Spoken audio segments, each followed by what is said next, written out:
However, a surge of power began to manifest, energy crackling in the air. The current weapons were useless against the monsters. A blinding light erupted, a testament to the raw power now being unleashed. As humans were about to be annihilated, they started to awaken abilities.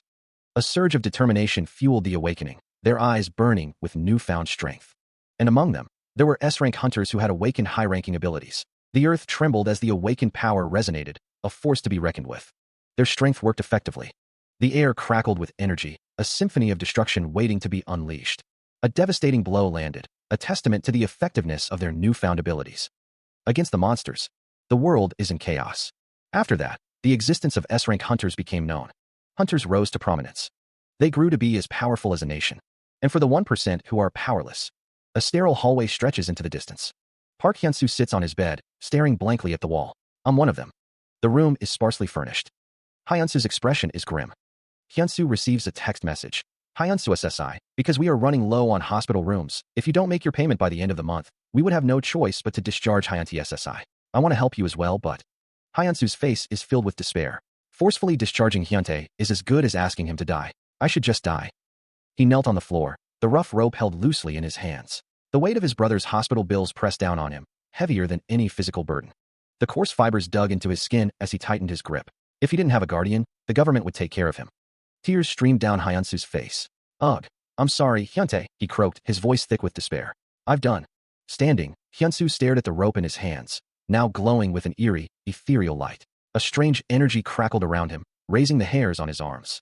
His eyes widened, reflecting the otherworldly glow. What was happening? A swirling vortex of energy tore open the fabric of reality, filling the room with an oppressive, suffocating presence. Drawn by an irresistible force, Hyunsu stood before the vortex, his gaze locked on the swirling chaos within. A voice, filled with terror, echoed from the shadows. R-. What's that? Another voice, desperate and pleading, cried out. Someone save me. The energy intensified, crackling with raw power that threatened to consume everything in its path. A figure with long, white hair emerged from the vortex, their presence radiating an ancient and formidable power. The white-haired figure stood silhouetted against the swirling energy, their gaze piercing and unwavering, as if they held dominion over the very fabric of reality. A surge of energy crackles in the air. The force of the energy descends. The energy spreads across the floor. The energy continues to surge. The heavenly demon looms over Hyunsu, who lies on the bed. Hyunsu, startled, coughs and wonders who is there. The heavenly demon leans in, asking if Hyunsu can see him. Hyunsu sits up, eyes wide with shock. The heavenly demon takes a step forward. Hyunsu, fear etched on his face, warns that if the heavenly demon is there to steal from him, he has made a mistake. The heavenly demon stands tall, a strange energy swirling around him as Hyunsu stares in disbelief. His feet lift from the bed, floating in the air. Hyunsu is surprised. He's floating. The heavenly demon leans in, his gaze intense. Did you come out of the portal? Are you a hunter? The heavenly demon's attention shifts to the computer screen. What's that? Is that food? What an interesting looking object. The heavenly demon reaches out, his hand phasing through Hyunsu. I guess I still can't touch it. Hyunsu clutches his head, fear gripping him. He thinks, you must be a reaper who's here to take me away, but I still have a younger brother that I need to protect. The heavenly demon points a finger at Hyunsu, a hint of amusement in his eyes. You called me a thief just now, and now you're calling me a reaper? Hyunsu screams in terror, his body trembling. The heavenly demon grabs Hyunsu's head roughly. Hyunsu pleads, don't hit me please. The heavenly demon pauses, stroking his beard in contemplation. A blue aura surrounds the heavenly demon as he turns to leave. Hyunsu, still on the bed, asks, what? A voice echoes, you're just leaving? The scene shifts to a view of the sky. He gazed up at the towering skyscrapers, a stark contrast to the landscapes he knew. The heavenly demon stood near a sleek, modern car, his feet glowing with a faint blue energy. The heavenly demon mused, things faster than horses are carrying. He thought to himself, humans, strange buildings that I've never seen in my life. This isn't where I came from. The heavenly demon reached out towards a passerby, a question forming in his mind. The man with glasses looked on, oblivious to the heavenly demon's presence. The heavenly demon muttered to himself, I have to touch this person. Is that kid the only one I can? The heavenly demon's eyes narrowed, a hint of frustration in his gaze. Surrounded by swirling blue energy, the heavenly demon seemed lost in thought. A hand wiped clean a window, the world outside slightly distorted. He finished covering it up, admitting to himself that it looked like a glaring black hole, and he was quite scared of it. Hyunsu wondered if this could really be a portal. He decided he should report it first. His phone buzzed with a notification. Hyunsu answered the phone. Kim Haksung's voice came through the speaker. Hyunsu SSI? I'm Kim Haksung. Kim Haksung greeted him. Hello, Hunter Kim. Kim Hak-sung explained that they had a portal that needed urgent help right now and asked if Hyun-soo could help in supporting them. Kim Hak-sung added that it was a B-rank portal and asked him to please be well prepared. Hyun-soo replied with enthusiasm, "Yes, I can do it. I'll go over right away." A strange message appeared. HHH, death is never. Hyun-soo looked at his phone, thinking, the answer huh? And that's a B-rank hunter, Kim Hak-sung. The heavenly demon, sitting cross-legged, observed Hyun-soo talking to himself, stating that he was not really in the right state of mind. A sudden exclamation, ACK dash. A voice echoed in a hallway, W. Why are you back again dash? The heavenly demon divine cult leader asks if Hyun-soo thinks he wants to come back to this shabby room, explaining that he tried getting away but was dragged back here.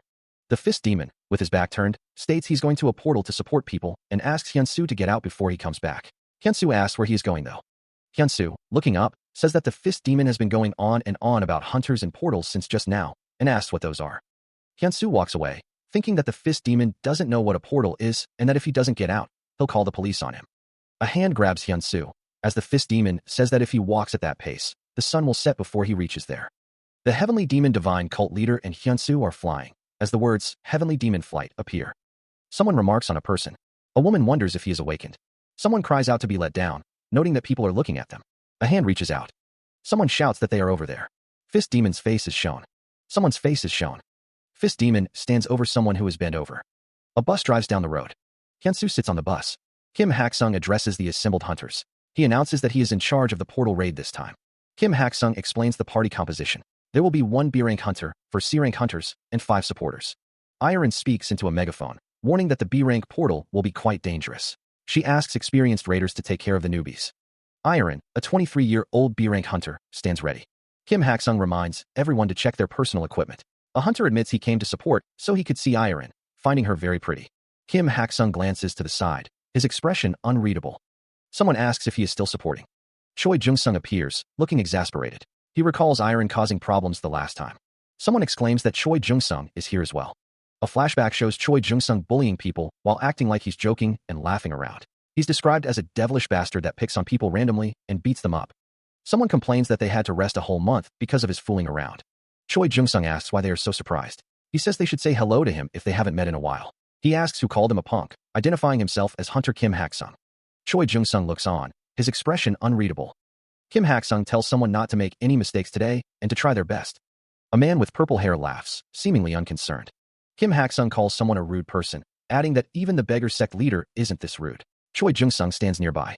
Someone gets hit, and a narration box says they get into problems themselves and put the blame onto others. The person who was hit complains about being hit.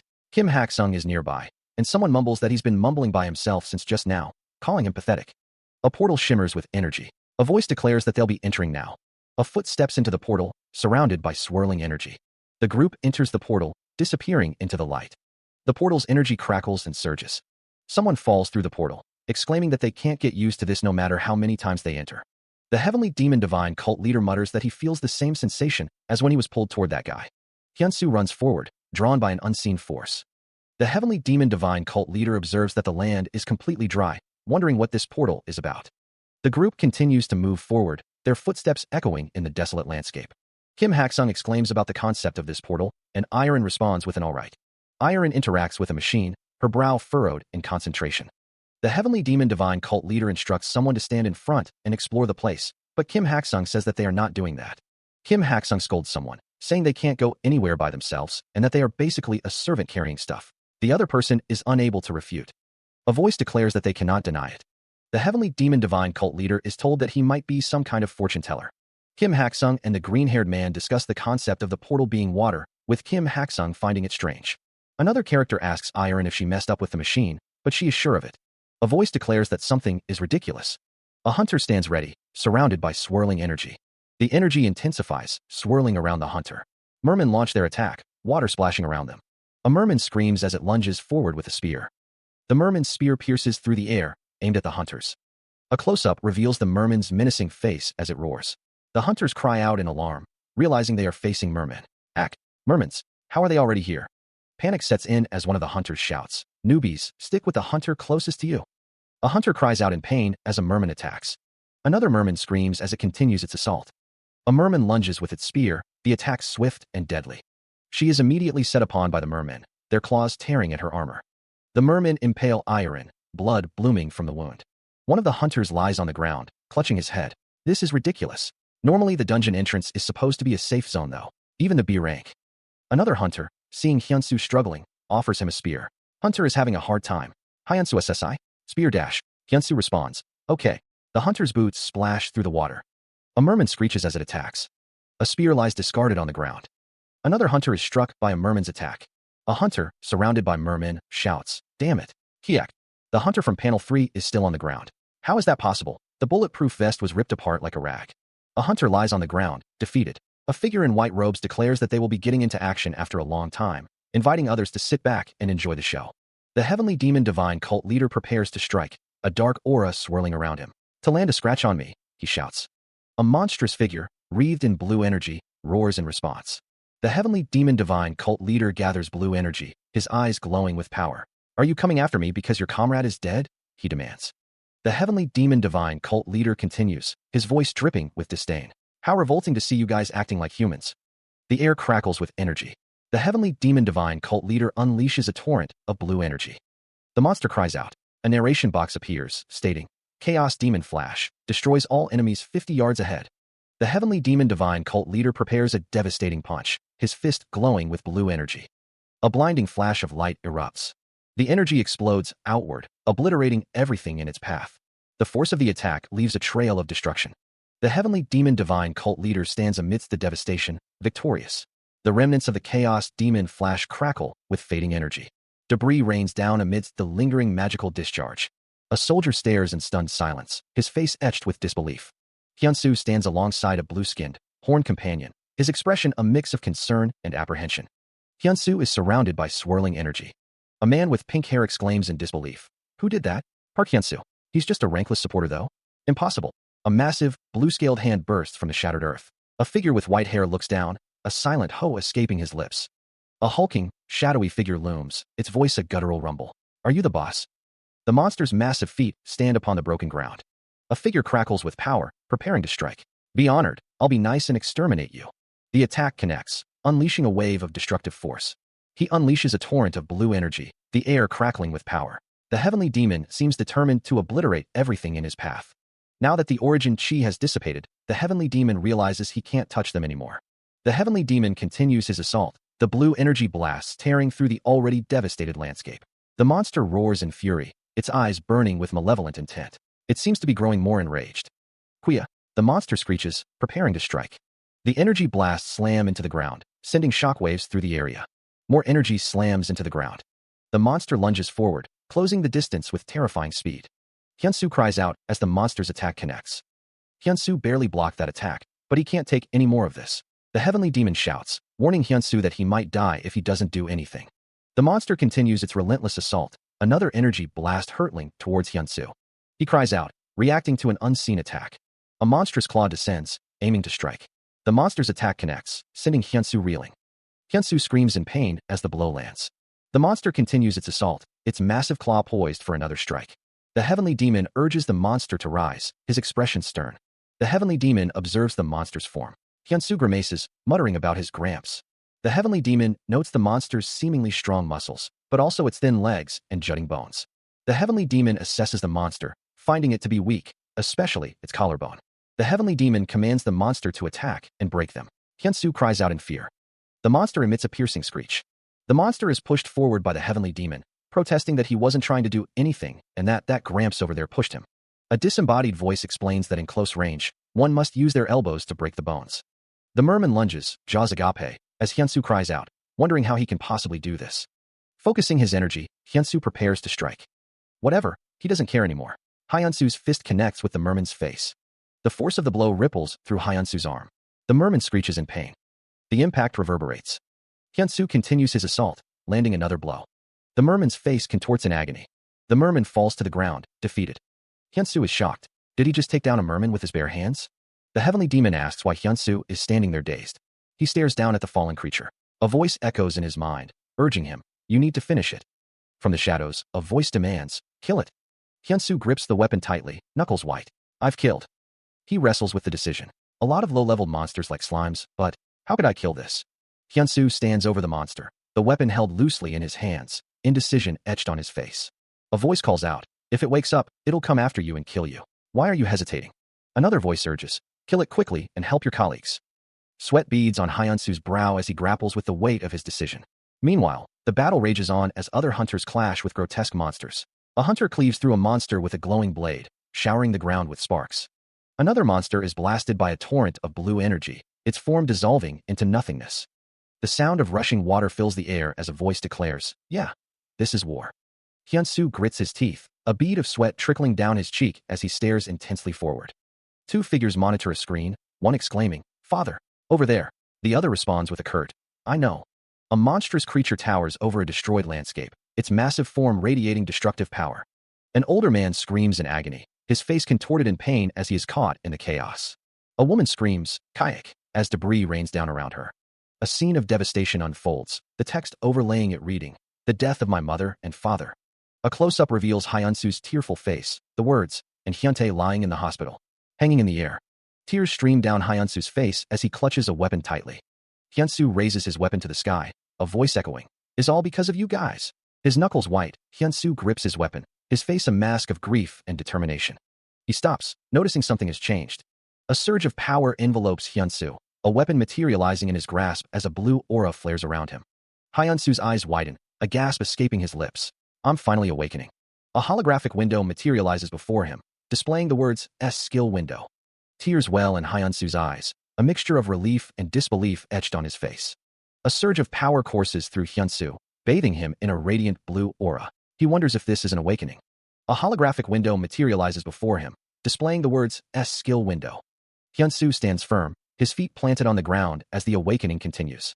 His eye reflects the intensity of the moment, a single tear tracing a path down his cheek. A system message appears, announcing the awakening of a unique ability, listening to instructions. Hyunsu clutches his head, a grimace of frustration contorting his face. He wonders why he awakened such a useless ability. Meanwhile, Hyunsu pants, catching his breath after the surge of power. His feet remain planted, the ground beneath him reflecting the fading light of his awakening. Elsewhere, Iron and her companions battle grotesque monsters, their swords stained with crimson. Choi Jung-sung grimly states that they can no longer maintain their formation, let alone continue fighting. A voice echoes, questioning why such powerful monsters are appearing in a B-rank portal. Iron orders everyone to retreat, realizing they've misjudged the portal's rank. A hunter declares that this is not a place they can handle. Iron urges a quick retreat, emphasizing their ignorance of when the monsters will attack again. She pleads for the injured to be taken care of first. Another hunter curses, blaming someone for the dire situation. A grunt of pain escapes a hunter's lips amidst the chaos. A voice expresses that this is the first time they've been in such a dangerous situation. Hyunsu looks on, a tear streaking down his cheek, his expression a mix of fear and helplessness. A spear lies abandoned on the ground, reflecting the grim reality of their retreat. A voice whispers that they would have died as well. Someone is carried away, saved only by another's intervention. He is called over. Fist Demon asks Hyunsu to come talk with him for a second. Hyunsu is surprised. What did he do wrong? Is Fist Demon going to punish him or something? People are being transported by some kind of power. No, Hyunsu didn't really do anything wrong to be punished. A portal is open. Those who have died in battle today will be rewarded greatly through the association. They will observe a minute of silence in honor of their colleagues who have died in battle. A group of people are standing together. Oh, this is seriously annoying. The association will probably blame this on the high-rank hunters. Although they experienced such pain today, we have a new awakened. Please congratulate him with a round of applause. How did they know? So this is what Fist Demon wanted to talk about. A voice orders that the items be wrapped up properly, as they are properties of the association. People are seen wrapping boxes near red buses. Hyunsu tapes up a box, working diligently. A close-up shows Hyunsu's face, his expression unreadable. Fist Demon's hand rests on Hyunsu's shoulder, a sinister smile playing on his lips. Fist Demon remarks that the world is really crazy. A voice wonders what Hyunsu is scheming again, noting that some people died and yet some awakened. Fist Demon asks Hyunsu what his ability is, urging him to tell him about it. Elsewhere, it's noted that Choi Jung-sung is bullying supporters again. Hyunsu wonders if he should tell him, looking troubled. Fist Demon's face is shown, his expression intense as he awaits Hyunsu's answer. Choi Jung-sung declares that their unique ability is to listen to instructions, laughing maniacally. He smirks, a glint of defiance in his eyes. Hyunsu thinks to himself, deciding not to reveal his ability, fearing ridicule. The Heavenly Demon Divine cult leader questions Hyunsu's earlier complaint about listening to instructions as an ability. He tells him to keep quiet. The Heavenly Demon Divine cult leader stares intently, his expression unreadable. Have you gone crazy just because you've awakened? The Heavenly Demon Divine cult leader asks. Then let's see how great of an ability you have then. Hyunsu swings his arm, preparing to strike the Heavenly Demon Divine Cult Leader. The Heavenly Demon Divine Cult Leader orders him to take one step back. Hyunsu strikes, his hand glowing with power as it connects with the Heavenly Demon Divine Cult Leader. The force of the blow sends the Heavenly Demon Divine Cult Leader flying backwards, a surprised exclamation escaping his lips. The Heavenly Demon Divine Cult Leader, enraged, curses Hyunsu. His face contorted with fury, the Heavenly Demon Divine Cult Leader glares. The Heavenly Demon reels from the force of Hyunsu's blow. His face contorted in pain, the Heavenly Demon Divine Cult Leader thinks, left crouching tiger, right rushing crush. The Heavenly Demon Divine Cult Leader wonders what is happening. The Heavenly Demon Divine Cult Leader realizes that time has stopped. The techniques are entering his mind. Hyunsu's foot slams into the ground. Hyunsu strikes the Heavenly Demon Divine Cult Leader with the left crouching tiger technique. Hyunsu's fist connects with the Heavenly Demon Divine Cult Leader, the right rushing crush. Hyunsu's foot slams into the ground again. He is informed that violence against a colleague is prohibited and can lead to punishment. Choi Jung-sung stands close to Hyunsu, whispering, "An eye for an eye." Choi Jung-sung says he will talk to the association and asks Hyunsu to get his rank measured. The crowd seems to like that Choi Jung-sung is being carried out. Hyunsu is congratulated. Iron hopes to get along well with Hyunsu in the future. Iron is surprised that someone is talking to her. The white-haired man asks Hyunsu if he likes Iron. Iron tells the white-haired man that's not it and tells him not to talk nonsense. The white-haired man tells Hyunsu not to pussyfoot around and to say it already, as he is about to die from waiting for him to talk. Hyunsu says he'd like to be the white-haired man's disciple and asks him to teach him martial arts. To be continued. Fist Demon states that if it weren't for Hyunsu, he wouldn't have been able to do anything. He adds that if he teaches Hyunsu and he becomes a hunter, not hunter. Fist Demon asks if Hyunsu became a hunter, would he be able to move about freely? He asks if he means inside the portal or just anywhere. Fist Demon says that if he's an A rank, then he would be able to go anywhere he wants. And if he's an S rank, he'd be pretty much untouchable. He says it means no one can mess with him. Fist Demon declares that he's untouchable and that Hyunsu learns really fast. Fist Demon tells Hyunsu to go through the 9 bows of rights. Hyunsu asks what 9 means. Fist Demon tells Hyunsu that he'll be his master, so bow to him 9 times. Hyunsu thinks that there are so many people around though, and that this opportunity doesn't come often. Hyunsu says ugh. Hyunsu asks huh. Someone asks what's with that person. In a forest clearing, a woman with pink hair wonders if someone has a screw loose. Her companion assures her that everything will be fine. Meanwhile, Fist Demon floats above Hyunsu's bed, demanding to be served as his master in his dirty house and ordering him to clean it up right away. Hyunsu, lying on the bed, says he's too tired and asks if he can clean it up tomorrow instead. Fist Demon asks how many times he has to hit Hyunsu before he'll start. Hyunsu is on his hands and knees, scrubbing the floor. Hyunsu looks at some objects stuck to the wall and wonders what's with those things. Fist Demon says he was scared of the hole that Hyunsu came out of, adding that it's still there. Hyunsu is removing the objects from the wall.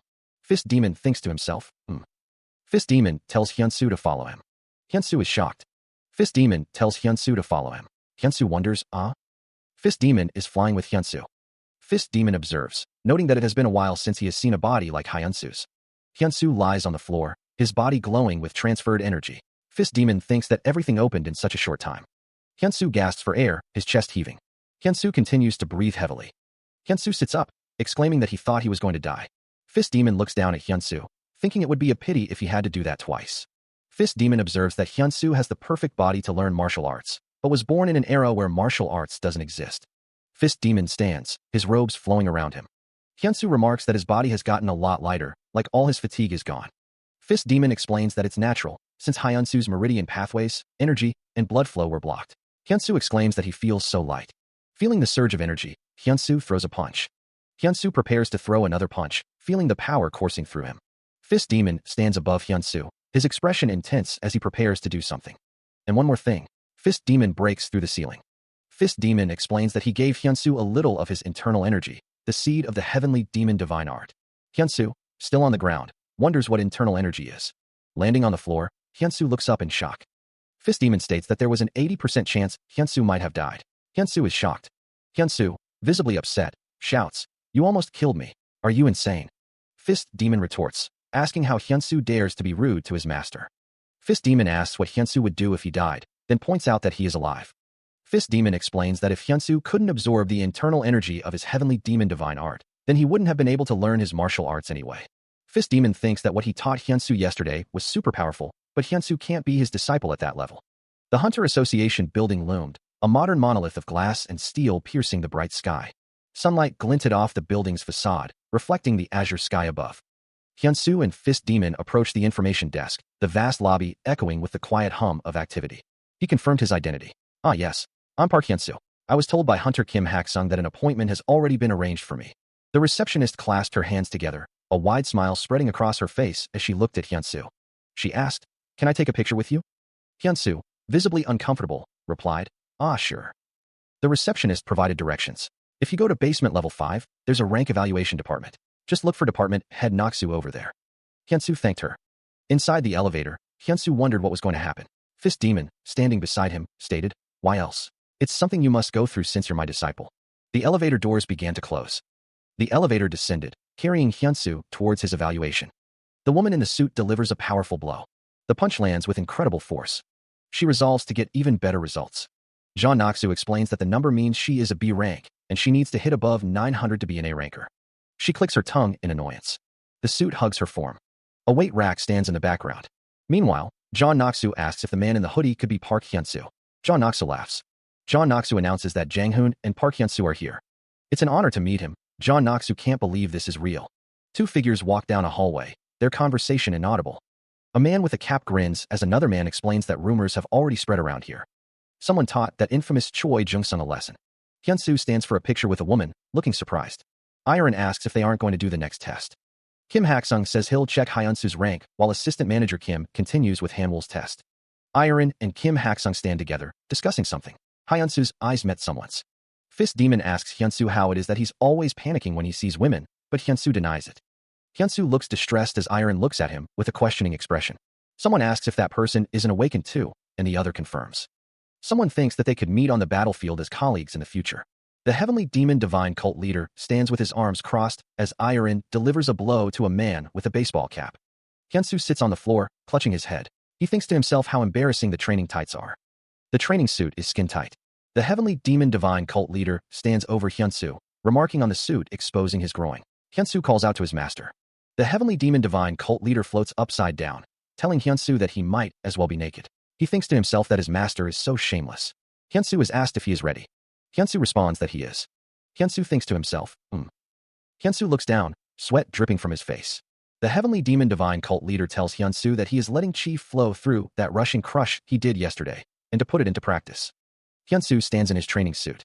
A system message appeared before him. Listening to instructions has been activated. When you execute the instructions successfully, your next attack's attack power will be increased 15%. He could feel it. An incredible energy. The energy crackled around him. The power surged, a visible aura of blue energy. The air shimmered with unseen force. Arcs of blue energy danced around him. The energy intensified, a palpable wave of power. The training room vibrated with the unleashed energy. The air crackled, charged with potential. The energy coalesced into a blinding flash. The unleashed power surged outward. Elsewhere, a man watched in abject terror. A surge of energy courses through the training facility. The timer clicks upward, counting the seconds. An older man observes Hyunsu's progress. "What a pity. You're almost at S rank," he remarks, chuckling. The older man continues, "Brad, if you had used your internal energy faster, you'd have hit 1500 already." Hyunsu groans in response. Hyunsu runs on a treadmill, pushing himself to the limit. Sweat drips from his brow as he maintains his pace. His legs pound against the belt, each step a testament to his determination. He glances at the timer, pushing even harder. Hyunsu unleashes another burst of energy, his movements becoming a blur. He continues his training, his body a vessel of raw power. The older man congratulates him. "It's all A rank. Just by looking at this, you're pretty much a confirmed A rank already." Hyunsu responds, "Thank you." The older man adds, "You still have the most important test left in the afternoon, a virtual battle." The upcoming virtual battle weighs on Hyunsu's mind. He is encouraged to eat something at the canteen beforehand, or they could arrange for the virtual battle another day. Another day, Hyunsu decides he'll do it today. The sign above the double doors reads Canteen. The heavenly demon divine cult leader exclaims how long it has been since he ate ramen. Because the factories exploded, it became so expensive that Hyunsu doesn't even dare to look at it. Hyunsu enjoys a mouthful of ramen. The fist demon asks if it is that good. Hyunsu replies that it's the best food he can ever eat. The heavenly demon divine cult leader states that he has eaten all sorts of noodles too. In that case, Hyunsu, grinning, urges the fist demon to have a mouthful of this. The heavenly demon divine cult leader asks if Hyunsu wasn't the one who was teasing him the whole day today. A sign reads, Virtual Battle Room. He spots the sign. There it is, Virtual Battle Room. Hyunsu strides forward, ready to enter the virtual battle room. Hyunsu's expression hardens with determination as he prepares for the challenge ahead. Elsewhere, a woman in a tight suit cries out in pain. The woman winces, blood trickling from a wound on her cheek. A man supports her, concern etched on his face. Are you all right? He asks. Another man watches as the injured woman and her companion walk away. You've done well, he says. Hyunsu looks up, a bead of sweat rolling down his temple. It looks pretty tough, he thinks. A man grins, welcoming them to the virtual battle room. The text explains that this place was made by the genius engineer and S-rank hunter, Anderson Walker. A man stands on a circular platform, ready to begin. The virtual battle would give you a real-life experience of fighting monsters. If you are injured by the virtual enemy, your movements will also be restricted accordingly. The man is standing with chains around his ankles. There are a total of 10 levels. A mechanical voice declares that, as an A rank, he will start from level 4. The same voice announces that the virtual battle will now begin. Hyunsu plummets through a field of glowing green hexagons, entering the virtual battle room. The hexagonal grid fades as he continues his descent. Looking up, Hyunsu sees the light filtering through the dense canopy of a virtual forest. Sunlight streams through the leaves, illuminating the artificial foliage. He stands in the virtual forest, the air thick with anticipation. A massive, shadowy figure of an ape looms in the distance, its form barely visible through the trees. He looks around, taking in the virtual room. The fist demon stands nearby. Hyunsu thinks to himself that the room looks like it was made by someone proficient in the mystical dimension technique. The fist demon asks about the mystical dimension technique. Yeah, it's normally used to either confuse one's enemies or to conceal something. The fist demon scoffs, declaring it's nothing but a mere trick in front of someone like him. The fist demon stands with his arms crossed, looking down at Hyunsu. The fist demon takes a step forward. A large, monstrous creature appears, roaring loudly. The monster's clawed hand descends. The fist demon is surrounded by a glowing aura as he summons the beast. The monster lunges at Hyunsu. The fist demon smirks. The heavenly demon divine cult leader states that Hyunsu can no longer touch them. The fist demon summons a monster with a surge of blue energy. The summoned beast materializes, wreathed in red energy. The fist demon laughs, asking what Hyunsu thinks of his abilities. The monster lunges forward, claws extended. The beast's massive paws crash down, kicking up dust and debris. Hyunsu's eyes widen in alarm as the monster attacks. A system message appears, stating that it is listening to instructions. The fist demon commands Hyunsu to just roll. The monster's attack continues, its claws tearing through the air. Following the fist demon's instructions, Hyunsu rolls away from the monster's attack. The monster roars in frustration as Hyunsu evades its attack. The summoned beast's glowing blue eyes fixate on Hyunsu. A colossal foot descends, the force of its impact promising to crush Hyunsu. The ogre raises its other foot, preparing to bring it down with equal, devastating force. He barely manages to leap away as the foot crashes down, the ground trembling beneath him. Shit. Oh, ogre. The ogre's foot continues its descent, a looming threat to Hyunsu's survival. The ogre reaches out, attempting to seize Hyunsu in its massive hand. The foot slams into the earth, pulverizing the ground where Hyunsu had been standing moments before. Again, he narrowly avoids the attack, his heart pounding in his chest. The ogre's assault continues, each blow a testament to its overwhelming power. Hyunsu cries out, "Arg!" The ogre looms over him, preparing another devastating attack. A voice echoes in Hyunsu's mind. "Master, he's too big. What should I do?" Hyunsu steels himself, his inner voice resolute. Asterisk, it's a good opportunity to find out what you're capable of. Try dealing with it by yourself. Asterisk. The world spins around him, threatening to pull him under. He grits his teeth, fighting to maintain consciousness. If he loses it, he knows he'll lose everything. He has to get a grip. A voice echoes in his mind, calling him master. He must steady his breath. He focuses, radiating his internal energy throughout his body. His eyes glow with a fierce red light. The heavenly demon's power surges within him. He steels himself, knowing he must do it. He can feel the heavenly demon's internal energy that his master gave him. The energy spreads throughout his body quickly. His face contorts with the effort, sweat beading on his brow as he channels the power. The air crackles with energy. A red aura surrounds him, pulsing with raw power. He unleashes the energy, blue lightning arcing towards the ogre. Standing atop the stunned ogre, he prepares to face the beast alone. Energy streaks across the scene. The ogre collapses, defeated. Hyunsu stands victorious amidst swirling energy. A blinding light fills the area. The suppression machine lies in ruins. A woman watches the scene unfold through a window. The man with long brown hair exclaims, "I've never seen anyone destroying the suppression machine while clearing the level." The woman with orange hair responds, "He's strong." She continues, "Right? He's really worth looking forward to." Lee Mina, a 25-year-old A-rank hunter affiliated with the association, walks forward. She stands in the office, listening to the woman across from her. Lee Mina thinks to herself, "To think they already sent you here. I guess the association knows when a person is talented, huh?" A close-up shows a woman's legs in a short skirt. Lee Mina crosses her arms, thinking, "I couldn't possibly let a rare A-rank get stolen away from us by guilds after all." Meanwhile, snow falls heavily in a desolate landscape. Hyunsu shivers in the cold, thinking, They're even able to create weather? Amazing. An old man with a long white beard speaks. Even among the people who can use the mystical dimension technique, there aren't many who can do this. A figure kneels in the snow, pleading, "Please save me." Hyunsu continues through the snow. Hyunsu turns to see a figure behind him. The figure shouts, "Hey." A monstrous face snarls, teeth bared. The monster attacks Hyunsu. A winged monster descends from above, its claws clamping down on Hyunsu. A voice booms, revealing a startling truth. The fifth level of the virtual battle is populated by vampires. Hyunsu's eyes widen in terror as the reality of his situation sinks in. A woman observes someone, finding him unique and different from other awakened individuals she has seen. Someone remarks on an impractical battle posture. It's as if someone is watching an ancient martial arts movie. Hyunsu moves with incredible speed and precision. But that's actually working. Hyunsu engages in a fierce battle against a shadowy figure. A figure with sharp features and red eyes says, "I applaud you for coming this far." The figure's face is contorted in a sinister grin. Hyunsu continues his battle against the shadowy figure. The heavenly demon divine cult leader's face is contorted in a demonic grin, his red eyes glowing with malevolent energy. He clenches his fist, a swirling vortex of crimson energy gathering around his hand. Elsewhere, an older man with white hair and a long beard stands with his arms crossed, observing someone. "You're not too bad," he says. Lee stands in front of a computer screen, a wide smile on her face. "You've cleared level 5. You're in dash." Meanwhile, Hyunsu stands in a brightly lit area, looking concerned.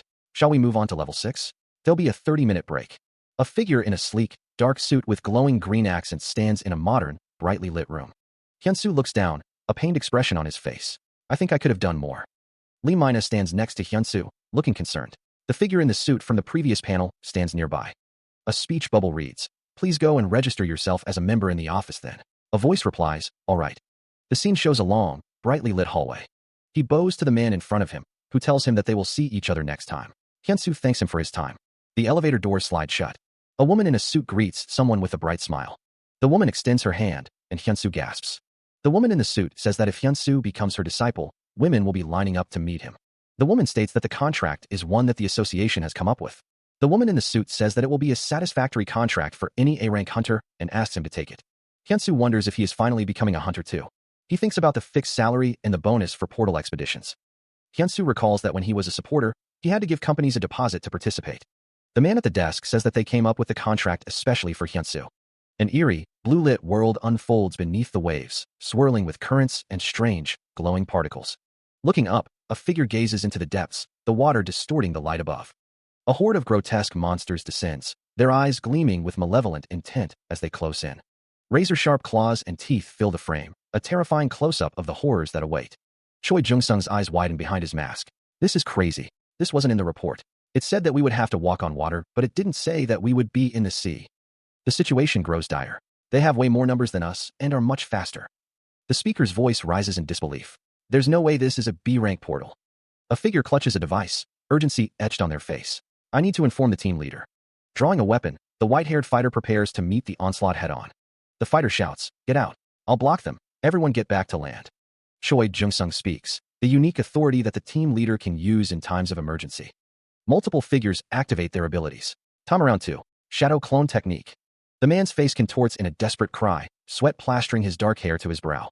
"Leader," he shouts. Hyunsu soars through the air, mastering the heavenly demon flight technique.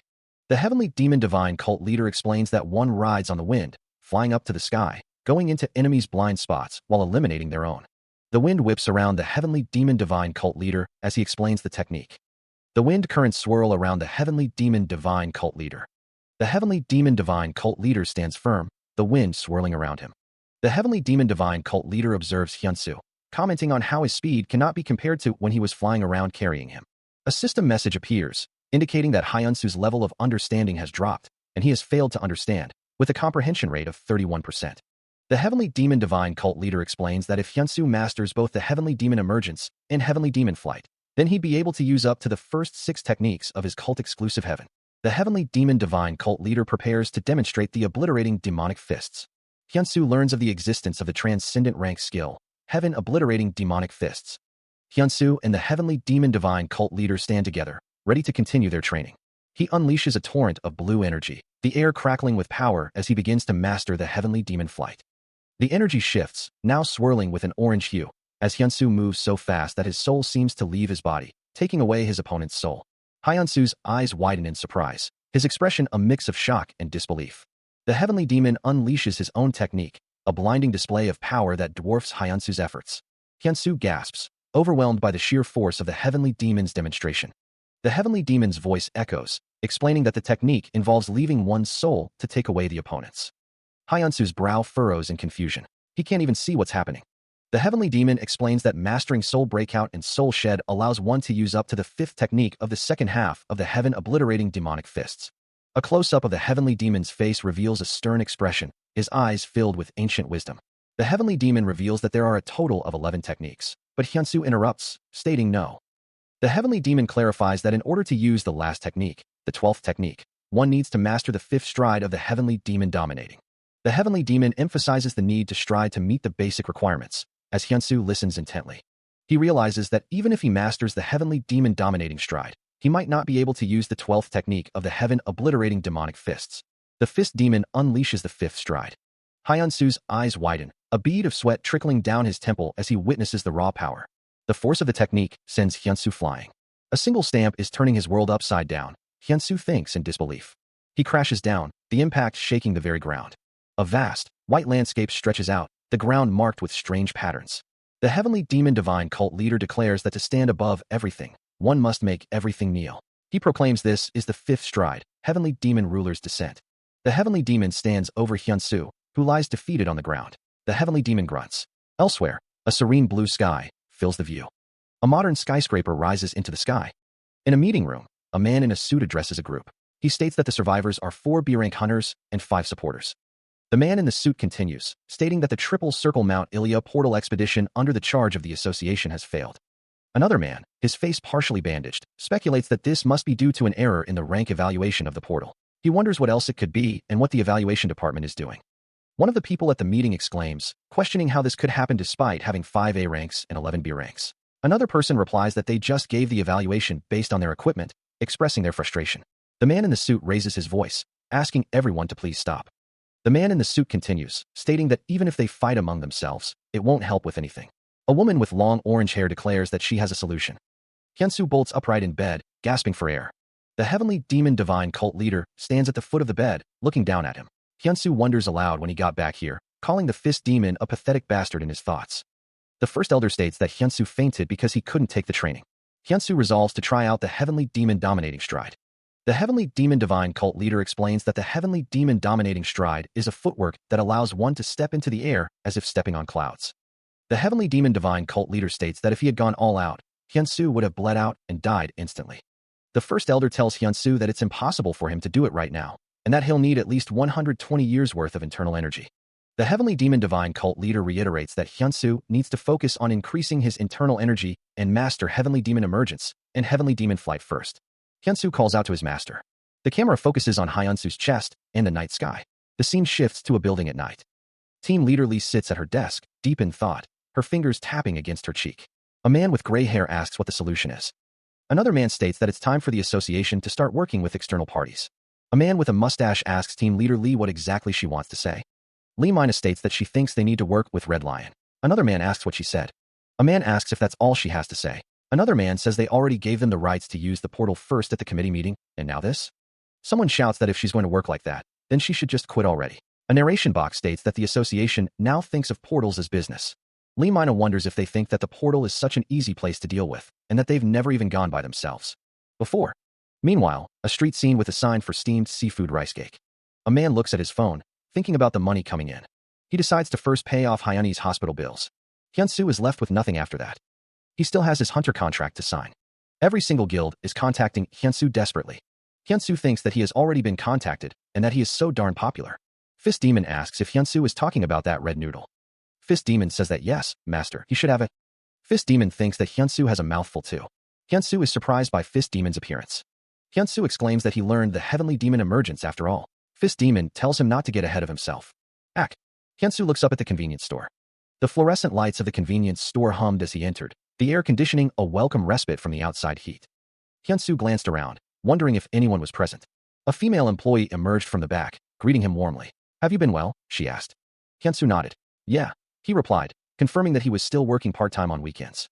The female employee crouched down, stocking shelves, a thoughtful expression on her face as she considered the choice if she wanted to take care of her younger siblings. Hyunsu placed his items on the counter and scanned them himself. "I'll scan it myself," he offered. "Thank you." He pulled out his wallet, counting out the bills to pay for his purchase. With his items bagged, Hyunsu turned to leave. Money on the counter.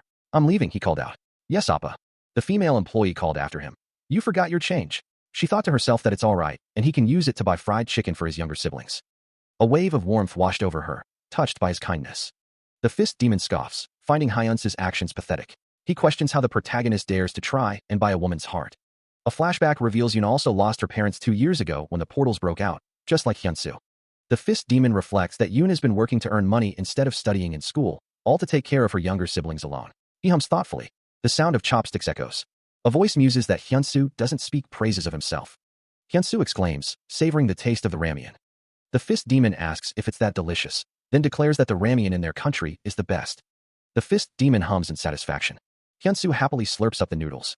The two enjoy the ramen together, the fist demon's face partially obscured by steam and magical energy. The fist demon is surprised by the taste. The sound of slurping noodles fills the air. He sits on the floor, looking down. The fist demon is also seated, having just eaten the noodles. The fist demon gives a thumbs up. He exclaims that this is what ramen is like, declaring it one of the world's delicacies. The fist demon grabs Hyunsu's head, stating that he guesses he is able to eat things if it's with his hands. Hyunsu looks confused. The fist demon demands that Hyunsu feed him one more time. Hyunsu grimaces, thinking that things have gotten more troublesome. Meanwhile, a street scene is shown, with buildings and a bus. A black bag is shown. A woman smiles, thinking how lucky she is. The woman walks down the street, thinking that the lunchbox that the kids like wasn't sold out. The woman looks shocked. A street is shown with water spraying everywhere. The woman looks scared. A surge of water crashes through the city streets, sweeping people off their feet. Panic fills the air as civilians cry out for help, desperately trying to stay afloat amidst the chaos. The force of the water is immense, a churning torrent that threatens to overwhelm everything in its path. Debris and wreckage are tossed about like toys, adding to the destruction. Emerging from the depths of the flood, monstrous figures brandishing crude weapons stalk through the submerged streets. Their red eyes gleam with malevolent intent as they survey the scene of devastation. The face of one of the monsters looms large, its jagged teeth and menacing eyes promising violence. A guttural roar echoes through the waterlogged streets, a declaration of dominance. The survivors struggle against the relentless current, their faces etched with fear and exhaustion. Each breath is a victory as they fight to keep their heads above the churning water. One of the monstrous figures lunges at a struggling civilian, its clawed hand outstretched. The water erupts in a spray as the attack connects, another life claimed by the flood. A booming voice declares, "This area is now our territory." The speaker, a shadowy figure standing amidst the chaos, claims dominion over the ravaged land. Towering over the destruction, a monstrous figure surveys the scene with cold satisfaction. The city lies in ruins, its once vibrant streets now submerged and teeming with death. Trapped in the swirling water, a man's face contorts in a mask of terror. His eyes widen as he stares into the abyss, the monstrous figures closing in around him. A hooded figure, their face obscured by shadows, raises their arms in triumph. And become the owners of this land. They roar, their voice filled with ambition and malice. The aftermath of the cataclysm is a scene of utter devastation. Buildings are reduced to rubble, the streets are flooded, and the air is thick with the stench of death. Another monstrous figure stands amidst the ruins, its eyes glowing with predatory hunger. The survivors are scattered and vulnerable, easy prey for the invaders. A monstrous figure, scales shimmering with an unnatural blue, looms into view, its red eyes glowing with malevolent energy. The beast roars in pain as shards of ice pierce its hide, the sound echoing like a dying scream. Tears stream down a woman's face, her expression a mask of anguish and despair. The heavenly demon divine cult leader stands with his arms crossed, observing Hyunsu. The fist demon senses something unusual. There's nothing here, but he feels a bizarre, overflowing energy. The question lingers, why is time dimension travel possible via this place? Hyunsu exclaims that he feels really refreshed after doing that energy circulation thing, admitting he almost went crazy because he felt so frustrated. The fist demon explains that energy circulation doesn't just increase internal energy, it also purges the impure energy within the body. The heavenly demon divine cult leader asks if he does this well, then he won't even have to go to the hospital anymore. The fist demon tells him to stop talking nonsense and go back into the position for heavenly demon emergence and heavenly demon flight. Hyunsu reflects that while his comprehension rate dropped, he was still able to understand some of it thanks to listening to instructions. He prepares to copy it as much as he can. Hyunsu declares that he'll try to copy it as much as he can. He focuses, attempting to mimic the movements. The fist demon observes that he's indeed talented. To think that he's able to do this much so quickly. Next up, heavenly demon. It's an emergency. A voice calls out, asking if they are able to mobilize at Gangdonggu. The response is immediate, right now. The Mount Ilya portal has broken out. I knew this would happen, a woman thinks. We should have joined hands with the Red Lions. If it's Gangdonggu, then it'd be the Isaac Guild. The guild leader is the Panther human, Choi Hyunwoo. This won't do. I'll go to the site as well. Please gather as many people as you can. All right. Isaac Guild won't be able to take care of it. She rushes to the scene. Meanwhile, the city awaits. The heavenly demon divine cult leader wonders why he is being called disciple in such a friendly manner. He then asks Hyunsu to make him one of those ramen things now that training is over. Hyunsu, lying on the floor, exclaims that he knew it. He thinks about the news and asks to turn it on, stating he needs to study about it. The heavenly demon divine cult leader comments that this world is the same, and Hyunsu is already acting like he's from this world. A hand reaches out to turn on the television. The news reports that the Gangdonggu area is like a water hell, with mermen appearing and attacking citizens. Casualties are reported in the area. Hyunsu is shocked to hear that a portal broke out at Mount Ilya. He wonders if the triple circle was not enough to block it. The heavenly demon divine cult leader asks if Mount Ilya isn't where they were previously. Hyunsu confirms, addressing him as master. Bottom text present. Hyunsu's eyes widen in horror as he realizes that's where Yoon's house is. He bursts through the doorway, a surge of adrenaline coursing through him. Feet pounding against the tiled floor, Hyunsu propels himself forward. He leaps from a low ledge, the urgency of the situation fueling his movements. Pounding the pavement, Hyunsu sprints through the city streets. He kicks off the ground, dust swirling around his sneakers as he gains momentum. Hyunsu's expression hardens with determination, his eyes fixed on his destination. A car would be too slow, but if I run in a straight line, then it's possible to get there within 20 minutes. Hyunsu thinks, calculating the fastest route. He recalls the heavenly demon flight ability. Although it looks impossible because of the buildings in between, but I now have the heavenly demon flight. Blue energy crackles around Hyunsu as he prepares to unleash the heavenly demon flight. The heavenly demon flight erupts, a blinding explosion of power. Hyunsu soars through the air, a streak of blue energy cutting through the cityscape. He hurtles towards his destination, the image of Yoon's face driving him forward. The ground rushes up to meet him. He is launched from the building, a streak against the sky. Debris explodes outward as he crashes through the structure. The wind screams past him as he plummets towards the ground. Hyunsu's eyes narrow against the rushing air. The ground looms ever closer. He mutters, not bad. A monstrous roar echoes as Hyunsu lands amidst a torrent of water. The monster bellows, die. He braces for impact. The clash of their powers erupts in a blinding explosion. A message on the building reads, "It's the Black Panther, Choi Hyunwoo," a tribute to a fallen king. The monster, towering over the city, holds a flag that reads, "Don't panic and fight calmly." The monster descends, claws extended, ready to strike. Choi Hyunwoo counters with a powerful upward strike, sending a spray of water into the air. Choi Hyunwoo stands ready, a message echoing in the air. Gangdonggu's busker, Bang Bogum is here. The monster retaliates with a sweeping attack, leaving trails of energy in its wake. Choi Hyunwoo grits his teeth, preparing another strike against the monstrous foe. His expression is one of intense focus, sweat beading on his brow. The monster is suddenly struck by an unseen force, recoiling in pain. A hand gesture signals the attack, a surge of power unleashed. A powerful explosion erupts, engulfing the monster in flames. A voice wonders if a small boat will work against the monstrous foe. Bogum, perched on her vehicle, takes aim with her bow, a fierce determination etched on her face. "You need to at least have something like mine," she declares, her voice ringing with confidence. The energy crackles around the bow, a tangible force ready to be unleashed. An arrow, glowing with golden light, pierces the monster's head, finding its mark with deadly precision. The arrow explodes in a burst of fiery energy, engulfing the monster in a devastating blast. Bogum's expression is fierce as she shouts, "I'm the arrow acid of Gangdonggu." A man in the background gives a thumbs up. The vehicle speeds across the water, leaving a trail of white foam in its wake. A close-up of a hand giving a thumbs up. The monster plummets from a great height, crashing towards the water below. Bogum's face is filled with disbelief. Impossible. Bogum is Dash. She prepares to fire another arrow, her eyes narrowed with determination. "Die, you bastard Dash," she screams. The monster, despite the explosion and the fall, is still alive, roaring in defiance. Bogum shouts, urging the monster to change direction, unwilling to let it die alongside her. The monster roars in response, a sound that echoes across the water.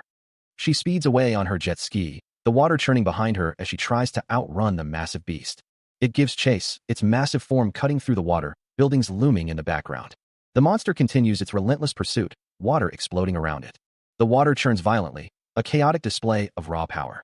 The monster continues its chase, its red eye gleaming with predatory intent. Its massive form dominates the scene, a terrifying force of nature unleashed. Meanwhile, the hooded figure laughs, expressing gratitude for the appearance of strong hunters. The monster closes in on Bogum, its jaws wide open, ready to devour her. She is trapped between the monster's massive jaws, her escape route dwindling. The hooded figure prepares an attack, uttering the words, "Left crouching tiger." A foot is shown, poised to strike. A voice echoes, contemplating the infusion of internal energy into a normal martial art. The energy begins to coalesce, gathering around a towering skyscraper, the sunlight glinting off its glass facade. The energy intensifies, crackling and arcing around the building, a visible force of raw power. The energy surges around a figure, their form obscured by the sheer intensity of the light. The monstrous form is engulfed in the radiant energy, its single eye glowing with an unholy light. A voice declares that this infusion would create an incredible martial art. Bogum faces the monster, sword raised, ready to confront the power that has been unleashed. Debris rains down as someone is sent flying through the air. A figure speeds across the water on a jet ski, narrowly avoiding a wave of ice. Ice spikes erupt from the ground, piercing the sky. A building crumbles as it's impaled by a massive ice formation. From behind the safety of a window, onlookers express their shock. "Who was that just now?" one asks. "Awesome," another exclaims. Iron speeds across the water, the monster hot on her tail. "Louse! Is he S-rank?" she shouts. From a rooftop, a man with white hair observes the chaos. "I can still feel that monster's energy," he mutters. Debris continues to fall from the sky. Hyunsu looks up in horror at the monstrous figure looming above. Someone slides along the ground, narrowly avoiding falling debris. Another building is obliterated by a powerful ice attack. He launches himself from the crumbling rooftop, closing the distance between himself and the monstrous foe. The monster's single eye glows with malevolent energy, its jagged teeth bared in a silent roar. The beast's form is wreathed in a swirling cloud of dust and debris, a testament to its destructive power. Hyunsu leaps again, a blur of motion against the devastated landscape. His foot connects with the monster's face, a resounding crack echoing through the air. But the monster retaliates with brutal force, a backhand sending Hyunsu flying. The toll on his legs is immense, each step a struggle against the crushing weight of exhaustion. As the monster looms, a figure with white hair observes the battle, muttering, "Oh my." The white-haired man's voice echoes, a disembodied instruction cutting through the chaos. "Fool, you should use internal energy throughout your body to strengthen it in times like this." The monster roars, demanding to know why he wasn't told sooner. The heavenly demon grits his teeth, bracing himself.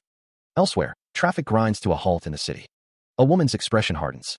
The woman in the car curses, hearing the news report. The subways are flooded, and the roads are jammed.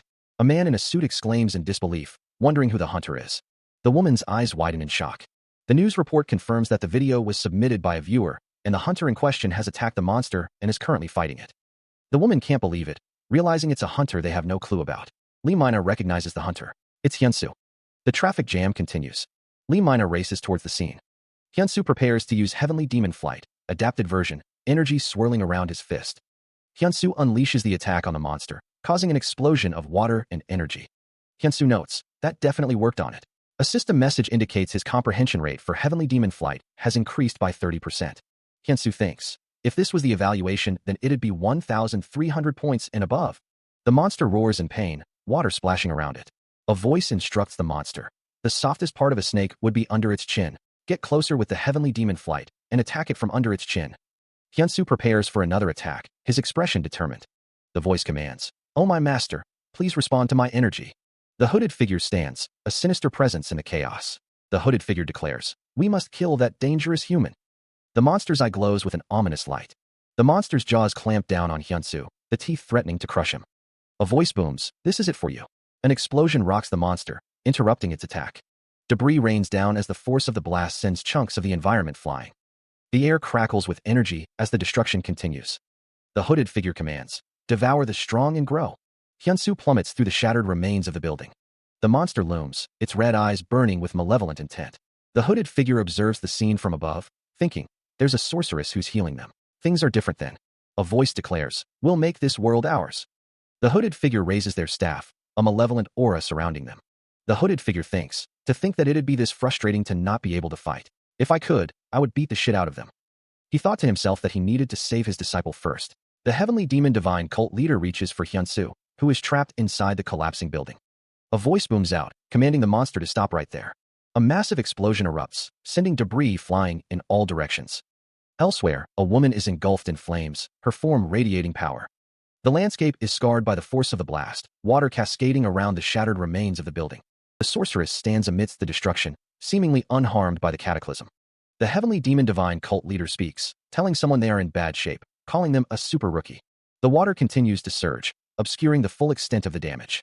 The heavenly demon divine cult leader's face is grim as he says, "Woman is." A man with his face obscured by bandages watches with an inscrutable expression. The sorceress stands defiant. Even so, she defended well. If he had known of the existence of the sorceress, then he might have won. Someone comments, as expected of our incoming guild member. A woman with long, flowing red hair grins menacingly, declaring that she will handle everything from now on. Energy crackles around her, the air shimmering with power. A strong force emanates from her, shaking the very ground. A person who has transcended all expectations appears, their eyes glowing red with power. The red-haired woman stands amidst the destruction, radiating an intense aura.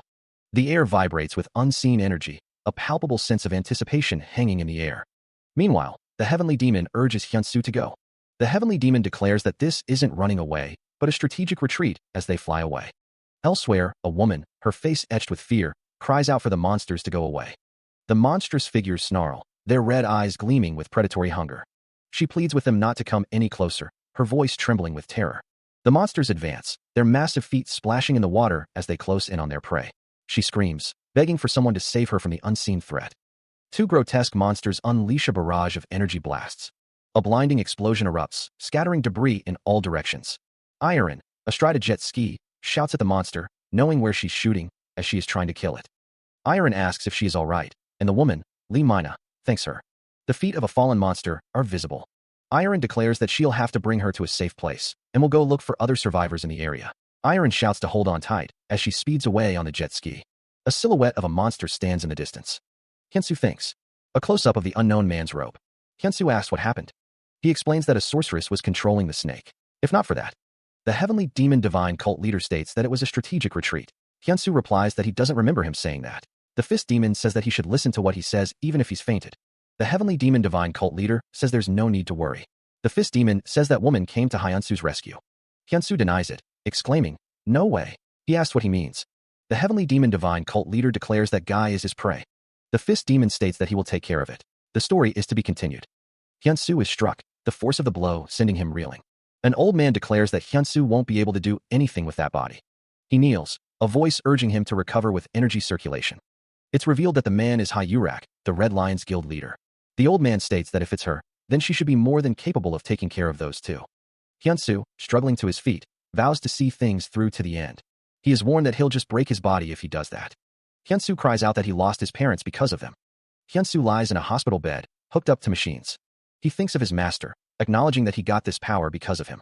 The heavenly demon divine cult leader stares down at Hyunsu, a silent tension hanging in the air. The fist demon studies Hyunsu, a low hum escaping his lips as he considers the situation. Hyunsu's eyes ignite with an electric blue intensity. To think he had such eyes all along. The heavenly demon divine cult leader watches as Hyunsu's power surges. There is a way. Hyunsu responds, really? The heavenly demon divine cult leader warns, but you'll need to bear the consequences later. A figure unleashes a torrent of energy, the air crackling with raw power. The unleashed energy explodes outward, a blinding inferno of destruction. The energy manifests as a destructive force, tearing through everything in its path. The blast radiates outward, a wave of pure, unadulterated power. The energy converges, a concentrated point of annihilation. A figure stands amidst the chaos, their leg clad in dark armor, a testament to their resilience. The sorceress clicks her tongue in annoyance. The water is proving to be troublesome.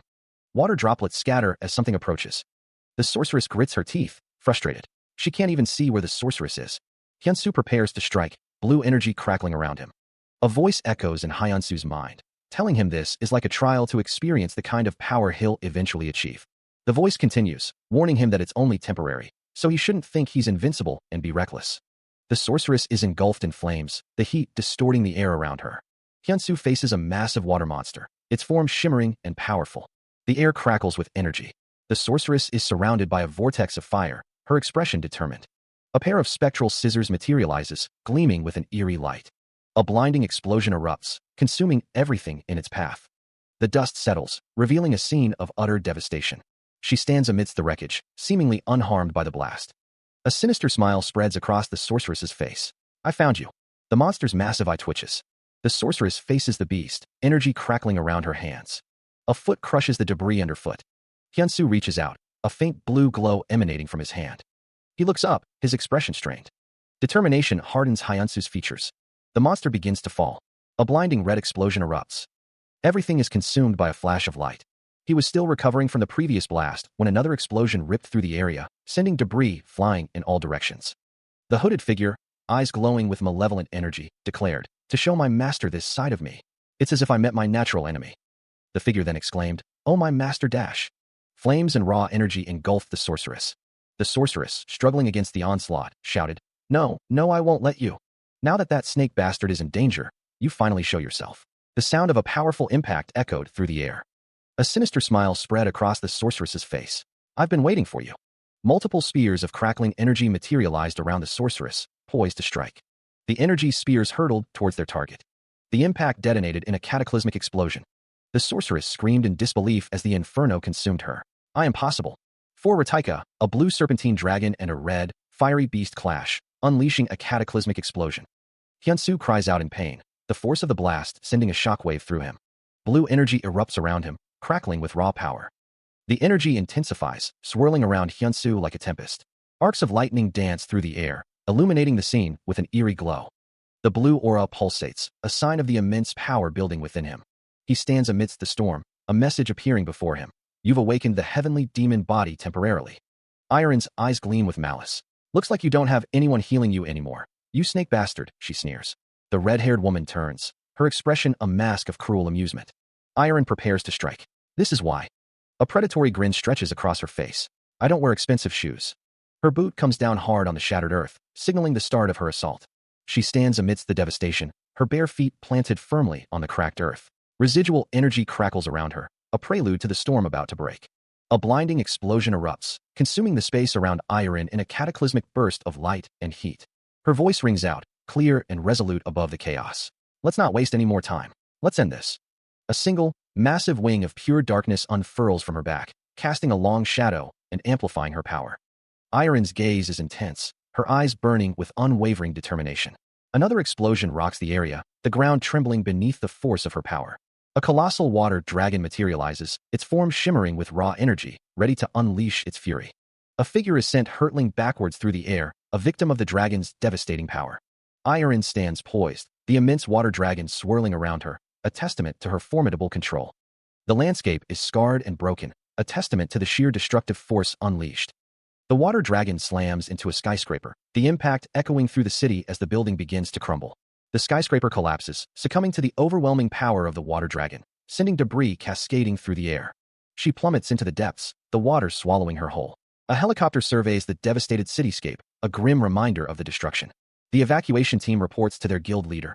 All citizens have been successfully evacuated. Underwater, Iron floats amidst the debris, the only one left in the surrounding buildings. Ha-Yurak sighs, clearly frustrated by the situation. Ha-Yurak declares himself as one of the 9 S ranks in the world. The city crumbles under the immense power. The surrounding buildings are reduced to rubble. The monster declares that there is nowhere left to hide. Iron, engulfed in fiery energy, prepares her attack, shouting that it's for the monster. Her feet brace against the ground, ready to unleash the full force of her power. Red energy crackles around her hand, a sign of the immense power she's about to unleash. Her eyes burn with determination as she focuses her energy. Iron launches her attack, Hyunsu standing nearby as she faces the monster. The woman sprints forward, a determined look on her face. She thinks to herself that Park Hyunsu won't be able to do it alone, and that he's still inexperienced. She continues her run past the Gangdong Sports Building. The woman stands at a counter, holding a phone. She asks for 15,000 won. She swings a kettlebell with tremendous force, the impact creating a splash of water. A man hands her change, saying, "Customer, your change." The woman points at a kettlebell, ready to begin a new exercise. She swings multiple kettlebells in a circular motion, building momentum. The kettlebell slams down with a resounding thud. She plummets from above. The woman falls, a dark sphere looming nearby. A man gazes upward, a blinding light illuminating the sky. A pink-haired woman stands beside a black-haired man, both surrounded by a swirling circle. The pink-haired woman asks, "Why are you here?" The pink-haired woman's expression is sinister. The black-haired man thinks, "That guy." The pink-haired woman's hair flows in the wind. The pink-haired woman says, "That won't do." Because. The pink-haired woman says, "I'm also pretty angry at it. If you join our guild, then I might consider it." She stands beside Hyunsu, the air crackling with anticipation as they face their monstrous foe. Hyunsu focuses his energy, a faint blue glow emanating from his outstretched hand as he prepares to unleash his power. A blinding flash erupts as Hyunsu's attack slams into the monster, sending shockwaves through the surrounding cityscape. Iron watches intently, Her expression a mixture of awe and concern as Hyunsu's power is unleashed against the massive beast. Iron thinks to herself, what's with that intense pressure? I knew he was an exceptional talent, but not to this degree. The monster roars in pain as Hyunsu's relentless assault continues, each blow carrying the force of a thunderclap. Iron's eyes widen in disbelief. She exclaims, I couldn't see his movements. The sound of impact echoes through the air as Hyunsu strikes tear through the monster's defenses. Explosions of energy illuminate the battlefield as the monster struggles against Hyunsu's overwhelming power. Hyunsu declares, heaven-obliterating demonic fists, first technique. Hyunsu unleashes the full force of his technique, the monster reeling from the devastating blows. The final strike lands, a deafening roar echoing as the monster is sent crashing through the city streets. The force of the impact reverberates outwards. The shockwave rips through the air. The energy explodes outwards. The attack continues to pummel its target. The monster is bombarded with a relentless barrage. The energy tears through the monster's defenses. The monster is overwhelmed by the sheer force. The force of the blows sends the monster hurtling backwards. Hyunsu prepares his heaven-obliterating demonic fists, second technique. The energy intensifies. The attack is rooted in pure power. The full force of the technique slams into the monster, obliterating its form. The heavenly demon roars, a guttural sound of pain and fury echoing through the shattered landscape. Although the fist demon suppressed his fatigue and maximized his vitality. How did the muscle memory of the heavenly demon that has been passed down through generations flow into my disciple? The heavenly demon screams, his voice cracking as the assault continues. Red and orange energy flares around Hyunsu's fist, the ground cracking beneath his feet as he channels the heavenly demon's power. Hyunsu's fist connects, a devastating blow that sends the heavenly demon reeling amidst an explosion of debris. Heavenly demon flight. Hyunsu launches the demon into the air with a surge of blue energy. The heavenly demon is sent flying. Hyunsu continues his relentless assault, blue energy crackling around him as he closes in. Heaven-obliterating demonic fists, third technique. Hyunsu prepares another devastating attack, his hands glowing with intense blue energy. He descends, ready to deliver the final blow. A figure plummets through a beam of intense energy, the air crackling with unseen power. The energy explodes outward, shattering the surrounding space. The force of the blast slams into a figure, sending them reeling. Raw energy continues to surge, tearing through the environment. Amidst the chaos, a figure sprints through the falling debris, dodging the collapsing structures. Another explosion erupts, bathing the scene in a fiery glow. The city crumbles under the relentless assault of explosions and falling debris. The woman's eyes widen, her expression a mask of disbelief. Impossible, she breathes. A building is ripped apart, consumed by a cataclysmic explosion. Standing amidst the devastation, one of the women looks on in disbelief. That's ridiculous, she mutters. The city lies in ruins, a testament to the sheer destructive power unleashed. The pink-haired woman's expression hardens as she addresses her companion. You're only here now? The woman with pink hair asks if that's really Hyunsu. A system message appears, stating that the return will start soon. Hyunsu looks up, questioning the return. His expression twists into a snarl of rage. Hyunsu plummets through the air, blood streaming from his mouth. Debris rains down around him. He continues to fall, headfirst towards the ground. Iron and Lee Mina look up in horror as Park Hyunsu falls from the sky. Iron unleashes her power, a surge of orange energy. More debris falls, a testament to the ongoing destruction. Buildings crumble as a torrent of water rushes through the streets. Inside a nearby building, two children flee in terror, calling out for their older sister. The children cry out in relief, embracing the woman who saved them. The woman comforts the children, glad they are safe. Iron speaks on the phone, confirming she brought the children home already. She asks how the other person is doing. A voice reports that they are almost done, adding that their guild leader took care of the sorceress, and the Iron is told that the enemy was defeated by someone they'd never heard of before. Iron learns that the water is almost all gone, and the rest of the areas should be done soon too. She responds with a simple, great. A woman with short black hair reassures the children that it's over and they don't have to worry anymore. Someone thanks Yuni and tells her to be careful. Iron rides a jet ski through the water. The camera pans up to show a hospital building. A woman in a lab coat walks down a hospital hallway. Someone groans in pain. Hyunsu lies in a hospital bed, his eyes fluttering open. The heavenly demon floats in the air, asking, "Are you finally up?" Hyunsu wonders what happened to him and if he lost again. The heavenly demon clicks his tongue, calling him a pathetic bastard. The heavenly demon asks if Hyunsu remembers anything at all. Hyunsu gasps, remembering that he is in the hospital. The heavenly demon explains that he collapsed after using the heaven-obliterating demonic fists. The heavenly demon thinks about how he should deal with the rude brat who didn't use his heaven-obliterating demonic fists properly. The door handle jiggles. Two women approach the door. One of them calls out, "Yo, super rookie. Hyunsu SSI." Hyunsu looks surprised.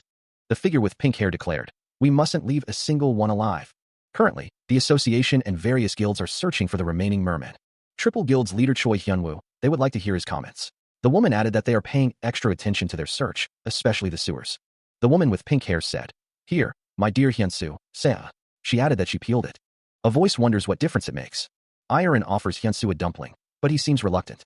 Lee Mina asks if it really matters, suggesting he should just feed it to Hyunsoo if he doesn't like it. She questions her seriousness. The heavenly demon divine cult leader's eyes gleam as he explains, "It's an elixir that has 500 years worth of energy."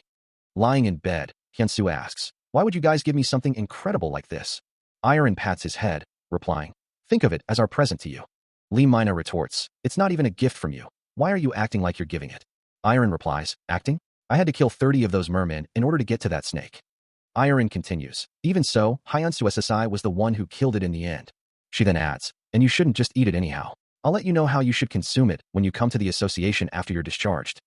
Hyunsoo, lying in bed, exclaims, "That's nonsense. You have me too." Hyunsoo continues, "I, an S-rank hunter, would be way better than the association for this." A speech bubble states, "My method would allow you to absorb at least 25% of it." The heavenly demon divine cult leader states, "If I guide you, it'd be at least 70%. Lee Mina retorts, "Being an S-rank hunter doesn't mean you know everything." Iron adds, "I don't think some kid like you, who's not even an S-rank, should." A speech bubble states, "Be saying that though?" Lee Mina says, "Of nerves. Ho ho." The heavenly demon divine cult leader stands behind them, arms crossed. A speech bubble states, "So who of the two do you want to be with?" Hyunsoo, lying in bed, shouts, "Master." He lies in the hospital bed, looking surprised as Iron and Lee Mina stand beside him. The two women seem to be in a discussion. The Gwanak University Hospital stands tall against a vibrant sunset sky. Iron stands with her hand on her hip, looking thoughtful. The camera focuses on Iron's feet as she stands in the hospital hallway. Iron peeks around the corner, a slight frown on her face. Hyunsoo lies in his hospital bed, his arm in a cast. Lee Mina hands him some documents. Lee Mina explains that these options weren't in the earlier contract and probably won't ever appear in future contracts. She asks Hyunsoo what he thinks. Lee Mina thinks to herself that she must recruit someone who would become an S rank soon and recover the reputation of the association. Hyunsoo looks at the documents with a thoughtful expression. Lee Mina tells Iron that it's her turn. Lee Mina looks at Iron with a knowing smile. She stands at the end of the hospital bed, looking down at Kim Hak-sung. Kim Hak-sung grunts in pain as Lee Mina approaches his bedside. Lee Mina asks, "So, do you like the association's proposal?" She muses that even she was attracted to their proposal. A close-up shows Lee Mina leaning over the bed. Kim Hak-sung thinks, "I'm sure that they put out some incredible terms for you." And among them, Lee Mina leans in, her expression intense. She demands, "They gave you the immunity to kill people, am I right?" Kim Hak-sung's face is slick with sweat as he stares up at her. Kim Hak-sung stammers, "How do you know that?" Lee Mina replies, "It's obvious." The camera pans to the 4 drip beside his bed. Kim Hak-sung's expression is one of shock. He thinks, and things like immunity mean nothing to an S-rank awakened. Lee Mina's eyes glow red as she thinks, the world runs on who has the most power. That power isn't nuclear or monetary. Lee Mina concludes, but the existence of an S-rank hunter.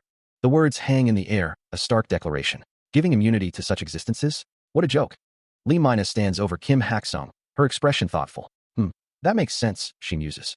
Kim Hak-sung, lying in his hospital bed, listens intently. The thing that you need most is a fence that can protect you until you become an S-rank hunter. Lee Mina continues to look down at him, her expression unreadable. Her face contorts into a sinister smile as she thinks, "Would be me, the Red Lion's Hayurek." Lee Mina turns to leave the room, passing another woman in the hallway. The woman calls out, "Take it easy, Team Leader Lee." Kim Hak-sung watches her go, a soft escaping his lips. He whispers, "I'm sorry." Lee Mina's expression hardens. "We can't do, since I can't force you into this." The woman in the hallway says, "Take care of yourself well, and I hope you have a speedy recovery." She asks if he has a request. Kim Hak-sung admits he might be shameless, but he's not able to move right now. The man thinks that he'd like some of the association's help. Lee Mina tells Kim Hak-sung that although he's her disciple, she has to say he's really shameless. Elsewhere, the sky is blue with scattered clouds. A building stands tall. A mother cheerfully tells her children to wake up, brush their teeth, and come have breakfast. She thinks that today is the weekend, so she'll have to leave for her part-time job early. One of the children says he wants to sleep longer, and the other agrees. The mother tells them they can just sleep after eating breakfast. One of the children asks if they can't eat after sleeping for a while longer. The mother thinks to herself that they are powerless individuals who will die. A shark fin is seen in the bathtub. The mother screams. A hand stirs a simmering pot, the aroma of spices filling the air. The monster crashes through the door, sending splinters flying as the children scream in terror. The woman shouts, desperately calling out to the others. The monster snarls, its massive hand clamping down on a child as it lets out a blood-curdling shriek. The child cries out for Yuni as the monster's jaws open wide, ready to strike. The woman watches in horror. The knife slams against the cutting board, slicing through the vegetables with brutal precision. Yuni screams, charging towards the monster with the knife raised high. Iron launches a kick at the antagonist monster. Her hand glows with power. The antagonist monster holds a girl, who gasps in fear. Iron kicks the antagonist monster again. She falls. Her foot is shown. She continues to fall. The antagonist monster continues to hold the girl. A glowing effect is shown. Iron uses a shield to defend. Iron shouts, "Stop right there." She clashes with the antagonist monster, the force of the blow sending shockwaves through the air. A guttural screech echoes as the monster's attack connects. Hurling backward, Iron is sent sprawling through the air, the impact promising pain. The antagonist monster barrels forward, a green aura crackling around him as he presses his advantage. The monster's eyes burn with malevolent intent, his jagged teeth bared in a predatory grin. Gathering power, the antagonist monster forms a sphere of crackling green energy in his hand, ready to unleash another devastating attack. Again, Iron is sent flying, the air around her filled with shards of shattered energy. Go! The antagonist monster prepares to hurl the energy ball, his stance radiating raw power. The energy ball hurtles forward, a destructive force unleashed. The antagonist monster recoils, a spray of blood erupting from his body, as if struck by an unseen force. "Ku," he groans. The sorceress, bathed in a swirling green aura, declares, "I'll send you to where your friends are." The sorceress prepares her attack, energy coalescing around her hands. She stands defiantly before the hulking monster, energy crackling around her hands. Meanwhile, Chayun cries out in distress. Elsewhere, someone asks if the injured person is all right. Two women weep, one stating that she came. A voice declares that they are glad they weren't late at Hyunsu's request. The imposing structure of Gwanik University Hospital looms. A doctor and two nurses react with shock, one exclaiming, "Already?" Hyunsu stares at his phone in disbelief, wondering how this could be. A voice scolds Hyunsu, asking if he lost his mind over that amount of money. Hyunsu replies that his master doesn't know how sad it is to have no money. The white-haired man looks surprised, muttering, "Aramian." The white-haired man urges Hyunsu to go right away with Heavenly Demon Flight. Hyunsu asks what's wrong. Hyunsu looks concerned. A voice questions whether 3 techniques were used during the last battle, techniques that had never been shown before. The techniques are displayed: seed impact, root impact, and leaf impact. The narration explains that heavenly demons would transfer the memory of their martial arts via their bodies to the next generation. Hyunsu looks surprised by this revelation. The narration states that this is the framework that the first heavenly demon made. The generations that followed were told that it was all for the sake of going up against the great enemy.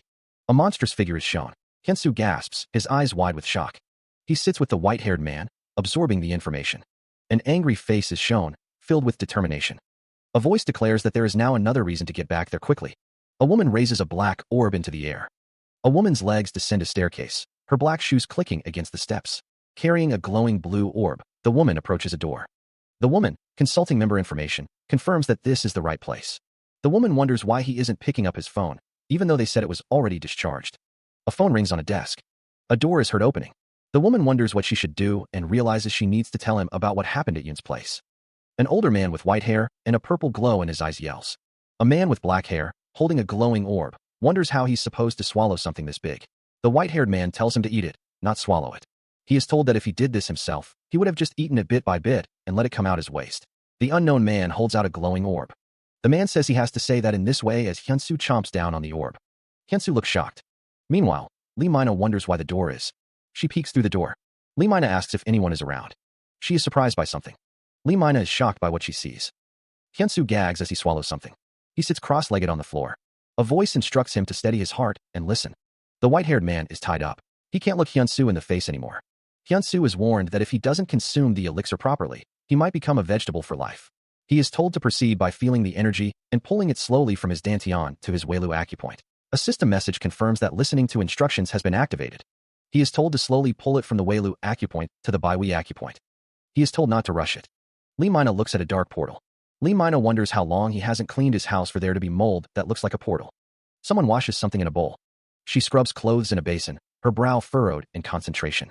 Lee Mina's expression hardens. Lee Mina answers her phone. "Hello? The branch deputy general manager is looking for me? I'm working outside now though. I'll come back right away." Lee Mina, standing in the doorway, thinks to herself, "I couldn't clean it up for him." Lee Mina is propelled through the air by an unseen force. Meanwhile, an unknown man sits cross-legged, listening to instructions. Macrocosmic orbit this time around. Listening to instructions has been activated.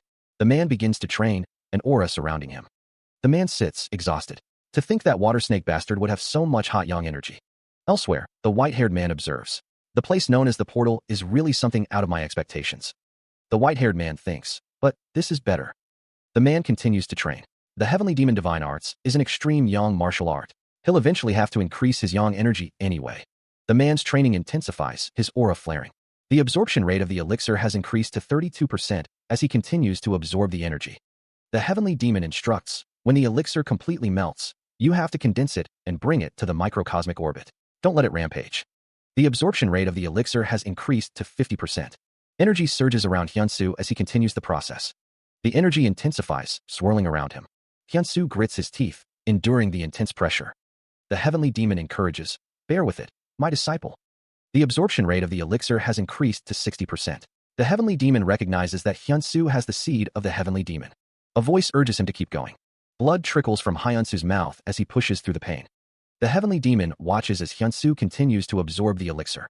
The Heavenly Demon observes. He's in a total trance. The system announces that the elixir absorption rate has increased to 80%. Hyunsu, covered in sweat and blood, wonders if he can continue to absorb more due to the location.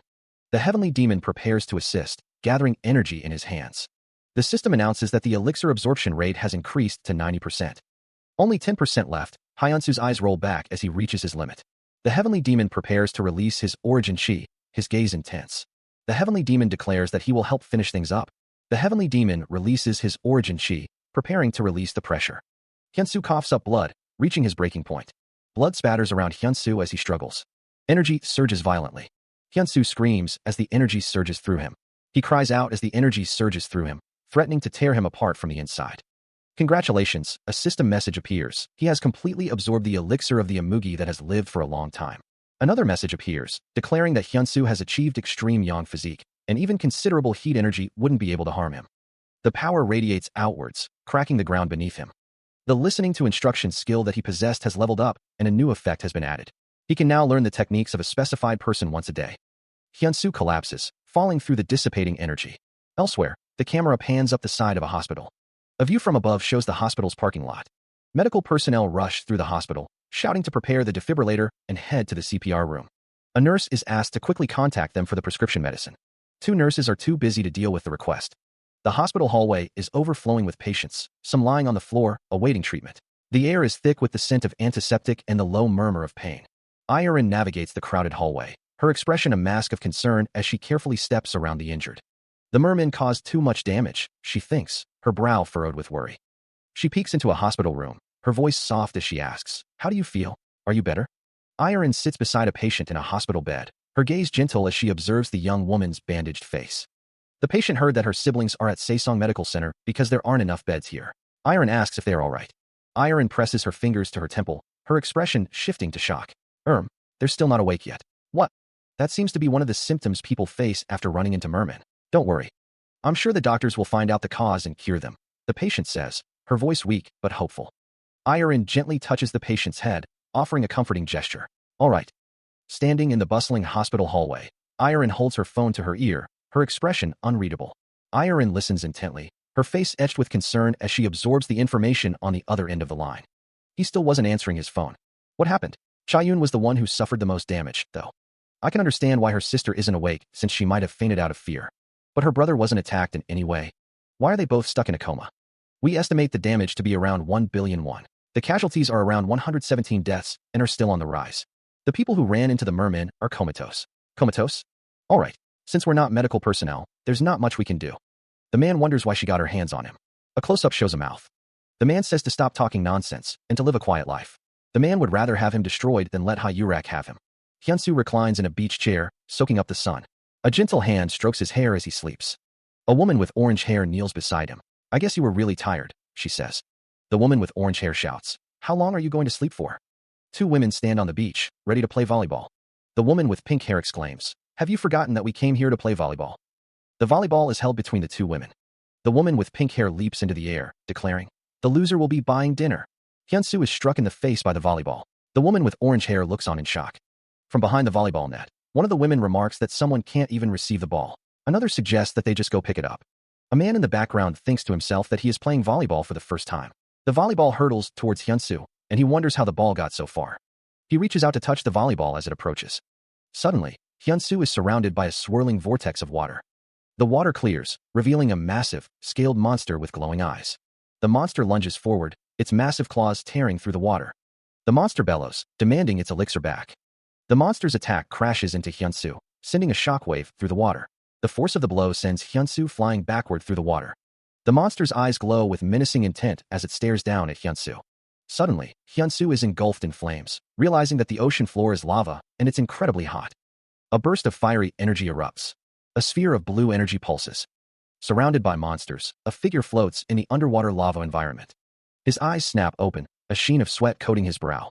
Hyun-soo gasps, the heavenly demon divine cult leader sitting cross-legged above him. He mutters, I.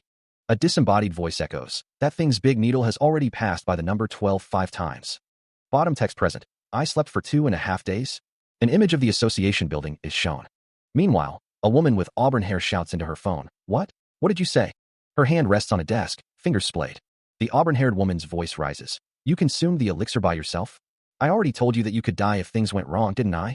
The Red Lion Guild building looms. The woman sits in her office, still on the phone. She exclaims, and slept for 2 days? A woman on the phone says she can't do anything about the person she is talking to. Hyun-soo is on the phone, relieved. She's much calmer than he thought she'd be. He thinks, all right, I'm glad that you're not dead or something. Hyun-soo and the heavenly demon divine cult leader are at a table. The heavenly demon says, stand by then. The heavenly demon divine cult leader eats noodles and calls Hyun-soo a brat. A screen displays the word, OHHHH. Hyun-soo is surprised. He exclaims, my level went up. A text box appears, stating, possessed ability, listening to instructions, LV3. The text box explains the possessed ability, listening to instructions. Hyun-soo is excited. He says, I got a new ability after leveling up. The heavenly demon divine cult leader asks, what are you making such a fuss about? A text box appears, explaining that Hyun-soo can learn the techniques of a specific person once a day, with the specific instructor being Chongyang. Hyun-soo exclaims, I can imitate one of Master's techniques once a day? Awesome. The heavenly demon divine cult leader stands. The heavenly demon divine cult leader says, let me watch the news in peace. Hyun-soo argues, what did you say? Isn't that cheating if that's the truth? How could such an ability exist? The heavenly demon replies, it does exist. He calls Hyun-soo a punk as the heavenly demon divine cult leader flicks his finger, sending a sharp burst of energy toward the young man. Fist Demon demands that Hyun-soo stop dodging, complaining that his forehead isn't getting any better because of the boy's constant movement. The heavenly demon asks if Hyun-soo can already dodge it this well. Meanwhile, a man in a hospital gown sits on a bench, stating that he sees. He wonders what he's going to do if they don't wake up. The man places a hand on the shoulder of the person next to him, saying that they'll wake up. The woman next to him says that they're actually similar in a lot of ways. The camera pans across the hospital hallway. The woman calls the comatose patient her younger brother, Hyuntae. He's also hospitalized here. The man in the hospital gown says that Hyuntae has been comatose ever since they got into that accident. Even the doctors don't know the reason why. The woman holds Hyuntae's hand. A woman introduces herself. She is Chaeyoon, and she says Hyun-soo takes very good care of her. Chaeyoon says Hyun-soo takes very good care of her. Chaeyoon says she doesn't know if he's heard about her, but Hyun-soo has been waiting very long for him. Chaeyoon hopes Hyuntae will wake up soon. Meanwhile, Fist Demon says he feels a strange energy from Hyun-soo's brother. There's some sort of cursed seal on his heart, says Fist Demon. He wonders if it's an A seal. Fist Demon says there's a way around it, but for the skeleton spear, Jin Si-hyuk sits, raising a finger as if signaling a bid at the auction. Aegis Guild's Choi Jae-hyuk bids 70 million. The auctioneer announces that the price is now 80 million won. Jin Si-hyuk's expression hardens. He chuckles softly. Jin Si-hyuk raises his hand, bidding 80 million. Jin Si-hyuk's expression darkens, a hint of anger flashing in his eyes. The scene shifts to a parking garage. Someone opens the door of a car. A man calls out, hey, Jin Si-hyuk. Someone questions, are you crazy? Why would you bid 200 million won for something that was 70 million won? Two figures stand in the parking garage, the tension palpable. He declared he would buy it, even if it cost 300 million won. Jin Si-hyuk sat in his car as the man outside told him to just go back home and eat ramen or something. The man kicked the car door with brutal force. The impact reverberated through the vehicle. The car was utterly destroyed by the force of the blow. The man stood over Jin Si-hyuk, who was now outside of the wrecked car, and questioned him with a menacing tone. Debris rained down around them. The man asked Jin Si-hyuk if he wanted to die. The man summoned a glowing blue sword. The man declared he would show Jin Si-hyuk why that was only worth 70 million won. Energy crackled around the man's hand. The man moved to strike, telling Jin Si-hyuk to stop putting on a tough act for someone who's about to die. He is immediately assaulted by a barrage of purple energy. The air crackles with raw power as the unknown man unleashes his attack. The force of the blow echoes through the garage. The attacker's face is revealed, a sinister smirk playing on his lips as he unleashes his power. Purple energy crackles around the unknown man's hand, a tangible manifestation of his dark abilities. The force of the attack sends Jin Si-hyuk flying backward, his body ragdolling through the air. An explosion erupts, bathing the parking garage in a blinding light. The unknown man's voice drips with malice. I don't think you know this yet, but... A disembodied voice echoes, a chilling promise of doom. No one has ever been able to walk out of an auction alive after they won a bid against me. The heavenly demon divine cult leader stands with his back to the viewer, a framed photo on the desk before him. The heavenly demon divine cult leader asks if she is going to keep creating trouble. He says he has been so busy taking care of the complaints that came in because of her. The heavenly demon divine cult leader says he couldn't help but get angry because she came in and stole his auction item from him. The woman with pink hair tells him to shut up. The heavenly demon divine cult leader stands with his arm outstretched. The woman with pink hair says if he makes trouble one more time, she'll tear his flesh from his bones and burn it all away. The woman with pink hair says okay, get out. The woman with pink hair is seen in a picture on the wall. But the heavenly demon divine cult leader stands in the doorway as the woman with pink hair asks what it is again. The heavenly demon divine cult leader leans in, a sly smirk playing on his lips. He asks when he'll be introduced to the newly recruited A-rank hunter. A voice retorts, denying any intention of setting up a hierarchy. The heavenly demon's smile widens, his eyes gleaming with amusement. A voice erupts in frustration, exclaiming that they can't even say anything. The heavenly demon stands with his hands on his hips, a confident air about him. He muses that he'll probably meet him soon. Elsewhere, someone walks down a brightly lit hallway, their destination unknown. A building with a green cross stands against the pastel sky. A woman looks up at a man, surprised. She asks if he's a hunter too, calling him Appa. The man replies that getting awakened is something that doesn't have a fixed period. The woman exclaims that it's so interesting. The woman states that it's no wonder someone who seemed to be in a high position like Mina Yuni helped him out. The man laughs. The man comforts the woman, telling her to rest well and that he'll go visit her younger siblings. She replies okay. Meanwhile, a man stands before a towering figure, a blue glow emanating from the ground. The camera focuses on the feet of two figures standing in what appears to be a hospital room. Hyunsu, standing beside the heavenly demon, asks, Master, you said there's a way to help him, right? A figure lies in the hospital bed behind them. The heavenly demon states, it's called the Severing Heavenly Language.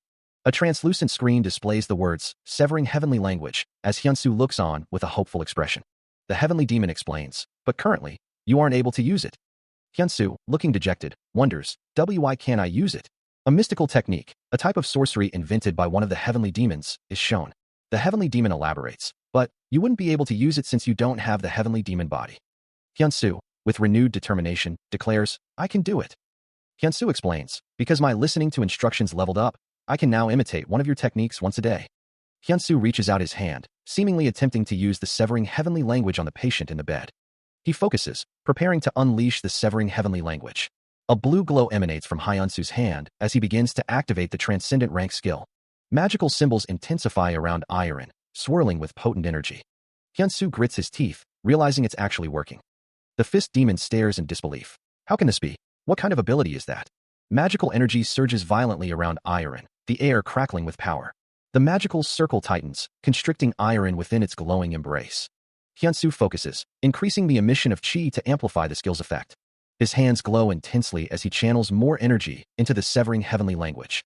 The magical circle continues to pulse, its energy focused intently on Iron.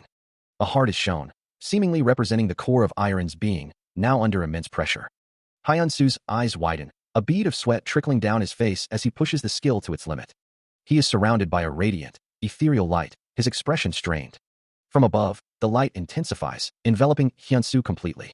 Hyunsu lies in a hospital bed, his face pale and drawn with exhaustion. Someone in the room senses an immense power emanating from Hyunsu's location. The person in the hospital bed wonders what the reason could be, trusting in someone's assurance. Elsewhere, a car is parked in front of a building with a European architectural style. Right now, we need every single strong hunter.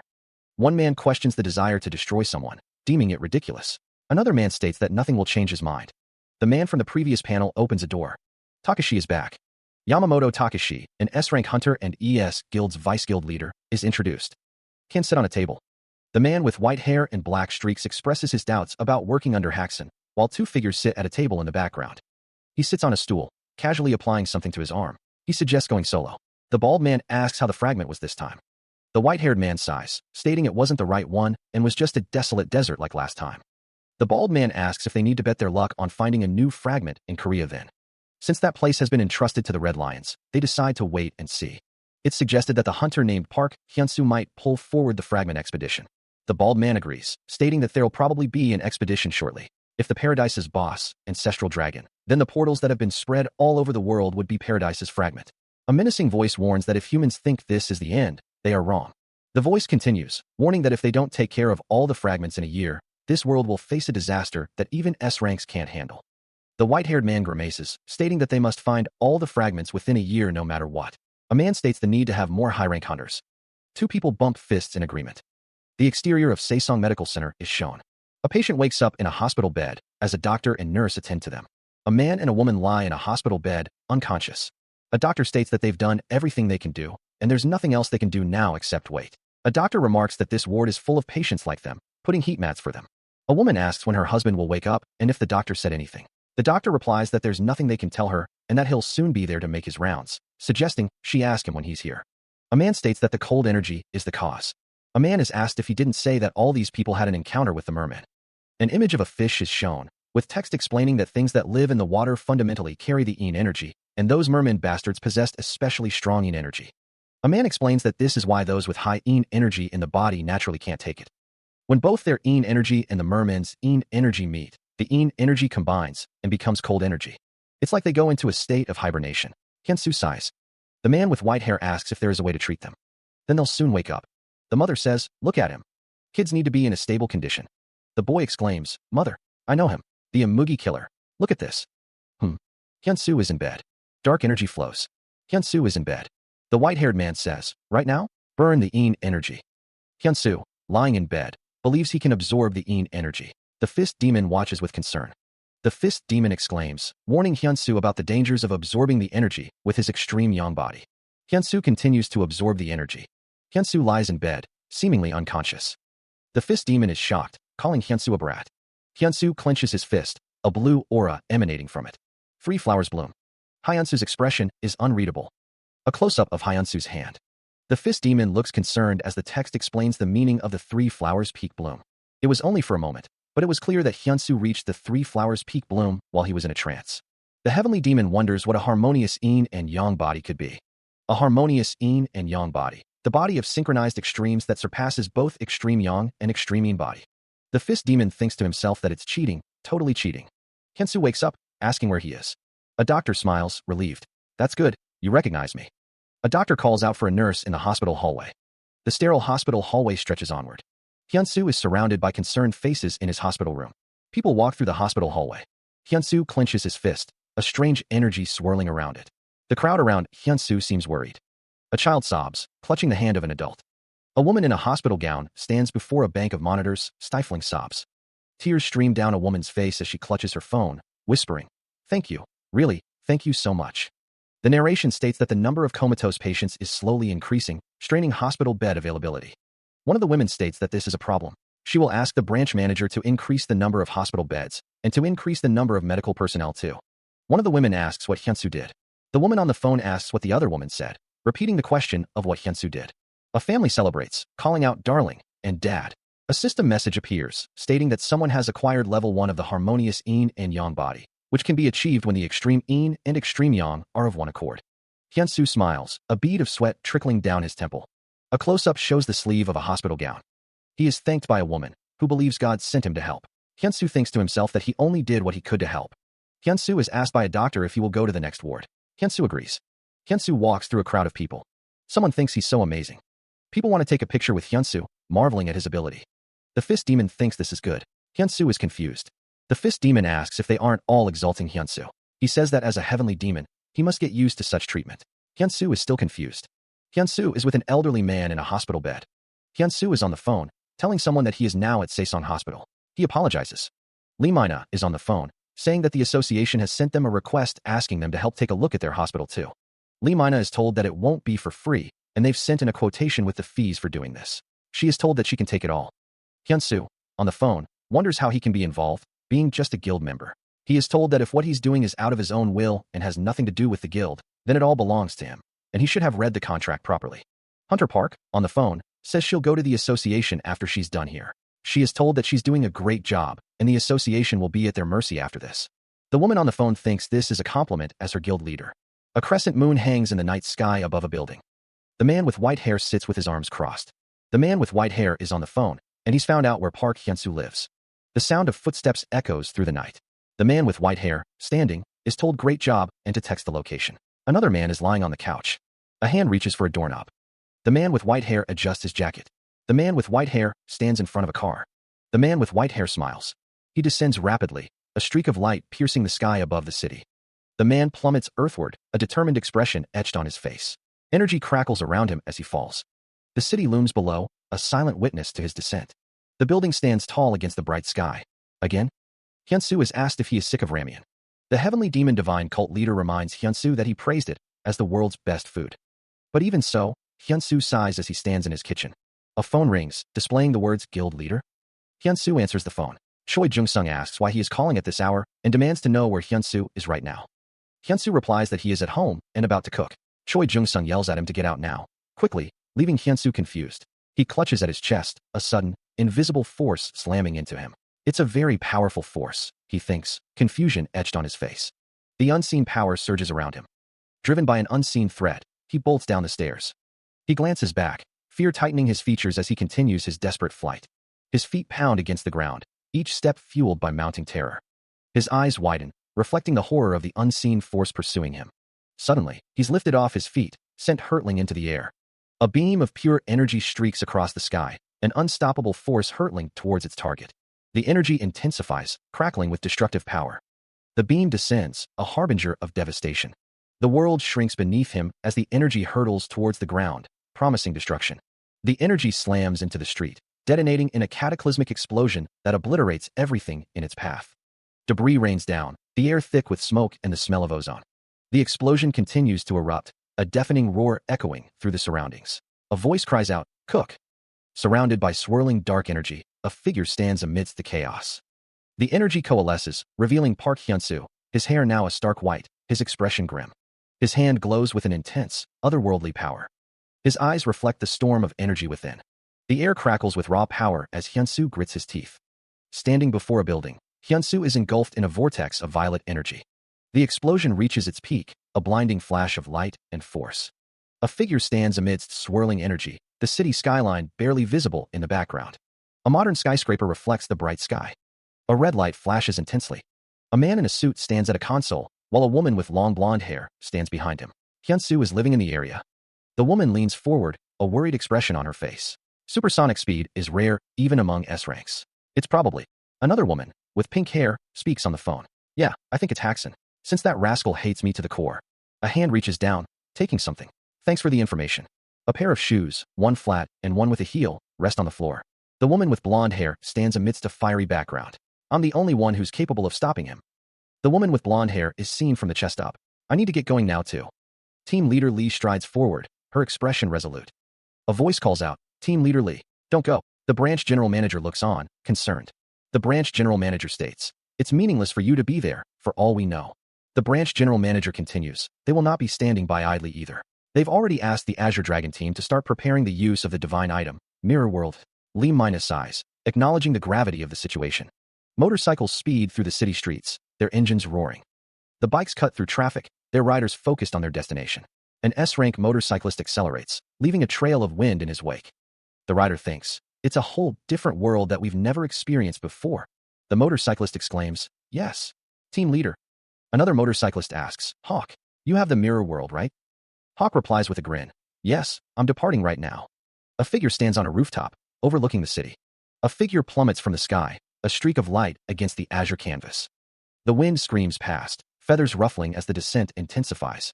Wings spread, the figure gains momentum, a feathered missile aimed at the city below. The winged figure hurtles towards the ground, a blur of motion against the cityscape. A voice echoes, laced with surprise. Fist Demon's eyes glow with an ominous red light, a sinister smile playing on his lips. Hyun-soo is enveloped in crackling energy, a storm of power gathering around him. He stands amidst the swirling currents, a vortex of yin and yang energies coalescing within him, achieving the evolutionary realm. The speed of his growth is incredible, but the power emanating from him is even greater. The white-haired man observes, noting that Hyun-soo has achieved at least the supreme peak realm from where he came. Hyun-soo demands, his voice sharp with anger, why did you suddenly appear out of nowhere and attack me? Muscles ripple beneath pale skin, a testament to the raw power contained within. The heavenly demon divine cult leader smirks, wondering how an A rank was able to defend against his attack. Hyunsu, hearing a strange sound, wonders what it could be. He wonders if there was an accident nearby. Hyunsu shouts a warning, telling everyone to go back inside because it's dangerous. He stands his ground, ready to fight. The heavenly demon tells Hyunsu to focus because he's in a battle. Hyunsu prepares to use his power. The heavenly demon taunts Hyunsu, asking if he thought using the same attack would work. Hyunsu calls him an idiot.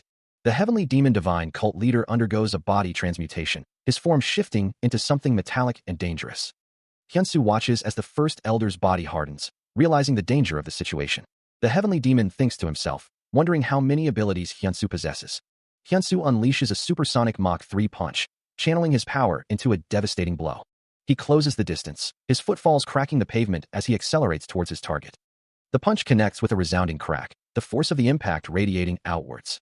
The world blurs as the energy of the attack distorts the air around them. The force of the blow sends the heavenly demon hurtling backwards, crashing through the environment. Debris explodes outwards as the impact tears through the surroundings. The heavenly demon is sent crashing down, his body impacting the ground with tremendous force. The ground shatters and splinters under the weight of the impact. The air crackles with residual energy as the dust settles. He winds up a devastating right hook, the force radiating outward. The punch connects with the heavenly demon, the impact sending shockwaves through the room. The heavenly demon is thrown backward, sweat flying from his brow as he reels from the blow. He crashes to the ground in a cloud of dust. Hyunsu drops to his knees, panting. He thinks, I can't feel anything in my right arm. To think I'd end up in this state even after gathering my internal energy. Hyunsu grits his teeth, pain etched on his face. The heavenly demon retaliates with a swift kick. Fueled by a surge of power, Hyunsu unleashes a supersonic Mach 5 punch. The punch lands with earth-shattering force. The heavenly demon thinks, did you learn the heavenly demon footwork for nothing? Listening to instructions has been activated. A system message appears, indicating that the comprehension rate of the heavenly demon flight is at 57%. The heavenly demon employs the heavenly demon footwork, second technique, a surge of blue energy enveloping him. Heavenly demon flight activates, the air crackling with power. The heavenly demon gathers energy in his hand, declaring, it's my turn this time. Orange energy flares as he launches himself forward, a blur of motion. He accelerates, leaving only streaks of displaced air in his wake. Debris explodes outward as the heavenly demon tears through the atmosphere. The force of his passage shatters a building, sending fragments scattering. The orange energy intensifies, a roaring inferno propelling him onward. He hurtles toward a sprawling cityscape, the buildings shrinking beneath his rapid descent. A worried voice echoes, I hope they haven't met yet. If the two of them meet, I wonder how long Hyunsu will be able to stand his ground against Haxan. Red energy crackles, a sign of impending conflict. 10, maybe 20 seconds? It'll probably end in an instant. He needs to hurry up. Hyunsu grunts. How strange. Hyunsu thought he'd be done with him in a single strike. Even though his disciple's understanding rate isn't that high, for him to be able to hit the real one at once. He's really strong. But if he can't overcome a trial like this, then he probably wouldn't be able to grow as a heavenly demon. I applaud you for being able to last this long. The white-haired man watches the fight. What are you talking about? You bastard. I don't understand. The heavenly demon divine cult leader's eyes narrowed, a predatory glint in their depths as he prepared to unleash his power. The heavenly demon roared, his voice echoing with unrestrained fury. What you're blabbering about? Gathering energy between his hands, the heavenly demon divine cult leader formed a swirling orb of pure blue power. The orb of energy hurtled forward, a concentrated beam of destruction aimed at an unseen target. Seed impact. The heavenly demon's fist clenched, ready to deliver a devastating blow. The impact unleashed a cataclysmic wave of energy, tearing through the air with unstoppable force. The force of the blow ripped through the very foundations of a nearby building, splintering concrete and shattering steel. The building erupted in a violent explosion, sending debris flying in all directions as the structure collapsed into a cloud of dust and smoke. The heavenly demon divine cult leader gathers energy in his hand, preparing for an attack. Blue energy crackles around him, a visible manifestation of his power. He focuses the energy on his arm, the power intensifying. The energy surges, ready to be unleashed. Suddenly, an unseen force slams into the heavenly demon divine cult leader. The ground beneath him cracks, a testament to the force of the blow. The impact sends him flying backward. He grits his teeth, realizing the impact is bigger than he thought. Digging his heels into the shattered earth, the heavenly demon divine cult leader manages to stop his momentum. He stares at his arm, a grimace twisting his features. He thinks, an A-rank destroyed his reinforced arm? Impossible, he thinks, unleashing Silver Pulse. He gathers energy around his hands, a dangerous glint in his eyes. The Heavenly Demon Divine Cult Leader's rate of recovery is at the level of demonic monsters. The Heavenly Demon Divine Cult Leader warns himself not to let Hyunsu catch a break and to use would impact to destroy the insides of his body. Listening to instructions has been activated. The Heavenly Demon Divine Cult Leader unleashes his combat arts, a devastating would impact. Hyunsu grits his teeth, declaring that he will slowly destroy all the Heavenly Demon Divine Cult Leader's transmutations. A blinding burst of energy erupts. Hyunsu is caught in the blast. Water vaporizes in the wake of the attack. Did he vaporize after getting hit by would impact? The Heavenly Demon Divine Cult Leader watches as Hyunsu cries out in pain. Hyunsu's eyes widen in shock. The Heavenly Demon Divine Cult Leader stands triumphant, energy still swirling around him. Only his shoes remain. An explosion erupts, the force of it sending debris scattering across the battlefield. The Heavenly Demon Divine Cult Leader is sent flying backward, the impact of the unseen attack staggering him. Hyunsu stands over the fallen leader, his expression unreadable. The young man's eyes widen in shock, a sudden realization dawning on him. The Heavenly Demon Divine Cult Leader rises, a blade of pure energy forming in his hand. I'll kill you painlessly, he vows.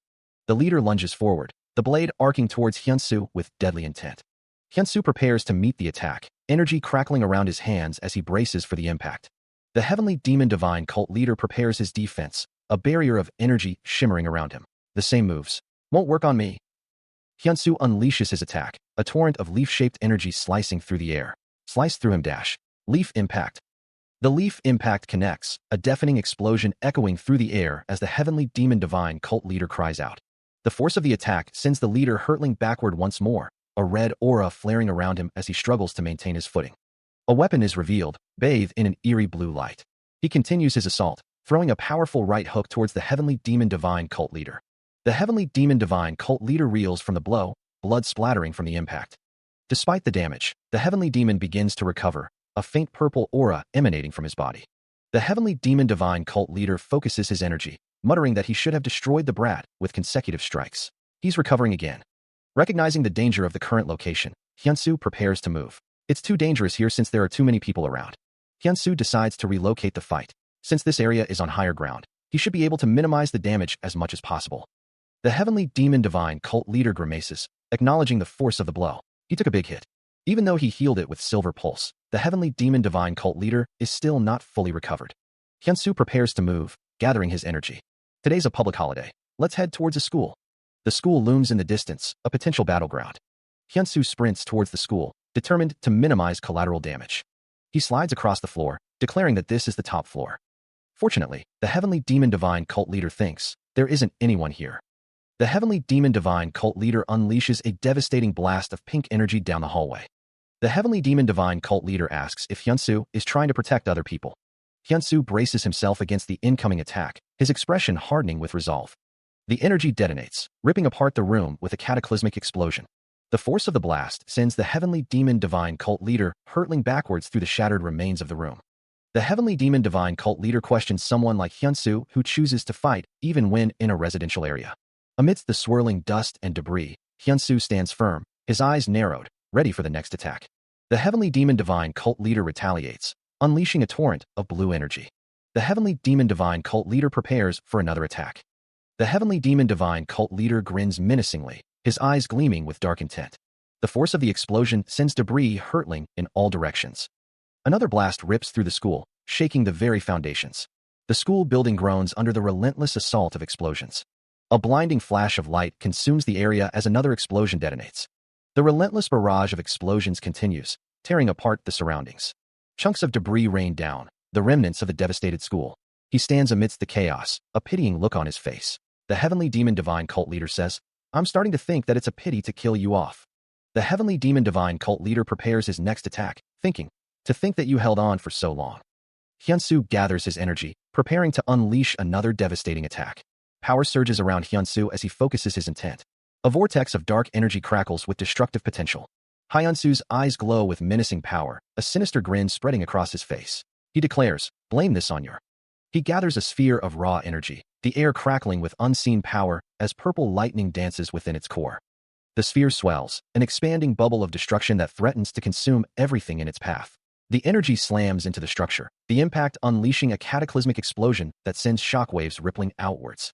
The explosion intensifies, a blinding flash of light and heat that obliterates everything in its wake. Debris and wreckage are flung outwards, propelled by the sheer force of the blast. The inferno reaches its zenith, a roaring conflagration that consumes all in a fiery embrace. The flames begin to subside, the intense heat slowly dissipating as the smoke begins to clear. The aftermath is revealed, a scene of utter devastation and ruin stretching as far as the eye can see. He floats amidst the swirling smoke and debris, a solitary figure amidst the destruction. Hyunsu lands on the scorched earth, his expression unreadable as he surveys the scene before him. The ground is cracked and broken, a testament to the immense power that was unleashed. He stands in the center of a vast crater, the epicenter of the cataclysm, a silent observer of the devastation he has wrought. The landscape is devastated, reduced to rubble and dust. Fist Demon stands amidst the destruction, observing the scene. This country is really bad at estimating one's abilities, he muses. He's not an A rank, he's already an S rank. The man wonders if he should head back. Fist Demon's eyes glow with a faint purple light. Hyunsu stands on a rise, overlooking the devastation. Blue energy emanates from Hyunsu, swirling around him. The ground cracks and shatters beneath the force of the energy. Fist Demon grins, a sinister chuckle escaping his lips. Kiki. The blue energy intensifies around Hyunsu, forming a protective aura. Fist Demon stands his ground, unfazed by the display of power. You surprise me yet again, he says. The scene shifts, showing both Hyunsu and the devastation he caused. Fist Demon looks towards Hyunsu, a hint of respect in his eyes. He gathers power, a swirling vortex of purple energy coalescing in his outstretched hand, his eyes narrowed in fierce concentration. The heavenly demon divine cult leader unleashes the energy bullet, a streak of violet hurtling towards Hyunsu. The energy dissipates into nothingness. My energy bullet has dissipated. His eyes widen in disbelief, sweat beading on his brow. This has never happened before. Hyunsu advances, his gaze unwavering as he closes the distance between them. Fist Demon grits his teeth. In any case, his body is still able to function normally. The first elder focuses, a blue aura beginning to emanate from Hyunsu. Fist Demon clenches his fist, purple energy crackling around it. This is the end. Hyunsu counters, his own fist glowing with raw power as he prepares to strike. The force of Hyunsu's blow rips through the air, a shockwave of energy erupting on impact. The punch lands, and Fist Demon reels back, a look of utter shock etched across his face. His eyes widen, pupils dilating as the full force of the attack registers. He winds up a devastating right hook, a blue aura flaring around his fist as he prepares to strike. The punch connects with the heavenly demon's jaw, the force of the blow sending him flying backward. Hyunsu's eyes burn with a fierce determination. Heaven obliterating demonic fists, second technique. A figure is struck by a devastating blow. The impact registers on his face. The force of the attack explodes outward. The figure is sent flying. The attack detonates. Power gathers in a fist. A figure clenches a fist crackling with energy. 5 days ago, a building stands under a bright sky. A dark orb hangs suspended in a pristine, modern room, the only object out of place. The heavenly demon divine cult leader unleashes a devastating strike, his fist a blur of motion. He follows up with a swift kick, the force of the blow threatening to shatter bone. A whirlwind of attacks descends, each strike carrying the weight of mountains. The assault intensifies, a vortex of energy swirling around the combatants. The heavenly demon slams his foot down, the ground cracking under the immense pressure. He continues his relentless assault, each movement precise and deadly. A blinding energy blast erupts, incinerating everything in its path. Hyunsu is sent hurtling through the air, a ragdoll tossed by a hurricane. The impact creates a cataclysmic explosion, the force shaking the very foundations of the world. A determined glint shines in Hyunsu's eyes. The heavenly demon divine cult leader stands over Hyunsu, saying, "Listen while you circulate your energy." The heavenly demon divine cult leader states that Hyunsu has both the seed of the heavenly demon and the incredible internal energy of the Amugi. The heavenly demon divine cult leader continues, saying that Hyunsu hasn't been able to use them properly. Hyunsu, sweating, thinks to himself that he obtained more internal energy, but doesn't feel like he's gotten any stronger other than just having a high rate of recovery, and wonders why that is the case. The heavenly demon divine cult leader tells him to just think of it as a deep well. The heavenly demon divine cult leader explains that someone who's strong would be able to fetch the water 100 times, and a weak person probably can't even fetch even 10 times. Hyunsu is shown fetching water from a well. It is noted that the water in the well doesn't run out. Hyunsu realizes that means he needs to become stronger. The heavenly demon divine cult leader says that the training would help him become stronger and allow him to use his internal energy. Hyunsu thinks that fighting in real battles is important. The heavenly demon divine cult leader states that defeating a strong enemy is better than training 100 times. The heavenly demon divine cult leader clenches his fist. Hyunsu thinks that the enemy is right in front of him, and that it is his first strong opponent. He sprints across the ruined landscape, desperately trying to put distance between himself and his pursuer. The battlefield is a wasteland of shattered stone and lingering energy. The monster unleashes a devastating blast of power, the force of the impact echoing with a deafening roar. The monster stands amidst the destruction, its form radiating raw power. Arcane energy crackles around the monster's clawed hand, ready to unleash another attack. The monster's eyes burn with malevolent intent, its body shimmering with otherworldly energy.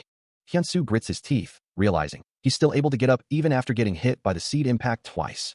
The monster looms, wreathed in crackling energy, its silhouette a terrifying omen. Is he a monster? Defending against the onslaught, Hyunsu thinks. On the other hand, my whole body feels like it's burning by defending against that attack just now. The monster's form flickers with power, its eyes narrowed in anticipation. To think you'd be able to push me to this extent. Hyunsu stands his ground, facing the monstrous figure. The monster thinks, no wonder the red line wants you. Is it not ready yet? The monster prepares another attack, a sphere of raw energy coalescing in its hand. The monster declares, although I'm called the Astral Wizard. He stomps his foot down, the force of the blow threatening to shatter the ground beneath. The Astral Wizard continues. I'm also capable of close combat. He moves at Mach 5, a speed that defies human comprehension.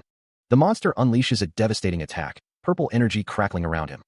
Hyunsu's eyes widen in shock as he barely manages to react to the incoming assault. Gathering his resolve, Hyunsu channels his energy, preparing a counterattack. He unleashes his power, a surge of energy erupting from his hands. The monster is struck by Hyunsu's attack, the force of the impact sending him reeling. The Astral Wizard is visibly shaken, the attack clearly having taken its toll. He is sent hurtling backwards by a blast of purple energy. The Astral Wizard's face contorts in a sneer. An unseen force strikes Hyunsu. The Astral Wizard declares, you can't run away. The Astral Wizard continues, I'll be taking your head. Hyunsu tumbles through the air, struggling to regain his footing. The Astral Wizard shouts, brat, pull yourself together. Your head's about to fly. Hyunsu grits his teeth, a blue status window flashing before his eyes. Use the Heavenly Demon Soul Shed. Hyunsu's comprehension rate of the Heavenly Demon Soul Shed has increased to 65%. The Astral Wizard urges, succeed. You must succeed. A lone figure stands in a vast, empty space. Hyunsu, shirtless and panting, thinks, Master, the Heavenly Demon Soul Shed is too difficult. It's probably hard to understand, but think of it. The Fist Demon instructs, one step. Take just one step backwards, and allow your consciousness to pass through from that spot. Hyunsu, listening intently, repeats the instructions in his mind. One step. Allow my consciousness to pass through from that spot. A disembodied voice echoes, goodbye. Suddenly, energy blades materialize, striking Hyunsu with brutal force. Reacting to the assault, Hyunsu activates the Heavenly Demon Soul Shed, a surge of blue energy erupting around him. He collapses to the ground, rain beginning to fall as the environment darkens. Without warning, the Fist Demon is also struck by the same energy blades. The Fist Demon reels, a look of shock spreading across his face. What was that? He realizes the speed of the attack was immense. I'm sure that he was just flying towards me at an accelerated speed. The energy blades streak through the air. The energy blades continue their assault. The attack culminates in a burst of raw energy. Blue energy crackles in the air. The Fist Demon cries out as he is struck by an unseen force, a corona of white energy flaring around him. Hyunsu shouts, explode, as he channels energy into his hands, a blue light coalescing between his palms. The Fist Demon's voice echoes, laced with desperation. I can't dodge it. Tree impact. Reacting instantly, Hyunsu throws his hands forward, erecting a shimmering blue barrier to defend against the incoming attack. A deafening explosion rips through the air, sending debris flying in all directions. The force of the blast throws Hyunsu backward, his body tumbling through the ruined landscape. Scratches and blood mar his arms, testament to the power of the attack. The Fist Demon stands over Hyunsu, his expression grim. He lies on the ground, spent. Hyunsu thinks to himself, I've completely used up all my strength to fetch water from the well. The Astral Wizard's eye glows with malevolent energy. The Astral Wizard attacks Hyunsu with a barrage of energy blades.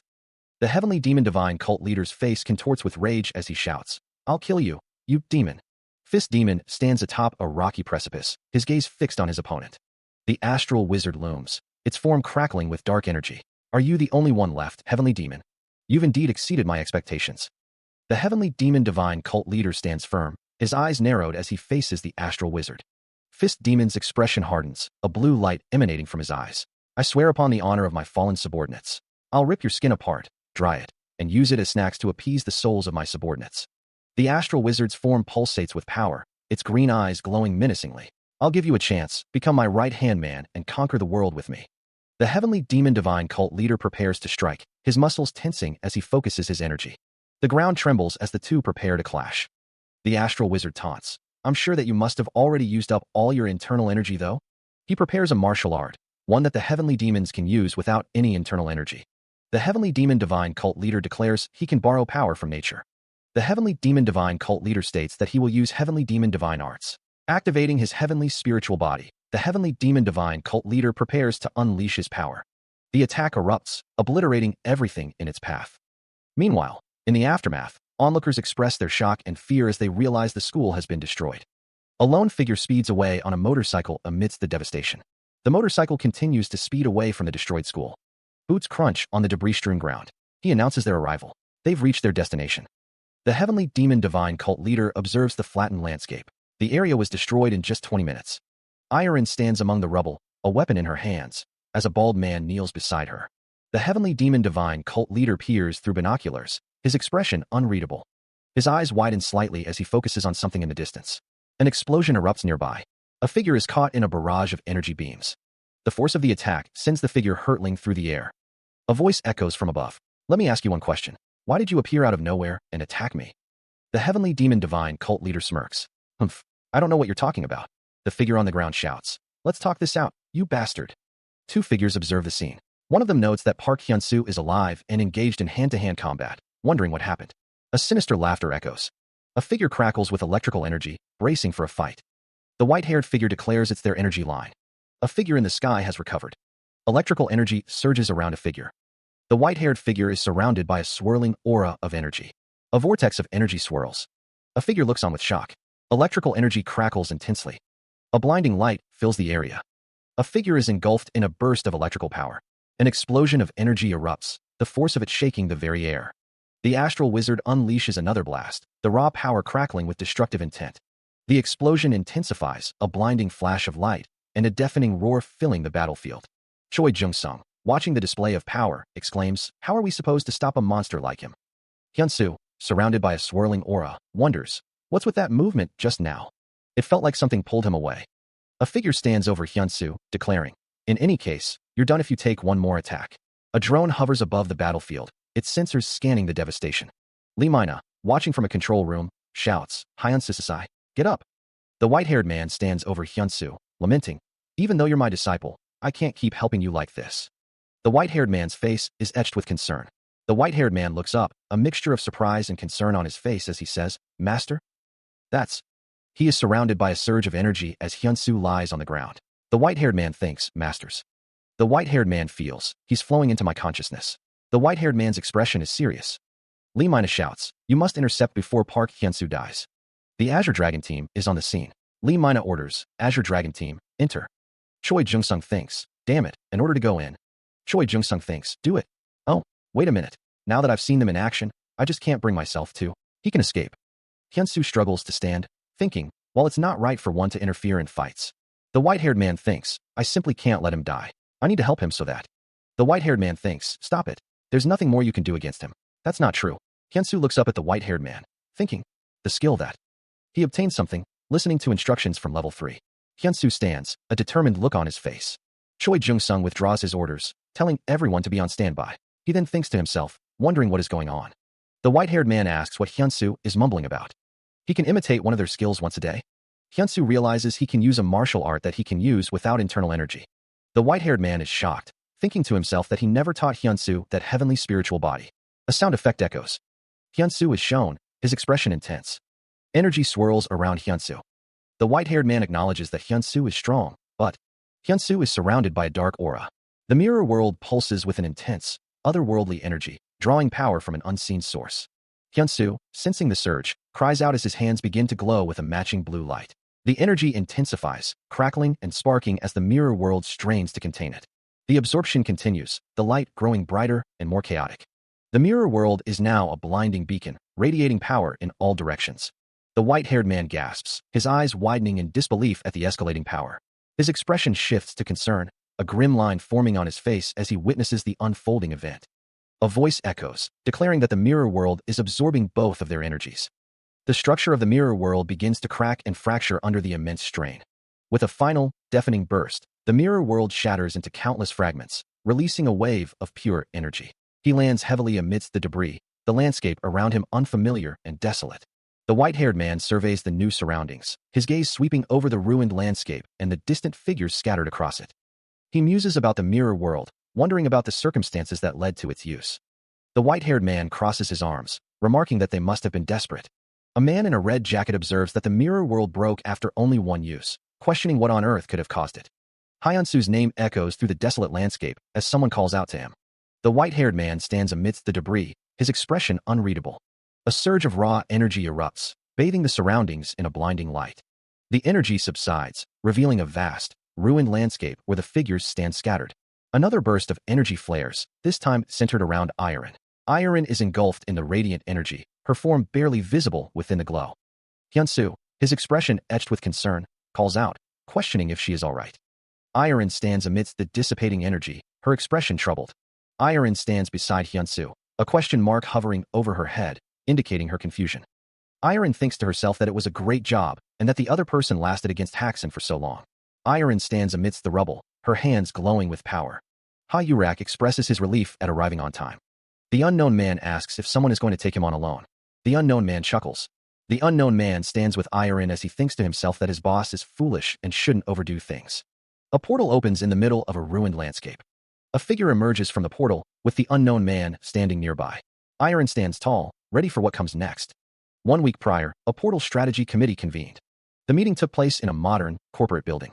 Inside, the attendees were informed of a decision that had been made, with automatic translation devices activated for their use. The portal, spread by the ancestral dragon, would be managed by guilds possessing S-rank hunters in each country, who would be in charge of taking care of the paradise. In the event that portals appeared in countries lacking S-rank hunters, the speaker declared that they would choose the guild to go on the expedition according to the situation. A man with white hair questioned the point of the meeting if they were simply being informed of a decision. The meeting continued. The man scoffed at the idea of such a scenario occurring. He insisted that humanity's ability to overcome the catastrophe was purely based on their strength. The white-haired man declared that he and the Eep.S guild would be moving by themselves, and that others should bear that in mind. Haxin exclaims, questioning why someone would go against the flow, emphasizing the need to work together to overcome a catastrophe. She declares that it's none of her business.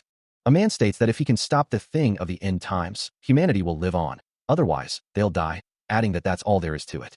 A group of people discuss a portal that appeared at the school, expressing concern about monsters appearing and deciding to get as far away as possible. One man says he's going to his mom. A voice urges someone to go to their uncle now. The scene shows a landscape of rubble and destruction. A man looks out at the scene, questioning what on earth it is. A group of people stand amidst the destruction, with one stating that if they fight here, a national-level disaster might occur. 2 men stand side by side, their arms nearly touching. One man apologizes to Ha-Yurak, explaining that his guild leader did something crazy again. Another man exclaims, "What? Hey, Takashi." Yamamoto Takashi's companion recognizes someone from a magazine, noting that he's ranked number 8 among the S-rank hunters in the world. Jill Lord Demon demands to know what the other person has done and what they are doing in someone else's country, identifying herself as the magician of time and space, ranked number 9. Jill Lord Demon realizes that the person who fought with her is. The other person asks Jill Lord Demon to stop provoking people. Someone exclaims in disbelief, identifying the attacker as Haxin, the German, Haxin Baldur, who's ranked number 2. A close-up reveals the character's shock and anger. It's noted that Haxin has never appeared in any form of media, so no one knows what he looks like, but people know that he's very violent. The Yes Guild promises to apologize on a national level and also compensate for the damages caused, asking for the matter to be overlooked. The character declares that he can't forgive him. He states that he was attacked this whole time for unknown reasons. He continues, saying that the school that he was attending has also been blown to bits. He explains that because of the sudden fight that ensued, the residents here too, before addressing someone as "Hey boy." The bald man salutes. He introduces himself as Jill Lord Demon, pleased to meet Hunter Hyunsu. The ground is littered with debris. Hyunsu looks surprised. Jill Lord Demon notes that he is fluent in Korean, explaining that he can match the wavelengths of brainwaves to speak in every language. Jill Lord Demon assures Hyunsu that they are not there to fight, but to bring the other guy away, asking him to calm down. A man lying on the ground introduces himself as Takashi, stating that, as he said to Ha-Yurak, they will apologize and compensate. The response is an incredulous, "An apology?" A man with black hair declares that he needs to see things to the end with that bastard, demanding that they get out of his way. Takashi is identified as ES Guild's vice guild leader and someone trustworthy. Fortunately, there weren't any casualties, so they should just stop here. Iron looks on. Choi Jung-sung states that Haxin's actions are a clear act of invasion, and even if the army is sent, there's nothing they can do or say against them. One of the men suggests that they go back. The other man agrees, telling the first to finish this next time and make sure to get strong in the meantime. The man unleashes a torrent of purple energy, the air crackling with raw power. The energy slams into the ground. the force of the impact threatening to tear the world apart. He looks up, beads of sweat forming on his brow as he witnesses the devastation he has wrought. The man hears, "I heard you're an A-rank hunter." Well, it's a moment worth celebrating whenever a strong hunter is born. Kim Haksung says, "Let's get along well in the future, Boyd." Kim Haksung is surrounded by a blue barrier. Kim Haksung raises his hand, saying, "Again, that boy thing again." Iron watches with her arms crossed, a concerned expression on her face. He thinks, "I was only hoping that he wouldn't die, but to think he was able to fight on par with Haksung." Hyunsu stands amidst the destruction. The man thinks, "Park Hyunsu, just how much stronger have you grown?" A clenched fist emerges from the smoke. The city rises, a grid of lights against the fading sky. A sign reads, "Recovery Room." His wounds seem to be healing much faster than expected. A doctor, holding a file, tells Hyunsu that he should be fine by tomorrow. Iron stands nearby, arms crossed. Iron remarks that it looks like Hyunsu has gotten stronger in various ways after eating the snake. Iron suggests that Hyunsu sleep there before leaving if he feels tired. Hyunsu replies that it's all right. He's going to sleep in his own house. A subway train speeds along the tracks, bathed in an ethereal glow. Iron asks Hyunsu why he is taking the subway instead of using the heavenly demon flight. It has been. Hyunsu thinks to himself, "A tough day? I want to take the subway for today." He sighs. Hyunsu reflects that it's too dangerous to fight where normal people are at. He thinks that people almost got hurt today. He wondered what others thought of him. The city lights twinkled in the night sky. He walked down the street. Hyunsu thought everyone must be making a fuss since everything must be in tatters. He was shocked by the state of the neighborhood. How did this happen? Hyunsu heard someone say, "Hi Hyunsu SSI, thanks for your hard work." Lee Mina said she was really worried about him. Team leader Lee asked why she was here. She explained that there was a team within the association that specializes in restoration. Hyunsu declared that he was here with them to restore this neighborhood. Lee Mina thanked Hyunsu, saying she had no idea how worried she was on her way here. Hyunsu exclaimed that he was sorry. Someone shouted that Park Hyunsu was over there. Hunter Park Hyunsu is cheered on by the crowd. They thank him for saving their neighborhood. Hyunsu smiles, acknowledging the gratitude. The king is unhappy with how the Merman portal plan went sideways because of the inaccurate estimation of the monster rankings. Please don't worry. The fragment in the Western Sea of Korea should be enough to defeat them. The parallel plan is progressing smoothly as well. The progress is at 72%. If need be, you can just join in personally, and everything will be over. But it's satisfying to see a plan progress accordingly. A figure sits, one foot resting on an unseen object. The polished black shoe gleams under the light, reflecting the red and black of their attire. A news report revealed that the S-rank hunter, Haxen Baldur from Germany, was the perpetrator behind the collapse of Dowan High School on the 12th of the month. The news continued, stating that while Haxen Baldur attempted to attack Hunter Park Hyunsu from the country and invaded illegally, he destroyed a school in the process. The Yes Guild officially announced their apology in the afternoon and mentioned that they would be looking to compensate all parties involved in the shortest amount of time possible. A hooded figure, watching the news, thought to themselves how cool it all was. A man with long, purple hair shouted the name Park Hyunsu. The man stood with his hands clenched. The hooded figure continued to admire someone, thinking they were so cool.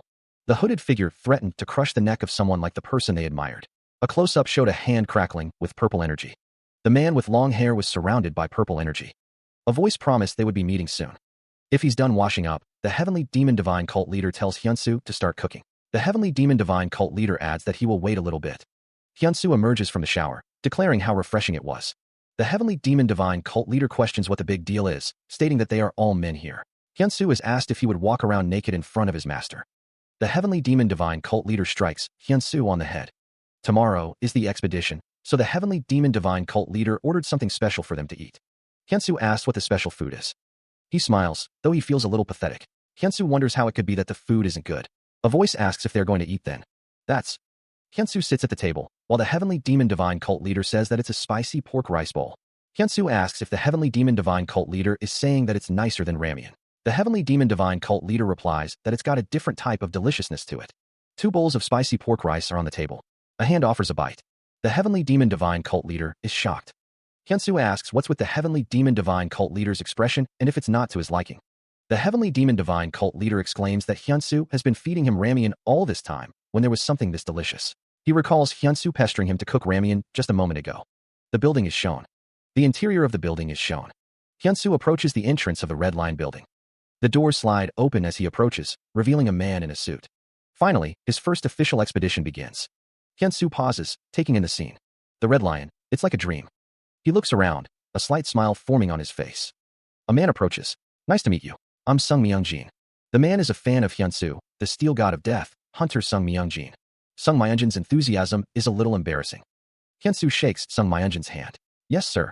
Someone asks who Hyunsu is swooning over. The response, that's Hunter Sung Myung-jin. Sung Myung-jin is someone who possesses the ability to never break down and has saved numerous people from various dangerous situations. A memory surfaces. The heavenly demon divine cult leader carries Hyunsu, protecting him from dangerous situations. Sung Myung-jin beams, confessing, I've been a fan of his since a long time ago. Elsewhere, a man checks his phone. The screen displays the name, Hunter Hyo Jun-sung. Hyo Jun-sung greets them. Oh hey, nice to meet you. Hyunsu responds, hello, I'm Park Hyunsu. Hyunsu and Sung Myung-jin shake hands with Hyo Jun-sung. Sung Myung-jin explains, he's Hunter Hyo Jun-sung. Even though he looks skinny, he's got monstrous strength. Without warning, Hyo Jun-sung punches Sung Myung-jin. Clutching his head, Sung Myung-jin cries out, ugh, why did you suddenly hit me? The heavenly demon divine cult leader demands, are you their servants, or what? Why are you lowering your head so much? Sung Myung-jin stammers, it's because I'm a fan, theirs. The heavenly demon divine cult leader says, no need to get all angry. You're the successor of the heavenly demon. You mustn't lower your head to any Tom, Dick, or Harry. The heavenly demon divine cult leader continues, even though this place isn't the Murim, you are still the heavenly demon's successor who will lead the heavenly demon divine cult. You must carve that into your mind and always act accordingly. The words hang in the air. I'll bear that in mind. Hyunsu's expression hardens, his eyes narrowing. A framed photo on the desk shows Hyunsu and a man in a suit. Iron stands near a poster, her voice echoing slightly. Guild leader, I heard you were looking for me. Hyunsu responds with a curt, yeah. Iron's expression is serious as she states, I've got something to ask you. A close-up reveals the intricate details of Iron's combat armor. Wow, is this the combat outfit for the expedition? Hyunsu's face is partially obscured by shadow. Since we don't have time. He offers a terse, sorry. Iron stands tall in her armor, looking down at Hyunsu. Are you going to keep working with me? Hyunsu's eyes widen slightly, a bead of sweat trickling down his temple. What? What do you mean? Iron smiles knowingly. You survived a fight with Haxon.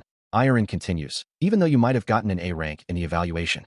The text states that they were really A rank at that time, but Hyunsu is now definitely an S rank hunter. Iron points forward, her expression serious. Hyunsu looks shocked, questioning if he is an S rank.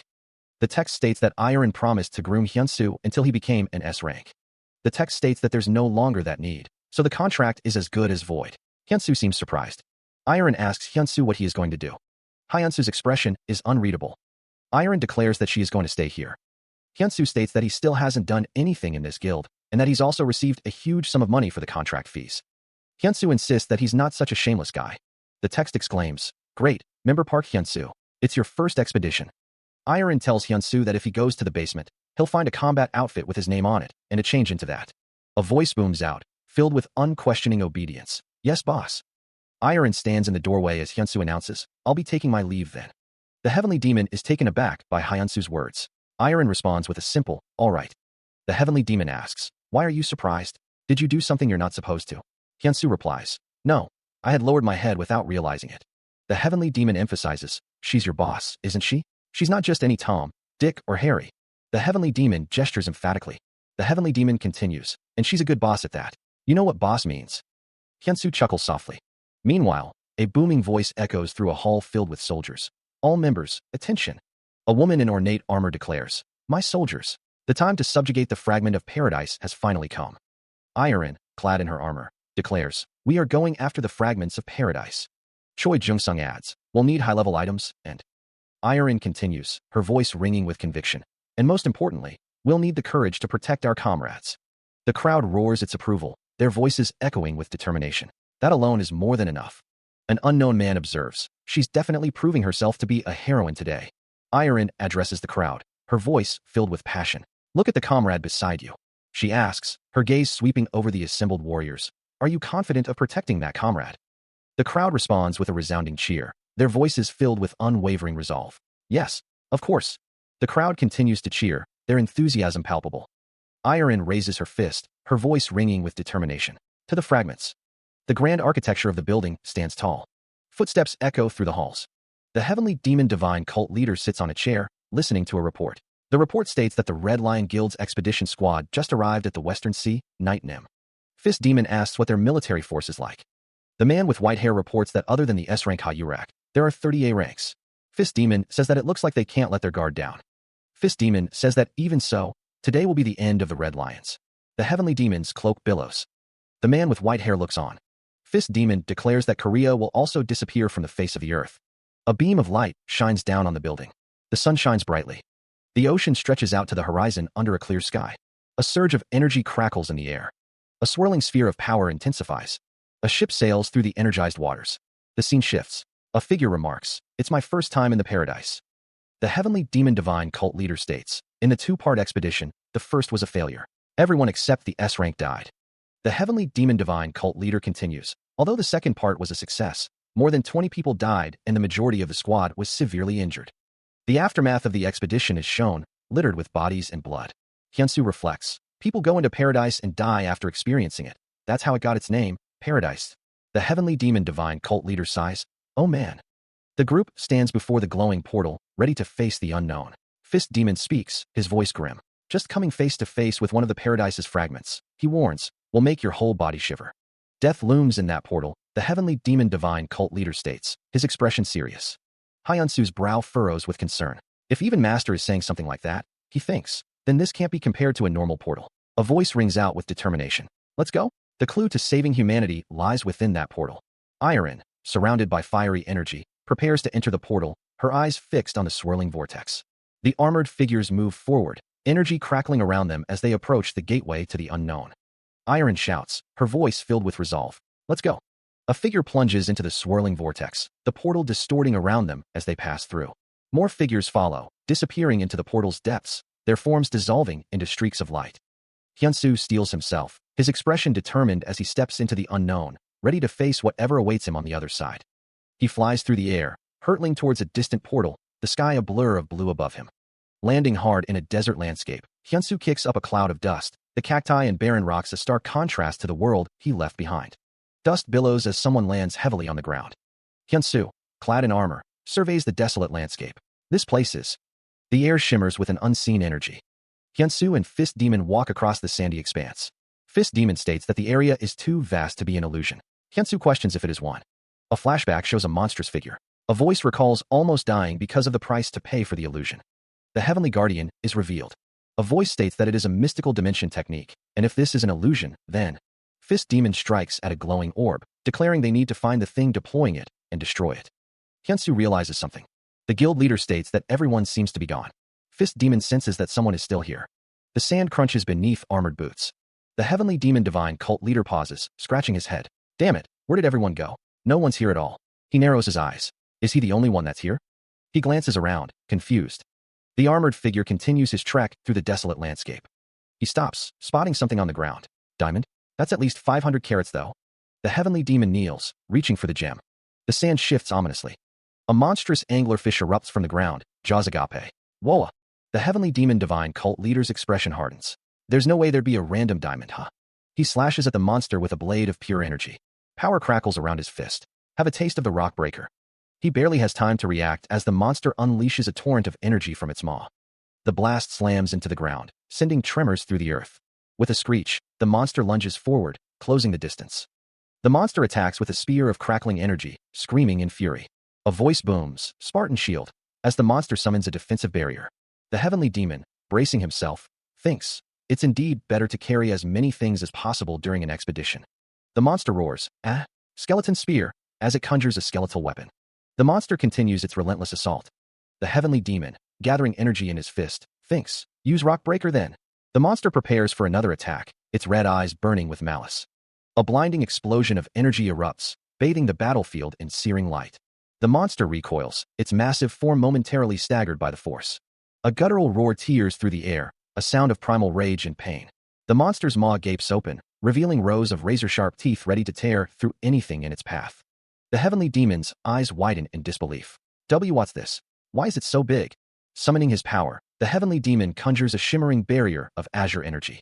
The barrier solidifies into a crimson shield, the words, "Double Shield," emblazoned upon its surface. The monster lunges forward, its massive claws poised to shatter the Heavenly Demon's defense. The monster's attack slams into the ground, sending tremors through the earth. Dust and debris explode outwards, obscuring the battlefield in a cloud of destruction. The monster's claws, tipped with razor-sharp edges, glint menacingly in the fading light. A piercing screech echoes across the battlefield, a testament to the monster's fury. The astral wizard slides backwards, kicking up a cloud of dust as it struggles to regain its footing. Sweat beads on the Heavenly Demon's brow as he prepares his next attack. A surge of blue energy crackles around the Heavenly Demon, lightning dancing in the air. The blue energy pierces through, an unstoppable force tearing through the air.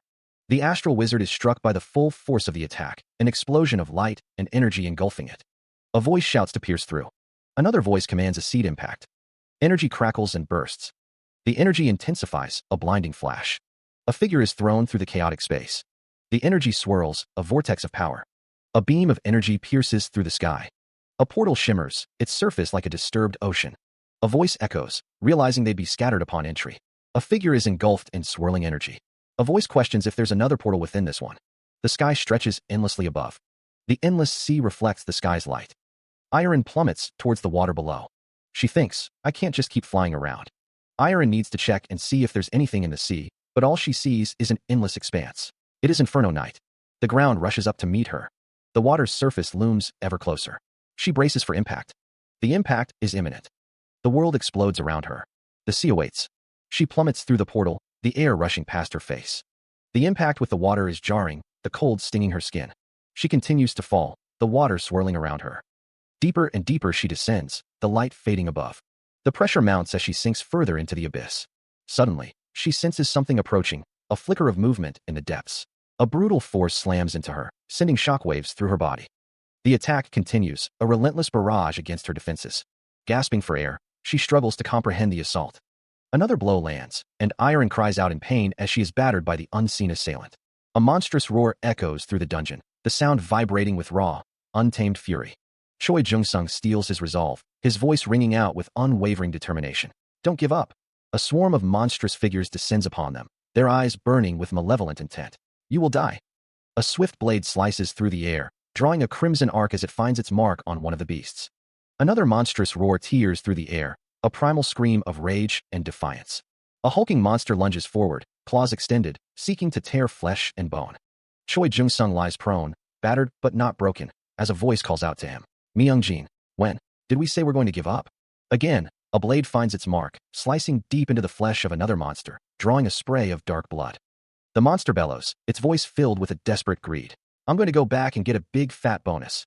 Choi Jung-sung grits his teeth, facing down the monstrous onslaught. Of course.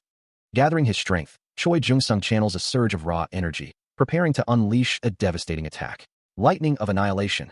The lightning strikes true, searing through the monster's flesh, a blinding flash of power. Don't you dare look down on A-rank hunters. He is struck by the astral wizard's attack, a guttural groan escaping his lips. The force of the blow sends blood spraying from his mouth. Reeling from the impact, an unseen force suddenly throws the astral wizard backward. Cook! Choi Jung-sung clutches at his side, blood seeping through his fingers. Despite the pain, Choi Jung-sung gathers his energy, preparing for another attack. His face contorted in pain and determination, he grits his teeth. Leaping into the air, Choi Jung-sung brings his power down upon the astral wizard. The force of the impact explodes outward, sending shockwaves through the dungeon. His eyes blazing with power, Choi Jung-sung's expression is one of fierce resolve. The astral wizard is bombarded with a relentless barrage of energy blasts. Sung Myung-jin declares, his voice ringing with power, I'm the steel god of death. He finishes, I'd lose to the likes of you. The astral wizard is struck by a powerful blow, reeling from the force. He stands over the astral wizard, radiating an intense energy. The astral wizard's minions gather, their silhouettes menacing against the dark landscape. A voice cries out, No, Myung-jin. An immense energy is released, streaks of light illuminating the battlefield. The astral wizard is struck again, the force of the blow shaking the very ground. The astral wizard manages to choke out, we dash. He is attacked once more, the assault relentless. His hand glows with power, ready to deliver the final strike. The astral wizard screams, Come here to die. Sung Myung-jin lunges forward, intent on ending the battle. The astral wizard's minions are overwhelmed, defeated by the sheer force of his attack. He takes a battle stance, ready to unleash another wave of attacks. An explosion rocks the battlefield. Sung Myung-jin muses that things might end before he finishes his cup of tea. The astral wizard remarks that Gulag isn't even out yet, finding it boring. The heavenly demon divine cult leader thinks to himself that things would be even more boring if Gulag came out. The astral wizard asks what the name is of the guy who killed the Yamugi and survived his fight with Haxon. The heavenly demon divine cult leader responds that it's Park Hyun-soo, though he's told him 3 times already. The heavenly demon divine cult leader sits at a table with the astral wizard. The astral wizard doesn't think Park Hyun-soo will be able to take on the sorcerer king alone, so he's matched him up with one of the strongest. Elsewhere, the sky is bright and filled with clouds. A desert landscape stretches out, with cacti and other desert plants dotting the terrain. 2 figures walk across the desert, leaving footprints in the sand. One of the figures exclaims that they must be fated to meet, to think they'd meet like this. Choi Jae-hyuk, with tears in his eyes, exclaims he almost cried because he thought he was the only one who was separated. Kim Hak-sung laughs. Choi Jae-hyuk, identified as the Aegis Guild leader, asks if he has always been this talkative. Choi Jae-hyuk mentions fighting with the White Wolf, Hak-sung. Choi Jae-hyuk laughs, suggesting someone should slap him once so he'll shut up. Kim Hak-sung looks annoyed. Choi Jae-hyuk is told that he didn't lose to him either. He responds that he watched all the videos and is a fan. Choi Jae-hyuk says right now, while facing an unknown man with white hair and a beard. The man responds that he can't. Choi Jae-hyuk and Kim Hak-sung continue walking through the desert. While they're talking, Choi Jae-hyuk sometimes looks up at the sky, prompting Kim Hak-sung to wonder what's with him.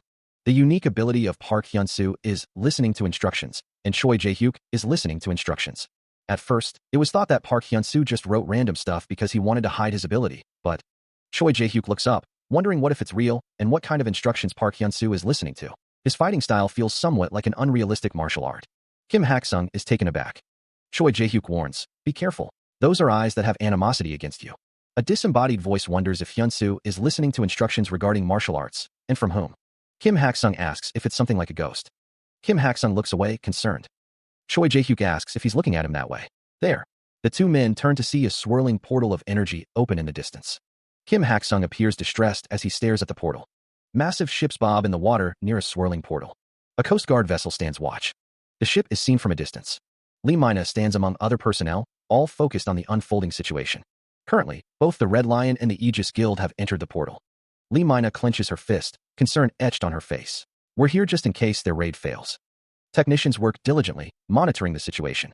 The Anderson intensity is 24 right now. When it reaches 100, a portal impact would occur. Lee Mina's expression is fraught with worry. Hyun-soo SSI, please be safe. The sun beats down on a desolate landscape as the portal shimmers in the distance. Shall we go in then? Kim Hak-sung stands near the portal, a troubled expression on his face. The unknown man is next to him. We don't even know where we're at now. Going into the portal is a little. The unknown man glances back, a hint of doubt in his eyes. I guess you have some doubts about entering. Kim Hak-sung steels his resolve. I'll go in first then. The unknown man reaches out, hand glowing with energy. Wait a minute. The fist demon stands with another figure, dismissing the concerns. Forget him. Let's explore this place a little more now that the noisy brat is gone. Kim Hak-sung's face is etched with worry. How can I do that? We came here as a team after all. The fist demon grabs Kim Hak-sung, fury blazing in his eyes. How dare you ignore your master's words? He is thrown headfirst into the portal. Kim Hak-sung screams as he plummets through the air. Arg! The portal spits him out into a lush forest. The fist demon watches as Kim Hak-sung is sent flying. Heavenly demon flight. Kim Hak-sung crashes into the ground. He mutters, surprised that the portal led to the top of a castle wall.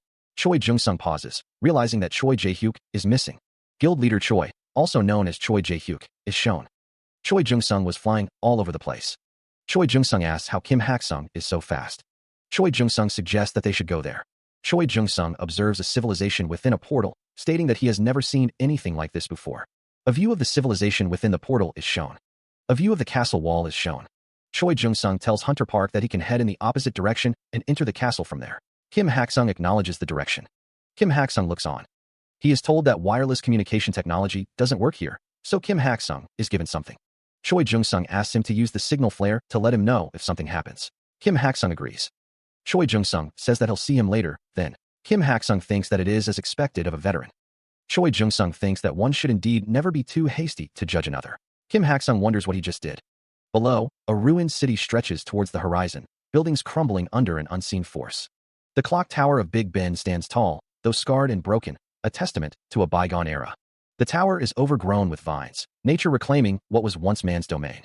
The ground is cracked and uneven, littered with debris and the remnants of a forgotten civilization. An archway, once grand, now stands in ruins, vines clinging to its weathered stones. A skeletal figure sits upon a throne, clad in armor and holding a staff, a silent ruler of this desolate realm. Sunlight streams through a broken archway, illuminating the ruins with an ethereal glow. The skeletal figure, adorned with a crown, surveys the ruined city from its throne, a haunting presence in the desolate landscape. A massive, clawed hand looms into view. Is the gate of light opening? The aftermath of a brutal battle is visible. It seems all the A-rank hunters of Red Lion were totally annihilated. A figure stands atop a rocky outcrop, overlooking the scene. Waiting around is so boring. What about the remaining two? Park Hyun-soo is approaching Anthropy's ancient castle. Hyurak is fighting a lonely battle in Obel's Sea. Shark-like creatures swim through a purple-tinged sea. The shark-like creatures continue their journey through the strange waters. Bring it on. Energy surges around armored legs. A cataclysmic explosion of energy erupts, scattering debris in all directions. The monstrous entity unleashes a deafening roar, its jagged teeth bared in a display of raw power. The roar echoes, shaking the very foundations of the world. The monstrous entity continues its earth-shattering roar. A colossal, dark mass looms, casting an ominous shadow over the landscape. Iron plummets through the air, surrounded by swirling energy. She continues to fall, the ground rushing up to meet her. Iron, caught in freefall, curses her predicament. Below, the water ripples, disturbed by an unseen force. Iron continues her descent, the ground now a blur beneath her. Elsewhere, Iron walks, her boots crunching on the desolate ground. She continues her trek across the barren landscape, lost in thought. It seems endless no matter how much I walk. The area is deserted. Hyunsu observes, deducing that something must have occurred. The Fist Demon tells him to wait. The camera focuses on their clothing. The Fist Demon declares that he feels something alien and humongous. The Fist Demon looks down. Hyunsu advances cautiously. A surge of energy erupts. A blinding explosion fills the area. Hyunsu and the Fist Demon are caught off guard by the sudden blast. A towering figure looms over them, demanding to know if they are trying to enter the Gate of Light. The surroundings are unfamiliar to Hyunsu. The white-haired man crosses his arms, observing the new arrival. A voice booms from above, thanking them for accepting the invitation. The armored figure seated on the throne speaks, his voice echoing through the hall. He has something to ask them. The voice inquires if they arrived via the gate. The armored figure questions if there is light. The white-haired man confirms that they arrived via the portal. The armored figure states that it looks like it's able to. Hyunsu is confused by the question. The white-haired man responds that of course he can see him. The armored figure denies that is it. Since they are his guests, the white-haired man offers tea. Hyunsu seems surprised by the gesture. Hyunsu asks if the armored figure is the king. The armored figure seems unsure, stating that their memories are vague. The white-haired man states that he has counted up to 283 years. The white-haired man states that it is probably more than 10 times the amount. The white-haired man states that years he's counted have passed. The armored figure asks why Hyunsu isn't drinking the tea, stating that it's said to increase mana sensitivity. The armored figure states that he served that greatly since he hasn't had guests for a while. Hyunsu takes a sip of the tea, wondering if mana is something delicious. The white-haired man wonders if the armored figure poisoned the tea. The white-haired man states that he might eat it if it was ramyun though. Hyunsu calls him master. The armored figure notes that the castle is a total mess. He apologizes for being rude, stating that it's alright. He is glad to have someone to talk to. The armored figure reflects that he was probably a king of this place. He is told that he looks like a king no matter what. This country was originally one that everyone was envious of. It's a place where happiness was guaranteed if you worked hard. A peaceful village scene unfolds, with villagers tending to their crops under a clear sky. But the Gate of Light had started to suddenly appear one day, and all sorts of monsters came out of it. It was too much of a shock. I don't remember if I was king during that time or not, but someone yells at him to just say he's the king. The armored figure contemplates whether he should just hit him. In order to destroy all of them, a fierce battle rages between humans and monsters, the clash of steel and roars of beasts filling the air. The monster's massive foot slams down with earth-shattering force. Dust and debris explode outwards from the point of impact. The monster's hulking form looms over the devastation. A close-up reveals the monster's menacing face, its eyes glowing with malevolent intent. Lifting its foot, the monster reveals a figure crushed beneath. The monster looms over its victim. A gruesome close-up shows the monster's bloody maw. The white-haired man watches with amusement. A hunt. Another figure asks, Gulag is awake, Night Nim. The white-haired man scoffs. Ha, lazy bastard. How disappointing. He then asks, what should we do? A voice declares, overlap them. A figure is surrounded by a swirling vortex of red energy.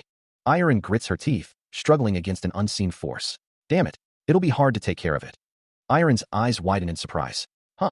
A deep voice rumbles, filled with confusion. What is that? Blue energy crackles around Iron, intensifying. The deep voice booms again, laced with disbelief. A portal within a portal. The portal shimmers with raw power. The portal shatters, the energy dissipating into the air. The large figure stands, a question mark floating above its head, utterly perplexed. The astral wizard pauses, a question forming in his mind as a bubble appears above him. Below him, a crack in reality widens, energy crackling around its edges. The fissure pulses with raw power, its jagged edges promising destruction. The tear in space expands, a torrent of energy threatening to spill forth. A cataclysmic burst erupts, the force of it shaking the very foundations of existence. The astral wizard unleashes the full force of his power, the energy swirling around him like a tempest. Meanwhile, a memory surfaces, a haunting reminder of past failures. But I wasn't able to defeat all the monsters even using everything I had. Hyunsu sits at a table, his expression troubled. What happened next? A skeletal figure responds. I became like this when I woke up. The skeletal figure continues. To them. Hyunsu looks on, his face etched with concern. I don't know what to say, it's really unfortunate. A close-up of the skeletal figure's face reveals glowing blue eyes, hinting at a hidden power. The skeletal figure states that there seems to be a reason why they have come to him.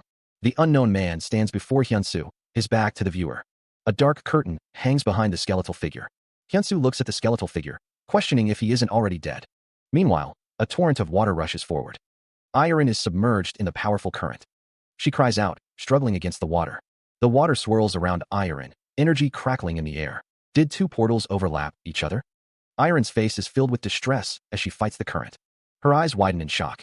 Iron, surrounded by water and debris, cries out, questioning if her squad members are present. Turbulent waters churn, a maelstrom of energy and chaos. A monstrous figure, marked with a glowing cross, unleashes a guttural roar. A colossal pillar of water erupts from the depths, reaching for the sky. Iron's eyes widen in disbelief as the battle unfolds around her.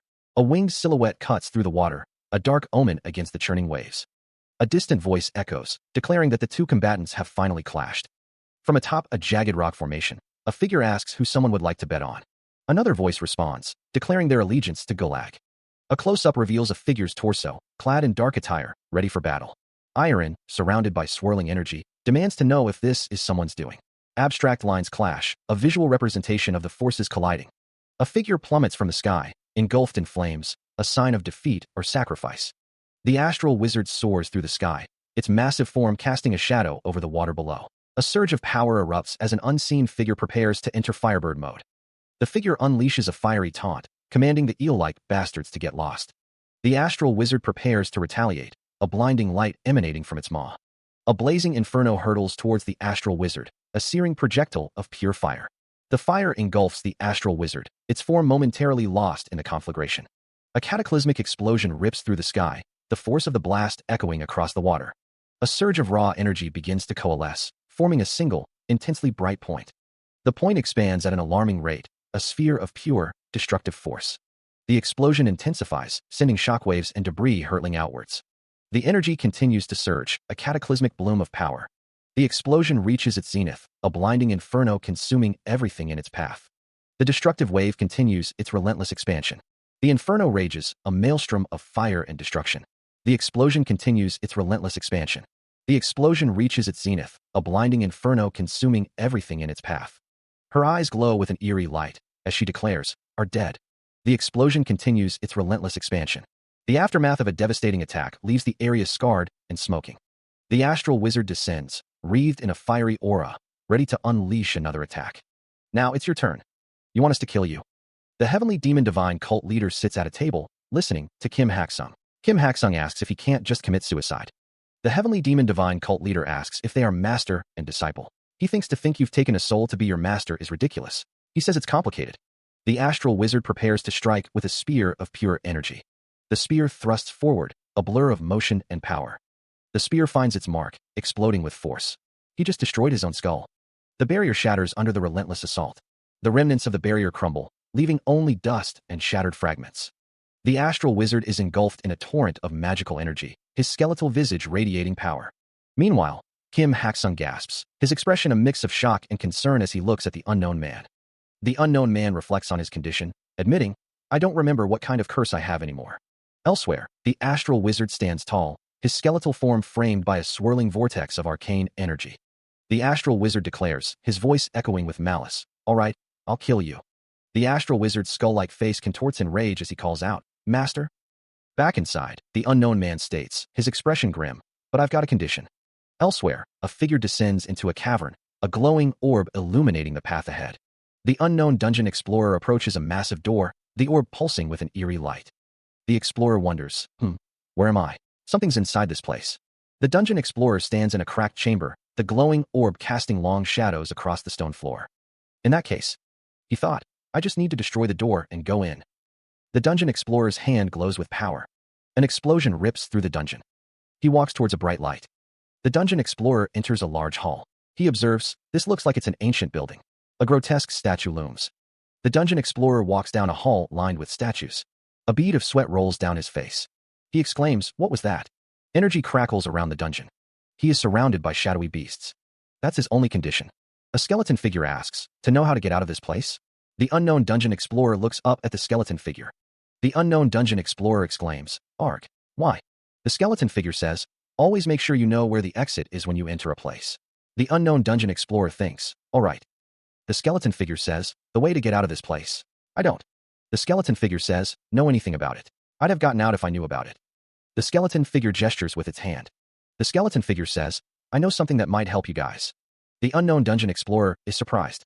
The heavenly demon and Hyunsu stand before a massive door. The heavenly demon towers over the scene, his skeletal face impassive. The heavenly demon warns, "He might be up to something, so be on your guard." Hyunsu stands ready, his gaze fixed on the heavenly demon. Hyunsu thinks, "I don't think he intends to do anything to us though." The heavenly demon stands before the door, Hyunsu watching from behind. The heavenly demon declares, "By the power of mana, open up." The heavenly demon commands, "O door, open up." The door bursts open with a flash of light. Hyunsu watches the door open, his expression thoughtful. The mana energy pulses from the door. Hyunsu wonders, what was that energy? It seems to be a different kind of power as compared to the chi that Master uses. He admits he is unsure as well, having never felt anything like it before. The heavenly demon explains that the name of the marble is Anthropy, something that nothing in the world can compare to. The heavenly demon asks Hyunsu to try placing his hand on it. Hyunsu wonders if he means his hand. The heavenly demon tells Hyunsu that there's no need to hesitate after coming this far. Hyunsu thinks that's totally different from what he just said.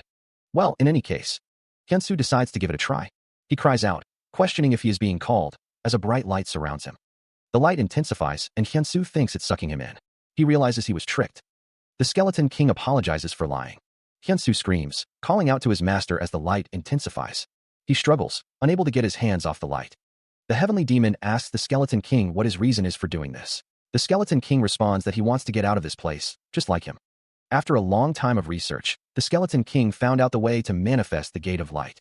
The skeleton king's face is shown. Hyunsu struggles, but he doesn't have enough energy. The light continues to absorb Hyunsu. The skeleton king laughs, stating he had an intuition when they arrived in this world, and that the time has arrived. He shouts, enraged, "You bastard! You deceived me." The heavenly demon declares, "I absorbed all of the souls of my people and defeated the monsters." The heavenly demon continues, "And I no longer have energy that I could gather." The heavenly demon continues, "And that's when you appeared, along with the energy of thousands of lives." The skeleton king says, "I won't question why you possess so much energy, since it'll become mine anyway." Ahaha. The skeleton king states, "Monster, I've asked everything I wanted to know about."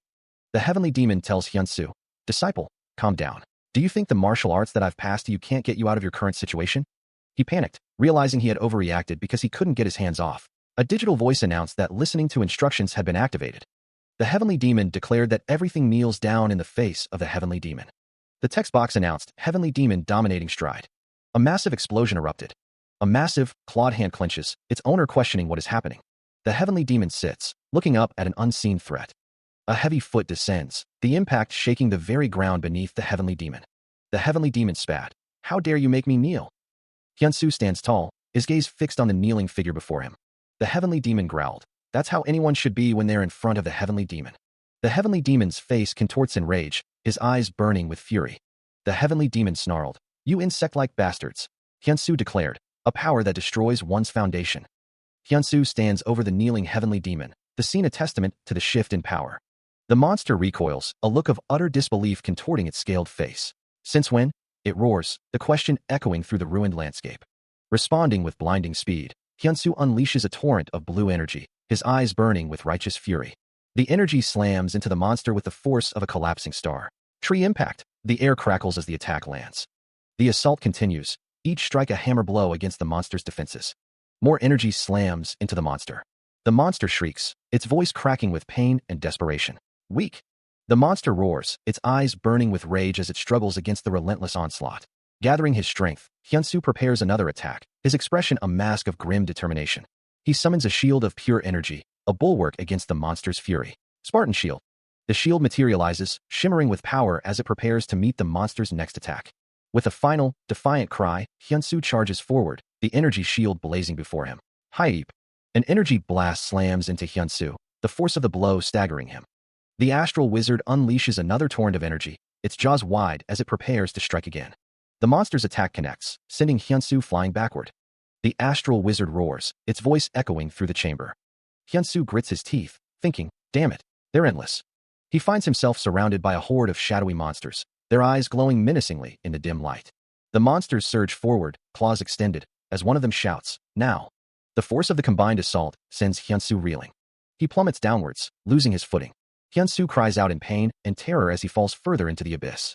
He continues to fall, the ground rushing up to meet him. Below, a forest of sharp, crimson spikes awaits. He continued his descent, the forest of spikes looming ever closer. Miraculously, Hyunsu landed on a platform, dust swirling around him as he caught his breath. I almost died, seriously, he thought. He looked up, his eyes widening at the sight of a massive crystal. Hyunsu cautiously approached the crystal, drawn in by its otherworldly glow.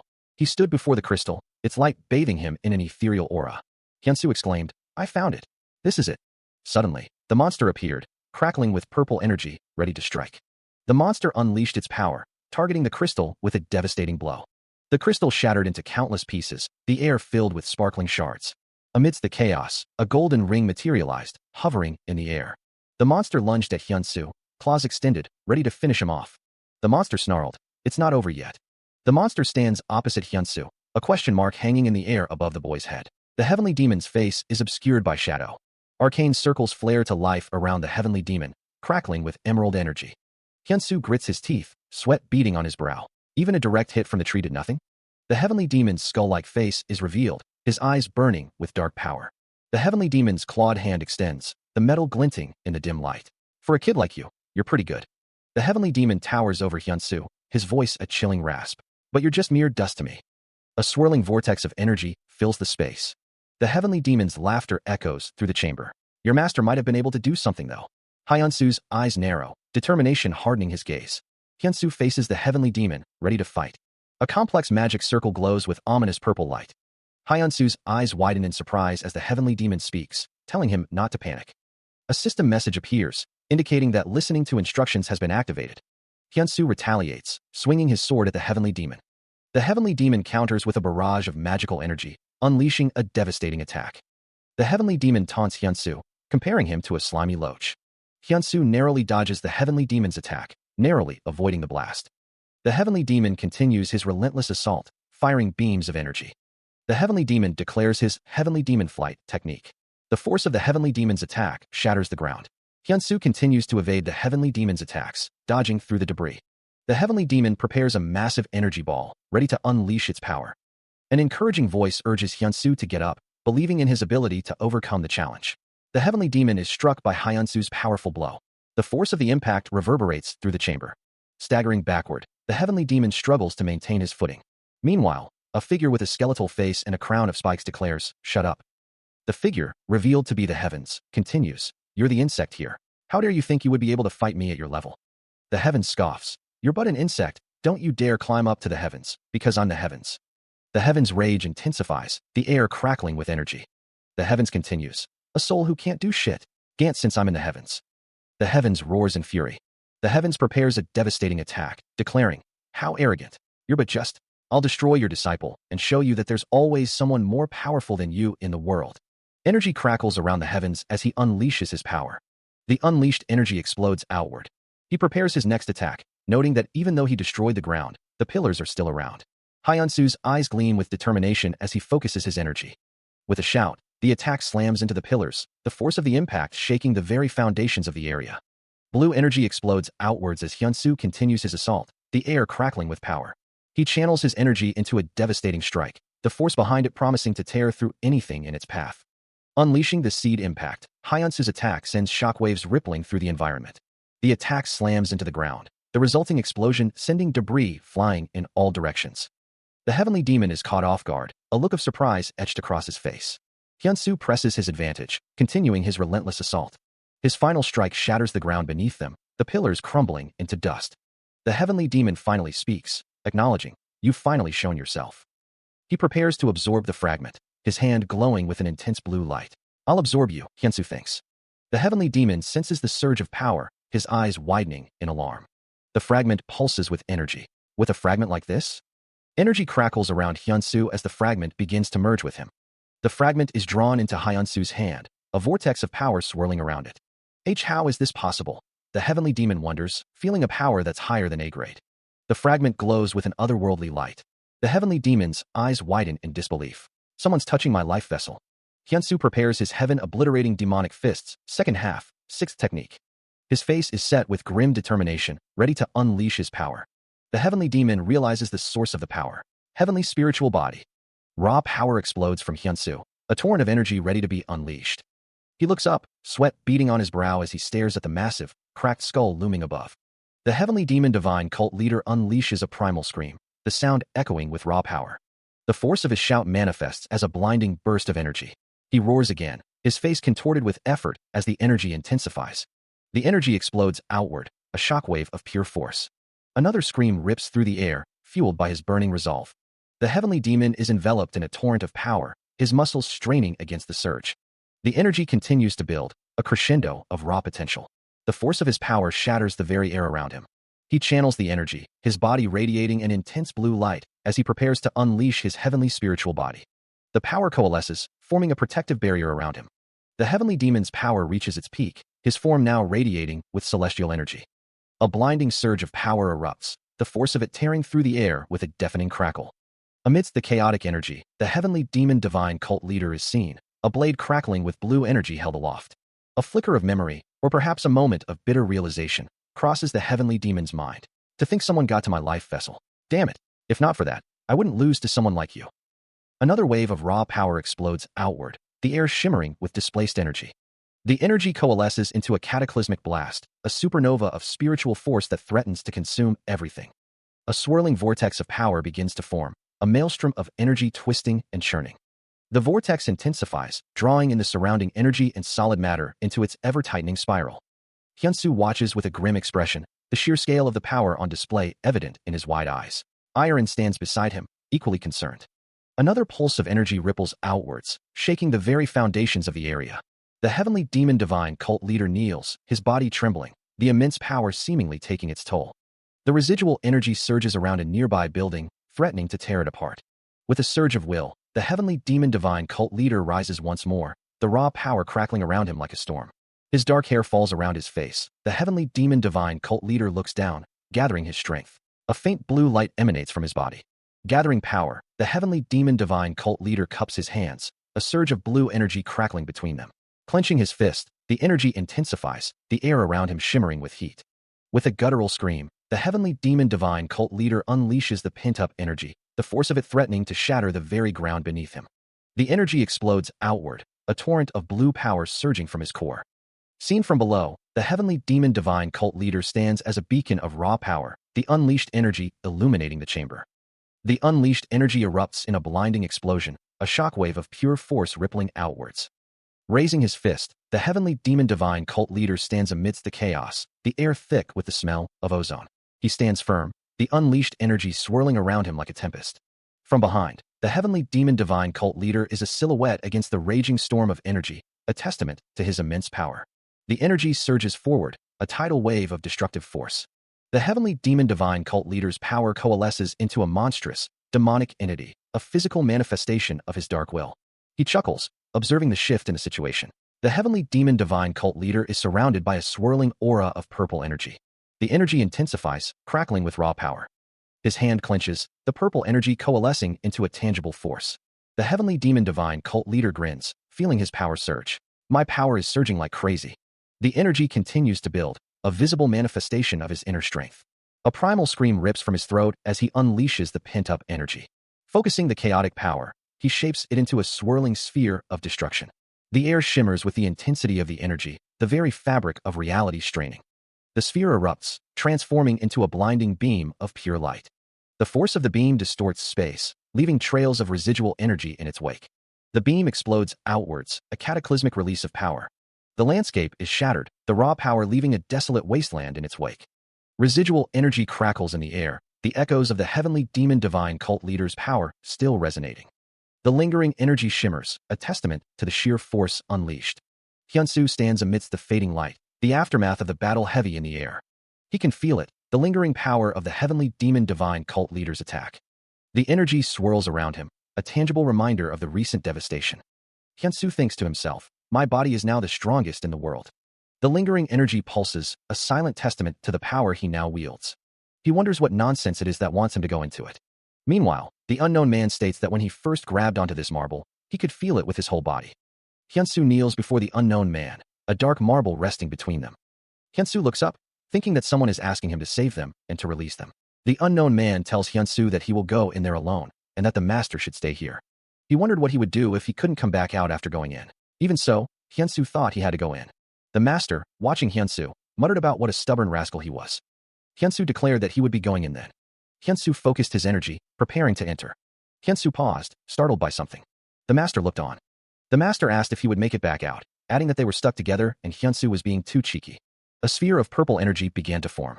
The master declared, "Here we go." The master exclaimed as they entered. Hyunsu reacted to the surge of energy as they were enveloped in light. He is surrounded by swirling energy as they travel through the sphere. The master cries out in what sounds like pain. The master's scream echoes as the energy intensifies around them. The light grows brighter, obscuring everything. The light fades, revealing a clear blue sky. They find themselves in a bustling cityscape, filled with people and towering buildings.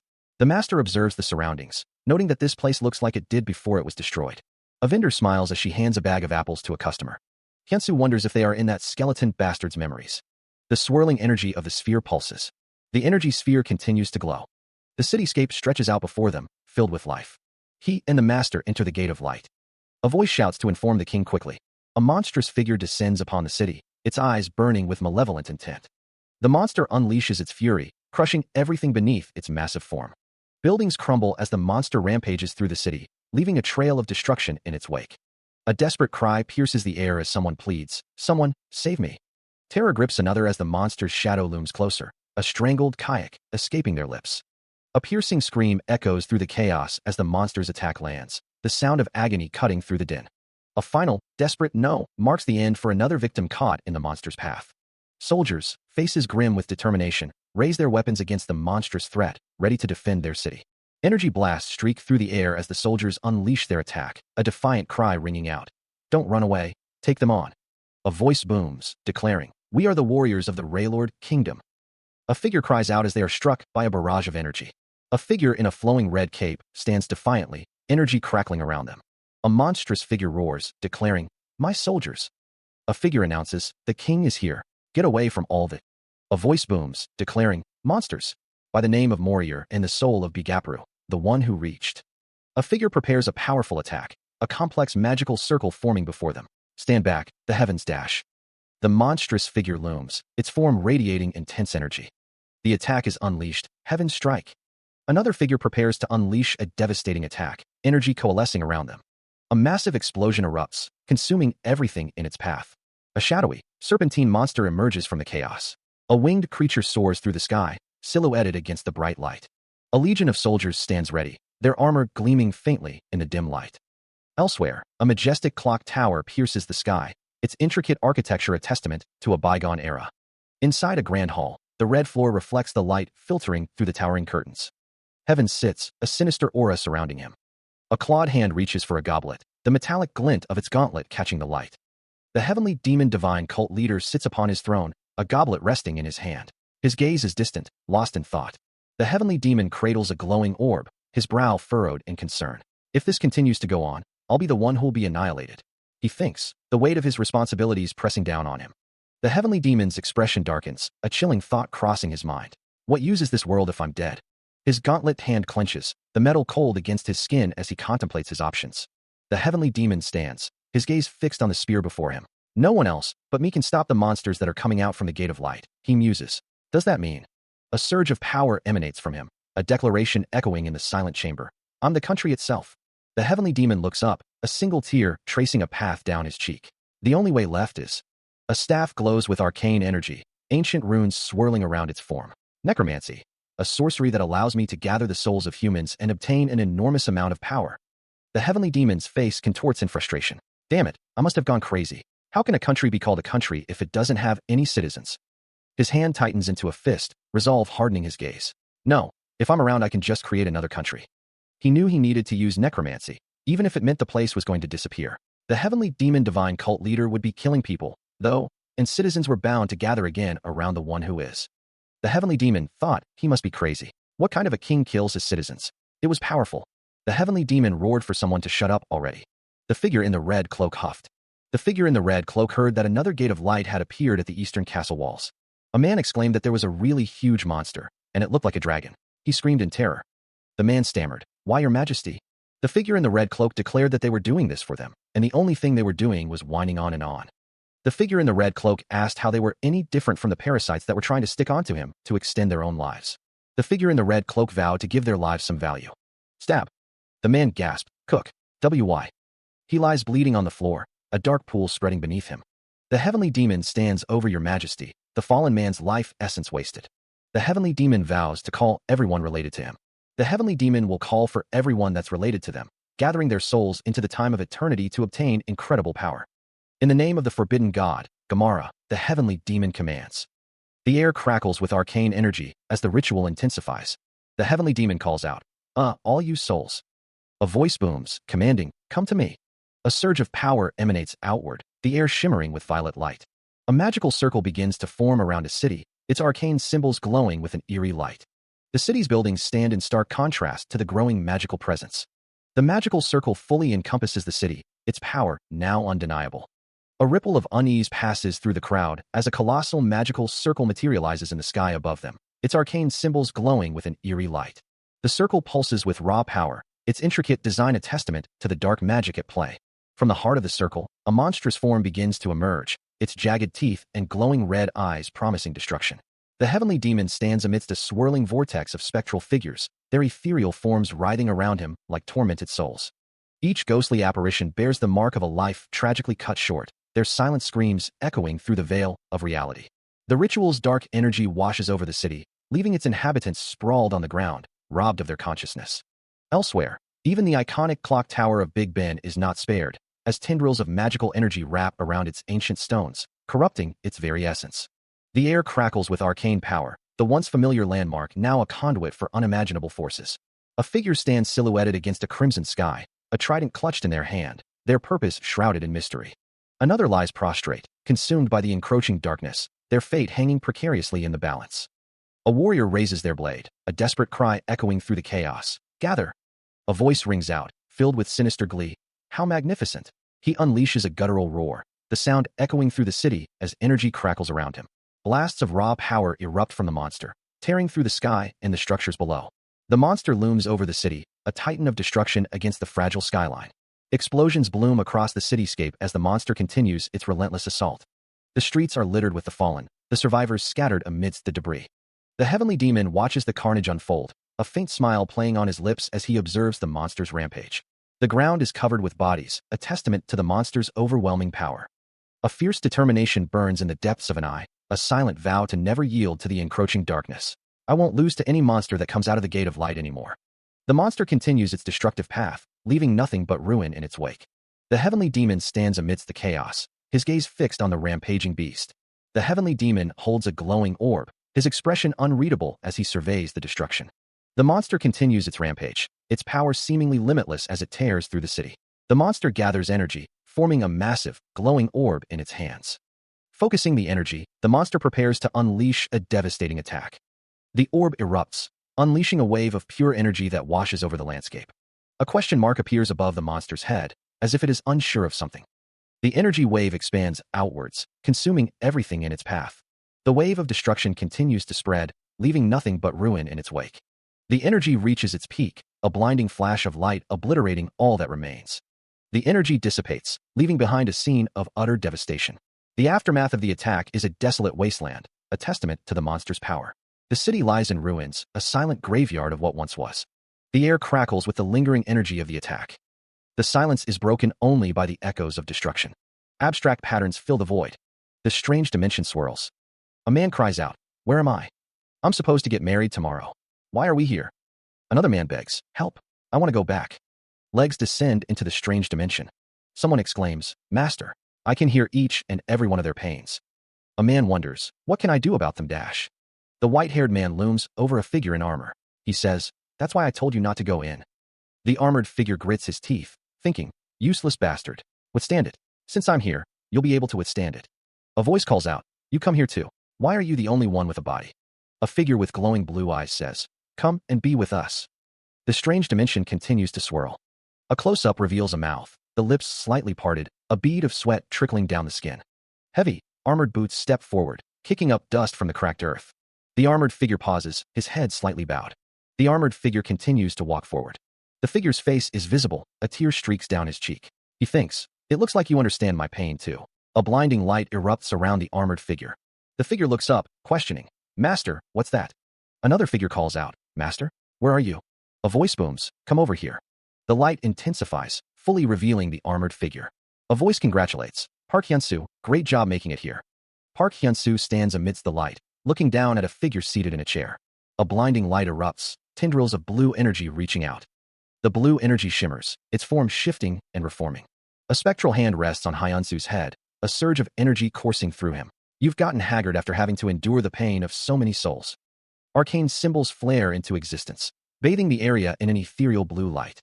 A figure stands silhouetted against the radiant circle, their form crackling with contained power. Hyun-soo gasps, a sudden realization dawning on his face. Doubt clouds his features, a bead of sweat trickling down his temple. The world shifts, and Hyun-soo finds himself face to face with the white-haired man in a bustling town square. The man's piercing blue eyes hold a depth of ages, his ornate staff radiating an ancient energy. Hyun-soo recoils, his voice a strangled whisper. "You're skeleton." The white-haired man smiles faintly. "You did a good job of recognizing who I am." Hyun-soo's face contorts in rage. "Bastard, you're trying to deceive people again." The man's expression hardens, a hint of sorrow in his eyes. "How can you say that?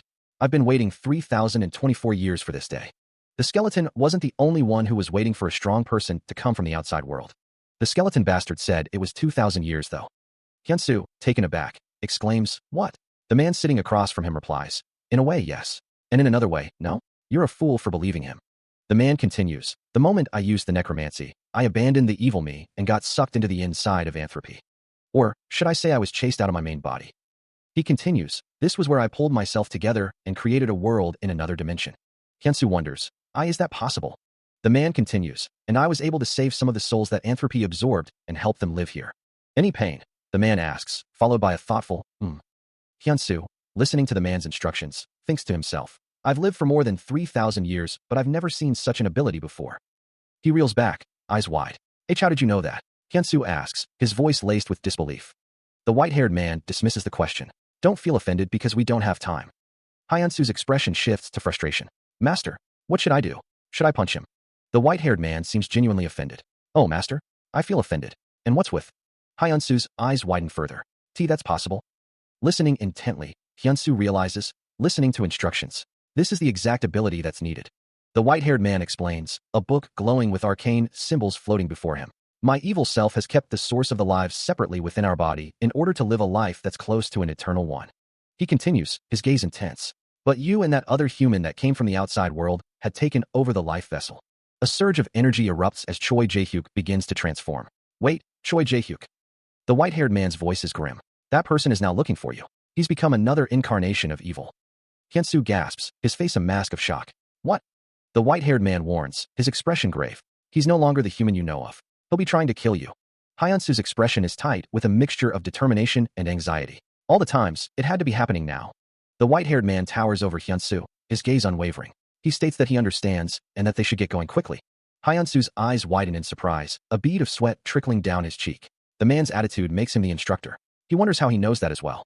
Hyun-soo stares intently at a holographic display, absorbing the information presented before him. Meanwhile, a backdrop of swirling purples and blues fills the sky, hinting at the cosmic scale of events to come. Two ships stand silhouetted against a vibrant sunset, a swirling vortex of energy forming between them. Lee Mina watches a monitor intently, her brow furrowed with concern. The Anderson intensity has gone up to 63. To think that the only thing I can do is... Lee Mina looks down, her expression a mixture of resignation and determination. She tells herself to just wait here. But if a portal impact occurs, then I'm prepared to give my life to stop it. She urges Hyun-soo to hang in there. Lee Mina also encourages Yuni to persevere. A Firebird attack is unleashed. The fiery assault intensifies, engulfing the battlefield in a blaze of red and orange. The Firebird continues its relentless advance, leaving a trail of destruction in its wake. Iron is caught in the inferno, the flames licking at her armor. The Firebird attack spreads further, consuming everything in its path. The monster prepares its own assault, a dark energy gathering around its form. A guttural growl rumbles from the monster's throat, a promise of violence. The monster vows to end its opponent with everything it has. Iron screams, bracing herself for the impending attack. The monster lunges forward, ready to strike a devastating blow. Explosions of light and energy erupt, shaking the very air. The explosions intensify, the heat searing the sky. Smoke billows, obscuring the horizon as the echoes of the blast fade. The smoke continues to swirl, a lingering testament to the raw power unleashed. Iron ascends, a trail of shimmering light marking her ascent. Higher and higher she climbs, a beacon of hope against the smoke-filled sky. Iron strikes, her attack a blinding flash against the monster. The force of the blow sends shockwaves rippling through the air. The monster reels, the impact of Iron's attack evident in its distorted form. The monster's face contorts in pain as the energy sears its flesh. Iron grits her teeth, thinking, the attack that I put all my strength into. Just what the hell is with that bastard? A voice echoes, I've used all of my strength to establish this world. So, you'll have to learn how to use mana in order to release these people. Mana? Is it something like chi? If the chi you're using is the refined energy of nature, then you could think of mana as pure raw energy of nature. Absorb mana, the energy in its raw form. Listening to instructions has been activated. Kim Haksung focuses, sweat beading on his brow as he attempts to grasp the concept.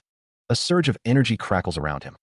Haksung continues to meditate, drawing the energy inward. Is this mana? You've grasped what nature mana is like. Your experience points have increased. How is this possible? The man muses about the nature of mana, wondering if Kim Haksung is an exceptional genius. Kim Haksung sits cross-legged, surrounded by a faint blue aura as he focuses his mind. Tears well in his eyes as he strains to grasp the essence of mana. The man states that it isn't difficult. Kim Haksung replies that he can feel mana and asks what he should do now. Kim Haksung demands that the man teach him already, urging him to take control of every soul within his body. Kneeling, Kim Haksung gathers the raw energy of mana into a glowing sphere between his hands. The man explains that Kim Haksung can probably feel each and every single one's pain. A disembodied voice declares that he just has to give them back their pain. From a low angle, Kim Haksung is surrounded by a swirling vortex of mana. The back of Kim Haksung's armored suit is visible, glowing with the power of mana. He reaches out, his hand almost touching the glowing orb of mana. Kim Haksung kneels before a towering figure, gears and machinery visible in the background. A tear streaks down his face. The muscular character, wreathed in crackling energy, grins. I've been looking for you. Another tear falls. Lying prone amidst swirling energies, a figure is asked, are you sleeping? A figure clutches a glowing orb, their voice laced with disbelief. Seriously? The tear continues to fall. The orb pulses with violet light. What a waste. The muscular character's red eyes gleam with cruel amusement. I wanted to see what you are capable of. The orb flares, bathing the scene in an ominous glow. A surge of raw energy erupts, crackling with unseen power. A voice echoes from within, a frantic whisper against the encroaching void. His heart feels like it's about to explode. Is it because of mana? A grotesque, pulsating mass of crimson flesh dominates the view. What should he do next? A warning echoes. Be careful, because there's no second chance. A disembodied voice commands him to channel mana into every word he utters. He gulps, then unleashes the incantation, the word disappear, ripping through the air. Surrounded by swirling energy, he becomes the epicenter of the spell's power. The air shimmers with arcane symbols, the very fabric of reality warping around the incantation. The spell intensifies, the energy coalescing into a blinding vortex. Figures emerge from the light, their forms indistinct and ethereal. The ethereal figures multiply, their presence growing stronger with each passing moment. The symbol of the spell hangs in the air, a testament to the power unleashed. A surge of ethereal energy pulses through the air. The energy intensifies, the air shimmering with an otherworldly light. Reality itself seems to crack and shatter as the energy continues to build. The fabric of space tears apart, revealing glimpses of something beyond. Fragments of reality drift away, dissolving into nothingness. The unknown man watches as the vengeful spirits disappear. He wonders, did his disciple do something? The master contemplates the situation. His gaze sharpens, a hint of understanding dawning in his eyes. The master exclaims, you are that skeleton? He continues, stating that he and his people have finally been destroyed and gained liberation. He wonders if destroyed means disappeared altogether. A swirling vortex of blue energy fills the space. A voice echoes, that's right. The master speaks, his expression earnest. I would appreciate it if you could just tell Hyunsu that we were liberated. Dark energy crackles around Hyunsu, tendrils of power coiling around his form. He plummets through the air, a radiant sphere of violet light illuminating his descent. Kneeling, Hyunsu cradles a luminous orb, its glow bathing him in an ethereal light. The orb pulses with raw power, radiating intense light. Hyunsu's eyes burn with an inner light, reflecting the orb's potent energy. A towering structure crumbles under a devastating attack, explosions ripping through its facade. The landscape erupts in a cataclysmic explosion, sending debris flying in all directions. His gaze intense, Hyunsu's expression hardens with resolve. Power surges through Hyunsu, his bare chest glowing with violet energy. Choi Jae-hyuk prepares to unleash an energy blast, his hand crackling with power. He shouts his own name, as if bracing himself for what's to come. An unseen force descends upon him. Choi Jae-hyuk mutters a farewell, bracing for impact. An unseen attack slams into him. The force of the blow sends him reeling, a look of shock etched on his face. He wonders what he missed, sweat beading on his brow. Choi Jae-hyuk realizes the current him couldn't see it. The unseen attack continues, impacting the ground with explosive force. The unseen power shatters the very structure around him. Choi Jae-hyuk grits his teeth, admitting that he's not used to this power yet. Hyunsu plummets from the crumbling tower, the wind screaming past him. Bracing himself, he prepares for what's to come. Hyunsu declares, with unwavering conviction, that he is the strongest, fueled by the S-rank power he now wields. A surge of raw power explodes outward. Park Hyunsu vows to unleash the full extent of his newfound power. Purple energy crackles around Hyunsu, a tangible manifestation of his might. He can feel the power of the Sorcerer King coursing through him. A chilling thought crosses someone's mind. Did Choi Jae-hyuk truly absorb that energy?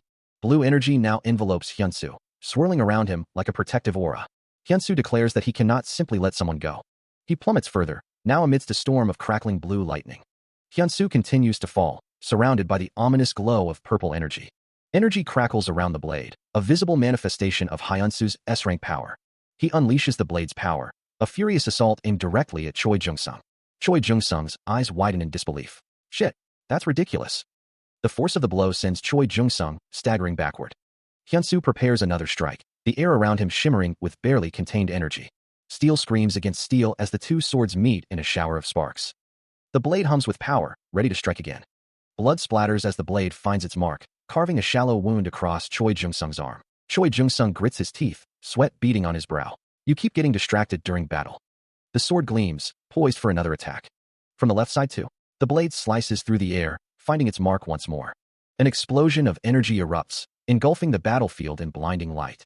Choi Jung-sung struggles to rise, the ground around him littered with debris. He grits his teeth, feeling the strain. His arm nearly gave out. All right. Choi Jung-sung grits his teeth, declaring he just needs to pull his legs out. Pierce through. Hyunsu prepares his next attack. Seed impact. Choi Jung-sung grits his teeth. The attack lands. An explosion erupts. The force of the blast sends Hyunsu flying backwards. He crashes into a tree. An explosion rips through the area. Hyunsu lies prone amidst the debris. Kim Hak-sung exclaims, Master, I'm overflowing with energy. The power of mana taught by the Sorcerer King is forming a synergy with his internal energy. Kim Hak-sung thinks to himself that at this rate, he can win even if Hak-sung comes looking for him. The Fist Demon stands tall, his legs radiating power. The Fist Demon acknowledges Kim Hak-sung's statement.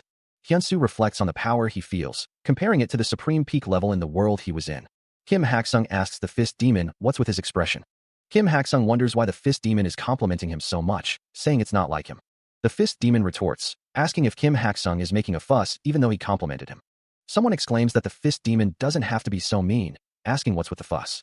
The older man floats in the air, his back turned. He declares that he will never give another compliment. Kim Hak-sung's eyes widen as he notices something. A blue, ethereal energy emanates from his hand. He wonders what this mana is. The blue energy intensifies, swirling around him. The white-haired man observes, stating that he has become weak again. Kim Hak-sung, still surrounded by the blue energy, is taken aback. He thinks to himself, wondering what this is. His eyes widen in surprise. The older man continues, explaining that the mana is not something that can be stored and used for a long time like chi. The mana intensifies, forming a radiant sphere around Kim Hak-sung.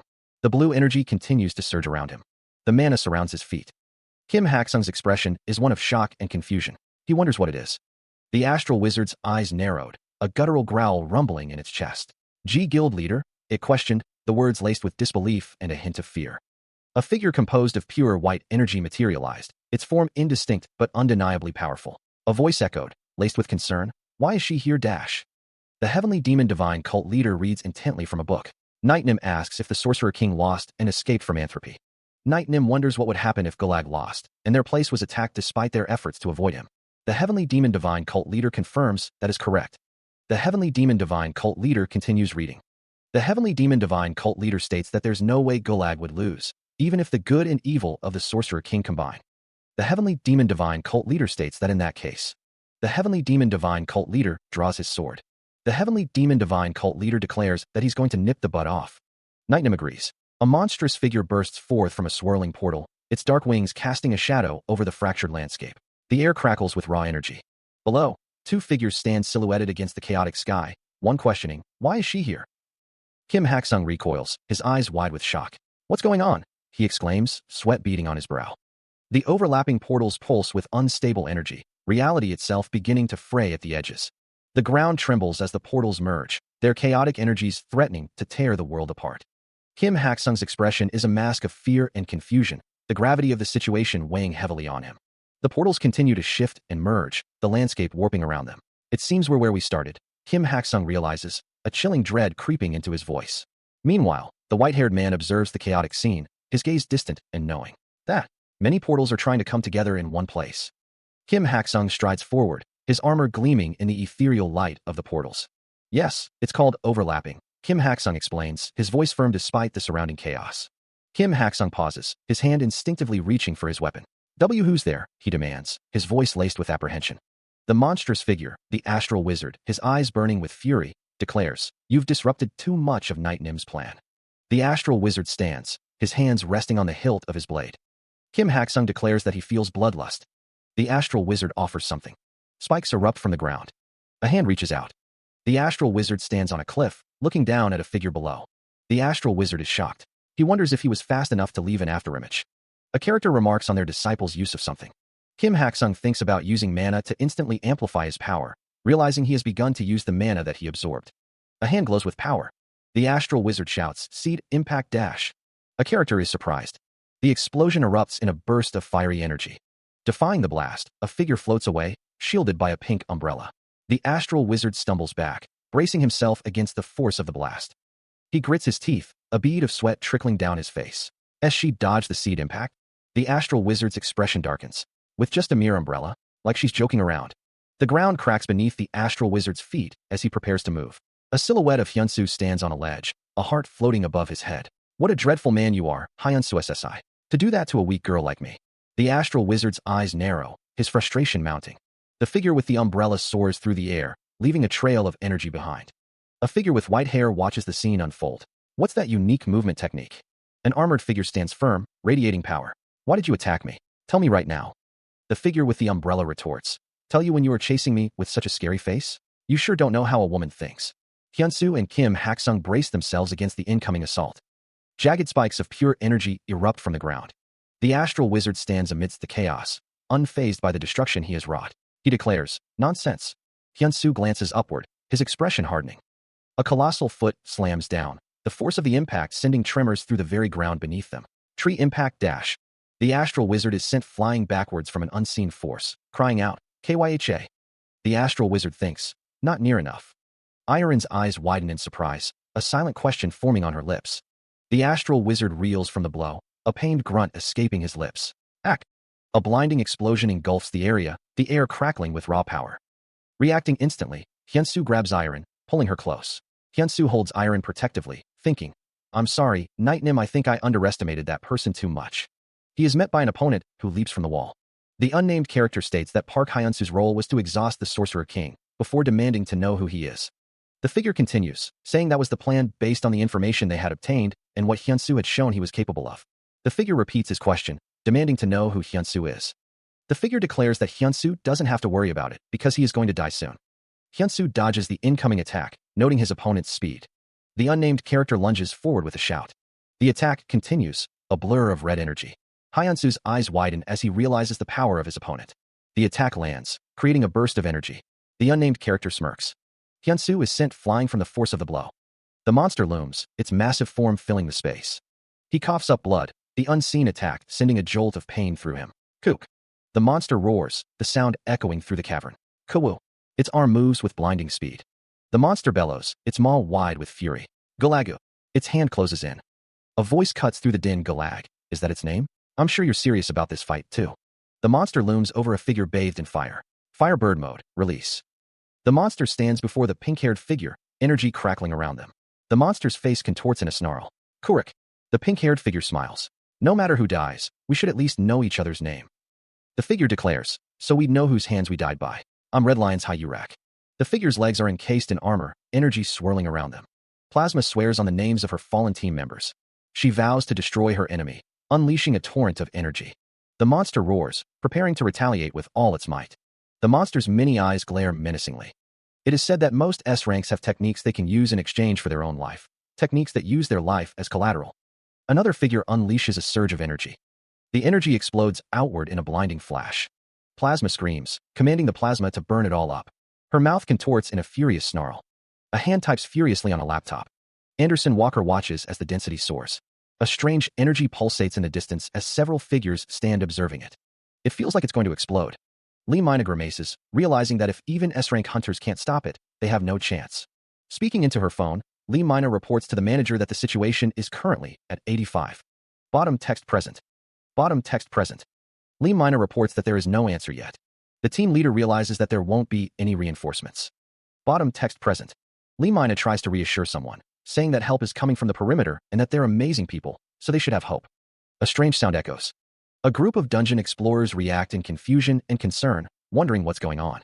Violet energy crackles and streaks across the void. The energy intensifies, coalescing into a blinding surge. Elsewhere, two warships cut through the water, their destination unknown. The energy explodes outward, a wave of raw power unleashed. Lee Mina's eyes widen, a bead of sweat trickling down her temple as she stares in disbelief. A surge of violet energy surrounds Haxon as he prepares for battle. A grand building stands tall as a voice wonders if they are going to accept Korea's request. The bald man asks if the white-haired man is going personally, questioning if he is serious. The white-haired man wonders if that wouldn't be helping Ha-Yurak, who he hates so much. The white-haired man states that there's only one reason why he makes a move, questioning if it can be done with him or without him. The white-haired man declares that if someone else can do it, he won't make a move. The fact that hunters exist to save the people remains unchanged. The bald man and the white-haired man stand together, the bald man smiling. The bald man wonders how one cannot fall in love with that side of him, before telling the white-haired man to go. The current Anderson density is at 89%. If this continues, a portal impact is expected in 30 minutes. Inside the portal, 30 A-rank hunters, along with guild leader Ha-Yurak, have been deployed. The white-haired man stands with Lee Mina, listening intently. The man named Unknown Man exclaims, an exclamation point punctuating his surprise. Someone shouts, isn't that Yamamoto Takashi? Jill Lord Demon is here too. A figure wonders if there is hope now. Park Hyun-soo is mentioned, prompting a pardon from the woman. Lee Mina explains that Hyun-soo went in already, along with Aegis Choi. The white-haired man replies that that's enough then.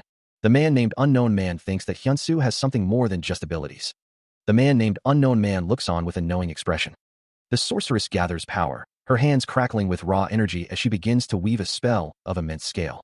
The energy coalesces into multiple orbs, each one a miniature sun threatening to explode. The orbs converge, their combined light intensifying to a blinding white. With a surge of power, she unleashes the accumulated energy, a cataclysmic blast erupting forth. The blast expands, a wave of pure force obliterating everything in its path. The full might of the attack is unleashed, a maelstrom of fire and destruction. Screaming, the sorceress pours every ounce of her being into the final, devastating strike. The energy reaches its apex, a blinding inferno consuming all before it. The white-haired man's eyes widen, his expression a mix of awe and concern. That fireworks woman is using her ultimate move. He crosses his arms, his gaze fixed on the unfolding spectacle. I can't believe she's able to handle such powerful fire energy. The man grunts, a sound of strained disbelief escaping his lips. Hyun-soo reflects, the memory of the attack fresh in his mind. I was able to survive thanks to me gathering mana and chi together and increasing my defense power instantaneously. He acknowledges that he still received a big blow. The unknown man asks why someone is covered in blood. A figure falls to the ground. The unknown man is asked to go easy on someone, with the speaker questioning what he was doing. Hyun-soo states that the fireworks girl is trying to conclude. Someone asks why someone is muttering during a fight. The fist demon is seen with another figure. He is instructed to go with the Inyang demon. The evolutionary realm is shown. The Inyang demon is shown. Someone exclaims that he slipped through their attack, and that in that case. Someone states that he's attacking with an unreadable attack. He prepares to dodge, thinking he will use leaf impact after he dodges. The attack slams into the ground. Debris explodes outward. Hyun-soo dodges the attack. He wonders if the Heavenly Demon Divine Cult leader read this attack too. The Heavenly Demon Divine Cult leader's attack slashes through the air, a slash through. Leaf impact. Hyun-soo is in the path of the attack. The Heavenly Demon Divine Cult leader thinks that it's dangerous, and that he needs to dodge that. The Heavenly Demon Divine Cult leader continues his attack. The Heavenly Demon Divine Cult leader exclaims that he did it. The Heavenly Demon Divine Cult leader stands triumphantly. Crimson energy crackles and writhes, filling the space with an oppressive heat. The air shimmers with raw power, the energy almost solid in its intensity. The energy converges, forming a cage of light around the struggling figure. The crimson tendrils lash out, seeking to contain the volatile force. A voice echoes, strained with effort. Just a little bit. The heavenly demon grits his teeth, sweat beading on his brow as he fights to maintain control. Just a little more. A stark warning flashes. Vital limit 95. The voice urges, desperate. You have to stop releasing energy. He plunges his sword downward, a desperate attempt to ground the surging power. A blinding sphere of energy coalesces in his grasp, threatening to overwhelm him. A primal scream tears from his throat, a raw expression of agony and struggle. His face contorts in a mask of pain, the effort of containing the energy pushing him to his limit. Streaks of purple energy tear through the void. A cataclysmic blast of purple energy erupts.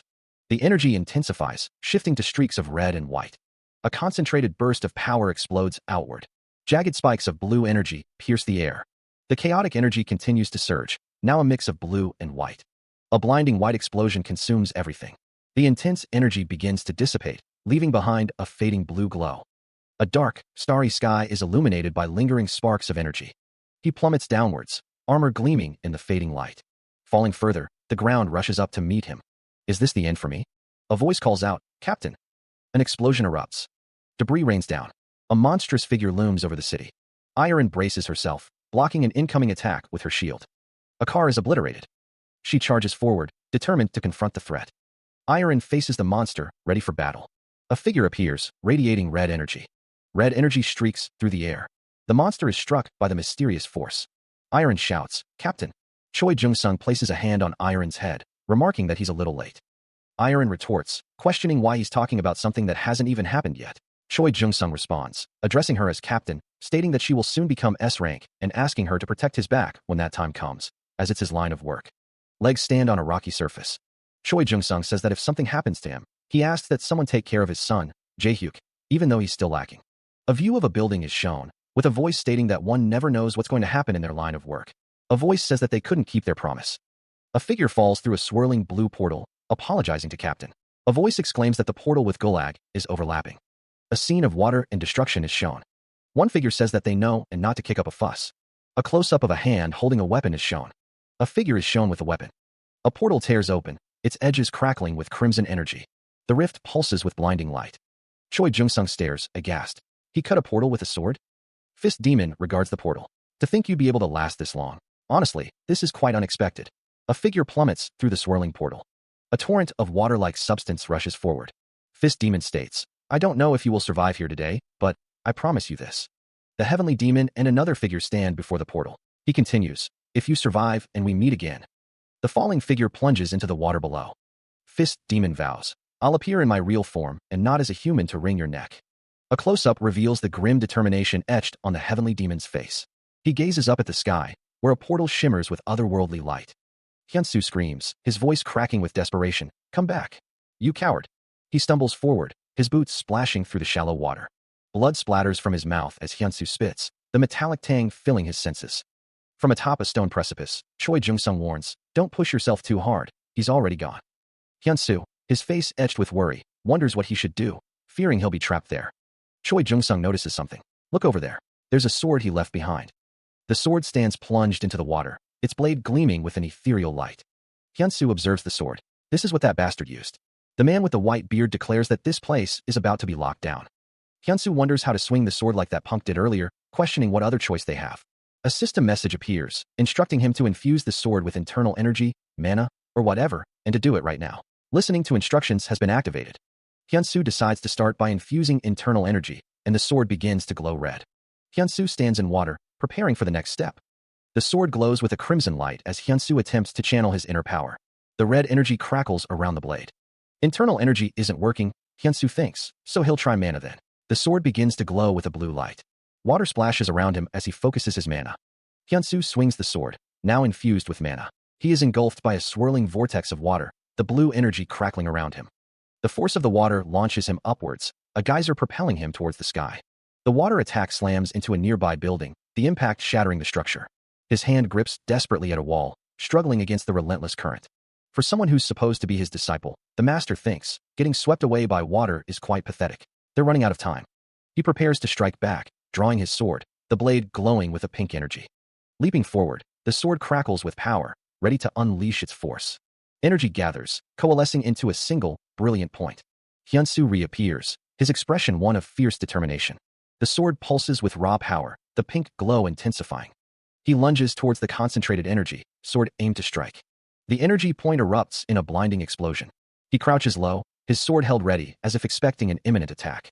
Hyunsu observes the desolate landscape. This place is. It's like the desert we saw when we first came in, Hyunsu realizes, sweat beading on his brow. The unknown man stands nearby, listening intently to Hyunsu's observation. A tower rises from a swirling expanse of water. The unknown man observes the waters. Master those waters.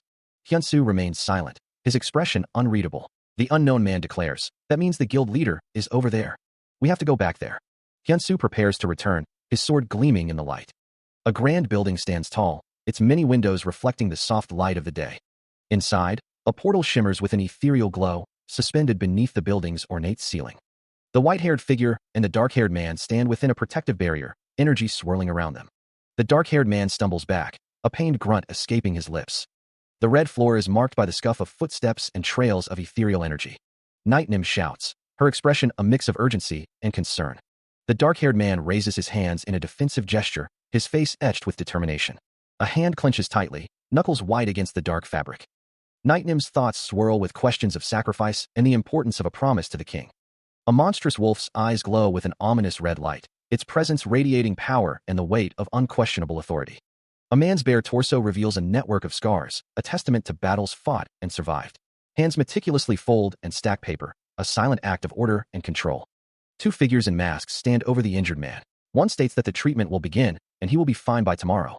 The injured man lies in bed, recovering. Lying in bed, Rooknim thinks to himself that it's a shame the Sorcerer King is gone, but if the overlapped portal breaks, that would be a sight to behold. Rooknim thinks it's too bad he wouldn't have a chance to fight him again. Rooknim wonders how he possesses power that's far beyond the data they have.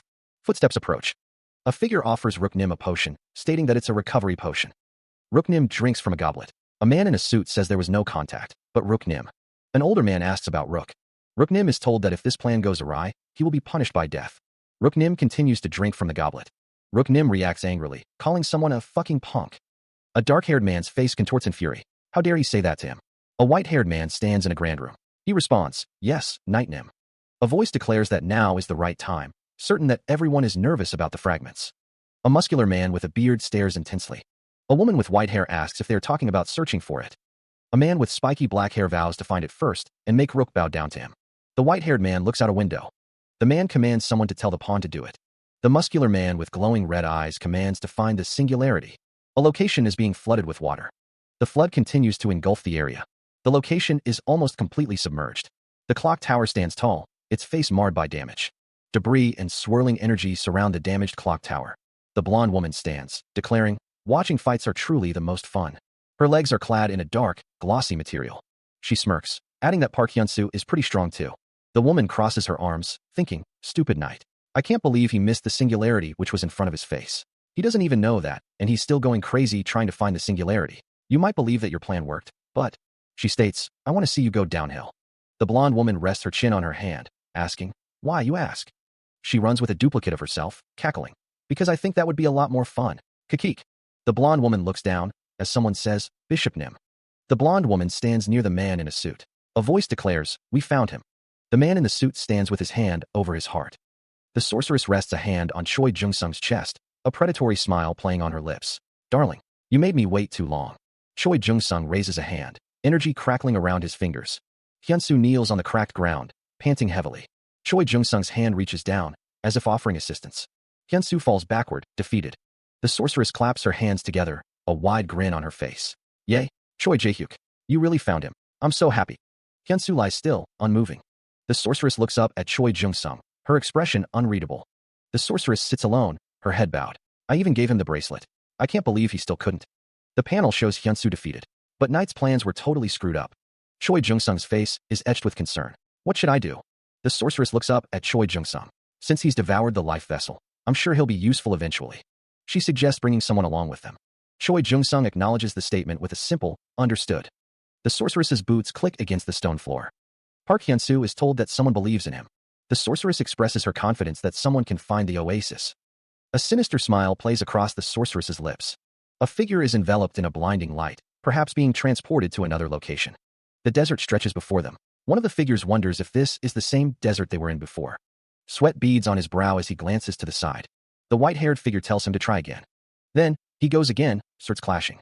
He stands before a swirling portal. Meanwhile, a hospital looms, its green cross a beacon. A crowd gathers, their faces etched with concern. One of the onlookers voices their fear. What will happen if it explodes again? Another says that Red Lion is already there, so let's wait. Isn't he? Iron sits beside Hyunsu's bed, her expression a mix of concern and determination. A voice narrates, marveling at how Hyunsu became someone who goes into the portal to save others. A plea hangs in the air, a silent wish for Hyunsu to awaken. The speaker laments that he must be upset since his brother isn't. Iron remains at his bedside, watching over him as he remains unconscious. Two children reach for Hyunsu, their faces filled with worry. Iron urges the children to be quiet, signaling that they need to leave. Iron turns back, promising to return again. Hyunsu lies still, an oxygen mask covering his face. His hand twitches slightly. Meanwhile, a portal shimmers in a desolate desert landscape. Hyunsu stands before the portal, drawing his sword. He questions why he is here again. A figure with long white hair wonders what has happened, noting that they are continuously circling this desert. He admits he doesn't know what's happening either. Hyunsu is getting frustrated. The man with white hair exclaims, "An oasis." Hyunsu and the unknown man stand near the oasis. Hyunsu thinks to himself that this is weird. The unknown man says that he can't see their reflections at all. Hyunsu and the unknown man are standing near the oasis. The water ripples. Hyunsu says that this isn't water. The unknown man asks if he's saying that this is a portal in the form of an oasis. The man with white hair thinks so. Hyunsu considers going in. He stood waist deep in the shimmering water, the unknown man towering behind him. The oasis shimmered, reflecting the distant palm trees. The water around them began to distort, the light bending in strange ways. The distortion intensified, bubbles rising around them as if from a deep abyss. The light faded, replaced by an encroaching darkness that swallowed the oasis. Complete darkness enveloped him, a silent void pressing in from all sides.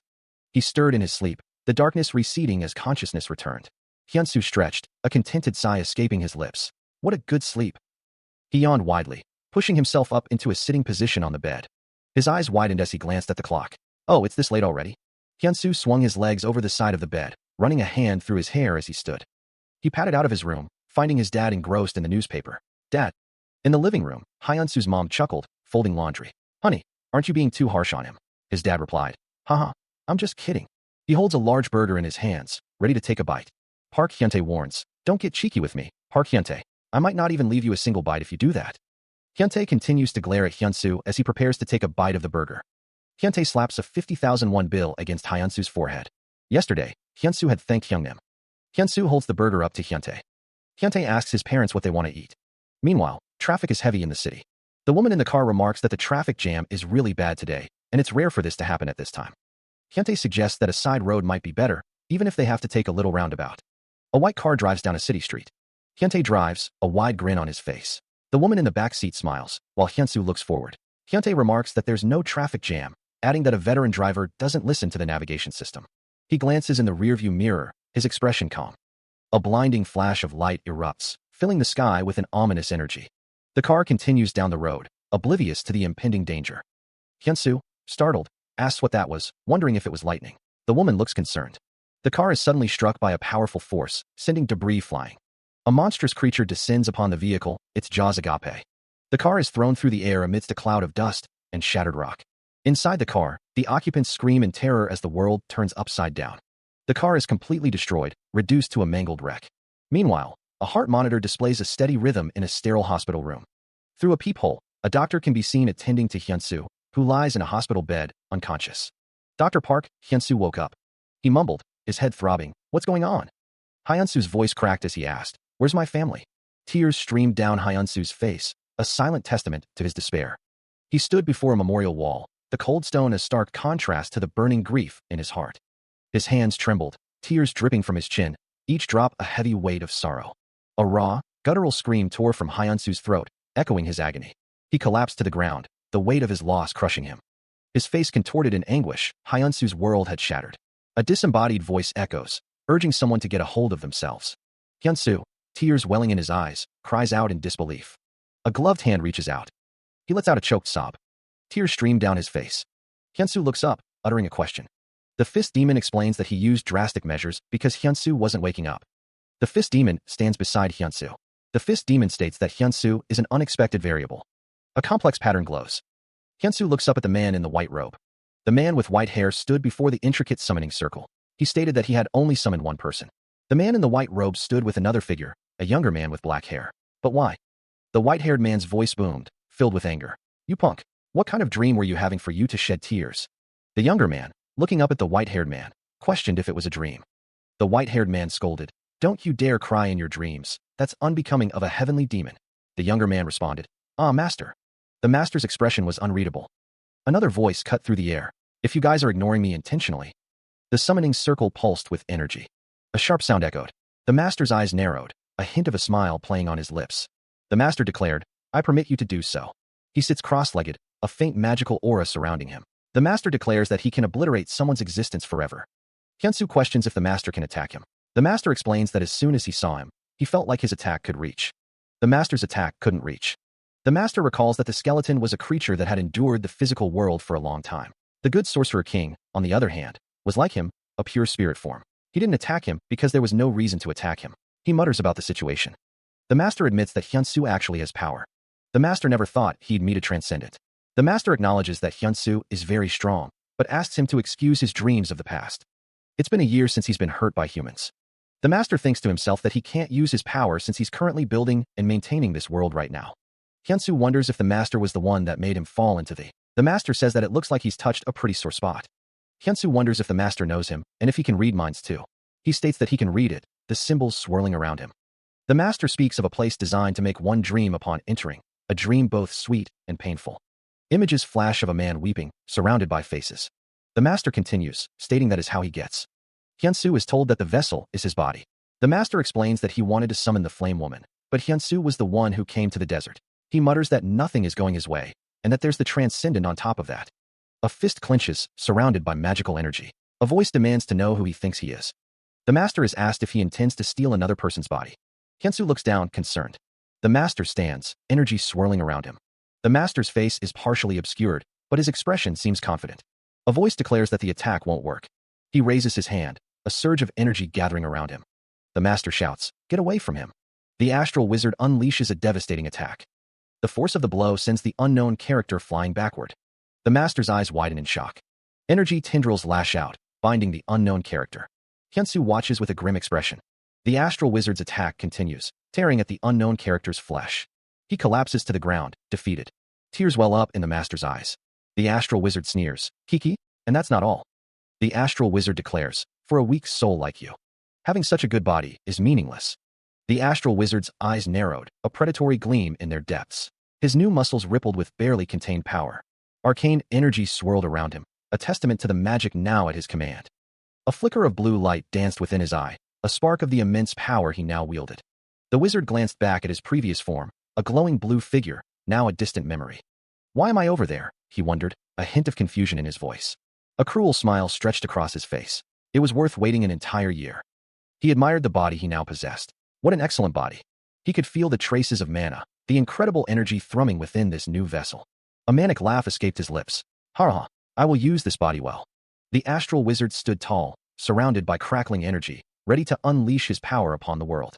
The astral wizard's eyes glow with a malevolent red light, a stark contrast to the body he now inhabits. He clenches his fist, a surge of power coursing through him as he tests the limits of his new vessel. The astral wizard recalls a time when he controlled the Murim, a time when defiance was met with swift and brutal punishment. A surge of energy erupts around him, a testament to the immense power he now wields in Hyunsu's body.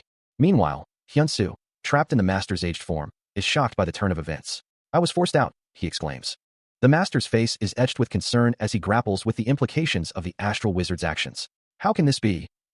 Hyunsu's eyes widen in disbelief, a tear forming as he struggles to comprehend the situation. The master contemplates the impossible, wondering how the astral wizard could interfere with other people's bodies. Hyunsu, now in the master's body, looks down at his hands in disbelief, the weight of the situation pressing down on him. The master acknowledges the mystery, realizing that this could be the key to understanding what he needs to find out from here. Hyunsu looks up at the master, a plea in his eyes as he seeks guidance and understanding. The master's expression hardens, a grim warning etched on his face. Be prepared to perish, for you have defied the warning I gave you. A surge of power crackles around a clenched fist. Hyunsu, looking distressed, is held by the master. The master warns, if you get rid of him, we might be trapped here forever.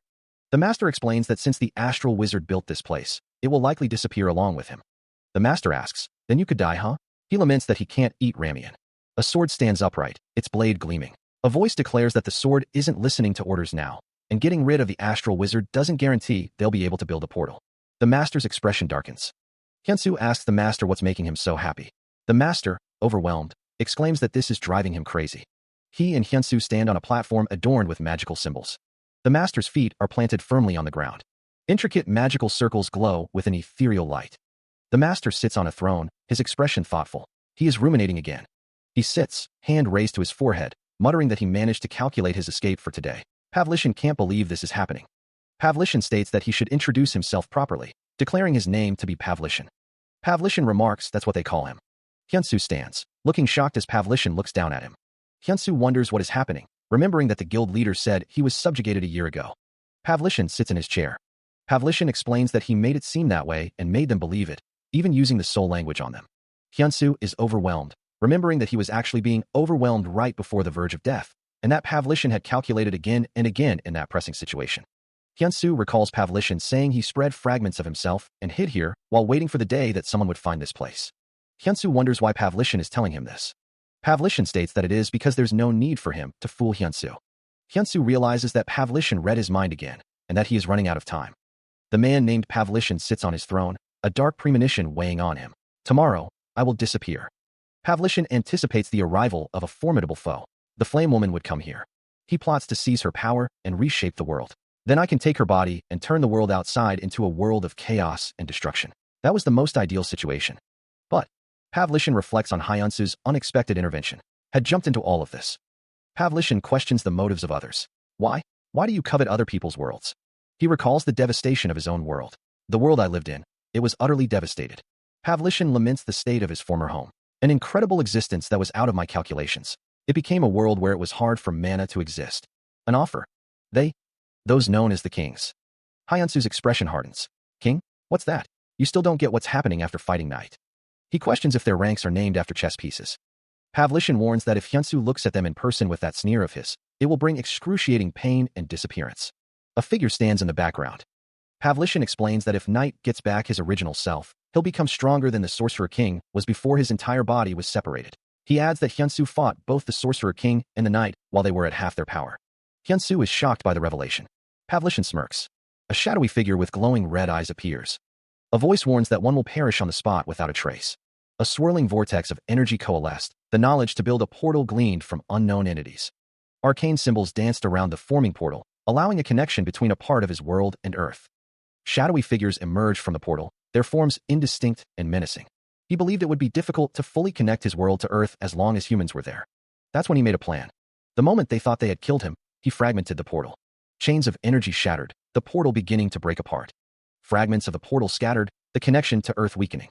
The destruction continued, the portal collapsing in on itself. Now his time is up. What happened afterward is just as he said. It was an honor to meet you, the Transcendent One. He is Cheon Jiang. He reflects that his plan did not succeed.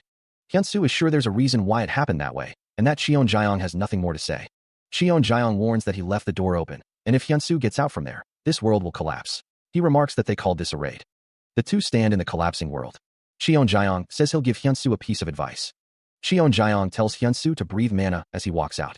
Hyunsu stands in the collapsing world. Hyunsu nods. Cheon Jiang thinks of it as his gift to Hyunsu. Mana surrounds Hyunsu's legs. Hyunsu has breathed in mana. Hyunsu's mana is growing exponentially. His mana begins to overload, surging through him with untamed force. The pressure mounts, making it impossible for Hyunsu to open his eyes. He wonders if he is refining mana. A system message appears, stating that his body has begun to change in order to adapt to the enormous power. Hyunsu wonders if he can change mana into internal energy. It's being gathered, the mana coalescing within him. Another system message confirms that his body has begun to change in order to adapt to the enormous power. Hyunsu realizes this is the same reaction as when the Time Master unclogged his meridian point. He grunts with the effort, the mana surging. No, it's beyond that feeling, Hyunsu realizes. It's more like when he achieved a temporary heavenly demon body. It's not his first time experiencing this, he thinks, stealing his resolve. He can overcome it. His eyes glow with an intense light as he pushes through the transformation. A surge of power rips through Hyunsu's body, eliciting a guttural cry. Raw mana erupts around him, crackling with electric blue energy. He is lifted into the air, suspended by the force of his own overflowing power. The blue energy intensifies, swirling around him like a nascent storm. Petals of light drift through the air, ephemeral and serene against the chaotic energy. Hyunsu has attained 3 flowers peak bloom. The blue aura around Hyunsu solidifies, a tangible manifestation of his awakened potential. His feet barely touch the ground, the power coursing through him making him weightless.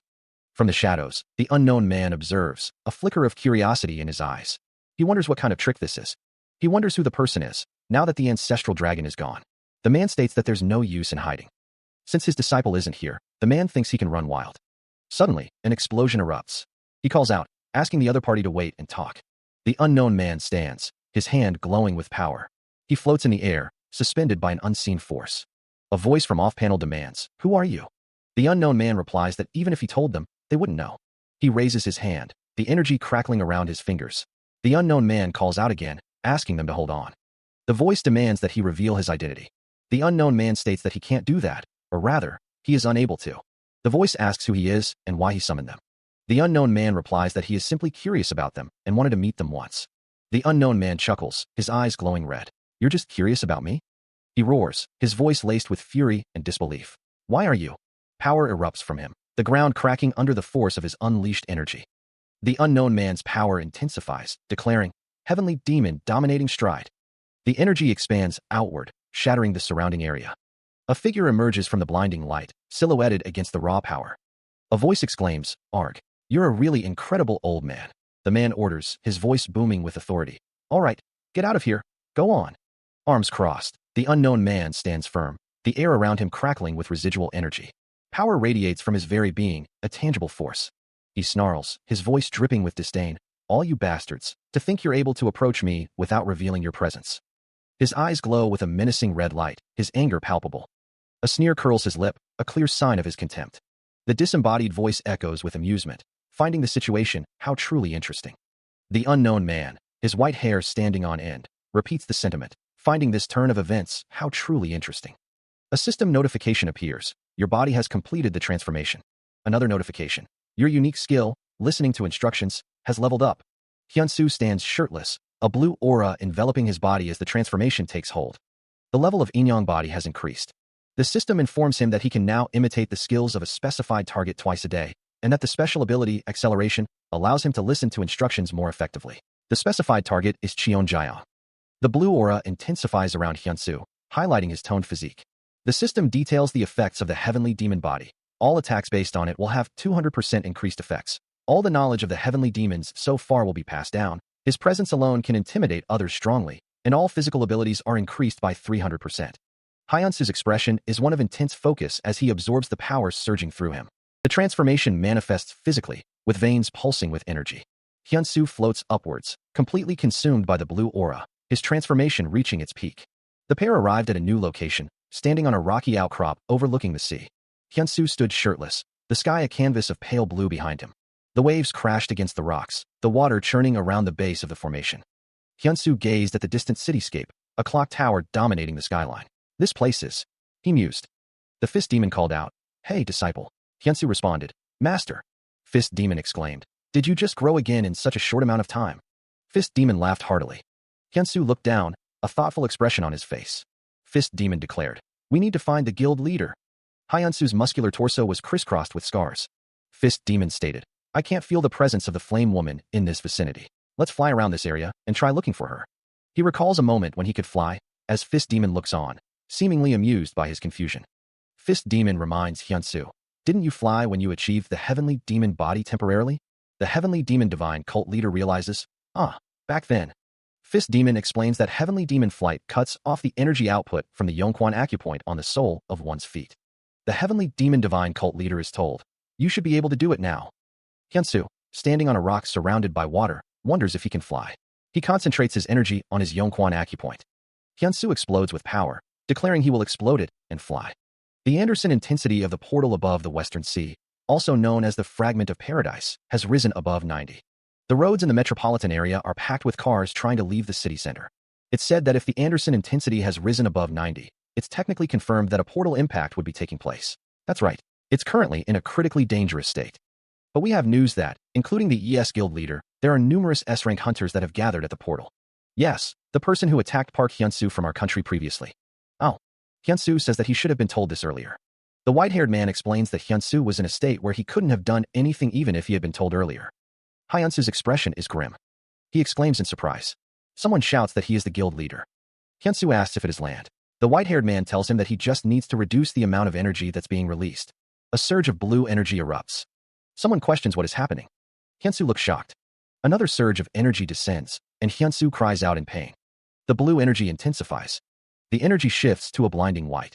He and the others are sent flying by a sudden, powerful surge of energy. The force of the blast causes a violent explosion. The energy continues to spread outward in a destructive wave. Choi Jung-sung, the guild leader, stands over an injured figure. The guild leader says, "Tisk tsk, did you just become a human skipping stone because you weren't able to control your strength?" The injured person replies, It's just because I'm still not used to this power." A hand lies limp on the ground, drained of color. The injured figure lies prone, armor shattered. The guild leader looks down at the injured person. The other person says, "Looks like she had an extreme battle." The guild leader thinks, "Damn." Choi Jung-sung stands with a grim expression.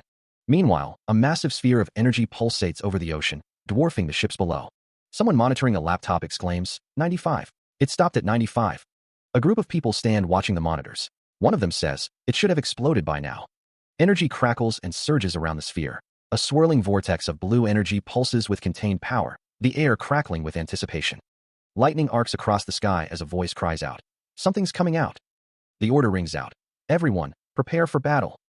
A bald man raises a massive metal bar, while another readies a blade wreathed in crimson energy. A woman with long brown hair clenches her fist, purple energy gathering around her hand. Golden bullets are loaded, ready to be unleashed. A figure plummets through the swirling blue energy, armor gleaming. The armored figure continues to fall, the energy swirling around them. A man with white hair and a stern expression watches intently. A man carries the armored figure, their back bare and scarred. A group of figures stand ready, their attention focused on the unfolding events. The portal shimmers, then vanishes, leaving no trace of the battle that had raged within. A wave of relief washes over Iron's face. Calling out his name, Iron sprints toward Hyunsu, who is being carried by the heavenly demon. She embraces Hyunsu tightly, her worry finally giving way to relief. Tears stream down Iron's face as she clutches him close. "I'm so relieved. I was so worried something would happen to you." Iron pulls back slightly, her expression turning serious. First I need to give the guild leader medical attention." Hyunsu's face is a mixture of relief and embarrassment at the close embrace. The heavenly demon watches the reunion with a knowing smile. Someone wonders if the armored figure is Hyurak. The armored figure confirms the speculation with a simple yes. Lee Mina observes, "I could barely recognize her. Her hair color is totally different from before." On the rooftop, the team gathers. Someone exclaims that guild leader Hyurak is here. Hyunsu reflects, feeling as though he's gained some depth. It does feel like he's someone different. Choi Jung-sung stands on what appears to be a boat, looking at Hyunsu. Someone remarks that Hyunsu has become stronger. Choi Jung-sung asks why Hyunsu is here. A close-up of Choi Jung-sung's uniform. Choi Jung-sung states that Hyunsu has become stronger than before and asks if he knows why he has a restraining order that prevents him from approaching. Fist Demon tells someone to say something to this punk as Choi Jung-sung greets Hyunsu. Choi Jung-sung says he'll take care of Hyunsu for him. Choi Jung-sung asks what happened within the portal. Hyunsu says he can't. Someone says to understand what he's saying. Hyunsu states that he's just a normal guild member, so he can't reveal the details. Even if he could tell them, he wouldn't. Choi Jung-sung says that Hyunsu might be a normal guild member, but he's not a normal hunter, is he? A ship cuts through the water, its destination unknown. The voice from within states that it is a different matter. Hyunsu stands shirtless, his scarred torso on display. Iron stands behind him. He states that he got to know more about himself. Choi Jung-sung smirks, stating that it's not bad. Choi Jung-sung continues, saying it's more than the previous time. A group of people stand together, their expressions unreadable. One of them notes that Hyunsu has gotten more relaxed too, and that it's more than last time. Choi Jung-sung says he feels like testing Hyunsu out right away if he could. Hyunsu is startled by something, as Iron looks on. He is addressed as Hyunsu SSI. A landscape is shown, with a voice saying it's not right now, and what a pity. Choi Jung-sung tells Hyunsu to do this next time then. Choi Jung-sung tells Hyunsu to brace himself when the time comes. A surge of power emanates from Choi Jung-sung. Even though he's like that, he's someone who's very centered. He put everything down because a hunter exists to protect humanity, and came here. The Fist Demon scoffs, wondering if that's why he made such a mess of his neighborhood. Choi Jung-sung reflects, admitting to himself that he came to keep the promise he made, but it seems he wasn't much help. Hyunsu's eyes narrow, a bead of sweat trickling down his face. The Fist Demon declares that he'll save that until he really needs it.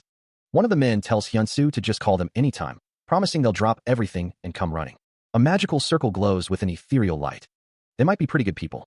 The woman with long brown hair stands behind Hyunsu, her expression unreadable. Energy crackles around Hyunsu and the woman, a silent promise of power. The city sleeps beneath a sky streaked with purple and pink. A sprawling cityscape glitters with countless lights, piercing the night sky. The camera descends, the city lights blurring into streaks of gold and white. Below, a ritualistic circle burns with an intense, contained fire. The flames dance around the edge of the circle, illuminating ancient symbols etched into the stone. A figure materializes amidst swirling smoke, his form coalescing from the ethereal haze. He stands within the circle, the flames casting long, dancing shadows across his face. The air crackles with energy as the figure fully solidifies. The man's face is stern, his long white hair framing a visage of ancient power. His eyes glow with an inner light, radiating an intense, almost malevolent energy. He remains silent, his expression unreadable as he awaits the question. The man is asked, "It's Park Hyunsu again?" Sherry reports, "Master, they've succeeded at the raid." The man asks, "Is that you, Sherry? I just saw it too." The man confirms, "Yes." Sherry gasps softly. The man says, "Gosh, I should have been careful. I can't believe I'm showing you this ugly scar." He reaches out a hand. Sherry reassures him, "Not at all. Please don't mind it." The man adds, "I think so too. I'm sure he's the singularity." A hand reaches into a drawer, retrieving a watch. Sherry holds out a red tie, asking, "Would red be all right?" The man replies, "Of course." 2 years ago, on the day of the fall, the vision shown to the task force team. They were shown the vision of hope and the great evil that would be appearing. In return for losing their captain, Desky, the apocalypse dragon. And the vision also showed them 3 singularities that would be fighting against it. The claw of Desky, the apocalypse dragon. He says to go to Korea. The woman asks if he is going there himself, since it'll be a pain in the ass if they made the move first. He says he understands and will contact Anderson in advance. The woman says she'll come along as well. He says he's disappointed, "Master." He asks how could he try to go there without him. Isaac, 17 years old, first singularity. The citizens believe they have a right to know. A crowd gathers, their signs demanding to know what the government is hiding. The protesters feel the government simply relies on the awakened and does nothing. The crowd wonders what the government is doing while hiding things from its citizens. Meanwhile, the white-haired man sits in a meditative pose, observing the unrest. The man asks why they are acting that way, wondering why they are still so unhappy after he saved their lives. Isaac replies that each individual has the right to know what's happening, questioning what they can do even if they knew. Isaac thinks that they'd still want to know, more importantly. A thought surfaces, an open field without monsters inside. Isaac wonders why he didn't find it strange up till now, considering whether he should report this to the association. The white-haired man states that they still need to use it for a while, so they should just leave it alone. Startled, Isaac asks if he just read his thoughts, questioning if that's even possible. The white-haired man asks if he learned it from the Sorcerer King or the Ancestral Dragon. The white-haired man kicks him, asking if he is saying he needs to learn from others. The white-haired man states that in any case, he is now ready. He thinks he can finally learn the remaining 6 techniques. The white-haired man says that he has met the requirements. He exclaims that he didn't want to show it to him at all before. He is told that it's because it's different from the first 6 techniques. Showing them to him would have been pointless. If the first 6 techniques use the land as its foundation, then the remaining 6 techniques would be martial arts that use the skies as their foundation. The white-haired man says that he was able to use the heavenly spiritual body somehow with that skill watch Makalit of his, but asks if he is going to explain what that technique is about. He thinks that come to think of it, he's never really thought about this. He thinks that no, even if he thought about it, he wouldn't have understood. He says that in that case, he'll thankfully receive the instructions. The white-haired man tells him, before that, Hyunsu asks if there is something important. The heavenly demon divine cult leader suggests they eat stir-fried marinated pork rice before they start. Elsewhere, Anderson Walker asks, "All right?" A voice wonders who they can trust if they can't trust the brain of the awakened. The voice continues, "Since you've said it like that." The man asks if he does not have confidence, and then declares that he does. He says Lord Demon. He states that he is trying not to meet him for the time being. The unknown man chuckles, suggesting that he'll probably sue him. The man replies that it's highly possible. The unknown man asks Anderson Walker to buy back some Korean fried chicken when he comes back. The unknown man says that he'll be sure to bring it back if he comes to know that Anderson Walker is trying to replicate his. Anderson Walker asks the unknown man to please take care of that guy. The unknown man asks if Sherry isn't around too, stating that Anderson Walker knows it too. It's said that that guy doesn't listen to anyone other than those who are stronger than him. The unknown man thinks what a troublesome punk. Someone shouts, asking who's troublesome, and declares that they are coming too. Anderson Walker and the unknown man are seen in front of a door labeled Soul.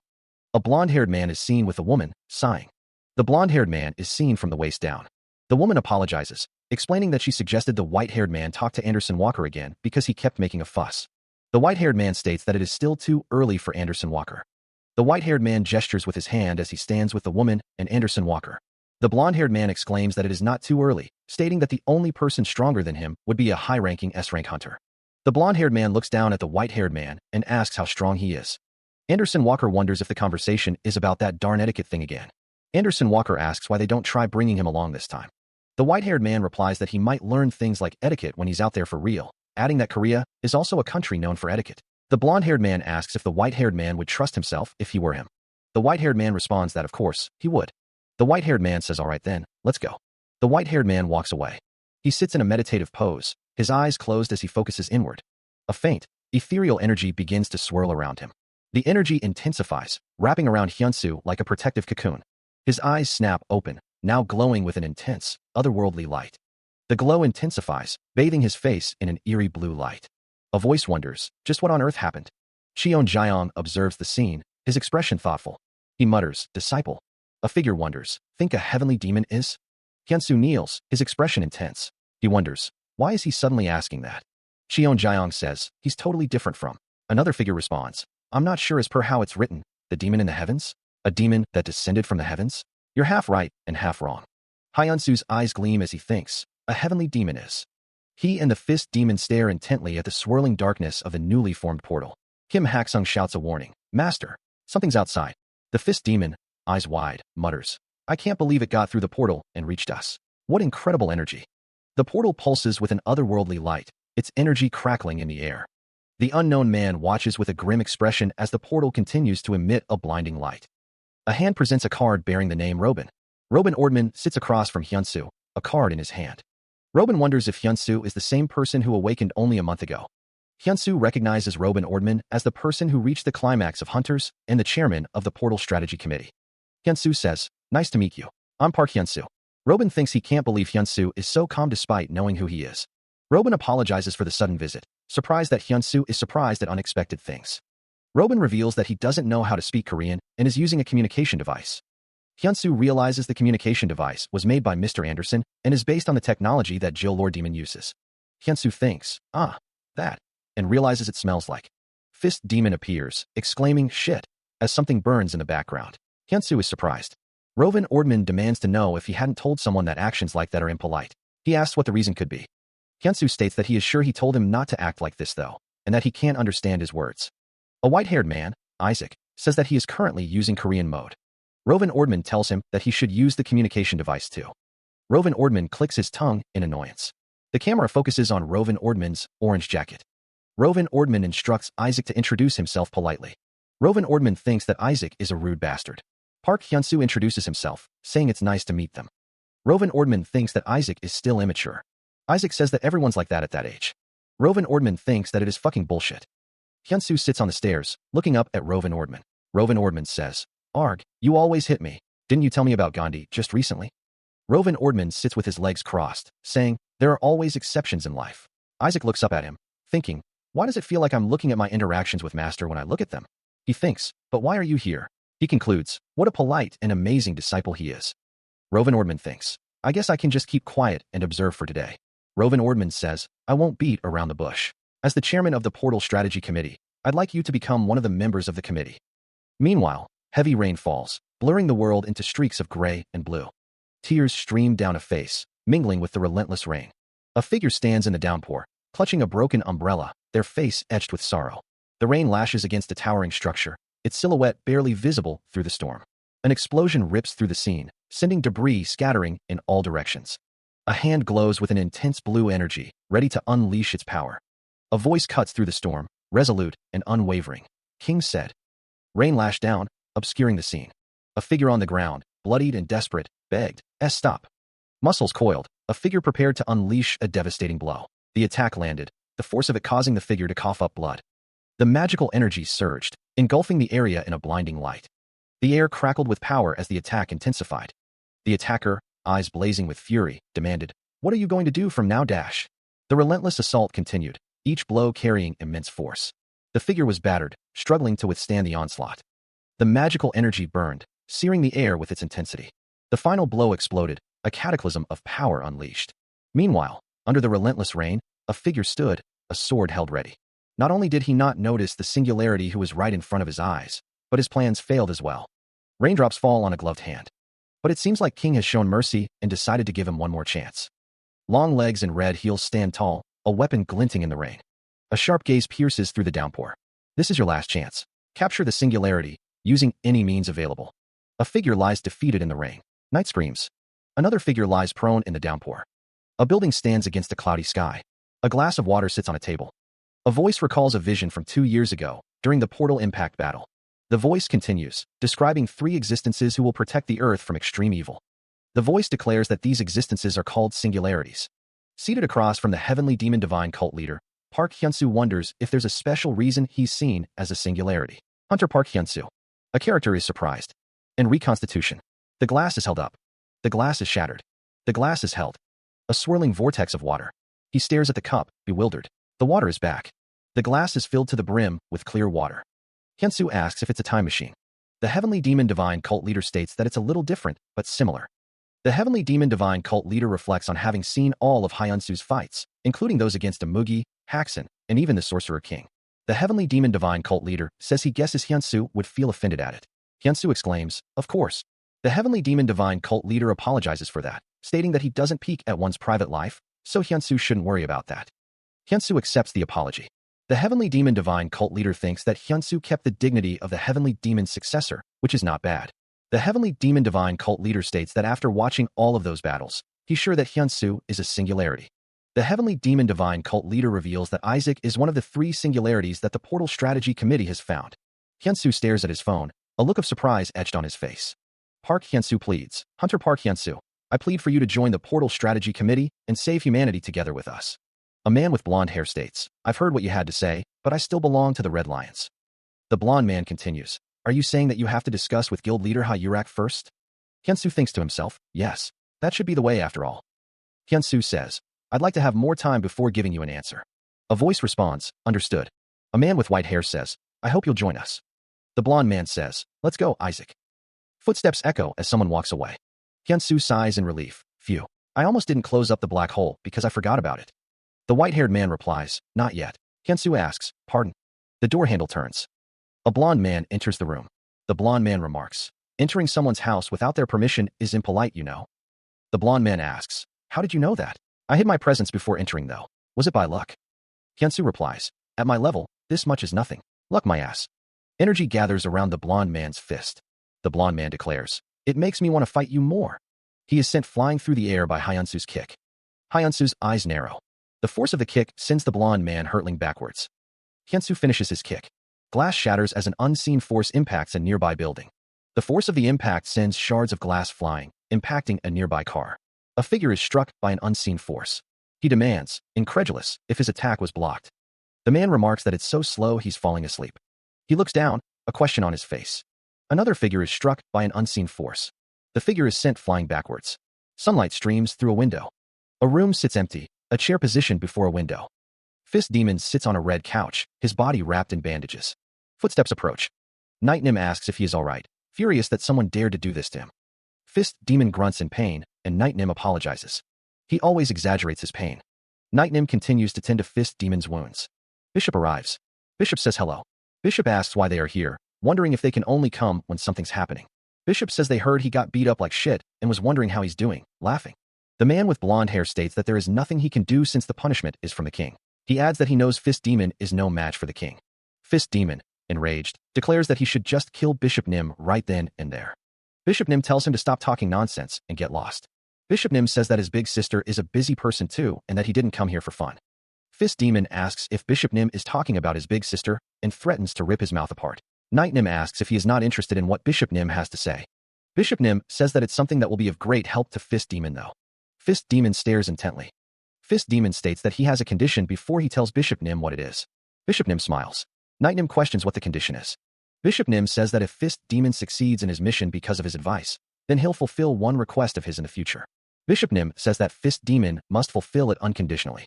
The disembodied voice declares that the woman is unfathomable, beyond the understanding of even a king or queen.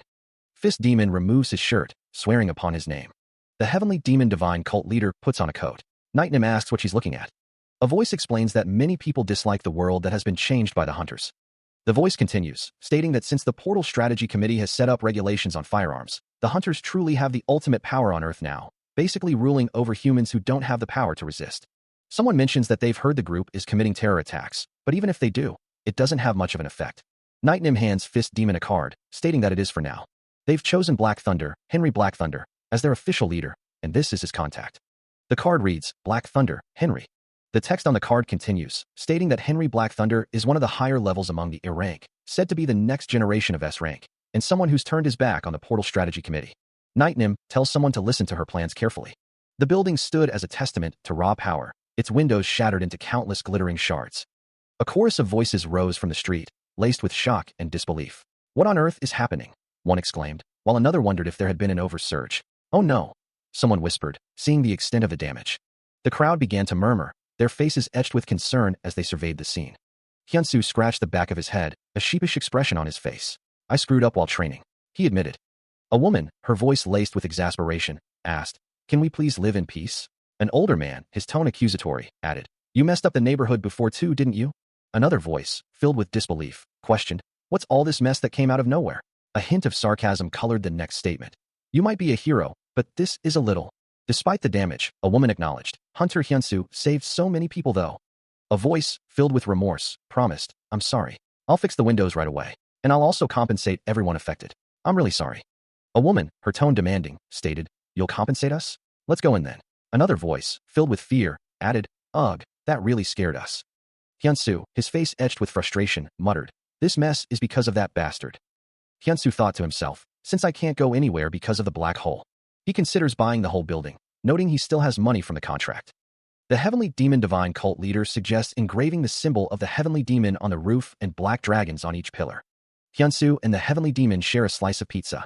The Heavenly Demon Divine cult leader remarks that the pizza is on par with gyozas. Hyunsu wonders how many delicacies there are in this world. The Heavenly Demon Divine cult leader offers to let him try them all, warning that if he tries to fold two pieces together and eat them at once, he'll cut off his hand. A man in an orange tracksuit reacts with a pained URG. The man in the orange tracksuit looks at Hyunsu, confused. Close up on the man in the orange tracksuit, showing his shock. Hyunsu offers the man in the orange tracksuit a pizza, saying he'll really get punished if he keeps doing stuff like that, after the man asks why he suddenly attacked him. Fist Demon, looking agitated, insists that there's no way he would have lost. Hyunsu, standing above him, retorts that he did lose back there, his expression unreadable. Hyunsu muses that he guesses Fist Demon has his own story. Fist Demon, looking away, states that everyone's got their own story. Fist Demon, looking annoyed, asks what Hyunsu is looking at while talking. Fist Demon declares that it's none of Hyunsu's business. Fist Demon, clenching his fist, says that they'll do this again. A man with slicked back white hair enters the room, asking what on earth is this. He is identified as Mr. Robin. Hyunsu apologizes, but Mr. Robin tells him it's okay and not to worry. Mr. Robin orders Fist Demon to apologize to Hyunsu right away, addressing him as Master. Mr. Robin shouts for Fist Demon to apologize now. Fist Demon, looking defeated, apologizes. The Heavenly Demon Divine cult leader says, Yes, sir. Before kicking someone through a portal, telling them to go in right away. The Heavenly Demon Divine cult leader states, Me then, as Hyunsu stands nearby. The Portal Strategy Committee has officially registered Park Hyunsu as an S-rank hunter. A man with white hair states that the birth of a new S-rank hunter is something that will be celebrated by the world. A young man exclaims that he has officially become an S-rank hunter. A disembodied hand expresses disbelief that such a day would come. The young man tells someone to stop goofing around and come back quickly to train. A figure with blue hair stands before a seated figure as a voice declares that the 6 moves in the second half of the Heavenly Demon Mystic Arts are meant to destroy the heavens. The text speaks of the Heavenly Demon. A close-up of a white-haired man's face reveals his intent to kill the gods. The young man questions how it's possible to kill the gods. A close-up of the young man's chest. The Heavenly Demon mused, acknowledging that he, too, once believed killing the gods was impossible. He continued, stating that gods are powerful enemies that the Heavenly Demon would have to face. The Heavenly Demon explained that fighting them would require all of the martial arts, internal energy, and the knowledge of all the heavenly demons that have come before. Hyunsu realized that this is what it means to be the Heavenly Demon. The Heavenly Demon announced, Heaven Obliterating Demonic Fists 6 moves in the second half. Focusing his internal energy, the Heavenly Demon prepared to unleash his technique. The Heavenly Demon declared the first technique, Clouds Scattered Heavens. Energy exploded outward, filling the space with blinding light. Releasing the technique, the Heavenly Demon unleashed a torrent of energy that crackled like lightning. The energy surged forward, an unstoppable wave of power. Hyunsu felt an intense pressure bearing down on him. He cried out, overwhelmed by the force. The Heavenly Demon gathers his power, a torrent of blue energy swirling around him, ready to unleash his next attack. The energy intensifies, forming intricate patterns as the technique begins to take shape.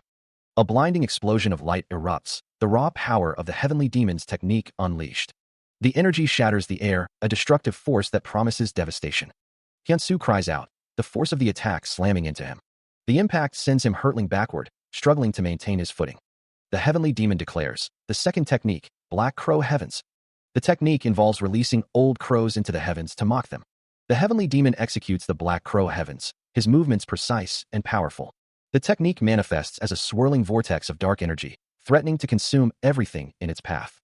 The heavenly demon stands firm, the Black Crow Heavens radiating from him.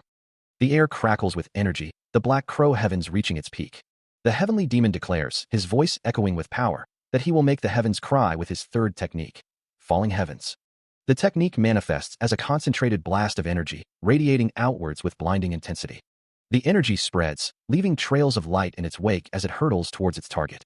The force of the attack sends Hyunsu flying backwards, his body twisting in midair from the impact. The energy continues its relentless expansion, filling the space with its overwhelming power. He struggles to comprehend the incredible movements, his eyes wide with a mix of shock and determination. Kim Hak-sung observes the unfolding events, a bead of sweat trickling down his temple. He thinks, if someone like him becomes an enemy of hunters, it'd be a terrible nightmare. The static energy crackles, a visual testament to the immense power contained within the Falling Heavens technique. The heavenly demon gathers the energy, preparing to change the static created with the Falling Heavens into electricity and strike the heavens with lightning. The energy coalesces into sharp, deadly projectiles, poised to strike with devastating force. The fourth technique is unleashed, Lightning Heavens. He prepares a connecting technique, one that combines Falling Heavens and Lightning Heavens. The heavenly demon unleashes his power, declaring, strike down the worn-out heavens. Blades of pure energy erupt, tearing through the sky. Streaks of light crisscross the heavens, leaving trails of destruction in their wake. The fifth technique, Exploding Heavens. The heavenly demon plummets from the sky, a force of nature descending. An explosion of raw power obliterates everything in its path. The shockwave expands, a cataclysmic event unfolding.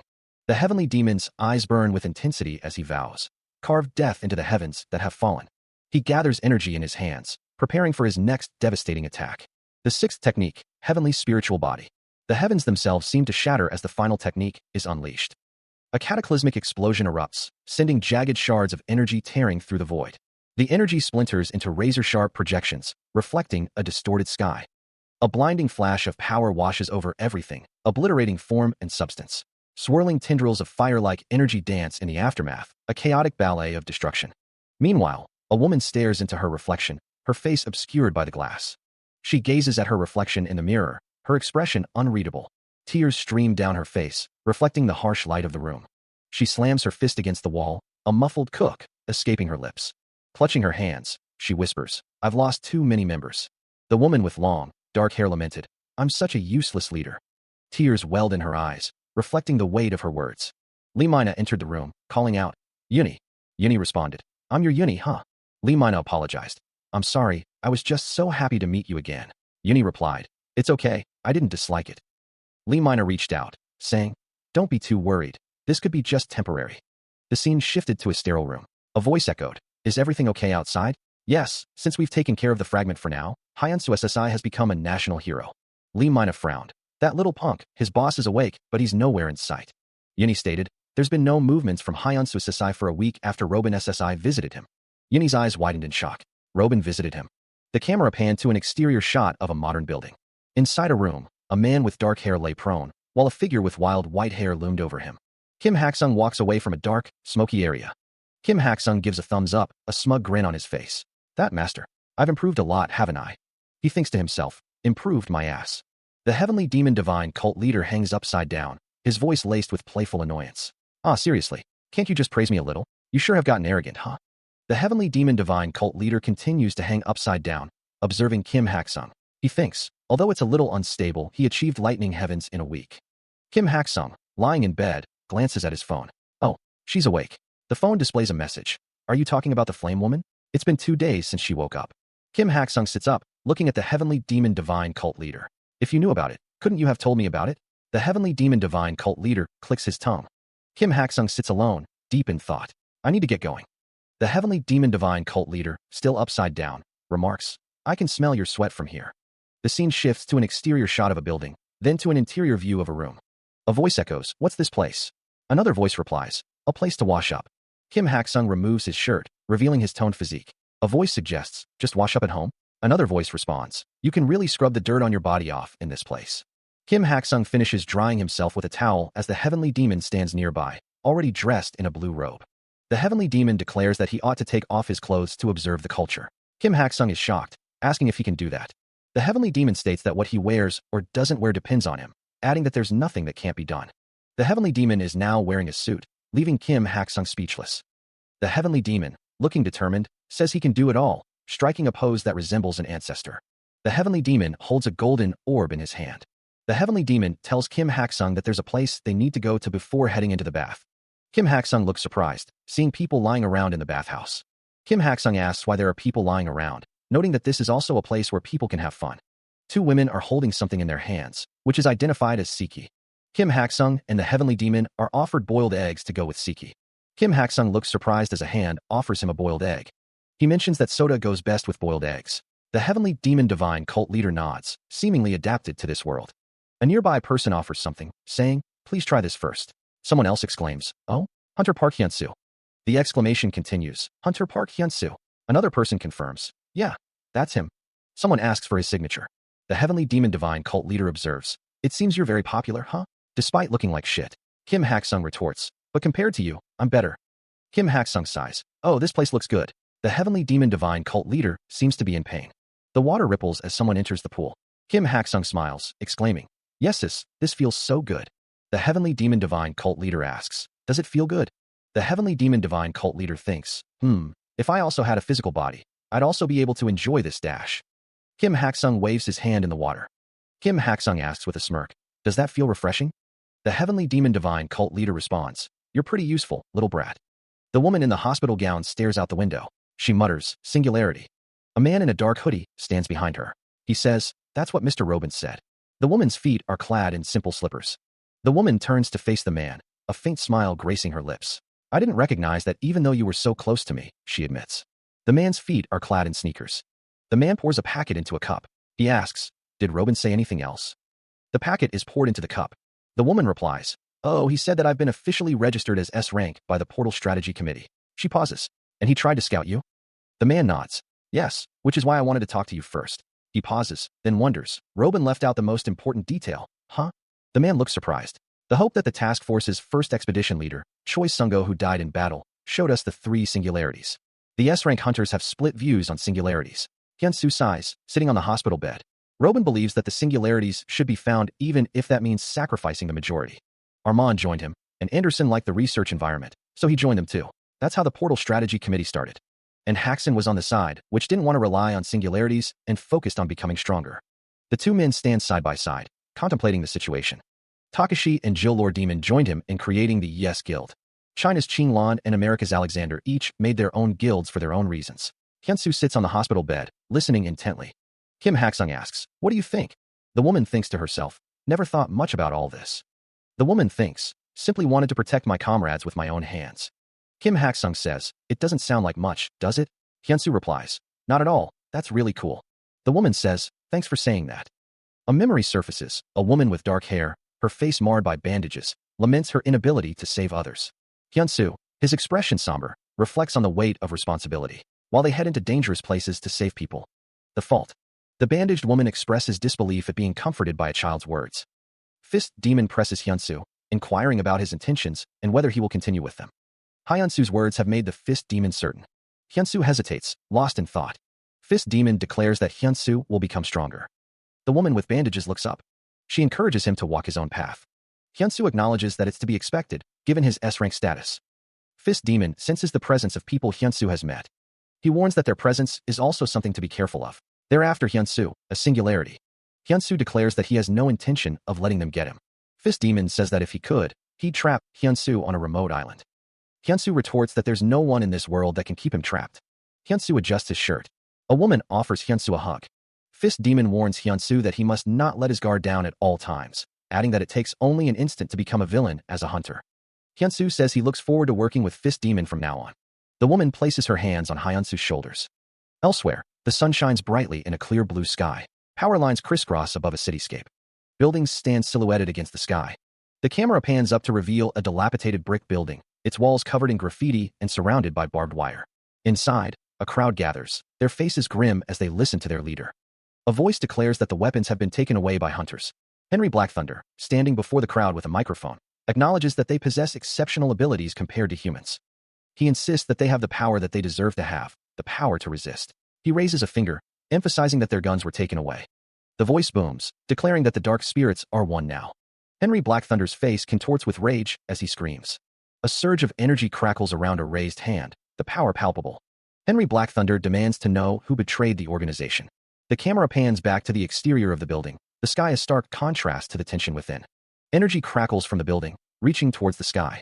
Henry Black Thunder stands silhouetted against the light, his expression unreadable but his intent clear. A group of figures walks down a street, their shadows stretching long in the dim light. The man with the mohawk stands facing Henrik Abrohi Miwich, who is dressed as a clown. The man with the mohawk narrows his eyes, a question forming on his lips. Who the hell are you? Henrik Abrohi Miwich, also known as Black Thunder, is a lightning user on the level of an S-rank hunter. The man with the mohawk scowls. Despite being an awakened, you stood against hunters. He became the leader of Usurp, a terrorist organization, and united the dark spirits. The man with the mohawk glares at Henrik Abrohi Miwich. Bastard, I asked you who the hell are you? Henrik Abrohi Miwich smirks. I'm a PRO.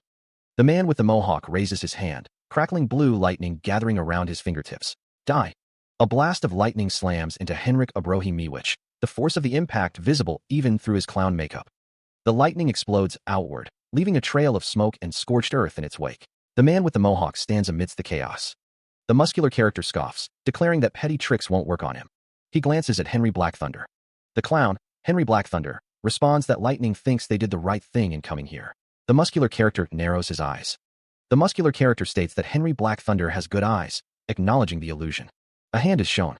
The muscular character asks why he would talk to someone who isn't even here in person. The muscular character is shown. Henry Black Thunder confirms that's true. Henry Black Thunder asks what the muscular character wants.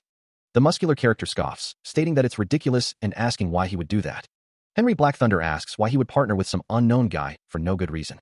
A close-up of a mouth reveals a statement. There are plenty of reasons. Henry Black Thunder, with a sinister look, promises to provide firepower, guns, explosives, and even missiles if desired. The camera pans up to reveal a cathedral under a bright sky. The scene shifts to a building with people standing outside. The view is obscured by black spikes. An explosion rips through a city street, sending debris flying. A man screams in terror, declaring it a terror attack. The camera looks up at a tall spire against a cloudy sky. Another explosion erupts, filling the frame with fire and debris. Figures in heavy boots move through smoke and debris. A group of hooded figures stands amidst the chaos, the hashtag on a sunny day floating above them. Henry Black Thunder's gaze is cold, his hand firm around the grip of his weapon. Scars mark his face, a testament to battles fought and won. The barrel of the gun, a dark promise, is aimed towards an unseen target. Hashtag starts fromperous. Hunter Park Hyun-soo is now S-rank, as seen in a photo of him being congratulated by the president. That was how South Korea became one of the most powerful nations that has 2 hunters of S-rank and above, along with America. Lee Mina looks at a phone displaying the photo of Hyun-soo. Lee Mina is amazed. Hyun-soo Appa is now an international hunter, making it hard to contact him. Lee Mina thinks as she lies in a hospital bed. But since she promised that she'd come here often, Lee Mina intends on keeping her promise. Lee Mina thinks to herself that Hyun-soo kept his promise. Hyun-soo is thanked by Lee Mina. It's been so long since they last met. Hyun-soo smiles. Hyun-soo feels something about Lee Mina. Lee Mina denies that there is such a thing, as Hyun-soo pats her head. Previously, Lee Mina exclaims that Hyun-soo's fingers moved, and she saw it happen clearly. Hyun-soo lies in a hospital bed. The fist demon thinks that the severing heavenly language was a little effective. Lee Mina says of course. Lee Mina walks down a hospital hallway. Lee Mina thinks that Hyun-soo still eats the same things even though he's become an S-rank, referring to a lunchbox. The fist demon is severing heavenly language. You're imitating instructor Cheon Jaeong's severing heavenly language. Hyun-soo is in a hospital bed. Raw energy coalesces, forming a concentrated attack that crackles with unstable power. Sweat beads on Hyun-soo's brow as he focuses, channeling more power into the growing sphere. A little more, he grits out. The energy intensifies, the air around him shimmering with heat and distortion. He struggles to contain the surging power, his hand trembling with the effort. Hyun-soo's eyes glow with an eerie light as he realizes the attack's true strength. It's way stronger than the last time. The energy explodes outward, shattering glass and sending debris flying in all directions. A nearby fish tank is obliterated, water and shards of glass spraying across the room. The unleashed energy continues to spread, leaving cracks spiderwebbing across the walls. From behind, the fist demon barks, "Stop!" Hyun-soo ignores him, muttering, "Just a little more." The Fist Demon watches with concern as Hyunsu continues to channel the volatile energy. The Fist Demon warns, "It'll be too much. Do you intend to destroy your brother's body?" Hyunsu grits his teeth, ignoring the warning as he pushes himself further. He focuses, a surge of green energy coalescing in his outstretched hand. The energy flows around Choi Hyunwoo, who remains unconscious in the hospital bed. He wonders, who on earth did this? Choi Hyunwoo's eyes snap open, glowing with an eerie green light. The breathing mask shifts slightly as Choi Hyunwoo's expression hardens. Hyunsu stands over the bed, the green energy swirling around him and the seemingly defenseless Choi Hyunwoo. Hyunsu's eyes widen in shock. Meanwhile, Choi Hyunwoo explodes with rage, screaming, "Arg!" as orange energy erupts around his fist. He unleashes a devastating screw punch. The force of the blow sends shockwaves through the room. Choi Hyunwoo follows up with a brutal leg axe. A burst of raw energy explodes outward. The attack is named Tornado Flame. The force of the tornado flame sends Hyunsu flying backwards. The ground cracks and splinters under the immense pressure. Choi Hyunwoo stands amidst the dissipating smoke. He can't believe he actually lost to that brat. Choi Hyunwoo exclaims, "I don't believe it." Jin Si-hyuk adjusts his glasses, a smirk playing on his lips, since a lazy genius is now motivated. Anderson Walker stands in the background. Jin Si-hyuk observes, "After losing to Hunter Hyunsu, Isaac seems to have gotten a grip." Isaac responds, "Really? Well, whatever." Armand, the number 4 S-rank hunter and vice-chairman of the Portal Strategy Committee, is agitated. He wonders where Robin is, frustrated that he's not picking up his calls. One man informs another that the captain went into meditation to dig up information on King and his gang. The scene shifts to a location labeled Tokyo. A voice emphasizes the need to try everything they can. A man with glasses demands that someone open the portal, stating he needs to get to Paris. A voice questions if someone is going personally. A man with green hair is shown in profile, his expression unreadable. Typing at a computer, the man with glasses wonders how the enemies could be too much for the Croisy Guild to handle, and since when the Dark Spirit became that strong. An explosion rocks the scene. A voice speculates that someone is supplying them with money, and they're using explosives on top of firearms. The man from panel 2 is shown in a close-up, his expression determined. A portal to Paris shimmers with energy. A woman with long black hair offers to help out. A man declares that he is more than enough for this, surrounded by a swirling blue aura. A sudden explosion rips through the city street, sending debris flying in all directions. The air crackles with heat and the smell of burning asphalt. Spent bullet casings rain down on the pavement, glittering like fallen gold in the harsh light of the blast. The metallic scent of gunpowder hangs heavy in the air. A soldier, clad in tactical gear, unleashes a hail of bullets from his weapon. The staccato rhythm of gunfire echoes through the ravaged streets. A figure is engulfed in a fiery explosion, their scream lost in the roar of the blast. The intense heat washes over everything. A fighter assumes a combat stance, muscles coiled and ready to strike. The air vibrates with anticipation. Another warrior prepares to unleash a devastating blow, energy crackling around their weapon. The scent of ozone fills the air. A second explosion erupts, sending shockwaves through the environment. The ground trembles beneath the force. A figure wielding a sword slashes through the air, the blade leaving a crimson trail in its wake. The whoosh of the blade cuts through the chaos. The soldier cries out as he is struck, blood splattering across his armor. The metallic tang of blood fills his nostrils. A voice booms out, commanding, "The hunters are here. Rip them apart." The order hangs in the air, heavy with malice. More bullet casings litter the ground, a testament to the ongoing battle. The air is thick with smoke and the acrid smell of gunpowder. A group stands together, surrounded by a swirling blue energy field. A sense of power emanates from them, a beacon in the chaos. A shimmering dome of energy erupts, the dune barrier crackling with power as it deflects unseen threats. The air hums with magical energy, a palpable tension hanging in the balance. A figure streaks across the battlefield, a blur of motion against the backdrop of shattered buildings. The ground trembles beneath their feet as they evade the relentless barrage.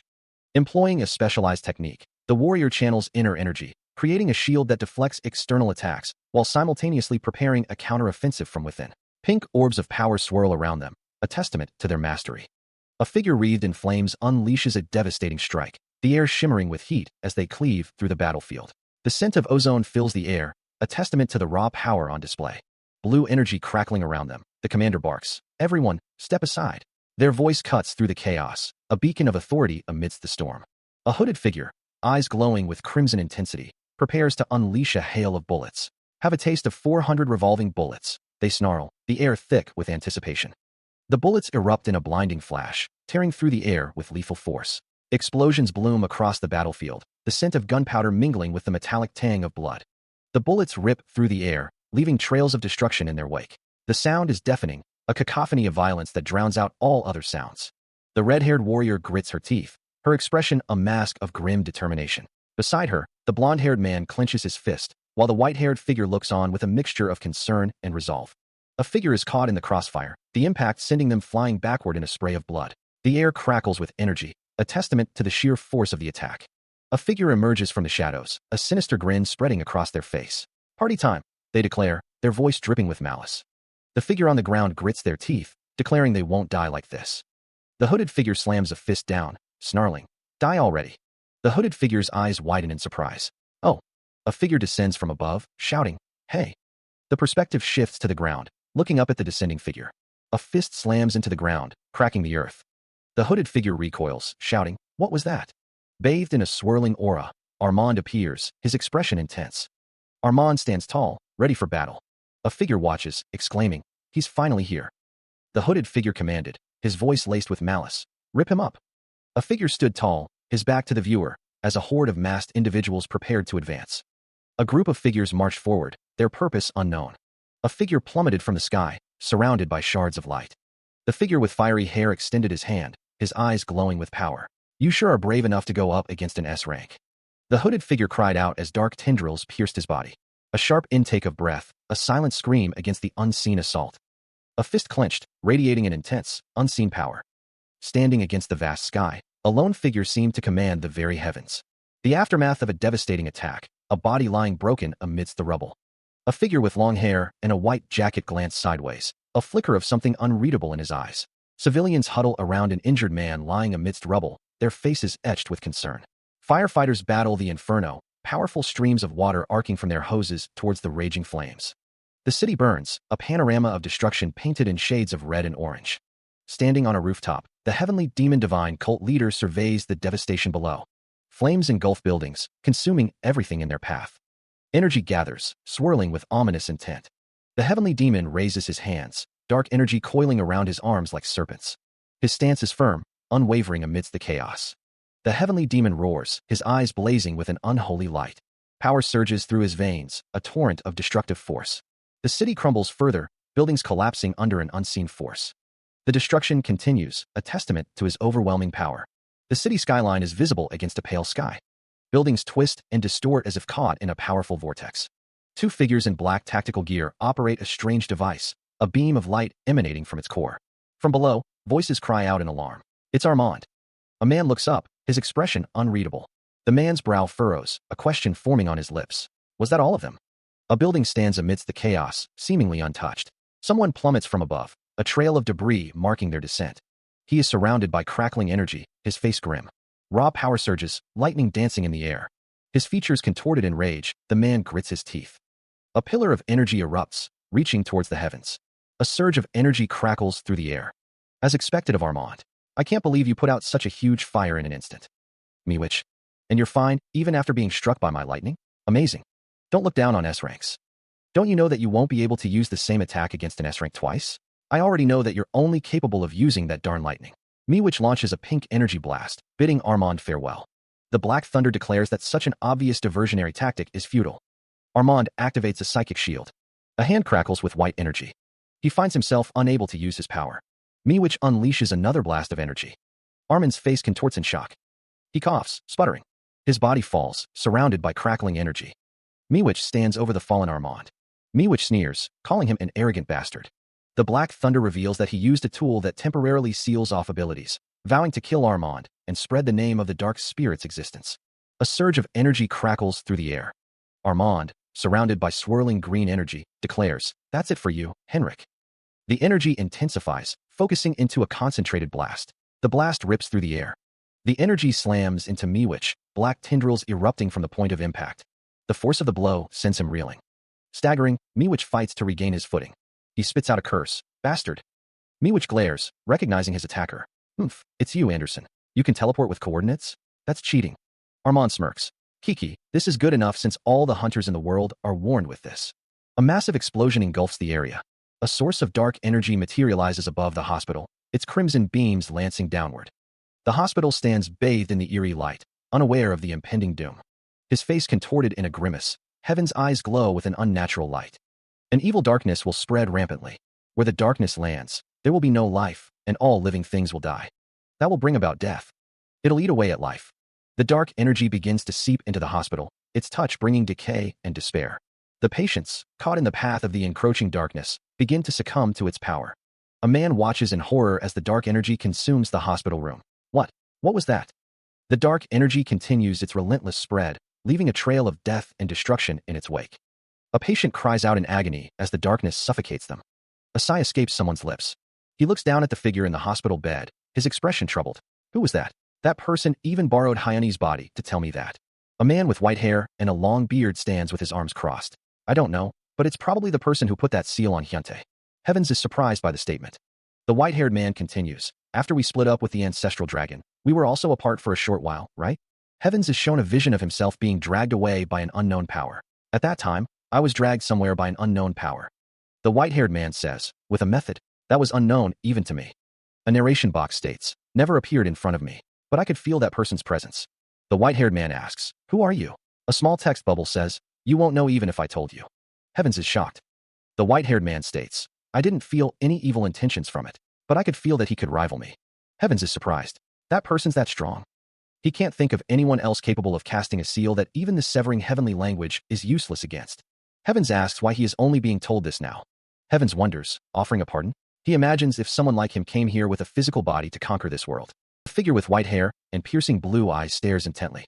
A lone figure stands amidst swirling red energy. The question hangs in the air, with you as the enemy?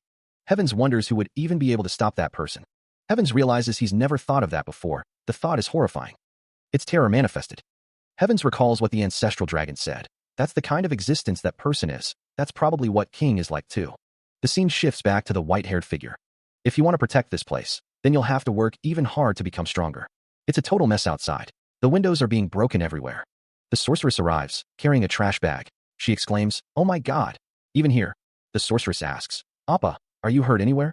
Hyunsu replies, haha, of course not. Hyunsu thinks, I can't believe she's worried about me, an S rank. Hyunsu declares, I will. Hyunsu clenches his fist, a surge of determination coursing through him. Hyunsu winds up a devastating right hook, his knuckles white with fury. The punch connects with Heaven's jaw, the impact echoing through the chamber. Heavens is thrown backward, the force of the blow sending him reeling. Seen from above, the distance between the two combatants widens as Heavens is sent flying. The air crackles with displaced energy as Heavens crashes through the environment. Heavens struggles to regain his footing, his face contorted in pain and disbelief. Hyunsu's eyes narrow, his expression a mask of grim determination. A hand reaches for a steaming mug, the warmth a small comfort in the sterile environment. Choi Jung-sung leans forward, his gaze intense. You heard about the terrorist attack in France, right? Lee Mina replies, yes, team leader Lee Mina told me about it. It's a total mess over there. She takes a sip of her drink, seemingly relaxed. A voice reports, AS rank has fallen. Lightning begins to crackle, filling the sky with electric energy. The lightning intensifies, streaks of blue and white tearing through the atmosphere. The sky roars with the power of lightning heavens. The lightning shifts, now a crimson red, as the power surges. The red lightning continues to strike, a terrifying display of raw energy. The lightning converges, forming a blinding sphere of electric force. Hyunsu's eyes widen in shock as he looks up at the sky. He is sent flying through the air, a helpless figure against the immense power. A voice observes, at that speed, it's basically like a fly. Hyunsu cries out, his face contorted in pain and disbelief. He sits in the hospital room, frustrated. Hyunsu laments that his abilities still aren't back even after 2 weeks. Lee Mina assures him not to be too worried, stating that she's around. Hyunsu replies that he's glad she's around. Lee Mina says that she's sure he'll get better soon. Elsewhere, a figure stands amidst a desolate landscape. The figure, seen from behind, wears a long blue robe. The figure thinks that this space will restore quickly even if it's totally destroyed. The figure wonders if the person he's talking to is the one behind teleporting him here. He thinks that he really can't tell him. The figure declares who he is. The figure's face is shown in close-up. The figure vows to definitely beat him up the next time he sees him. The newly minted owner surveys his building. The heavenly demon instructor, fresh from a shower, muses, now that I've bought the whole building, the shower's so much better. He walks through his new domain. A phone displays a notification, one application updated. Successfully updated, Yongsang Company. Meanwhile, Hyunsu asks, Mina? He adjusts his robe. The sky is visible through a window. The building looms. The branch general manager greets him. Nice to meet you, Hunter Park Hyunsu. Hyunsu shakes the branch manager's hand, replying, nice to meet you, branch manager. Lee Mina gestures, please sit here. Lee Mina presses a button on the desk. Please serve up some tea. The branch general manager begins, explaining the reason for calling the meeting. The branch general manager reveals that they would like Hyun-soo to become the leader of the special terrorism squad. The branch general manager takes a sip from his mug. He continues to drink, his gaze fixed on Hyun-soo. The branch general manager asks if Hyun-soo has heard about Francis Armand. Lee Mina confirms that she has. The branch general manager sets his mug down on the table. The branch general manager explains that there's no guarantee terrorist attacks won't happen in their country, which is why the association is trying to form a team in advance. He pleads with Hyun-soo to help them. Hyun-soo apologizes, declining the offer. The branch general manager expresses his disappointment. Lee Mina remarks that she thought he'd help, having heard that he's now independent from the Red Lions. Hyun-soo clarifies that he can help as an individual, just not as the leader. The branch general manager seems surprised. A long hallway stretches into the distance, the fluorescent lights reflecting off the polished floor. Hyun-soo shakes hands with the branch general manager, sealing their agreement. Lee Mina stands nearby, observing the exchange. Haha, sure, Hyun-soo replies. Lee Mina and Hyun-soo walk down the hallway, their figures receding into the distance. Lee Mina's expression is thoughtful. If it's not official business, he won't even talk to me, huh? She muses. Lee Mina's gaze is intense as she considers the implications of the conversation. Two figures discuss the recent events. Why didn't you agree to be the leader? One asks. The other replies. I heard that one shouldn't serve another when they have the power. Hyun-soo stands before the heavenly demon instructor, who towers over him. Not bad, the heavenly demon instructor remarks. The heavenly demon instructor observes Hyun-soo with a critical eye. Demon's successor after all, he thinks. Hyun-soo simply replies, Hyun-soo's expression is thoughtful as he considers his next move. But I should visit them from time to time, he says. A voice adds, you only want to get information. Hyun-soo runs toward the heavenly demon instructor, his expression determined. Master, I'm not such a person, he exclaims. The heavenly demon instructor replies, I see everything. A group of people crosses a busy street, the city lights blurring in the background. People stroll along a city street, the sounds of urban life filling the air. Two figures jog down a street, their footsteps echoing on the pavement. Boots stand firmly on the ground, the hashtags #APeacefulNight and #CountryOfChickenAndBeer floating nearby. The heavenly demon instructor stands with his hand outstretched, a city backdrop behind him. A finger taps on a smartphone screen. The heavenly demon instructor speaks into his phone. Captain, we've arrived safely. We're in Seoul. The city skyline stretches upwards, the night sky above. The heavenly demon instructor sits casually on a stool, a phone pressed to his ear. I guess that item works well. Someone sprays graffiti on a wall. Just who is that Pierrot bastard? The spray continues its work, leaving a trail of purple paint. The graffiti artist stands back to admire their work. For him to give us such a fascinating item. Two figures stand before the graffiti, one exclaiming, You're not allowed to draw on the wall.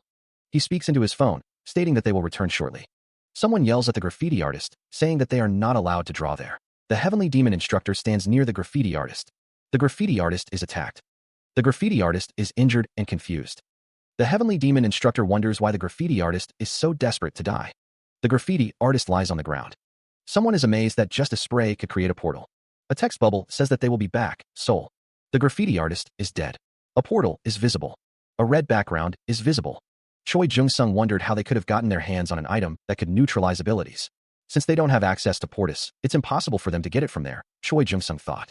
The Fist Demon knew that now that he was aware of it, he could be prepared for it. The Fist Demon vowed to take care of him with his own hands. Choi Jung-sung asked if there was an inkling of what their next target would be. Choi Jung-sung thought about it, stating that there's one place that has a very high possibility. A portal fragment that appeared a while ago. A new hero that appeared and took care of that fragment, and he became an S-rank hunter in an instant. The Fist Demon stated that there's no better way to do that by getting rid of the S rank of a country that's attracted the most attention in the world recently. The scene is set in Seoul, South Korea. A serene sky stretches overhead. Police tape cordons off the area. The yellow tape warns, police line do not cross. A chalk outline marks where a body once lay. There are no fingerprints nor any traces. A voice echoes. The tiled floor reflects the grim scene. Damn it, it's like a ghost did this or something, one of the men exclaims. Was there an awakened in our country that? The other man replies, there are no traces, but the energy of an awakened is here. A woman in a suit strides into the crime scene. You can't just come into the crime scene like this. Her expression is serious. The woman declares, I'm team leader Lee Mina from the Hunter Association. Because the suspect is an awakened, the association will be taking over this case from this point forward. One of the men responds, guys, we're packing up. Lee Mina looks on, a hint of curiosity in her eyes. What? The scene of the crime is marked by a chalk outline. A pair of legs in dark stockings and shoes walk past the chalk outline. Two figures stand in the alleyway, one in a suit and the other in a skirt suit. The chalk outline is seen again, this time with a small fire burning nearby.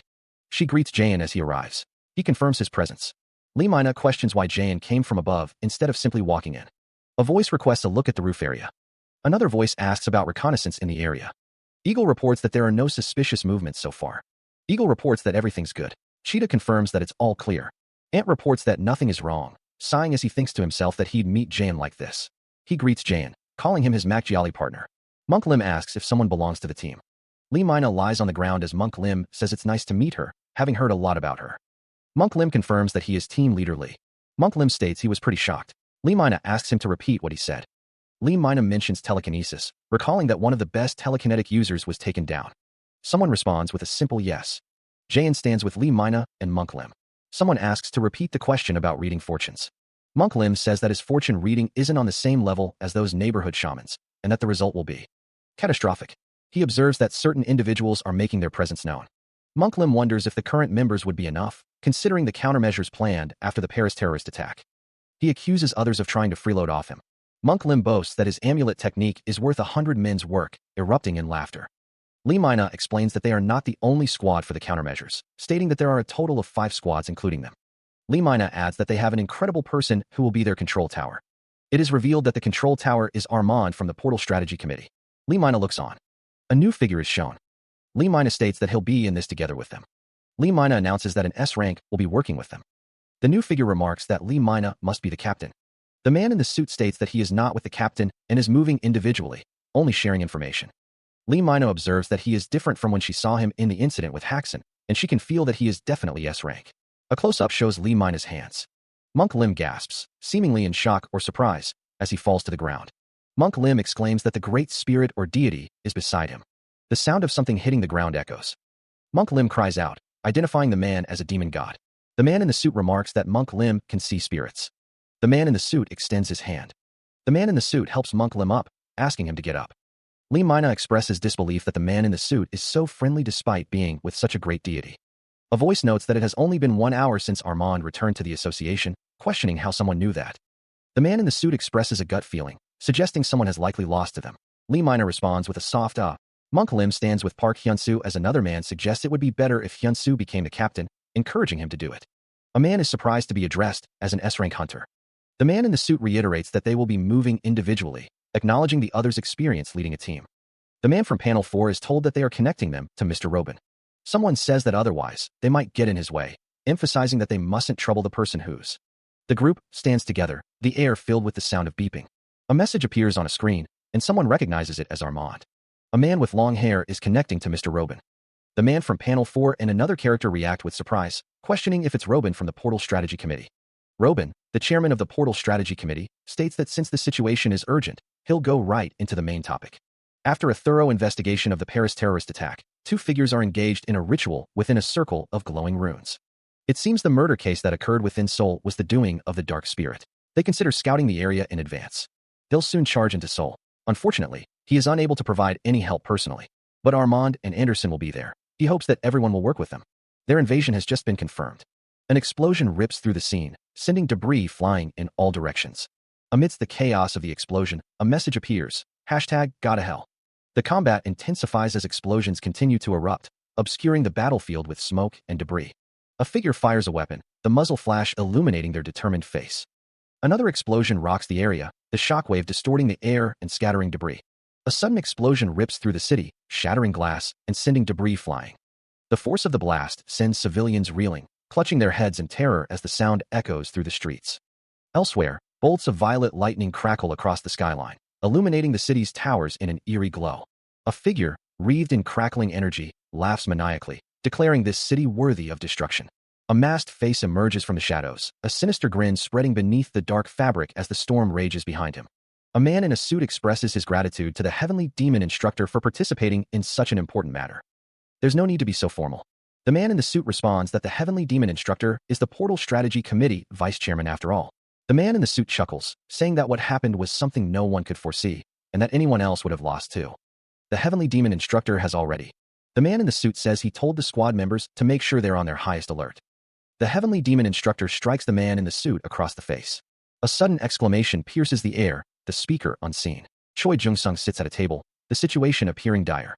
It's obvious, but nothing can be done, he states. The man across from him listens intently. He continues, the reflexes of S-ranks are fundamentally more exceptional than normal people. I'm sure now that we have the information, the S-ranks will be able to do something about it. Choi Jung-sung's companion considers the A ranks. But the A ranks, what should we do about them? They won't be able to dodge the attacks even if they know it's coming. A man with glasses considers the situation.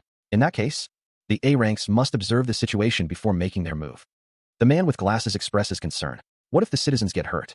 The S ranks will be the first responders, but right now, the only S rank who's capable of fighting. A figure stands in a brightly lit room, declaring, "In Korea is Hunter Park Hyun-soo. That's why I'm here. I don't have the slightest intention of just sitting around and doing nothing." But a woman with a headset exclaims, "They're here."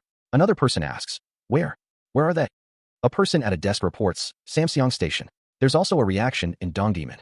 Choi Jung-sung walks with two other men. One of them states, "They're moving in teams." A disembodied voice questions, "Are they using a different attack strategy this time?" A vehicle collision erupts in a shower of sparks and shattered metal. A building is engulfed in a fiery explosion. A sudden explosion rips through the area, sending bodies flying amidst a shower of debris. The Heavenly Demon instructor unleashes a barrage of energy blasts from his weapon, adding to the chaos. Terrified screams pierce the air as civilians cry out for salvation amidst the carnage. Another devastating explosion erupts, scattering more bodies and debris across the ravaged landscape. The relentless explosions continue, painting a grim tableau of destruction and despair. The Heavenly Demon instructor pauses, a flicker of surprise crossing his face. "What? I'm out of explosives." With a sinister grin, the Heavenly Demon instructor conjures a ball of raw energy in his hand. "Well, in that case." A woman's scream echoes through the chaos, a testament to the terror gripping the city. A man lies motionless, his body soaked in blood, a stark reminder of the brutal reality unfolding. Two figures huddle over a phone, their faces etched with disbelief as they read the grim headline. A terrorist attack? In the middle of Seoul? What the hell? People are dying all over the place. Feet descend upon a crowded city street, energy crackling beneath each step. A figure levitates, wreathed in crackling red energy. The right to protect one's dignity, the right to protect oneself. Livestock who have given up those rights and grovel at the feet of hunters.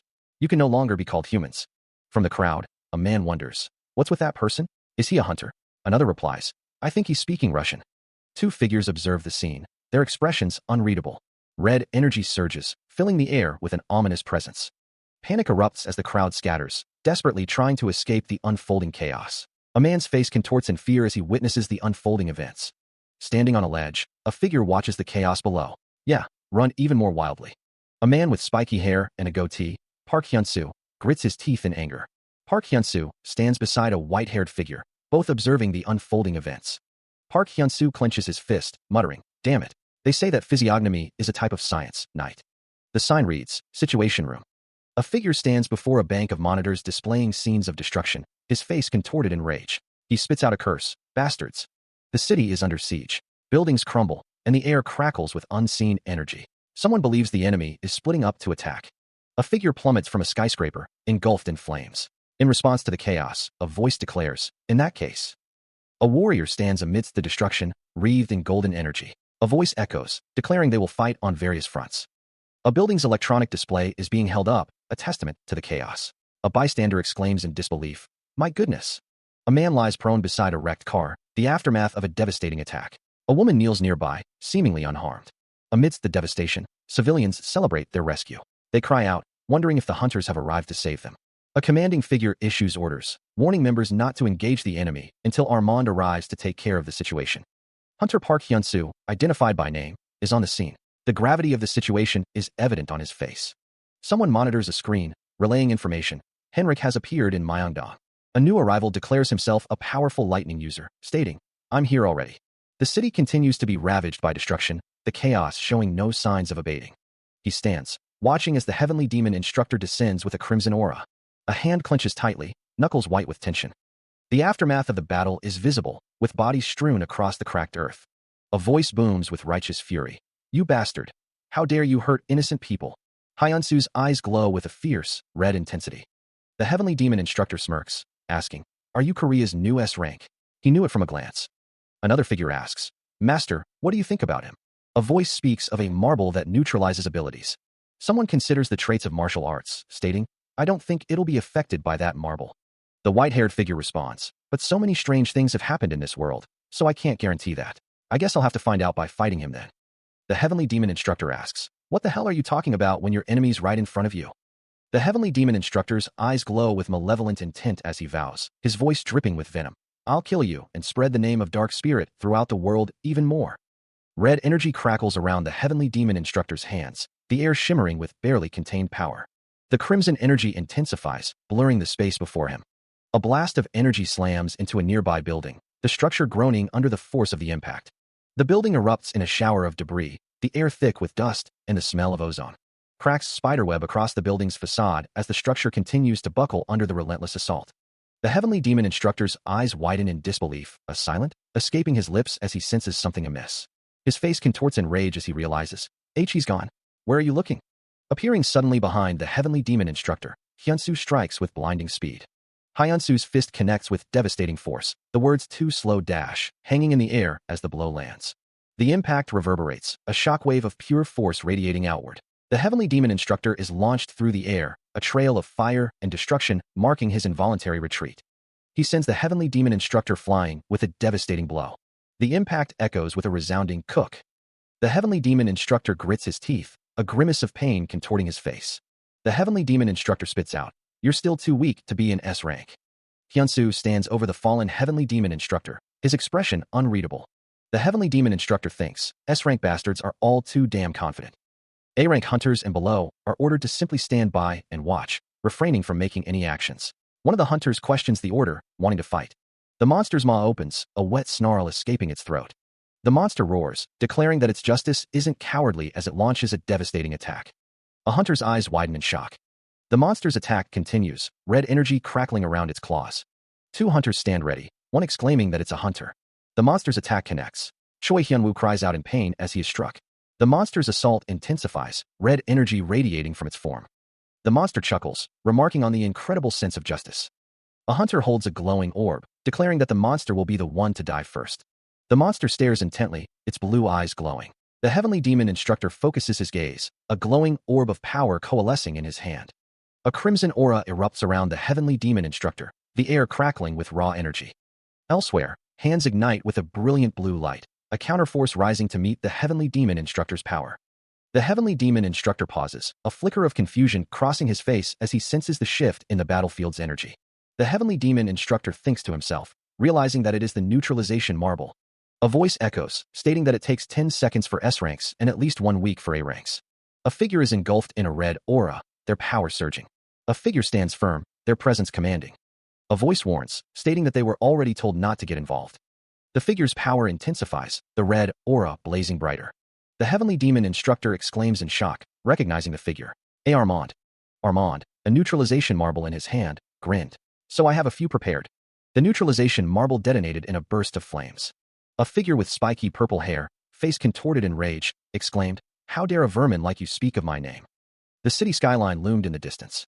Another explosion ripped through the area, sending debris flying.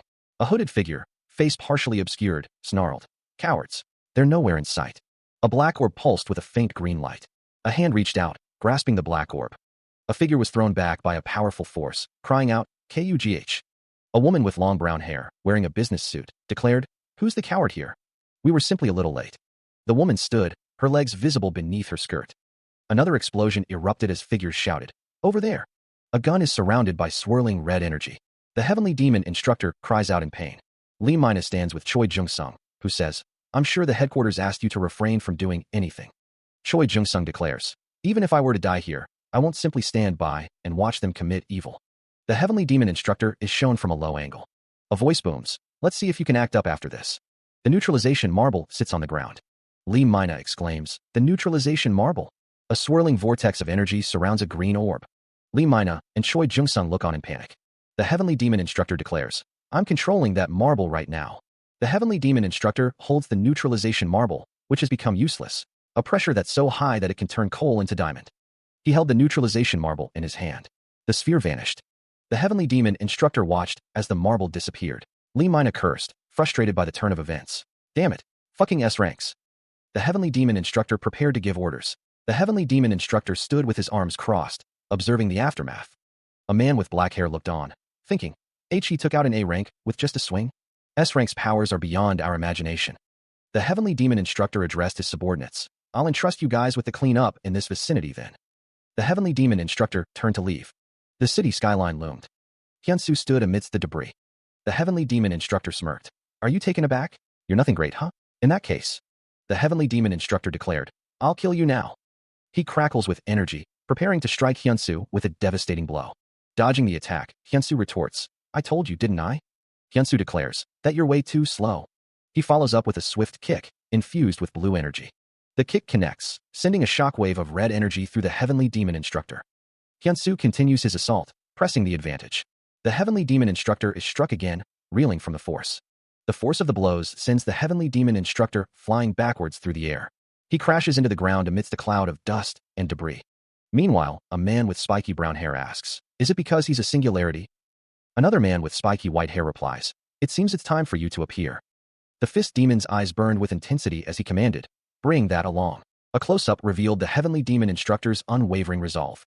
The demonic sword, absolute death, shimmered with dark energy. The fist demon questioned, his voice laced with arrogance, if he, whose seal had been released, would lose to that brat. A voice, laced with panic, stammered, "No. We're just preparing for unexpected situations." The fist demon lay defeated amidst the shattered earth. Coughing, the heavenly demon instructor spat out, "Damn it." Blood trickled from the fist demon's wounds, staining the ground beneath him. A voice coughed, then declared, "While headquarters asked me to capture." Hyunsu's foot descended, pressing down on the defeated fist demon. The air crackled with energy as Hyunsu prepared to unleash his power. Hyunsu launched forward, a surge of energy emanating from his body. A cataclysmic explosion erupted, shaking the very foundations of the world. A cloud of dust obscures the scene as someone shouts for the fighting to stop. Hyunsu's piercing blue eyes narrow. Armand arrives, his name called out in question. Armand declares he came running to take care of Hyunsu himself. The fist demon, lying defeated, thinks to himself that he will let Armand finish Hyunsu off. Someone observes that Hyunsu is definitely one of humanity's hopes, a singularity. Park Hyunsu's name is called out. Armand stands over the defeated fist demon, looking at Hyunsu. Armand wonders what the hell is going on. Park Hyunsu's name is called out again. Hyunsu is surrounded by swirling energy. The heavenly demon instructor's upper body is visible as he begins to transform, his muscles bulging. His transformation culminates in a monstrous visage, eyes burning with crimson light.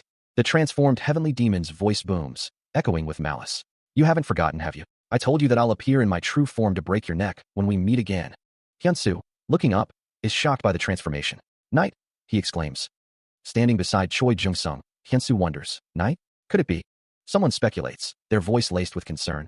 "He's already met with the people that Robin wasn't even able to find out anything about." The heavenly demon instructor's eyes widen, a bead of sweat trickling down his temple. "Knight? Could it be?" he wonders.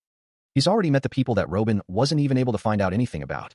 The heavenly demon instructor's voice booms with fury. "Bastards! I won't forgive you." The heavenly demon instructor clenches his fist, preparing for a fight. A surge of raw power erupts, the air crackling with unseen energy. A monstrous visage materializes, its eyes burning with malevolent crimson light. The heavenly demon instructor stands his ground, facing the towering beast. "Go wait for a while," he commands. The monster's massive foot slams down with earth-shattering force. The heavenly demon instructor's eyes widen in disbelief. "So quickly," he exclaims. The heavenly demon instructor prepares to unleash his power, a swirling aura of energy enveloping his body as he faces the transformed beast. Raw energy coalesces, crackling with destructive potential. The energy compresses into a focused, lethal beam. The beam erupts, unleashing a blinding explosion. A look of shock contorts Armin's face as the blast hits. The force of the explosion sends him hurtling through the air amidst a storm of fire and debris. The world becomes a chaotic blur of destruction. He is tossed and turned, a ragdoll amidst the collapsing cityscape. Clawing at the ground, Armand grits his teeth against the pain. He spits out a curse, his eyes burning with fury. "Bastard!" Planting his feet, he prepares to face his attacker. A monstrous figure looms, its voice a guttural growl. "Bring it on, let's finish what we couldn't the last time." Heavens descends, a malevolent aura radiating from his form. Armand cries out as an unseen force slams into him. Heavens declares, "They make portals and move through them. And now that we've found a singularity, they must be getting impatient. I can't let them get the singularity." Floating amidst the debris, Heavens prepares a devastating attack. From below, Armand watches Heavens, bracing for the onslaught. Heavens' monstrous form surges with power, eyes glowing with crimson energy. Heavens unleashes a concentrated blast of energy, screaming, to just stay quiet. The heavenly demon launches a Gatling shower of energy beams. The energy beams rain down, tearing through the environment. The Gatling shower continues to bombard the area, each strike leaving a trail of destruction. The relentless barrage of energy beams devastates the landscape. Armand braces himself against the onslaught, explosions erupting around him. The air crackles with residual energy, the aftermath of Heaven's devastating Gatling shower. The power lingers, but it's far stronger than a skill similar to the Sorcerer King.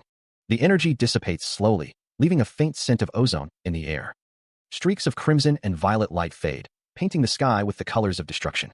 The echoes of the attack still reverberate, a silent testament to its immense power. A figure with white, spiky hair warns, "Knight, it'd be best if you refrained from unnecessary destruction. King might not be comfortable with this." A massive, wolf-like creature stands tall, a swirling vortex of dark energy pulsing from its chest. The landscape is scarred with deep craters, a testament to the sheer force unleashed. Dust and debris settle, revealing the extent of the devastation. Cars lie crushed and overturned, mere toys in the wake of such power. A blonde-haired figure emerges from hiding, looking around with wide eyes. He stopped. The wolf-like creature scoffs, its red eyes gleaming. "I thought it was some powerful attack, but it's nothing great." Having been struck, the wolf-like creature plummets from above. The heavenly demon thinks to himself that the heavenly demon's sole pursuit is meant to help one catch the enemy from behind, and he's finally using it right. Hyunsu declares that it's his turn now, as he prepares to strike. Hyunsu unleashes his attack. The attack lands with tremendous force. The heavenly demon is shocked that his tree impact didn't work. The text states that he is being dealt with by an evolutionary realm martial artist. Hyunsu thinks that in that case. Hyunsu declares that he'll face him head-on. Hyunsu launches another attack. The heavenly demon's monstrous form stands firm, its back a wall of dark fur and muscle. Propelling himself forward, Hyunsu hurtles through the air, a blue streak against the ruined cityscape. The force of the impact sends shockwaves rippling outwards, shattering the already weakened structures around them. Dust and debris explode outwards, obscuring the battlefield in a choking cloud. Hyunsu clenches his fist, his expression a mask of grim determination. The heavenly demon's eyes widen in disbelief. "He's able to take on my punch." The heavenly demon grunts, the impact clearly felt. "That's crazy." A furious roar tears from the heavenly demon's throat, his red eyes burning with rage. The battle continues to rage, a maelstrom of destruction in the heart of the city. The ground buckles and cracks under the immense pressure, the very earth groaning in protest. Another explosion of debris marks the latest exchange, the air thick with dust and the smell of ozone. Hyunsu's eyes widen, a sudden realization dawning on his face. He plummets from above, identified as Hunter Park. The heavenly demon prepares an attack, thinking, "I'll put pressure on him that's able to create a black hole, so be careful." The heavenly demon is surrounded by black and gold energy. A large, dark mass of energy forms. The heavenly demon looks up, surprised. The heavenly demon is struck by a powerful blow, surrounded by red energy. Blood splatters as the attack lands. Someone declares, "I won't let you get in Knight's way." A scream echoes. A figure lands heavily. The heavenly demon grits his teeth, bracing for impact. Someone's feet dig into the ground.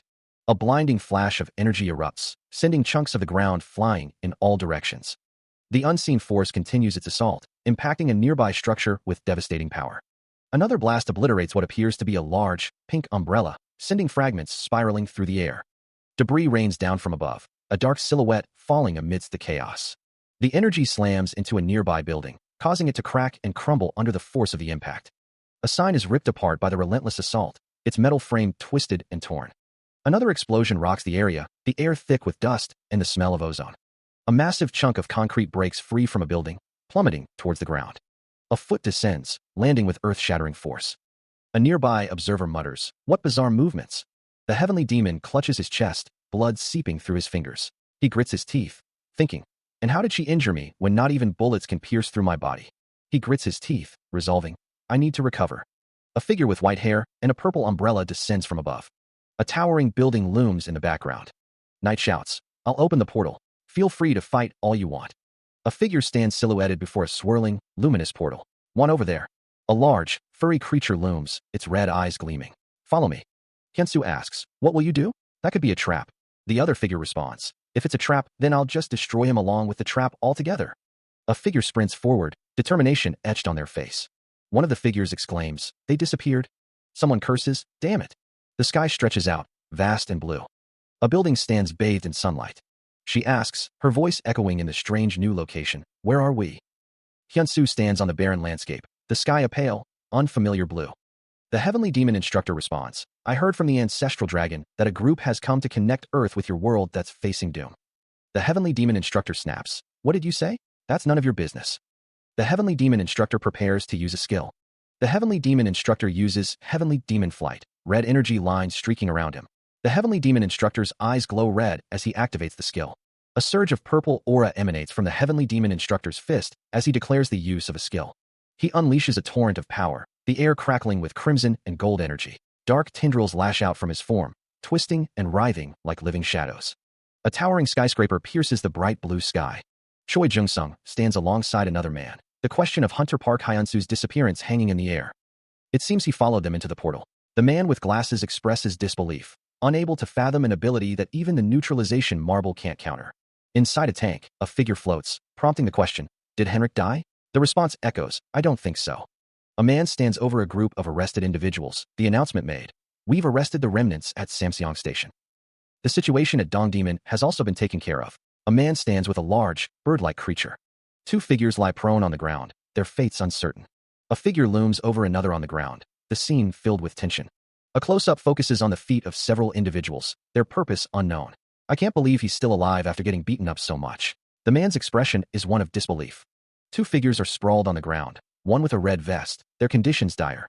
One observes that he looks totally messed up. Another responds that they were told to capture him alive anyway. The Heavenly Demon Instructor activates his abilities, declaring, Inyong, 5 elements. The Heavenly Demon Instructor continues, unleashing a restraint dash technique. The Heavenly Demon Instructor is sent falling. The Heavenly Demon Instructor continues to fall. Meanwhile, Choi Jung-sung says, all right, thanks for the hard work. The Heavenly Demon Instructor exclaims, damn it. A view of the city buildings. A view of a woman's legs. Choi Jung-sung asks, Armand, where did Hyunsu go? The Heavenly Demon Instructor points, stating, over there. He followed them into the portal. One says, I tried a few times to enter, but we aren't able to enter it now. The Heavenly Demon Instructor holds a dark orb above his head, a look of concentration on his face. An unnamed woman stands beside him, observing. The unnamed woman smiles, a soft haha escaping her lips. She seems pleased with the situation. The Heavenly Demon Instructor, his gaze lowered, remarks, I guess you still don't know how to use your own ability. A figure in the sky is communicating with someone on the ground. I'll update you if there's anything, the figure says. A voice responds, thank you. The scene shifts to a desert landscape. Meanwhile, the Heavenly Demon Instructor is engulfed in a cloud of swirling energy, his eyes glowing red. The Heavenly Demon Instructor, his expression fierce, exclaims, he's not there? He moves with incredible speed through the desert, leaving trails of dust in his wake. Night Nim is in pursuit, closing the distance. Night, behind you, someone shouts. The Heavenly Demon Instructor continues to flee, the words, Heavenly Demon Soul Pursuit, echoing in the air. He launches a seed impact kick. The kick connects. The Heavenly Demon Instructor's face contorts in pain. A strange shedding begins. The Heavenly Demon Instructor grunts. The Heavenly Demon Instructor grits his teeth. The Heavenly Demon Instructor sheds. Hyunsu is knocked to the ground. The Heavenly Demon Instructor wonders how he escaped. The Heavenly Demon Instructor prepares an attack. The attack explodes. The Heavenly Demon Instructor is surprised by the movements he has never seen before. Even if he tells him what it is, Hyunsu doubts the Heavenly Demon Instructor will understand. The Heavenly Demon Instructor roars that Hyunsu won't be able to make him understand. The Heavenly Demon Instructor's eyes glow red with fury. Energy begins to build around the Heavenly Demon Instructor. The energy intensifies, crackling with power.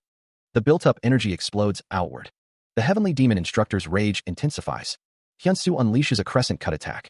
Hyunsu grits his teeth, determined to make his attack work. The Heavenly Demon Instructor blocks Hyunsu's crescent cut. The crescent cut is deflected, energy scattering. The force of the block pushes Hyunsu back. He unleashes a devastating arc of crimson energy, the air itself crackling with destructive force.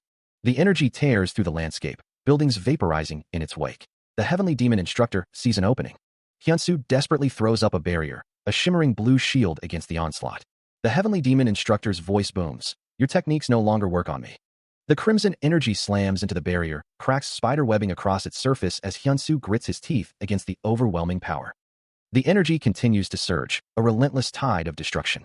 The force of the blast sends Hyunsu flying backwards, a silhouette against the blinding light. The landscape is utterly devastated, reduced to rubble and dust. Hyunsu crashes to the ground, a cloud of dust erupting around him. He gasps, the impact stealing his breath. Hyunsu struggles to his feet, realizing he's fast. He kneels, a crimson aura flaring around him as he attempts to gather his strength. A monstrous visage looms, its eyes burning with malevolent intent. Checkmate, it snarls. The Heavenly Demon Instructor unleashes a torrent of power, red energy tearing through the air. The force of the attack shatters the very ground, sending debris flying in all directions. The crimson energy streaks downward, an unstoppable force of destruction. The world explodes in a blinding flash of red, the air thick with the scent of ozone and pulverized stone. The landscape is utterly devastated, reduced to a crater of shattered rock and swirling dust. Hyunsu coughs, struggling to rise amidst the rubble. Ugh, cook. The heavenly demon instructor stands over him, his expression stern. Pull yourself together, he commands. Hyunsu grits his teeth, the heavenly demon instructor's words echoing in his mind. Asterisk, he's basically on the level of a god for you right now. How are you going to win against him? Have you forgotten that the second half of the heaven-obliterating demonic fists used to kill gods? Asterisk. The heavenly demon instructor's form flickers with power, but he's too fast. The heavenly demon instructor's voice booms, laced with disappointment. I told you this before, didn't I? No matter how much internal energy one has, it's useless if they aren't able to use it. He recalls the heavenly demon instructor's words, the echoes of their training resonating in his mind. You've already experienced the three flowers peak bloom twice. That means you're able to bring forth internal energy endlessly. Hyunsu focuses, gathering energy in his core. Heeding the heavenly demon instructor's advice, he attempts to rotate it at a high speed, from his Baihui acupoint until his Yongquan acupoint.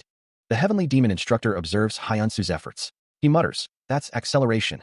A system message appears, listening to instructions has been activated. The heavenly demon instructor continues to watch.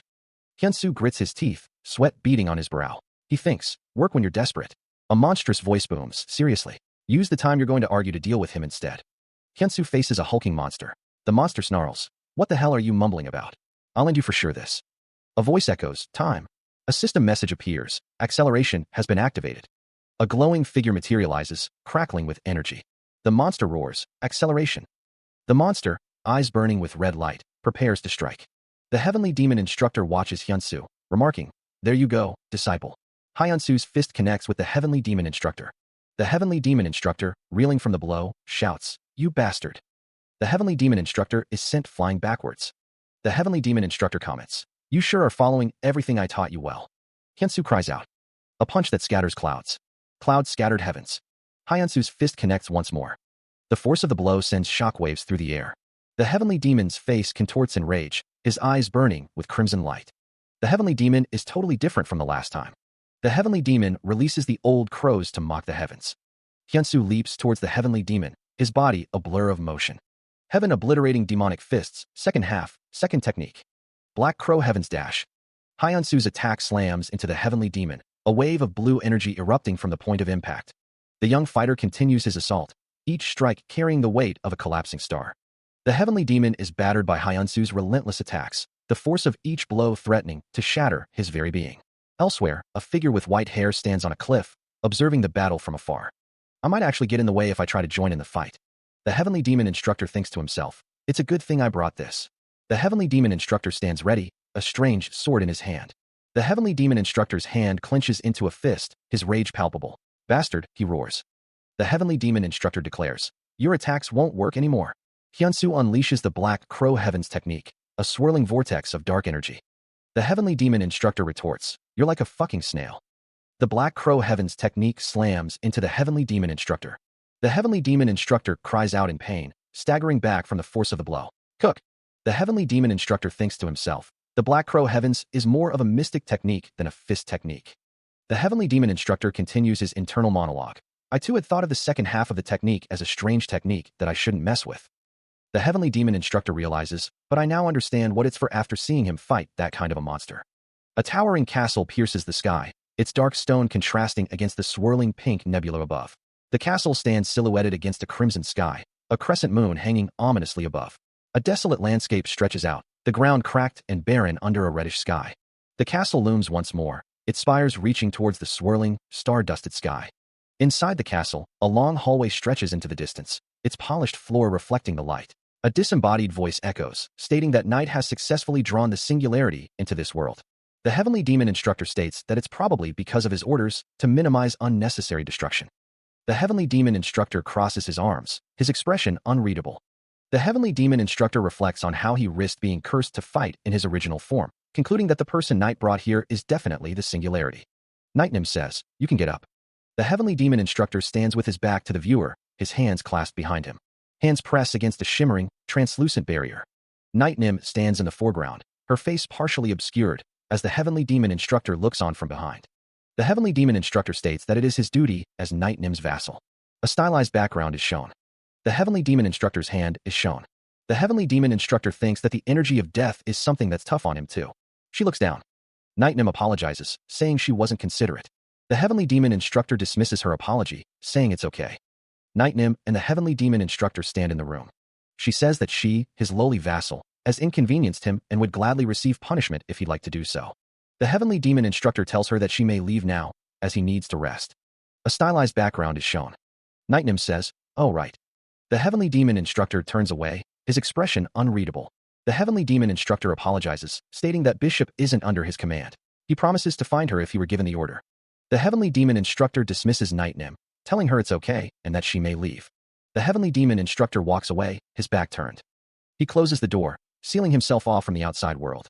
A close-up reveals the heavenly demon instructor's intense gaze. The heavenly demon instructor explodes in rage, snarling, "Bastard!" The ground cracks as the heavenly demon instructor's power begins to surge. The heavenly demon instructor's rage intensifies as he screams, "Die!" The heavenly demon instructor transforms, his body radiating a blinding white aura and glowing orbs of power. Elsewhere, a lone figure stands atop a pile of rubble, silhouetted against the sky. The heavenly demon instructor prepares to unleash his power, energy orbs crackling with lightning. Crimson energy explodes outward. The energy intensifies, forming intricate patterns. The attack surges forward, a wave of destructive power. Choi Jung-sung watches with concern. Sung Myung-jin asks, "What are you going to do?" The heavenly demon instructor declares, "Is nothing at all." He unleashes a devastating blow. The technique is revealed. Heaven obliterating demonic fists, second half, third technique. The force of the attack manifests as beams of crimson energy. The energy intensifies, ripping through the air. The attack culminates in a massive explosion. A pair of eyes widen in shock. I can't read his movements. The unseen figure wonders, he was this strong? The shattered remains of the structure hang suspended in the air. The heavenly demon instructor declares a change of plans. The heavenly demon instructor vows, "I'll give up on bringing him back alive." The heavenly demon instructor continues, "I'll destroy this whole area along with him." An ominous power begins to gather. The ominous power swirls, a vortex of dark energy. Hyunsu gathers an ominous power. It seems he's intending to cause that to explode. Hyunsu declares, "I'm faster than him." Hyunsu's eyes blaze with electric blue energy as he prepares his attack. Hyunsu activates heaven obliterating demonic fists, second half, fourth technique. The heavenly demon instructor braces for the incoming attack. Hyunsu unleashes lightning heavens. Lightning coalesces into a razor-sharp edge, crackling with raw power. He becomes a blur of motion, a human lightning bolt aimed directly at the heavenly demon instructor. The attack slams into the heavenly demon instructor, sending him hurtling backward through the air. Hyunsu prepares to unleash the heaven obliterating demonic fists, second half, fifth technique. He launches himself forward, a streak of blue against the ravaged landscape. The heavenly demon instructor's eyes burn with crimson light as he braces for the incoming strike. Exploding heavens. The force of the impact sends shockwaves rippling outwards. The world distorts around the point of contact, energy tearing at reality itself. The heavenly demon instructor is consumed by the devastating attack. Debris rains down as the heavenly demon instructor is forced back, struggling against the overwhelming power. The heavenly demon instructor realizes, with growing alarm, that he's being pushed back. "I'm being pushed back." Hyunsu, eyes blazing with determination, prepares to deliver the final blow. "I'm going to finish this." Hyunsu prepares to unleash the heaven obliterating demonic fists, second half, sixth technique, his eyes burning with determination. A surge of blue energy erupts from him, crackling with immense power. The heavenly demon instructor's eyes widen, a flicker of concern crossing his face as he witnesses the unfolding power. Elsewhere, a spectral sword materializes, wreathed in dark energy, the words "absolute death" emblazoned upon its blade. Nightnim stands ready, the ominous blade radiating an unholy aura. The heavenly demon instructor feels a bizarre and ominous sensation creeping up his spine. Bizarre and ominous energy crackles around Nightnim. Hyunsu is surrounded by the ominous energy. The heavenly demon instructor's eyes narrow, realizing what's happening. Damn it, to think she'd use that. A gem-like object glows with an eerie light, as Hyunsu wonders what's happening. Hyunsu finds himself unable to move his body, a chilling paralysis gripping him. His eyes reflect a mixture of shock and determination as he faces the unknown threat. He stares ahead, a question forming in his mind as to what the reason could be for this. His consciousness fading, the heavenly demon instructor fights to stay awake. Sweat beads on his brow as the darkness threatens to consume him. He grits his teeth, refusing to yield. "I won't go down like this." The heavenly demon instructor's eyes blaze with defiance. "I'm the successor of the heavenly demon." Pushing off the ground, he prepares to unleash his power. Energy crackles around him as the heavenly demon ruler's descent begins. The air vibrates with raw power. The heavenly demon instructor descends, surrounded by swirling energy. The power intensifies, a blinding light emanating from his form. A voice echoes, recognizing the threat. "I know he's a singularity." The voice continues, questioning his presence. But how is he able to move within the absolute death's territory? He wonders what barrier even the heavenly demon ruler's descent can't get out of. The heavenly demon instructor declares that no matter how hard one struggles, death is the only thing they'll be facing. The heavenly demon instructor's expression hardens. The air crackles with unseen energy. The barrier pulses with power, a voice echoing the word disciple. The barrier's intricate structure is revealed. A swirling vortex of energy lies beneath the barrier. A figure stands before the barrier, questioning its nature. The barrier hums with immense power. The heavenly demon instructor realizes that even he, in spiritual form, can't get in. He curses in frustration. The barrier stands firm, a testament to its strength. He unleashes a guttural scream, dark energy writhing around him like tormented serpents. The air crackles with raw power and pain. A surge of chaotic energy erupts, distorting reality itself. The world dissolves into a swirling vortex of smoke and shadow. A cascade of ethereal light pierces through the darkness, illuminating a path to the unknown. A landscape of jagged rocks and ancient skulls emerges from the gloom, hinting at a forgotten realm. Meanwhile, Hyunsu awakens, sprawled amidst the grotesque terrain, a river of blue energy flowing around him. His eyes flutter open, a flicker of confusion clouding his gaze. Where am I? A dagger had been flying towards him just moments ago. Mountains of corpses litter this place. He rises to his feet, the chilling reality of his surroundings sinking in. A sense of dread washes over Hyunsu, his blue eyes reflecting the eerie glow of this macabre realm. A dagger hangs suspended, ensnared by a web of chains. A lone figure stands amidst the darkness, chains looming around him. Someone observes, noting that the dagger looks familiar. The figure remains still, surrounded by the oppressive darkness and the heavy chains. Hyunsu looks around, questioning what he is seeing. A voice warns someone not to touch it, questioning who they are talking about. A hand reaches out towards the chain. Hyunsu stares in shock at the tattooed man before him. The tattooed man, eyes burning red, demands to be left alone. The dagger hangs in the air, the subject of their conversation. Hyunsu questions why the tattooed man is here. The tattooed man, his red eyes narrowed, asks how Hyunsu arrived without dying.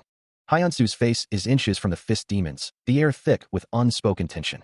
The fist demon wonders if this is a place where only the dead can come. He muses that Hyunsu should have been dead, though. The heavenly demon acknowledges that there has only been one person who was able to come to him without dying. The fist demon grabs Hyunsu's wrist. He tells him to forget it and just look for a way to get out with him. Hyunsu is shocked by the sudden change in events. The fist demon is surrounded by a surge of energy. He wonders what's happening. A swirl of energy fills the space, as the fist demon notes that it is Hyunsu's consciousness. The world dissolves into a dark, swirling abyss. Meanwhile, a prison gate looms in the darkness. The scene shifts to a prison, the air heavy with the stench of decay. Hyunsu is chained to a bench, his eyes wide with fear as the fist demon stands over him, a dark shadow looming over the scene. The fist demon declares that he will look after Hyunsu, stating that he now belongs to him. The heavenly demon instructor declares that he doesn't want to harm everyone in the world. Hyunsu, tears streaming down his face, is covered in strange markings. The heavenly demon instructor proclaims that Hyunsu was born to be a demonic weapon, his purpose in life already decided. The heavenly demon instructor insists that what he's doing is ultimately for the sake of the world. Hyunsu begs for it to stop. The heavenly demon instructor declares that Hyunsu will become his hidden fangs and help him, stating that it is his fate too. Energy surges into Hyunsu's hand. Hyunsu is now covered in markings, his eyes glowing red with demonic energy. Tears stream down Hyunsu's face, the markings on his skin now prominent. Shards of energy begin to coalesce. The energy intensifies, swirling and gathering. A sword materializes, imbued with the same demonic energy. A tremendous power, laced with a deep sadness, emanates from the sword. The heavenly demon's voice echoes, the chains around the sword rattling ominously. You can no longer run away from me. Accept your fate. The heavenly demon's gaze is intense, his expression unreadable. The sword pulses with an eerie, ethereal light, trapped within its dark, metallic cage. Raw power explodes outward, the energy crackling like lightning. The sword flares with blinding light, its form almost indistinct. Chains bind the blade, a crimson gem embedded within the hilt. Sweat beads on Hyunsu's brow, his face contorted in silent agony. The heavenly demon's voice drips with disdain. He's so pitiful. Hyunsu's bare feet stand on cracked earth, a skull-shaped shadow looming beneath him. The air crackles with unseen energy, the transformation reaching its apex. Hyunsu's eyes burn crimson, his expression a mask of pain and nascent power. He demands, his voice strained with anger, to not be touched. The transformation continues to alter his features. The heavenly demon instructor questions if Hyunsu truly wants to be there. The fist demon states that no one can cut these chains, a seal cast upon him by the strongest person in the world. Hyunsu wonders to himself if he came in here alive. A look of surprise crosses Hyunsu's face. The heavenly demon instructor declares that he knows the person who's truly the strongest in this world. The fist demon continues, saying that as long as the one who sealed him is around, Hyunsu can never be the strongest. Hyunsu's hand grips the chain, a red energy beginning to emanate from it. He resolves to focus all his internal energy into his hands and destroy the chains. The red energy intensifies around Hyunsu's hand as he grips the chain. The energy surges, crackling around the chain as Hyunsu strains against his bonds. Hyunsu is shocked by the power he feels, recognizing it as something completely different from what he's felt before. He declares that he is the strongest person's disciple. Hyunsu grits his teeth, stating that this is why he'll eventually. His eyes glow a fierce red, strange symbols materializing around his face as the pressure builds. He is causing an incredible vibration, using the pressure from his internal energy. A guttural roar tears from his throat as he channels his power. Hyunsu repeats that he'll eventually. He commands himself to accelerate. A surge of blue energy explodes outward, crackling like lightning. Bathed in the electric aura, Hyunsu strains against the chains that bind him. A voice echoes, declaring the need to surpass that person and become the strongest. His hands clench around the chains, the metal glowing red with his power. With a final, earth-shattering burst, the chains shatter, freeing Hyunsu from his bonds. A disembodied voice wonders if he truly destroyed the chains. Energy explodes outward. A sword stands tall, surrounded by swirling energy. A hand reaches out, as if seeking something. Hyunsu extends his hand to the tattooed man, urging him to come and leave this place. A figure vows to punish the one who caused this. The tattooed man pleads for help. The man with the tattoos wonders if it's really him, suggesting something might be possible. Hyunsu stands with the tattooed man, energy swirling around them. The heavenly demon's eyes glow with a menacing red light. A figure with white hair stands atop a rock formation. The figure grits his teeth, thinking, I can't lose my disciple over a strange turn of fate. He snarls, how you lasted this long, but this is it for you. A red energy blade slashes through the air. Standing in a crater, he thinks, I've never seen anyone last this long. He shouts, disciple. The heavenly demon's eyes burn with rage. Another red energy blade strikes. A bloody explosion erupts, signaling the end of the clash. The heavenly demon declares, his voice echoing with finality, it's over. Hyunsu exclaims, wait a minute, that's... His eyes widen in disbelief as he asks, what? A swirling vortex of energy dissipates, leaving a lingering sense of power. The remnants of the energy swirl, a testament to the intensity of the battle. Meanwhile, a shirtless man stands amidst the fading energy, his body marked with the signs of a fierce struggle. The man's hand clenches into a fist, his knuckles white with tension. The man, his face bearing fresh wounds, thinks to himself, if I was a bit late, I could have just gone to the afterlife. Scars crisscross his torso, a map of battles fought and survived. Hyunsu demands, his voice laced with concern, rascal, how the hell did you get yourself covered in blood? He stands before the heavenly demon, his body marked with cuts and bruises from their recent battle. Jinwoo apologizes, but insists that he is in good condition. The heavenly demon, his face contorted with anger, declares that Jinwoo deserves a beating for making him worry. From a distance, Jinwoo apologizes. Night Nim observes the scene, wondering what is going on with Jinwoo. The heavenly demon declares that he will start by punishing them first. The heavenly demon states that he has a score to settle with them. The heavenly demon demands to know what Jinwoo is mumbling about. Night Nim continues to watch the unfolding events. Jinwoo prepares himself, thinking to accelerate. He inhales mana, gathering energy for his next move. Jinwoo launches himself at the heavenly demon. The heavenly demon's eyes widened, a flicker of surprise crossing his face. He's gotten even faster, he exclaimed, his voice laced with disbelief. The heavenly demon's hand, adorned with a distinctive ring, clenched into a fist, his resolve hardening. The heavenly demon's expression shifted, his eyes narrowing as he focused on the battle ahead. A surge of blue energy erupted from Jinwoo's leg, crackling with raw power as he prepared to strike. The energy intensified, forming a concentrated blast aimed directly at the heavenly demon. The impact detonated in a blinding flash, the force of the blast threatening to consume everything in its path. The explosive power of the mana that penetrating tree impact does. Jinwoo, his body radiating power, declared with unwavering confidence, you won't be able to block that. The heavenly demon, caught in the onslaught, grit his teeth, his expression a mask of fury. Don't get cocky, he roared. Another wave of energy surged forth, this time tinged with a menacing purple hue, promising even greater devastation. Closing the distance with blinding speed, Jinwoo prepared to deliver the final blow, his eyes burning with determination. A flurry of attacks rained down, each strike carrying the full force of Jinwoo's power, threatening to overwhelm the heavenly demon completely. The heavenly demon prepares to strike, his stance radiating coiled power. He lunges forward, a snarl twisting his lips. Back at you. Jinwoo intercepts the blow, a shockwave rippling outwards as their fists collide. The force of the impact sends the heavenly demon staggering backward. The heavenly demon grits his teeth, a flicker of surprise in his eyes. Damn it, he's even faster than Night. Fast, aren't I? Recovering quickly, the heavenly demon prepares another attack, his expression hardening. A bead of sweat trickles down the heavenly demon's temple, his gaze intense. Jinwoo holds up his hand, a faint blue glow emanating from a ring on his finger. The heavenly demon's eyes widen. You recognize this? The ring pulses with energy, its intricate design shimmering in the light. A thought crosses Jinwoo's mind. I think I've seen that somewhere before. A voice booms out, filled with righteous fury. It's from a kid that you guys tortured. Pay for your sins. The battle resumes, a flurry of blows exchanged between Jinwoo and the heavenly demon, the air crackling with energy. The heavenly demon's face is a mask of fury and desperation, his eyes burning with rage. Raw energy explodes outward. A figure stands silhouetted against the blinding light. Dark energy begins to spread, tendrils reaching out like grasping claws. The heavenly demon curses, his voice laced with fury. Cook, that bastard. His eyes burn with a malevolent red light, a sign of the power surging within.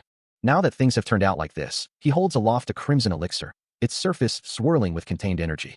The elixir promises immortal transcendence, a way to possess strength that transcends his body's limits by 3 times. He prepares to consume the elixir, knowing the cost. Muscles bulge as the heavenly demon flexes, the elixir's power already taking hold. His eyes widen, reflecting the surge of power and the impending consequences. A guttural scream tears from his throat as the transformation reaches its peak. The heavenly demon stands transformed, radiating immense power, but at the cost of a year of immobility as an aftereffect. Even if he has to go this far, the heavenly demon prepares himself for the coming battle. The heavenly demon's eyes burn with determination. He must win this fight. The heavenly demon roars, "Bring it on." The heavenly demon faces his opponent, Park Hyun-soo. Energy crackles in the air as the battle intensifies. The heavenly demon's teeth are bared, ready to strike. Jinwoo launches an attack against the heavenly demon. Park Hyun-soo thinks to himself, I am still not fast enough even after eating the immortal transcendent. The force of the attacks sends shockwaves through the area. Hyun-soo is sent falling through the air, struggling to maintain his balance. Falling heavens. A massive explosion erupts. The battle rages on, with neither side willing to yield. The force of Jinwoo's blow sends a shockwave rippling through the air. The heavenly demon's eyes widen as the impact registers. Blue energy crackles around Jinwoo's fist as he prepares another strike. The air shimmers with the intensity of Jinwoo's power. The heavenly demon's head snaps back, the force of the blow threatening to dislodge his jaw. The heavenly demon, struggling to maintain his footing, manages to choke out, hold up. The seed impact connects, sending a concentrated blast of energy into the heavenly demon's core. The force of the impact explodes outward, a blinding flash of light momentarily obscuring the battlefield. The heavenly demon coughs up blood, his voice laced with disbelief. Kook. That's impossible. Jinwoo's relentless assault continues, each blow carrying the weight of his resolve. Jinwoo's voice cuts through the chaos, a chilling promise delivered with unwavering conviction. Apologize. This belongs to someone you've tortured. The heavenly demon cries out as another blow lands, his body pushed to its breaking point. He continues his relentless assault, striking the heavenly demon with brutal force. Jinwoo delivers another powerful blow, the impact echoing through the arena. The hunter continues to strike the heavenly demon, his movements a blur of speed and power. A surge of healing energy washes over the heavenly demon as Hyun-soo expresses his gratitude. Thank you, Hyun-soo. I feel much better now. The heavenly demon's face, once battered and bruised, is now fully healed. The heavenly demon's body is now completely restored, the scars and wounds vanished without a trace. A close-up reveals the intricate details of the ring, its surface shimmering with an otherworldly light. Hyun-soo stands beside the heavenly demon, the ring on his finger glowing faintly. The ring pulses with power, its form shifting subtly. The heavenly demon observes the ring with a hint of awe. That's so overpowered. A voice chuckles, musing if martial artists often gain such opportunities. The heavenly demon states that Hyun-soo has way too many of that. The heavenly demon instructor asks if the other man didn't kill him. The heavenly demon instructor lies on the ground, thinking that he still has a lot of questions for him. Hyun-soo thinks about how portals were made and why they connected them to Earth, and what their final goal is. The heavenly demon instructor asks Hyun-soo if he wants him to teach him some torture techniques. The heavenly demon instructor says that he needs to introduce Hyun-soo to someone. Hyun-soo replies, yeah. Hallie is called out. A young man with spiky gray hair and red eyes stands amidst a swirl of energy. Runes cover the young man's legs. The heavenly demon instructor looks down at Hallie. Hallie stands before the heavenly demon instructor. The heavenly demon instructor tells Hallie that he should introduce himself, but Hallie is scary though. He bows politely. Hallie introduces himself. The heavenly demon instructor chuckles, remarking on his politeness. The heavenly demon instructor thinks about that short sword. The heavenly demon instructor is surprised. The heavenly demon instructor thinks about the short sword's true form. The heavenly demon instructor thinks about the short sword being death itself, questioning what Hallie is thinking. The heavenly demon instructor stares intently. The heavenly demon instructor says they don't. The heavenly demon instructor thinks about knowing what Hallie might do, and that he's just a pitiful child that's been made use of all his life. A close-up of Hallie's arm. The heavenly demon instructor stares intently. The heavenly demon instructor tells Hallie to come over here. Hallie looks surprised. He thinks to himself that it's okay. The heavenly demon instructor is not a scary person, although there are times when he's scary. The heavenly demon instructor stands tall before Hallie in the desert landscape. The heavenly demon instructor's hand glows with power. Markings appear on Hallie's body. The heavenly demon instructor stands before Hallie, a surge of energy between them. The heavenly demon instructor's feet are surrounded by swirling energy. The heavenly demon instructor's hand hovers, glowing with power. The heavenly demon instructor's head is surrounded by a faint glow. Hallie exclaims in surprise as the scribblings on his body disappear, thinking the heavenly demon instructor is like a magician. The heavenly demon instructor states that he only erased a very small part, to which Hallie asks for pardon. A cloaked figure with a scythe appears, stating that it's a body that has killed as many lives as the grains of sand in a desert, and all he did was remove the dirt on his skin. A pile of skulls is shown. His red eyes are wide with concern. The heavenly demon instructor vows to help him be completely free of it. The heavenly demon instructor thinks to himself, Hyunsu, you've matured so much. Hallie asks if there is a way to get out of this place. There's that. The heavenly demon instructor looks up at a swirling portal in the sky. Meanwhile, someone stands on top of a building, looking down at the city below. The heavenly demon instructor says, I can't believe. Someone thinks, I'd be feeling so powerless. A sign reads, Emergency Room. A woman in a business suit states that she returned after taking care of the situation, and that there wasn't anything wrong. Someone notes that Hunter Hyunsu is still not back. They decide to wait and observe the situation since Armand is still looking after that place. A man with a large mustache looks on. Meanwhile, a surge of energy erupts from the ground. The heavenly demon instructor grits his teeth, sweat beading on his brow. Bare feet emerge from the swirling energy. A figure stands amidst the energy, carrying another person. The figure's spiky brown hair is visible from behind. A person is shocked. Hyunsu declares that he is back. The heavenly demon instructor is relieved that Hunter Park is safe. Someone wonders who that person is. Knight thinks that it is that weird guy from just now. A voice echoes, marveling at the fact that someone was able to defeat that incredible monster and come back alive. Hyunsu stands, his muscular physique and numerous scars visible. Choi Jung-sung stands over a fallen figure, suggesting it would be best if they brought him back to the Portal Strategy Committee. Hyunsu agrees, suggesting it be used for investigation. Choi Jung-sung thinks the Portal Strategy Committee would be more suited for the various kinds of research that they'll need to do. An item that makes portals. This could be pretty useful once Anderson researches it. But Choi Jung-sung observes that seeing as how Hyunsu's clothes are all gone, it must have been quite an intense fight. Hyunsu is surprised. Choi Jung-sung looks on. Hyunsu's face is flushed with embarrassment. He thinks to himself that it's not like that. The heavenly demon instructor begins to dry himself off with a towel. The heavenly demon instructor tells Hyunsu that he knows he is proud of it, but people will be here soon, and they need to protect the lower body of their hero. Hyunsu thanks him. The media shouts Hunter Park's name. The media continues to shout Hunter Park's name. The sound of many feet running towards them echoes. The media asks Hyunsu if he was the one who defeated Henrik, stating that based on what they heard, a monster appeared too. The heavenly demon instructor thinks to himself that they are not interested in him at all. A news flash declares that the guardian of South Korea, Hunter Park Hyunsu, has protected South Korea this time around too, but wonders where his clothes went. The media surrounds Hyunsu, who is only wearing a towel. Another news flash states that Hunter Park surprised South Korea as he appeared half naked. Someone thinks to themselves that if that Armand person didn't do something so unnecessary. The heavenly demon instructor, seated at a desk, laments. He could have shown off a little fully naked. What a pity. Lying in bed, Hyunsu thinks, now that it's already afternoon. A voice booms, quickly tidy up your bed. TSK tisk. The heavenly demon instructor sits cross-legged on the desk, declaring, refuse to wear. Hallie, standing nearby, mimics him. The heavenly demon instructor adds, this is only because I simply zonked out the moment I came back. The heavenly demon instructor gestures towards Hyunsu, saying, it was such a pity that cloth was covering you. It'd have been way more fun if you had shown everything. Hyunsu, still in bed, grunts in annoyance. The heavenly demon instructor asks, Park Hyunsu, are you angry? Hyunsu replies, no, just call me Hyunsu. The heavenly demon instructor laughs. Time cures all things. Ho ho. Hallie echoes, ho ho. Hyunsu grabs for the blanket, attempting to cover himself. The heavenly demon instructor exclaims, stop it. Already. The heavenly demon instructor says, we're so familiar with each other already. You can feel free to walk naked at home if you want. Since there's, Hallie says, no one to see that. I'll look at it for your sake, ho ho. The heavenly demon instructor adds, I can look at it too. A voice says, where's some pants, you brat? Hyunsu grumbles, humph. Hyunsu hears his name called. The heavenly demon instructor sits nearby, holding a phone. He lies in bed, sheets pulled up around him. Hyunsu's expression is unreadable. The heavenly demon instructor states that he has something to tell him. Hyunsu kneels on the bed, responding with a respectful, yes, master. The heavenly demon instructor pauses, his hand resting on the bed. Hyunsu wonders why he is hesitating, admitting to himself that he really wants to eat. The heavenly demon instructor demands ramen, ordering Hyunsu to cook some for him. Hyunsu explodes in frustration, questioning what ramyeon is. The Heavenly Demon Instructor announces that they have a new family member.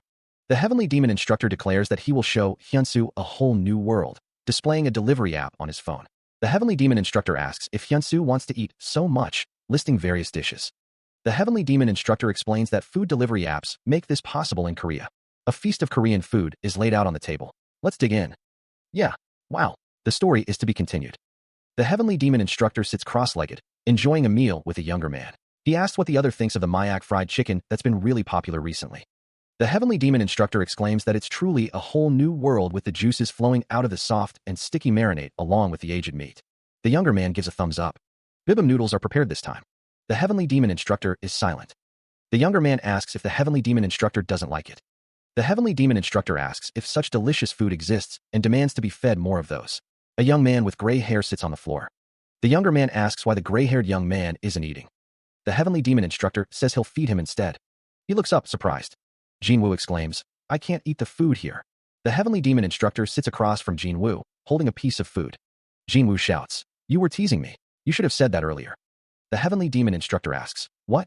Didn't you just make that drumstick appear? You were able to move something without using your hands like Armand. Jinwoo asks, are you talking about material shift? Material shift? The Heavenly Demon Instructor says, you ask some of these obvious questions from time to time. Didn't I teach you this last time? Jinwoo replies, pardon.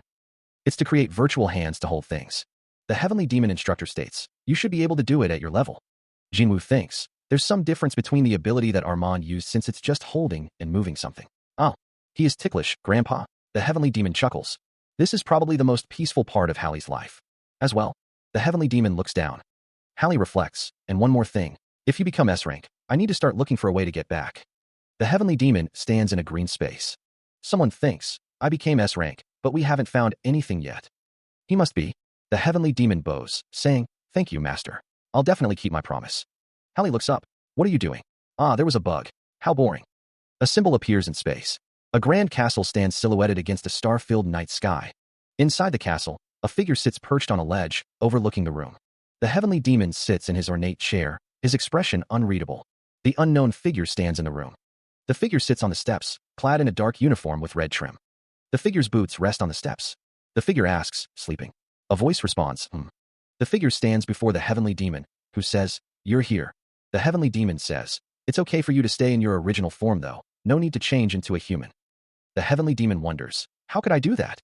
The figure says, you must be here because you're wondering how things went. The figure stands before the Heavenly Demon, who says, I see. He muses that it's probably the first time something has been taken from him. It seems these things known as singularities have pretty mysterious talents. Hallie escaped from him. While he didn't restrain him, he didn't think he'd run away. Run away from me. The fear he's planted in him can't be easily gotten rid of, though. What on earth happened? The Heavenly Demon asks how the other feels about their subordinate dying. He adds that the other is sure curious about a lot of things. When people like us become this old, don't you feel like we become more and more like kids, getting more and more curious about things? The singularity didn't kill Knight. Was captured alive? Knight says yes, and that it wouldn't put them in a pickle. That's if they can even make him speak. The humans might be able to find out a lot of things about Knight when they capture him alive, but they won't be able to make him talk easily. The Heavenly Demon states that the other is calmer than he had imagined. He sits, legs crossed, as he states that they have plenty of alternatives to replace him after all. The Heavenly Demon declares someone is truly boring. A red-haired man replies, sure. The red-haired man offers to let him know if he needs any help. The Heavenly Demon states that he won't send someone off. The Heavenly Demon thinks to himself what a troubling person he is. The Heavenly Demon thinks to himself that Hallie would think of leaving him. The Heavenly Demon calls out, Park Hyun-soo. The Heavenly Demon thinks this will be interesting. The sky stretches out, a canvas of blue and white. A towering skyscraper pierces the heavens, its glass facade reflecting the sunlight. A voice echoes, laced with amusement. You're truly persistent. The Heavenly Demon sits bound in a chair, his gaze fixed on something unseen. What's there in life for him to hold on so tightly to? Park Hyun-soo stands before him, his presence looming. The Heavenly Demon remains seated, a prisoner in his own domain. The Heavenly Demon's face is marred with cuts and bruises, a testament to his recent struggles. I guess you still have the strength to talk, huh? His body bears the marks of battle, each scar a story of survival. Hyun-soo's eyes widen slightly. Kid. The Heavenly Demon's lips curl into a sinister smile. Let's make a deal. Whoa. He spoke. Hyun-soo stands before the Heavenly Demon, the air thick with tension. The Heavenly Demon's voice drips with honeyed promises. Everything you've dreamed of, I can give you more. A voice echoes through the futuristic chamber, dismissive of the surroundings. The voice continues, stating that a king is someone who can fulfill the request. The heavenly demon, his face scarred and weathered, asks if he can be made the strongest person in the world. The voice responds that it's the easiest thing to do. The heavenly demon wonders aloud if he would become king then. The heavenly demon's expression hardens, a snarl twisting his lips. He accuses someone of daring to fool around with him. Hyunsu, his face unreadable, presses a button on a nearby console. A glowing orb materializes, crackling with energy that arcs towards the heavenly demon. The heavenly demon is engulfed in a torrent of raw power, lightning dancing around his form.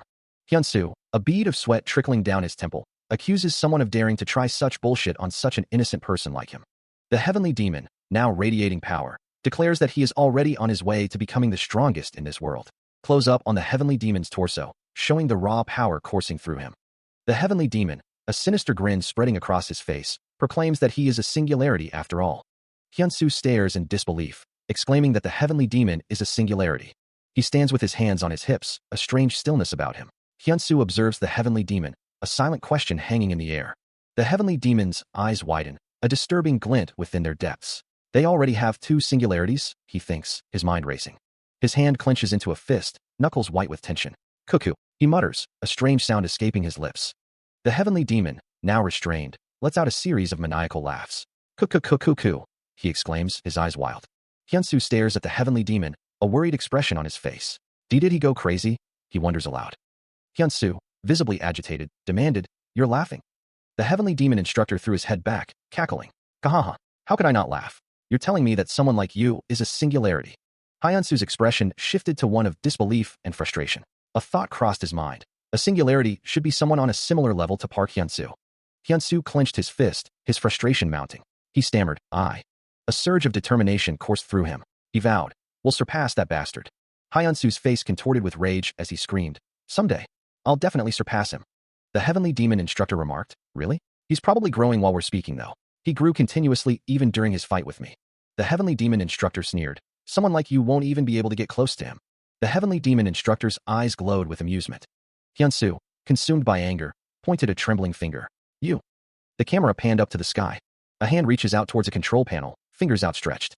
The hand is abruptly seized, stopping it in its tracks. A man with blonde, spiky hair is grabbed by the heavenly demon instructor. "A master," he exclaims. The heavenly demon instructor looms over him, his expression stern. "How many times did I tell you not to come here?" he demands. A disembodied voice commands, "Get out." The blonde-haired man, looking downcast, replies, "Yes, master." He is clearly distraught. "I can't do this, I can't do that. There's nothing I can do." Someone walks away, their destination unknown. The heavenly demon instructor stands over a beaten figure. "Why did you stop him? You should have let him do as he pleased," he says. "Well, have you finally realized that you can't get anything out of me through torture?" The beaten figure declares, "My people will come for me. It'll be best for you to let me go now." A close-up reveals the extent of the beaten figure's injuries, but a defiant smirk plays on his lips. The heavenly demon instructor looks down at him, a hint of amusement in his eyes. "They'll come to save you?" he asks. "Yeah." A voice echoes through the halls, punctuated by maniacal laughter. The unseen speaker demands to know what the target is laughing at, declaring that no one will come to save him. The heavenly demon instructor's face is etched with disdain as he states that the target has been abandoned. He scoffs, questioning what a mere human would even know. The heavenly demon instructor's expression is one of pure rage. A hand presses a button, activating some unseen mechanism. The heavenly demon instructor is surrounded by crackling energy. The heavenly demon instructor stands with a look of determination. He dismisses the idea of King coming to save them as absurd, stating that King would never. Meanwhile, a figure with long black hair stands before a swirling vortex of time, claiming to have the ability to see the numerous versions of time. He continues, stating that he has seen the numerous situations that could take place. The figure declares that none of them had King coming to save them. The figure in the suit stands with his arms crossed, a confident smirk on his face. He remains silent, his expression unreadable as he seems to contemplate something unseen. A voice calls out, addressing him as, "New man." The heavenly demon instructor's eyes narrow, a flicker of annoyance crossing his face. The unseen figure continues, "You," followed by a burst of maniacal laughter. The heavenly demon roars, "You're Newman, huh?" The unseen figure's laughter intensifies, echoing with madness. The disembodied voice taunts, "Has he?" The heavenly demon instructor clenches his fist, his expression hardening. "If you're Newman, then yeah, King will." He lies prone, his eyes wide with a mix of confusion and fury. "Probably not come. Who is Newman, and why are you calling me by that name?" A swirl of abstract energy fills the space. The heavenly demon instructor declares, "Oh, King, I'll follow your wishes, whatever they are." A voice shouts, "Hey, The Heavenly Demon Instructor is told to keep up the good work, Newman. Energy crackles around the Heavenly Demon Instructor. Arcane energy swirls. Newman shouts for the attack to stop. A burst of energy explodes outward. Amidst the explosion, Newman stands firm. He maintains a defensive stance, energy radiating from his hands. Newman begins to walk forward. The remnants of the explosion dissipate. He continues his advance through the dissipating energy. Newman approaches a set of closed doors. He walks down the corridor. He continued down the corridor, the rhythmic thud of his boots echoing in the sterile environment. The Heavenly Demon stood, a grim anticipation etched on his face. A gleaming blade descended, poised to strike. The hands of a clock blurred, time itself seeming to warp around the impending assault. A blinding explosion ripped through the corridor. The Heavenly Demon was caught in the blast, the force of the explosion slamming into him. A voice echoed, laced with dark encouragement. "Keep up the good work, Newman." A searing pain erupted as a blade tore through his back. The sword plunged deeper, piercing through flesh and bone. The unseen assailant gripped the hilt, their intent as sharp as the steel itself. Blood splattered against the walls, painting a gruesome tableau. The Heavenly Demon's eyes widened in disbelief and agony. A figure walks away, a single word echoing in the air, "Goodbye." Steel sings as a blade is drawn, the sound sharp and ominous. He clutches his head, frustration etched on his face. None of the futures he foresaw showed him exploding. The Heavenly Demon reflects, realizing he's created a future that couldn't be foreseen. Determination hardens his gaze. That means he needs to find the rest of them. Even if it means he has to turn the world upside down, he will. No matter the cost, he vows. He recognizes this place, but where is he? This place. A vision of the past flickers before him. The place he retreated to after he fell into the Orthodox Murim Alliance's trap. Why is he back here? A voice cries out, addressing someone as "My Lord." Kong Coil appears, his expression a mixture of shock and disbelief. Another voice exclaims, "Coil, you're alive." A figure floats amidst swirling clouds, observing the scene below. The figure reflects internally, thinking of Spear Demon, Kong Coil, the closest subordinate among the 10 demons. The figure declares, "I'm dead." A desperate plea rings out, "My lord, please escape quickly." A voice explains that those who deployed the 108 Arhut formation are Murim's elite martial masters. A desperate cry of "Please" echoes. The Heavenly Demon, eyes glowing with crimson light, stands defiant. A close-up reveals a figure with flowing white hair, his expression unreadable. A voice filled with confusion asks, "Please tell me what's happening now." He stood behind Kong Coil, his voice low and measured. "I ripped apart the Murim Alliance leader's limbs and avenged." The Heavenly Demon Instructor continued, "My lord, we don't have much time." Kong Coil exploded, "What are you talking about?" The Heavenly Demon Instructor's voice remained calm. "When that day comes, you mustn't hesitate no matter what. Explain yourself properly." Kong Coil roared, demanding an explanation. A memory surfaced, a desperate plea echoing in his mind. "You must never." Kong Coil's voice cracked as he called out a name, "Coil." His eyes snapped open, a surge of realization flooding his senses. He found himself in a simple, sparsely furnished room. Kong Coil wondered, his voice barely a whisper, "I just dreamt." After his soul was separated from his body, the Heavenly Demon Instructor hasn't even been able to sleep or dream at all. When that day comes, the Heavenly Demon Instructor mustn't hesitate. What exactly was he trying to say, Kong Coil? "Premier, we shouldn't be leaving the Black Dragon Society alone right now. Neither the Army nor the Public Security Bureau could do anything. What do you want me to do? The world needs to have yin and yang, but the Black Dragon Society is holding on to both the yin and the yang of China. We need to do something about them." "I agree with what the Vice Premier said." The meeting continues, the participants seated around a large table. A door creaks open. A man speaks on the phone, his back to the door. He says he is in the middle of a meeting and asks the caller to call back. Another man gestures, seemingly in disagreement. The man on the phone states that it's Qing Lan from the Black Dragon Society, questioning if she is the Black Dragon Society's chairwoman. The man from panel 4 is seen again, listening intently. Another man speaks on the phone, identifying himself as Premier Xiaodong, addressing the person on the other end as chairwoman. Premier Xiaodong continues his phone call. Back at the meeting, one of the men sighs, lamenting that no one can say anything even if they believe the Black Dragon Society is above them. He asks if anyone has any good ideas. The man from panel 4 is seen again, listening intently to the conversation. He is told that it's almost at the level of a portal impact. Premier Xiaodong continues his phone call, stating that it's the Tibet Plateau, and he's telling them this first because he thought they should know about it. A woman looks at a map, stating that she'll need to keep this a secret from others for now. Ripples disturb the surface of the water. A faint line of clouds stretches across the horizon. The sleek, modern architecture of the airport gleams in the sunlight. Red boots click against the polished floor as a woman strides forward with purpose. The woman's red boots echo on the marble floor. She is met by a man in a suit, who asks, "Aren't I already on my way?" The man's brow furrows with concern. "There's a terrorist attack in Korea right now." A disembodied voice declares, the Portal Strategy Committee has already declared that they've already taken care of the terrorists. Qing Lan's expression hardens. But we still don't know what kind of other dangers there could be, like with the fragment of paradise before. The man pleads, please reconsider your decision. Qing Lan raises a finger to her lips, silencing him. She turns away, her voice firm. I'm trying to go there quietly, stop being noisy over here. Let's go. The man replies, yes, ma'am. The name surfaces from the depths of memory. King, the leader of their enemies. He had an immense presence, even when he saw him in Hallie's subconscious. To defeat him? He unleashes a burst of speed and power. The force of the strike sends shockwaves through the air. The impact echoes with raw energy. Jinwoo stands atop a rocky cliff, surveying the landscape. Sweat glistens on his brow. King observes, not bad. Jinwoo's expression hardens. King asks, what's with that face of yours? Jinwoo retorts, what did you just say? King says, good job, you rascal. Jinwoo is taken aback. King continues, you're usually? Jinwoo clenches his fist, his expression unreadable as King watches him. The Heavenly Demon Instructor's hand rests on Jinwoo's shoulder, his expression unreadable. The Heavenly Demon Instructor's face is close to Jinwoo's, his mouth wide open as he barks. Did you become a pervert after all my scolding? The Heavenly Demon Instructor laughs. You're finally back to normal. You deserve some hits. Meanwhile, a modern office building stands tall against a clear sky. The camera focuses on the building's many windows, reflecting the sky. A nameplate reads, Korea Branch Manager, Baek Chun-ho. Baek Chun-ho sits at his desk, reviewing documents. A knock echoes from the door. A woman's voice calls out, come on in. What's the matter? Branch Manager, you have a guest. Baek Chun-ho looks up, a flicker of surprise in his eyes. The woman continues, notice? She's not someone we can turn away. A woman in a red dress steps into the office, her expression unreadable. The woman who announced her says, you're done, right? I'll be going in now. Baek Chun-ho's eyes widen in shock. What? Qing Lan. A voice echoed, long time no see. Qing Lan remarked with a sly smile, you've gotten even younger. A text box identified the woman as Qing Lan, an S-rank hunter and chairwoman of the Black Dragon Society, aged 77. Qing Lan explained that the side effects of using her abilities caused her to become younger. Qing Lan asked, are you not going to offer tea to a friend you haven't seen in a while? Baek Chun-ho exclaimed in surprise. Baek Chun-ho instructed, Secretary Kim, please prepare some tea. A voice asked, is pure tea fine? Qing Lan retorted, nah, just give me coffee. 2 cups sat on the table.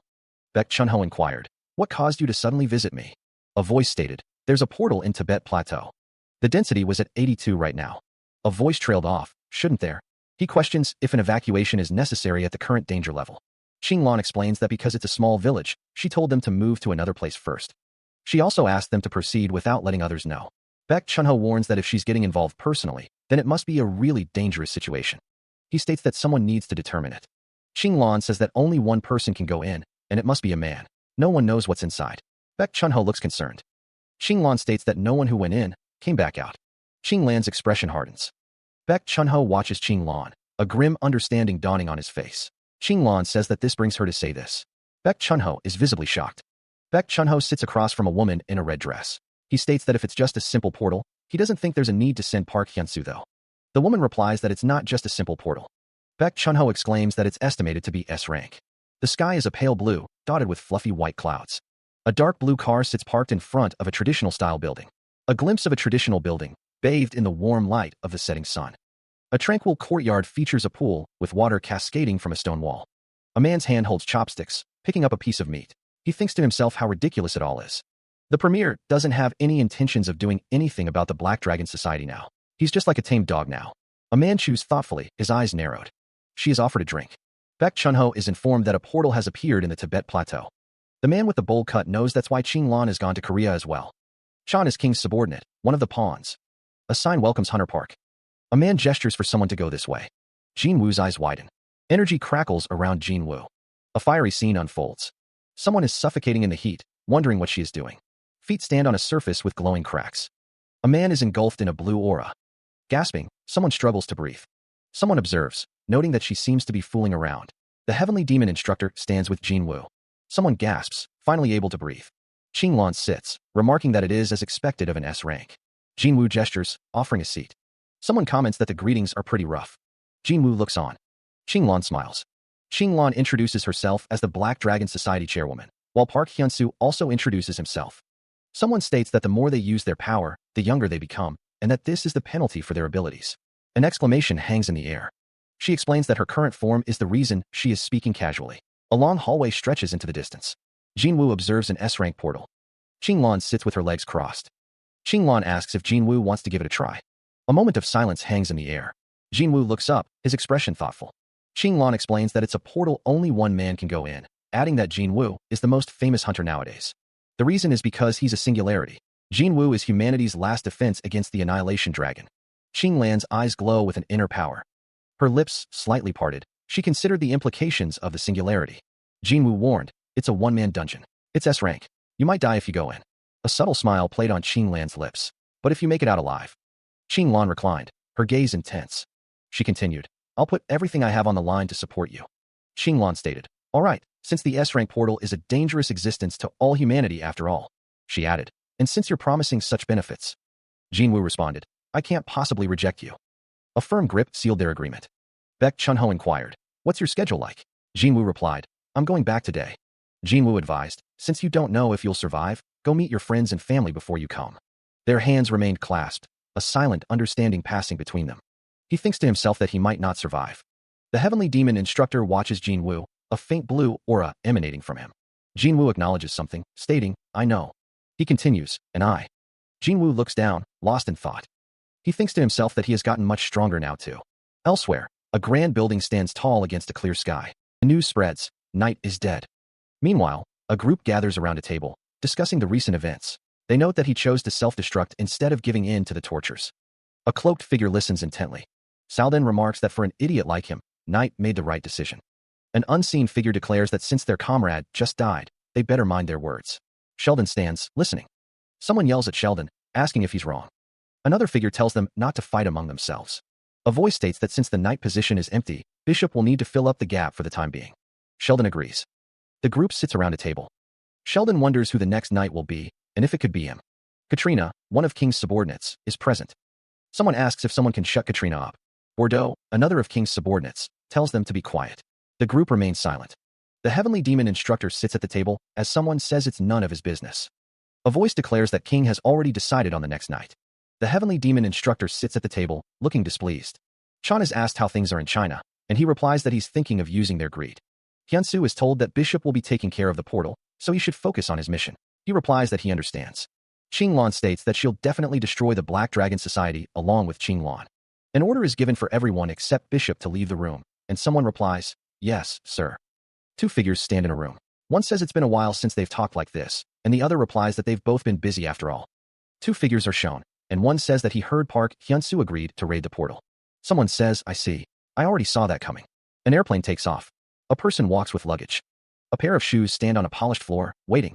Hyunsu sighs, someone's supposed to pick me up though. A man approaches Hyunsu. Hunter Park Hyunsu, it's an honor to meet you. I'm Hang. 3 days prior. The city sprawled beneath a vast, pale sky. Skyscrapers pierced the heavens. The city's arteries pulsed with life. A man in a red suit stood firm, his gaze unwavering. The men of the Trio Alliance Association declared their dominance over the markets of China and the world. A gathering of dark suits stood in silent agreement. Chang Wufei lamented the fall of their association, crushed by oppression. The leader of the organization, greed. They vowed to covet and desire until the Black Dragon Society was destroyed and their former glory restored. Chang Wufei roared, declaring their new name. A group of figures raised their fists, declaring their covetous desires. Chang Wufei adjusts his glasses, urging others to trust and follow him. Chang Wufei, seated at his desk, proclaims that they will usher in a new age. Elsewhere, a hospital building stands tall. A door inside the hospital. A voice reports that the doctor found no changes in the patient's condition. The man with white hair speaks of Yoon's hard work and expresses gratitude to a woman for allowing him to do what he needed to do with peace of heart. The man with white hair stands behind the man in the hoodie. The man with white hair mentions that a thankful heart can be expressed with a transfer of money, before telling the man in the hoodie, let's go. The man with white hair asks the man in the hoodie if he is looking for the firewoman next. A tall building stands in the city. A voice comments that the woman's hair has gotten much redder. Qinglan holds a red can in her hand. Hyunsu sits across from her at a table. He confirms something with a simple, yes. A disembodied voice advises, make sure you prepare thoroughly before heading in. I'm sure she'll prepare things she thinks you need as well. Qinglan smiles, holding the red can. A voice responds, understood. Hyunsu smirks, it seems you're close with her. Qinglan replies, well, even though we have a huge age gap, we're. A narration box states, the only women among the S rank after all. Hyunsu looks at Qinglan, who is partially obscured. He says, you must come back alive. Qinglan responds, of course I will. Qinglan looks at Hyunsu. She says, I've even survived the fragment of paradise. Hyunsu replies, yeah, you did. Hyunsu's hand rests on his knee. Hyunsu opens a door, preparing to leave. He says, I'll see you again then. Xinglan responds, all right, see you. The door handle turns. Xinglan sits at her desk, arms crossed. Her hand clenches into a fist. Xinglan holds a flame in her hand, her expression serious. Xinglan remains seated, her gaze intense. Xinglan thinks, I need to quickly. Meanwhile, an airplane takes off from the runway. Baek Chunho gestures, a slight smile on his face. Baek Chunho says, you're quite fluent in Chinese. Hyunsu replies, I actually don't know how to speak Chinese. Hyunsu adjusts his earpiece, thinking, it's thanks to this. Baek Chunho remarks, a true man doesn't explain details like this. A voice calls out, here, please get on. People admire the car. The sleek black car speeds down the highway. A voice from within asks when they will arrive. Hyunsu thinks to himself that it would be much faster if he flew, adding aloud that taking a car is actually more inconvenient now. Baek Chunho replies that he was told to focus on just bringing Hyunsu to the destination today, from time to time. Baek Chunho assures Hyunsu that someone else will take care of that, so he shouldn't worry. The car approaches a traditional-style gate. The car passes through the gate. Baek Chunho announces that this is the Black Dragon Society headquarters. Hyunsu, gazing at the impressive architecture, remarks that it looks really incredible, having only seen it in pictures before. The car continues down the path. A voice notes that the place they are heading to is exclusively used by the chairwoman. A black Cadillac Escalade pulls up to the destination. A voice declares that they were told to bring them there.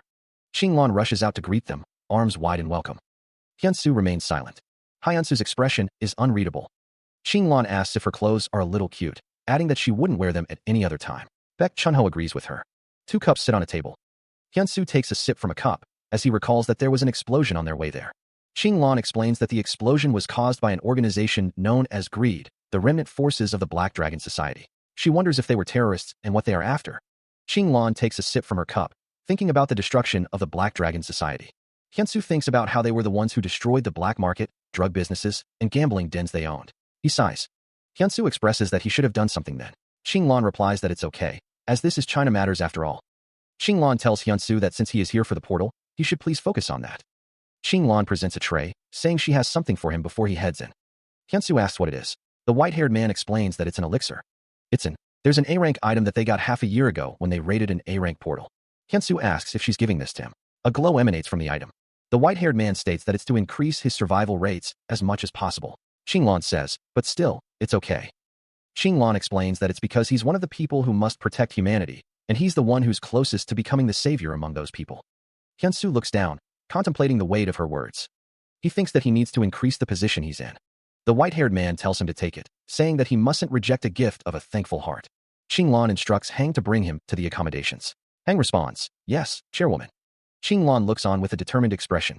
He turned to Hang, inquiring, do you know how to use psychokinesis? Hang raised his hand, focusing his energy. It's material shift. The heavenly demon instructor watched, a flicker of realization crossing his face. It felt like carrying it like this might be safer. From a distance, the pair stood in the courtyard, the box floating between them. The heavenly demon instructor's voice boomed, laced with concern. Hey, if you do that at your current level. From a distant building, a voice echoes, requesting to be contacted if anything is needed. A stern voice commands someone to open something quickly. Hyunsu, looking confused, asks, pardon? The heavenly demon instructor explains, we're in an urgent situation because you activated your thought without my permission. He then asks, what are you talking about? The heavenly demon instructor presents a box, asking, you felt it too, didn't you? Hyunsu replies, like how I felt like I had 2 brains. The heavenly demon instructor's thoughts are revealed. It's not that your brain has become 2, you simply awakened a part of it that was previously unused. If you're able to use it well, you could become a supreme peak level and break into. Hyunsu looks on, a bead of sweat forming on his brow. Hyunsu wonders, so if I eat that elixir, will the level of my thoughts increase? A voice responds, no, it just allows you to be able to maintain it better. The heavenly demon instructor urges, eat it quickly. Since thoughts consume internal energy quickly, you need to use that to increase your internal energy. He holds the glowing elixir, its golden light reflecting in his eyes. A moment of hesitation flickers across his face before resolve hardens his features. He brings the elixir to his lips, the liquid shimmering as he swallows it down. A faint tingling sensation spreads through his body. His eyes widen as the elixir's power surges through him. A strange energy begins to emanate from within. Mystic symbols begin to materialize on his forehead, glowing with an ethereal light. The air crackles with unseen energy.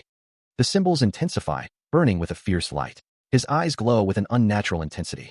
The markings pulse with power, a visible manifestation of the elixir's potent energy coursing through his veins. The heavenly demon instructor watches with a knowing gaze. Let's go, he booms, his voice echoing with anticipation. A system message appears. Yin-Yang body, level 4, is reacting to the new Yang energy. Another system message overlays the scene. Yang energy has surpassed the Yin energy. Hyunsu grits his teeth against the overwhelming power surging through him. The mystic symbols on his forehead burn brighter. The energy intensifies, threatening to overwhelm him. He struggles to maintain control as the elixir's power takes hold. A final system message appears, ominous in its implications. The heavenly demon's internal energy is starting to reject the new Yang energy. The heavenly demon instructor urges Hyunsu to stay focused. The heavenly demon's internal energy attempts to seize control of the Yang energy surging within him. The Yang energy resists, a fierce clash unfolding within Hyunsu's body. Elsewhere, a voice cries out, calling for a grandfather. Back with Hyunsu, his eyes glow with an unnatural light as the internal battle intensifies. Waves of energy pulse outward, a visual representation of the chaotic struggle within. A man announces that he has brought a meal. Elsewhere, a man's brow furrows with concern as he reaches out, a bead of sweat trickling down his temple. He mutters that he doesn't sense the person's presence. The man grips a pistol, his expression hardening with resolve.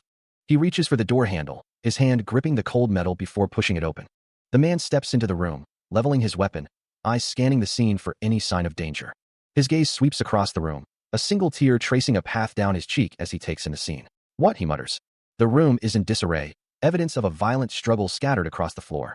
His brow furrows, confusion and concern etched on his face. Wait, what on earth? The man continues his cautious sweep of the room, gun still raised, his expression grim. He stops abruptly, his eyes widening in disbelief. Hyunsu stands shirtless, his hand running through his hair, trying to piece together what happened. I was absorbing the elixir given by the chairwoman. He looks on, the events that transpired weighing heavily on his mind. That was so intense. Hyunsu decides to check his status. I need to look at the status window. A status window appears. As the balance of Yin-Yang has been broken, Yin-Yang body, level 4, has been erased. The heavenly demon mystic art's internal energy is attempting to awaken. The status window continues. The heavenly demon body, level 0, that was dormant, has awakened. Heavenly demon body, level 0, is observing your body. The heavenly demon body, level 0, expresses that it is not pleased with Hyunsu's current body, but judges that it's not bad. Hyunsu has obtained the heavenly demon body, level 0. The effects of martial arts that use the heavenly demon mystic arts as a base will be increased by 150%. A part of the knowledge that every heavenly demon has had is passed down to Hyunsu. He is able to put pressure on others just with his existence alone. All physical abilities have been increased by 150%. The heavenly demon instructor remarks that he couldn't check it just now because he fainted the moment they were done. He adds that they barely succeeded. One of the men states that he'd probably be half paralyzed or dead if they failed, asking if Hyunsu is okay. Hyunsu, flexing his muscles, declares that he feels awesome. Another man wonders if he is talking alone and if it's an effect of the elixir. Hyunsu is seen with another man, both looking surprised. A man says he'll just leave Hyunsu's meal here and leave then. Someone remarks that Hyunsu looks like he's really looking forward to it. The heavenly demon instructor is seen preparing a meal with another man. Someone exclaims, "Oh, Beijing duck." A plate of Beijing duck is shown. Hyunsu, looking shocked, states that it looks less tasty than fried chicken, and someone asks how he could say that. The heavenly demon instructor demands to be fed quickly, complaining that he is being talked to too much. The heavenly demon instructor asks how. The heavenly demon instructor's face is shown in detail. Someone demands that someone else cook the ramen. Hyunsu says that he brought something here. Someone wonders what on earth someone did. Hyunsu stands with a woman, who thinks that he feels like a totally different person compared to yesterday, even if he did eat the elixir. Someone says to just cook the ramen, and someone else wonders if they should have eaten it instead. Someone asks if someone is here, and says that they have got a request to make. The camera pans across a ceiling. A hand presses a button. Hyunsu and the woman stand in a room.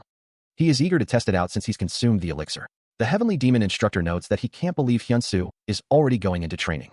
The heavenly demon instructor remarks that this is quite deep underground. The heavenly demon instructor explains that it needs to be a place that won't collapse even if a nuclear weapon explodes in here. The heavenly demon instructor tells Hyunsu that he should be able to train to his heart's content here. The heavenly demon instructor states that this is his own personal training ground. Qinglan asks if it is okay to break everything here. She reminds him that she is the Black Dragon Society leader. The heavenly demon instructor and Qinglan stand in the training ground. Hyunsu shouts. Energy explodes. He unleashes a torrent of power, the energy crackling around him like a caged storm. The force expands outward, a shockwave rippling through the training ground. Suspended in the heart of the energy, he becomes one with the storm he has unleashed. Qinglan's eyes widen, a bead of sweat trickling down her temple as she witnesses the raw power on display. Abilities that have increased by 150%, it's incredible. Focusing his energy, Hyunsu channels the power through his hand, the air shimmering with heat. Hold then. He extends his hand. the gesture a prelude to the destruction he is about to unleash. Hyunsoo executes a powerful kick, the force generating a shockwave that tears through the air. The energy wave continues to expand, distorting the very fabric of the training ground. Standing amidst the swirling debris, he focuses, drawing the energy inward. The accumulated power explodes outward, obliterating the training ground in a cataclysmic burst of energy. He stood amidst the remnants of his training, a visible tremor running through his frame. Hyunsoo confessed, his voice laced with frustration, "I couldn't control it." The Heavenly Demon instructor's gaze was intense, his words carrying a weight of expectation. "The Heavenly Demon body has yet to acknowledge you." The Heavenly Demon instructor crossed his arms, his expression unreadable. He questioned, "What are you going to do?" Hyunsoo's hand clenched into a tight fist, knuckles white with strain. The gesture spoke volumes of his inner turmoil and resolve. The Heavenly Demon instructor explains that the Heavenly Demon body possesses all the memories, martial arts, cultivation techniques, and skills of all the 33 Heavenly Demons before him. The Heavenly Demon instructor continues, stating that the Heavenly Demon body itself is like a living organism. Hyunsoo listens intently. Hyunsoo asks what he needs to do then, to become worthy. The Heavenly Demon instructor says that he is unable to explain their memories to him. The Heavenly Demon instructor states that Hyunsoo needs to experience them himself.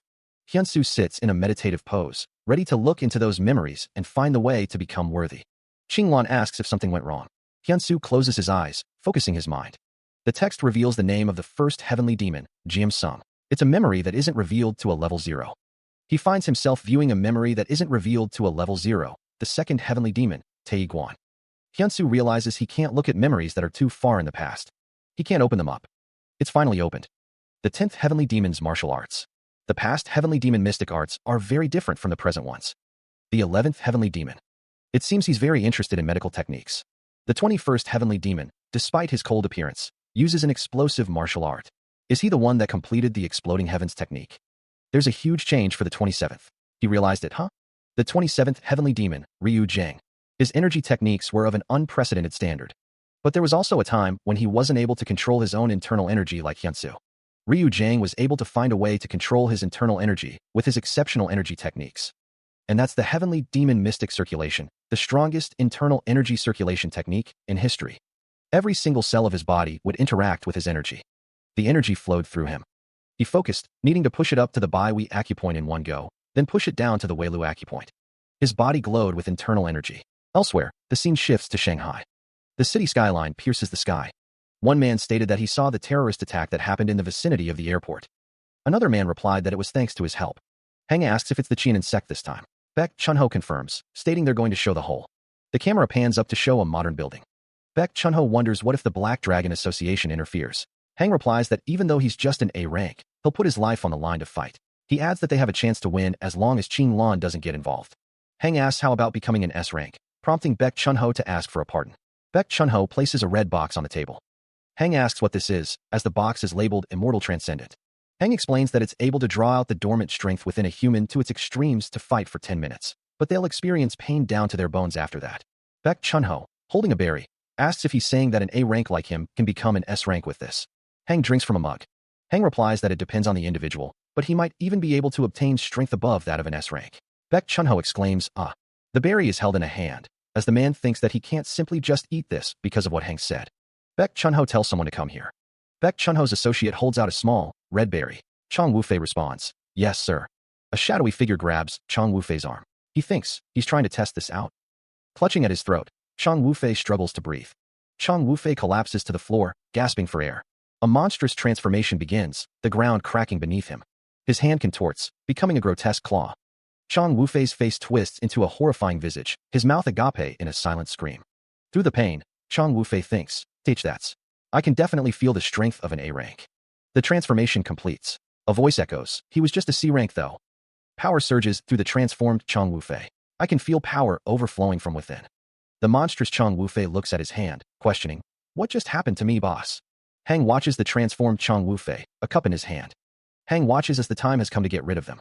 With this power, Heavenly Demon Body, level 0, has started to acknowledge you a little. Heavenly Demon Body's level has increased. Hang thinks it's not bad. The Heavenly Demon Mystic Circulation is gathering the internal energy that he couldn't control. He prepares to unleash a new technique, his eyes gleaming with anticipation. Chong Wufei initiates the heaven-obliterating demonic fists, first technique, raising his arm as a vortex of dark energy begins to swirl around him. He follows through with a powerful kick, the force cracking the ground beneath his feet. The impact sends a shockwave of energy rippling outwards. The air crackles with raw power. Chang Wufei continues the assault, unleashing a series of devastating blows. Each strike sends blasts of energy tearing through the training area. The destructive force leaves nothing but shattered debris in its wake. The technique culminates in a swirling vortex of destruction, a testament to its immense power. He thinks to himself, I did it. This was what I was expecting. Chang Wufei clenches his fist, completing the technique as the last vestiges of energy dissipate. Heng watches with a concerned expression, the display of power leaving him uneasy. Hyunsu looks up at the heavenly demon instructor, grinning. The heavenly demon instructor says, Hyunsu, that was amazing. Hyunsu replies, that's more like it. The heavenly demon instructor observes, the control is a success. The heavenly demon instructor thinks to himself, I still have one more thing to try out. Elsewhere, the words Tibetan Plateau appear on screen. A vast, mountainous landscape stretches out. A portal shimmers into existence, flanked by a man in a suit and a woman in a short black dress. A progress bar displays 92%. A voice says, it's only 92% now? It's really taking a long time. A close-up of a blonde woman's face, her purple eyes intense. She thinks, I went through so much to catch that in this portal. The blonde woman smiles cruelly, thinking, I'm getting excited at the thought of torturing Park Hyunsu. Meanwhile, a figure plummets from a great height. The figure continues to fall, the ground rushing up to meet them. A green-haired woman speaks to a man in a blue uniform. She asks, you passed on what I gave you, right? The man replies, he used it on a C-rank awakened first. It lasted for around 11 minutes. Someone reflects on the fact that the person died because he couldn't bear the after-effects. Another voice scoffs at the weak bastards, noting that they still passed the 11-minute mark. The man in the dark coat explains that it's a remote that will allow them to detonate the person who eats the immortal transcendent, ordering them to kill them once they're useless. The blonde woman responds, yes, Bishop. The man adds that there's one more thing. The blonde woman repeats, yes, Bishop. The man orders them to go and prepare Choi Jae-hyuk in advance. A peaceful day, the sun shining brightly over the city as people stroll through the streets. Couples walk arm in arm, enjoying the pleasant weather. Others check their phones, seemingly oblivious to the impending chaos. Without warning, a blinding explosion rips through the city, the air thick with heat and the smell of burning metal. The force of the blast sends debris hurtling in all directions, a maelstrom of destruction. The sky darkens with smoke, the once clear blue now obscured by the acrid haze. Screams pierce the air as people realize the horror unfolding around them. Ah! A terrorist attack! Someone screams, their voice filled with terror. Panic sets in as people scramble to escape the carnage, their faces etched with fear. High above, figures stand silhouetted against the smoke-filled sky, seemingly observing the chaos they have unleashed. A banner hangs limply from a nearby building, the word greed emblazoned upon it in stark, black letters. The man below roars with laughter. Black energy swirls around Jin-woo as he prepares to unleash his power. Someone exclaims in surprise. Another voice chimes in, impressed. So cool. The narration explains that black energy is unique to the heavenly demon body, implying that azure energy is something else entirely. Jin-woo is asked if he's using mana. He confirms, stating he's using the heavenly demon mystic circulation together with mana. Someone else is amazed by what they are seeing. That's amazing. Jin-woo is surprised and pleased to be praised. Hyunsu winces, a bead of sweat trickling down his temple as something seems to affect his eye. He asks what's wrong, explaining that something just flew into his eye. Hyunsu rubs his eye, still looking concerned. Qing-lan, on the phone, asks if something happened. A surge of energy emanates from Hyunsu's eye, triggering a detection. A domain detection is triggered. The energy ripples outwards, revealing the domain. Qing-lan tells Hunter Park that she thinks she has to do something, and Hyunsu offers to go with her. Qing-lan states that it's because of those greed. Hyunsu says that as a hunter, he can't stand by and watch that happen. Qing-lan replies that it's certainly like him to say that, and that she'll get going first then. Qing-lan prepares to leave, energy crackling around her. The woman remarks that something is really cool. A close-up shows a woman's lower back. A building is shown with a large banner that reads greed. Armed men shout, demanding silence. A phone screen displays a message indicating it's the Black Dragon Association's complaint center, requesting identity verification. Chang Wufei, on the phone, demands that Qing-lan be told something. The man on the phone demands 100 billion yuan within 30 minutes, threatening to kill all the civilians if she refuses or is even a second late. Gunfire erupts. Armed men, brainwashed by the Black Dragon Association, open fire on civilians. A man yells, questioning if the Black Dragon Association can save them. Someone wonders if that is a person in the distance. A silhouette of a person is seen, and someone wonders aloud. Explosions erupt as masked figures unleash a barrage of attacks, their target unseen. The relentless assault continues, the unseen target seemingly overwhelmed by the sheer force of the barrage. Spent bullet casings rain down, a testament to the intensity of the firefight. One of the masked figures wonders aloud who their target was, and if he was from the Black Dragon Association. Another responds that he probably was. Meanwhile, a voice declares that he is still alive. Blue energy emanates from Jinwoo as he is asked if he is a hunter. Elsewhere, a body lies among the rubble. An older man, his face etched with fury, declares that if he had a physical body, he'd cut them all down. He commands someone not to go easy on them and to make sure they are dealt with. The system activates, stating that listening to instructions has been activated. A figure responds, "Yes, master." Back with the masked figures. One of them calls someone a fucking lunatic, noting that he's mumbling to himself. Hands hold a collection of golden bullets. A figure plummets downwards, caught in a torrent of light. A masked figure recoils, emitting a pained cry. Another masked figure stands ready, weapon in hand. One of the figures observes, "Looks like the Black Dragon Association sent someone." Baek Chunho speaks into his phone, his expression stern. "The thing that I gave you guys just now." A masked figure is given the order, "Proceed." The masked figures advance. Hyunsu stands beside an older man, who looks off into the distance with a questioning gaze. A dragon roars, its power evident. Two figures are caught in the dragon's attack, one exclaiming, "Double-H, what are those?" The dragon's power surges as a masked figure declares, "I'll kill them." Hyunsu stares intently, his expression unreadable. A monstrous figure looms, its form vaguely familiar. "That looks like what Knight ate," it is said. "They might be connected to King too." An older man with long white hair speaks, his gaze distant. "There was someone in my world that made drugs like that too." Energy crackles as unseen forces tear into the monstrous figures. The assault continues, the monsters writhing under the barrage. There's 7 of them. The energy intensifies, ripping through the monsters' ranks. The energy converges, focusing into a point of destructive power. The monsters are engulfed in the radiant energy, their forms dissolving. The energy continues its relentless assault, leaving nothing but destruction in its wake. Hyunsu faces the remaining monsters, his expression grim. "Die."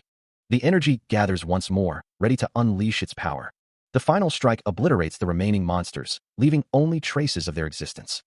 Jinwoo begins to throw a powerful right hook, the force behind it crackling with energy.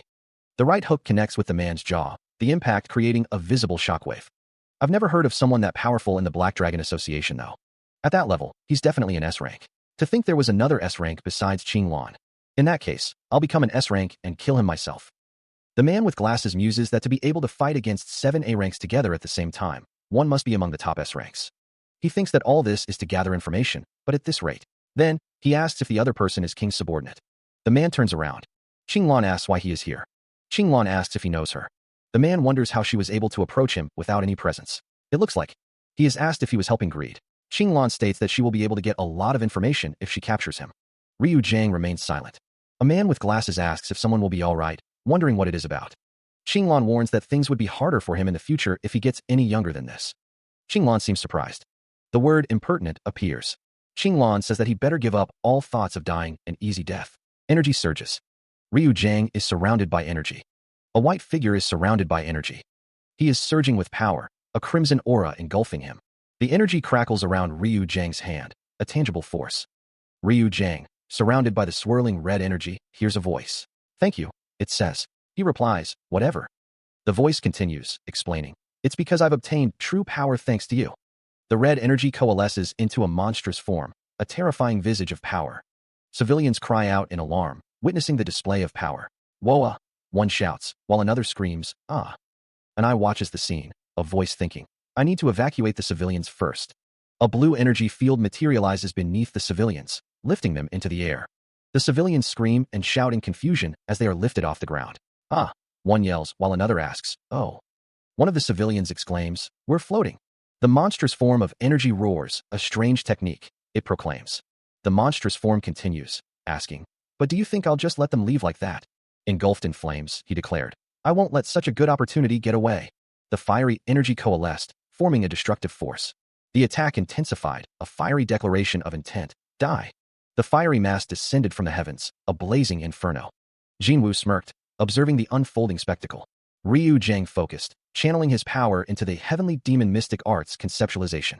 The technique unleashed a devastating force known as falling heavens. The fiery attack hurtled towards its target, a building standing in its path. The destructive force continued its descent, an unstoppable inferno. The attack impacted the building, unleashing a cataclysmic explosion.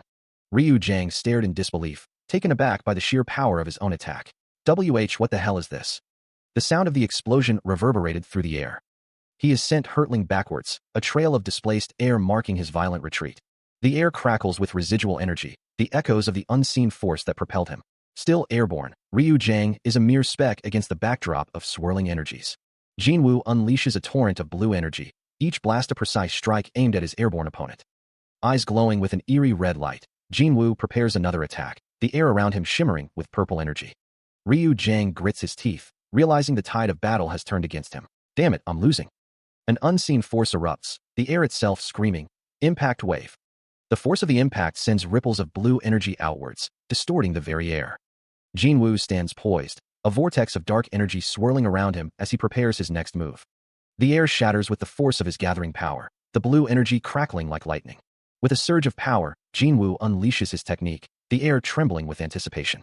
The technique is revealed, heaven obliterating demonic fists, first half, second technique. A fiery, demonic visage roars to life. Ryu Jang declares with unwavering confidence that nothing can work against him, for he has become one with nature itself. The force of the root impact sends tremors through the very ground. The destructive energy continues to spread, consuming everything in its path. The attack reaches its zenith, a blinding explosion of power. The landscape is warped and twisted by the sheer force of the impact. Screams echo as the attack engulfs the surrounding area, the cries of those caught in its wake. The Heavenly Demon Instructor begins the conceptualization of his mystic arts, preparing to defend against the onslaught. A shimmering barrier materializes, a desperate attempt to shield those caught in the blast radius. Hyunsu stands amidst the devastation, a lone figure against a backdrop of ruin. The ground is cracked and scorched, a testament to the immense power unleashed. Relief washes over the crowd as they realize they have been saved from certain destruction. We're saved. Oh God, they exclaim. Whispers spread through the crowd, identifying the savior as Hunter Park Hyunsu from Korea. He confirms that he used mana, crediting the Heavenly Demon Mystic Circulation. The Heavenly Demon Instructor looks on. Park Hyunsu's expression is serious as he looks towards the Heavenly Demon Instructor. The Heavenly Demon Instructor asks Ryu Jang, realize it? The Heavenly Demon Instructor continues, stating he would have been disappointed if Ryu Jang hadn't realized it. The Heavenly Demon Instructor stands with his arms crossed, a confident expression on his face. Ryu Jang unleashes a burst of power, the air crackling with energy. The sky is filled with streaks of energy as Ryu Jang's power intensifies. A dark silhouette of Ryu Jang is seen amidst the swirling energy. Ryu Jang is enveloped in a vortex of swirling energy, his power reaching its peak. A man observes the scene, noting that he can't feel their energy and wondering if they've already lost, despite being A-ranks. Ryu Jang's voice booms, threatening to rip his opponents to pieces if they don't give up quietly. Ryu Jang stands amidst the swirling red energy, his power fully unleashed. If he gets captured alive, he'll be abandoned by the organization. Ryu Jang understands how Night felt back then. A surge of power erupts from Ryu Jang, the air crackling with energy. The transformation intensifies, spectral blades of pure energy forming around him like a deadly halo. More blades materialize, the air shimmering with their potent energy. The transformation continues, his form shifting and contorting under the immense pressure. An immense power radiates from him, a palpable force that distorts the very air. He was hiding his true form this whole time. The transformation reaches its apex, a terrifying new form emerging from the swirling chaos. Goodbye. Qinglan muses that she wants to become younger, but she doesn't have a choice at this point. Do that. The technique is named Heaven Obliterating Demonic Fists, third technique. The attack is called Leaf Impact. Jinwoo moves with incredible speed. The Heavenly Demon Instructor reels back, his face contorted in pain. The force of the blow sends him staggering. A status message appears. Halley, Stage 1, A+. Gauntlet transformation damage and piercing damage has increased physical abilities by 50%. A gauntlet slams into the Heavenly Demon Instructor. The gauntlet continues its assault. The gauntlet strikes again. The Heavenly Demon Instructor screams in pain as the gauntlet continues its relentless attack. Hyunsu watches with wide eyes. And my body can't move, the Heavenly Demon Instructor exclaims. What the hell did you do? A fist slams into the Heavenly Demon Instructor's face. I'm right here. Jinwoo prepares an attack, lightning crackling around his hand. I'll end you in one clean hit. The Heavenly Demon Instructor's face is a mask of pain and desperation. Wait a minute. Qinglan watches the scene unfold, her expression unreadable. What? A man states that someone is related to King. A group of men in suits rush forward. Their footsteps echo as they move with purpose. The door bursts open as they kick it down. The men, weapons drawn, declare, Vice Premier, you're being arrested for treason. One of the men states that Chang Wufei's subordinates have already confessed everything. The Vice Premier remains silent, his expression unreadable. The Vice Premier is dead in his chair, blood splattered across his suit. A serene landscape stretches out, mountains piercing the sky. From within a room, a voice declares, Chang has been captured alive as well. A figure clad in armor responds, that's surprising. Calculations are being made. The Heavenly Demon Instructor stands in a room with another figure. He states, It's fine, since we got data on the immortal transcendence. Xinglan muses, Knight, to think he'd keep such an incredible item to himself. The armored figure thinks, that's not. If I had it, I'd have revised it to be more useful, though. A voice states, if we capture Park Hyun-soo with the portal this time around, we'll need to research several things. The Heavenly Demon instructor asks, will Albaiza be able to get Chong to speak? Xinglan says, it seems. A voice declares, Anderson's abilities are already needed for Albaiza. Xinglan looks on. She is called Newman, Albaiza. The war that happened on planet Ares is shown. The strong warriors of Ares that they fought are displayed. They did win eventually, but Ares' will was succeeded on Earth. It's unknown how that was possible. Scared? Albaiza stands with a man. He says that since the singularity did appear, the man states that they have King on their side. Albaiza thinks that King believes in her. A close-up of a helmeted figure is shown. A tall building is shown. A close-up of a hand is shown. They've secured the gene sample. This is much more effective as compared to interrogation. The Heavenly Demon instructor sits, a small device in his hand. He muses that when the target wakes, he'll be shocked to see a clone that looks exactly like him. Newman observes from a distance, thinking that Hyun-soo made another great contribution this time around. Xinglan stands beside the Heavenly Demon instructor, noting that the target seemed to have defeated them with ease. She adds that it would have been worse if it weren't for him. Xinglan thinks that he's already stronger than Haxon, wondering if he would have probably suffered a little more.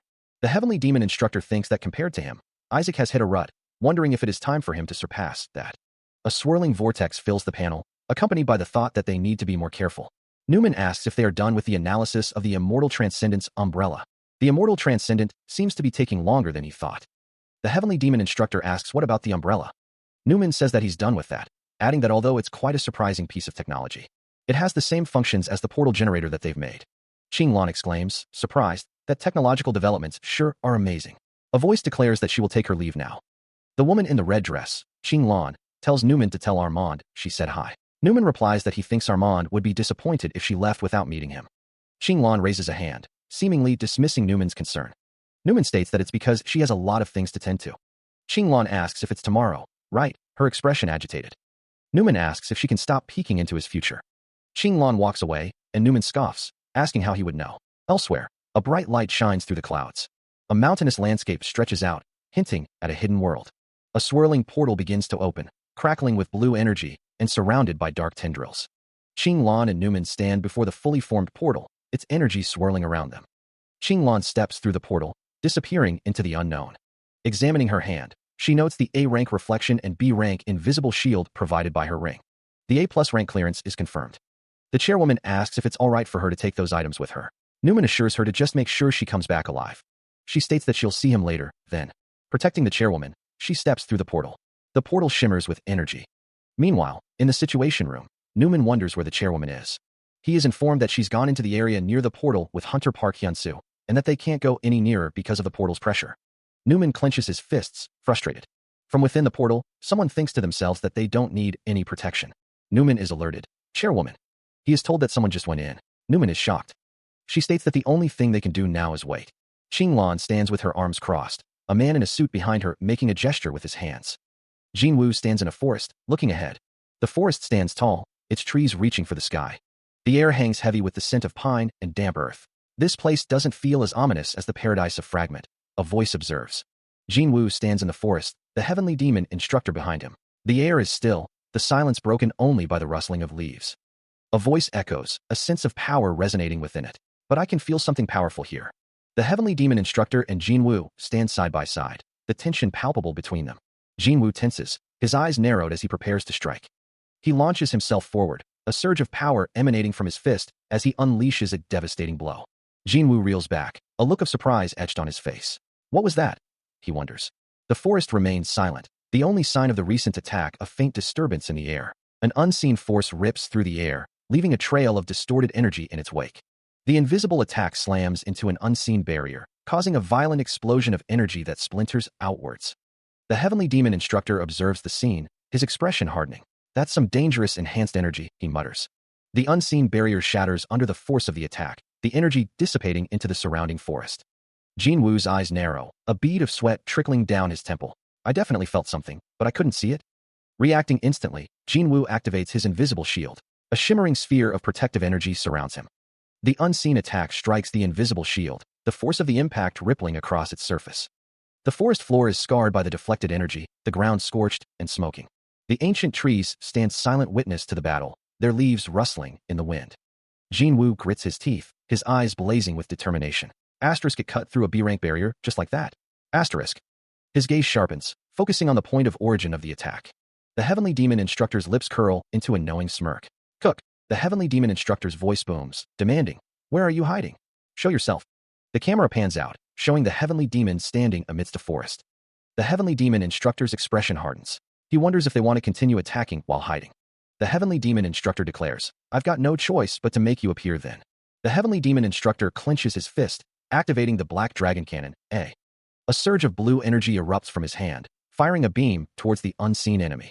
The beam intensifies, crackling with raw power. From the initial blast, multiple energy spears launch skyward. The energy spears streak through the forest, leaving trails of shimmering blue light. The spears converge, focusing their destructive potential. A cataclysmic explosion rips through the area, bathing the forest in a blinding flash of red and pink. The aftermath reveals a scene of devastation, with rays of light piercing through the smoke and debris. The Heavenly Demon Instructor stands with an elder, the latter observing, "That's pretty powerful." A fist clenches, the power within seemingly fluctuating based on the user. The Heavenly Demon Instructor, surrounded by dark energy, shouts, "If you're still not coming out, then I'll destroy the whole forest." A figure descends, sword drawn, ready to strike. A figure reacts in shock, exclaiming, "No!" Sweat beads on the Heavenly Demon Instructor's brow as he continues his search. A figure plummets from the sky, declaring, "This is my forest." The wind howls through the trees. The Heavenly Demon Instructor, alongside the elder, looks up in surprise. "What's that?" A fox-like creature with multiple tails appears, thinking, "I think that's a mystical creature." The figure stands above the forest, ready to defend their territory. The fox-like creature, eyes blazing with fury, demands, "Why are you destroying my forest?" The ground trembles beneath their feet, the air thick with unseen power. The Heavenly Demon Instructor recoils, bracing himself against the unseen force. The fox-like creature roars, "Leave my forest alone."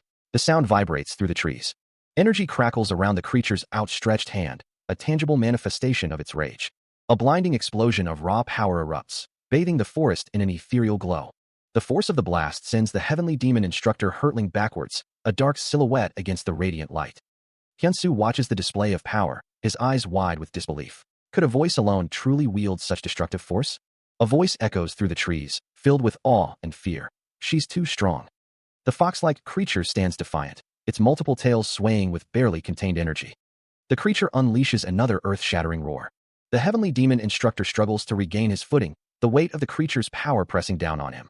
Blurring into motion, Hyunsu moved with impossible speed. He was already behind the Heavenly Demon Instructor. "She's fast." The Heavenly Demon Instructor grit his teeth.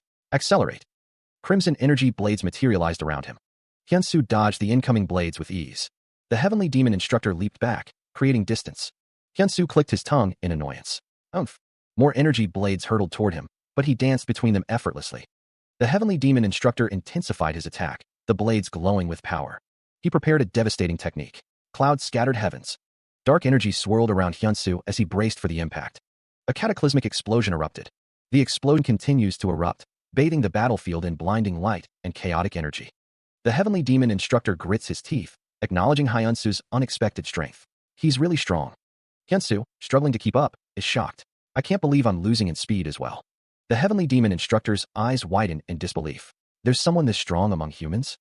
The Heavenly Demon Instructor steels himself, preparing for another onslaught. But still, the Heavenly Demon Instructor's expression hardens, a fierce determination blazing in his eyes. Nothing has changed. Hyunsu braces himself, preparing to defend against the incoming attack. Activating his energy arts, Hyunsu prepares to meet the Heavenly Demon Instructor's assault head-on. Defend with energy arts. A system message appears. Listening to instructions has been activated. The Heavenly Demon Instructor gathers dark energy, preparing a devastating technique. Heavenly Demon Mystic Arts. Conceptualization. The Heavenly Demon Instructor unleashes his power, dark orbs of energy swirling around him. Heavens! The dark energy surges forward, a torrent of destructive force aimed directly at Hyunsu. The attack intensifies, the air crackling with raw power as the dark energy hurtles towards its target. He gathers a storm of lightning in his hand, the energy crackling with lethal intensity. The lightning intensifies, a blinding flash of blue and red energy exploding outwards. A surge of power courses through Hyunsu as he prepares to unleash the consecutive lightning heavens. The lightning crackles around his hand, a tangible force ready to be unleashed. He unleashes the full force of the attack, a cataclysmic burst of lightning energy erupting from his body. Hyunsu is at the epicenter of the storm, a vortex of pure lightning energy swirling around him. The lightning descends, a concentrated beam of destructive energy hurtling towards the earth. The attack slams into the ground, the earth itself cratering under the force of the impact. Trees splinter and shatter as the lightning obliterates everything in its path. The heavenly demon instructor clicks his tongue in response to the devastating attack. The ground continues to tremble as the lightning's energy dissipates, leaving a scene of utter destruction. Hyunsu's eyes glow with the fading power of the attack, lightning still dancing in their depths. A tiger-like woman, her expression furious, accuses someone of stealing her forest and attempting to kill her. A man looks up, startled by the sudden attack. Below him, the tiger-like woman's energy begins to gather. The tiger-like woman unleashes a devastating barrage of energy, the ground around her crackling with power. From a low angle, the sheer scale of the energy attack becomes apparent, beams of light and lightning crisscrossing the sky. Her hand glows with intense energy, the source of the devastating attack. He realizes the attack is coming, a desperate thought flashing through his mind. He knows he can see the attack, but he can't dodge it. The energy beams strike him, the force of the impact visible on his face as he cries out in pain. The tiger-like woman lands gracefully after unleashing her attack, her expression unreadable. A powerful explosion rips through the forest, sending splinters and debris flying in all directions. A voice rings out, declaring, "Serves you right. That's punishment for messing with my forest."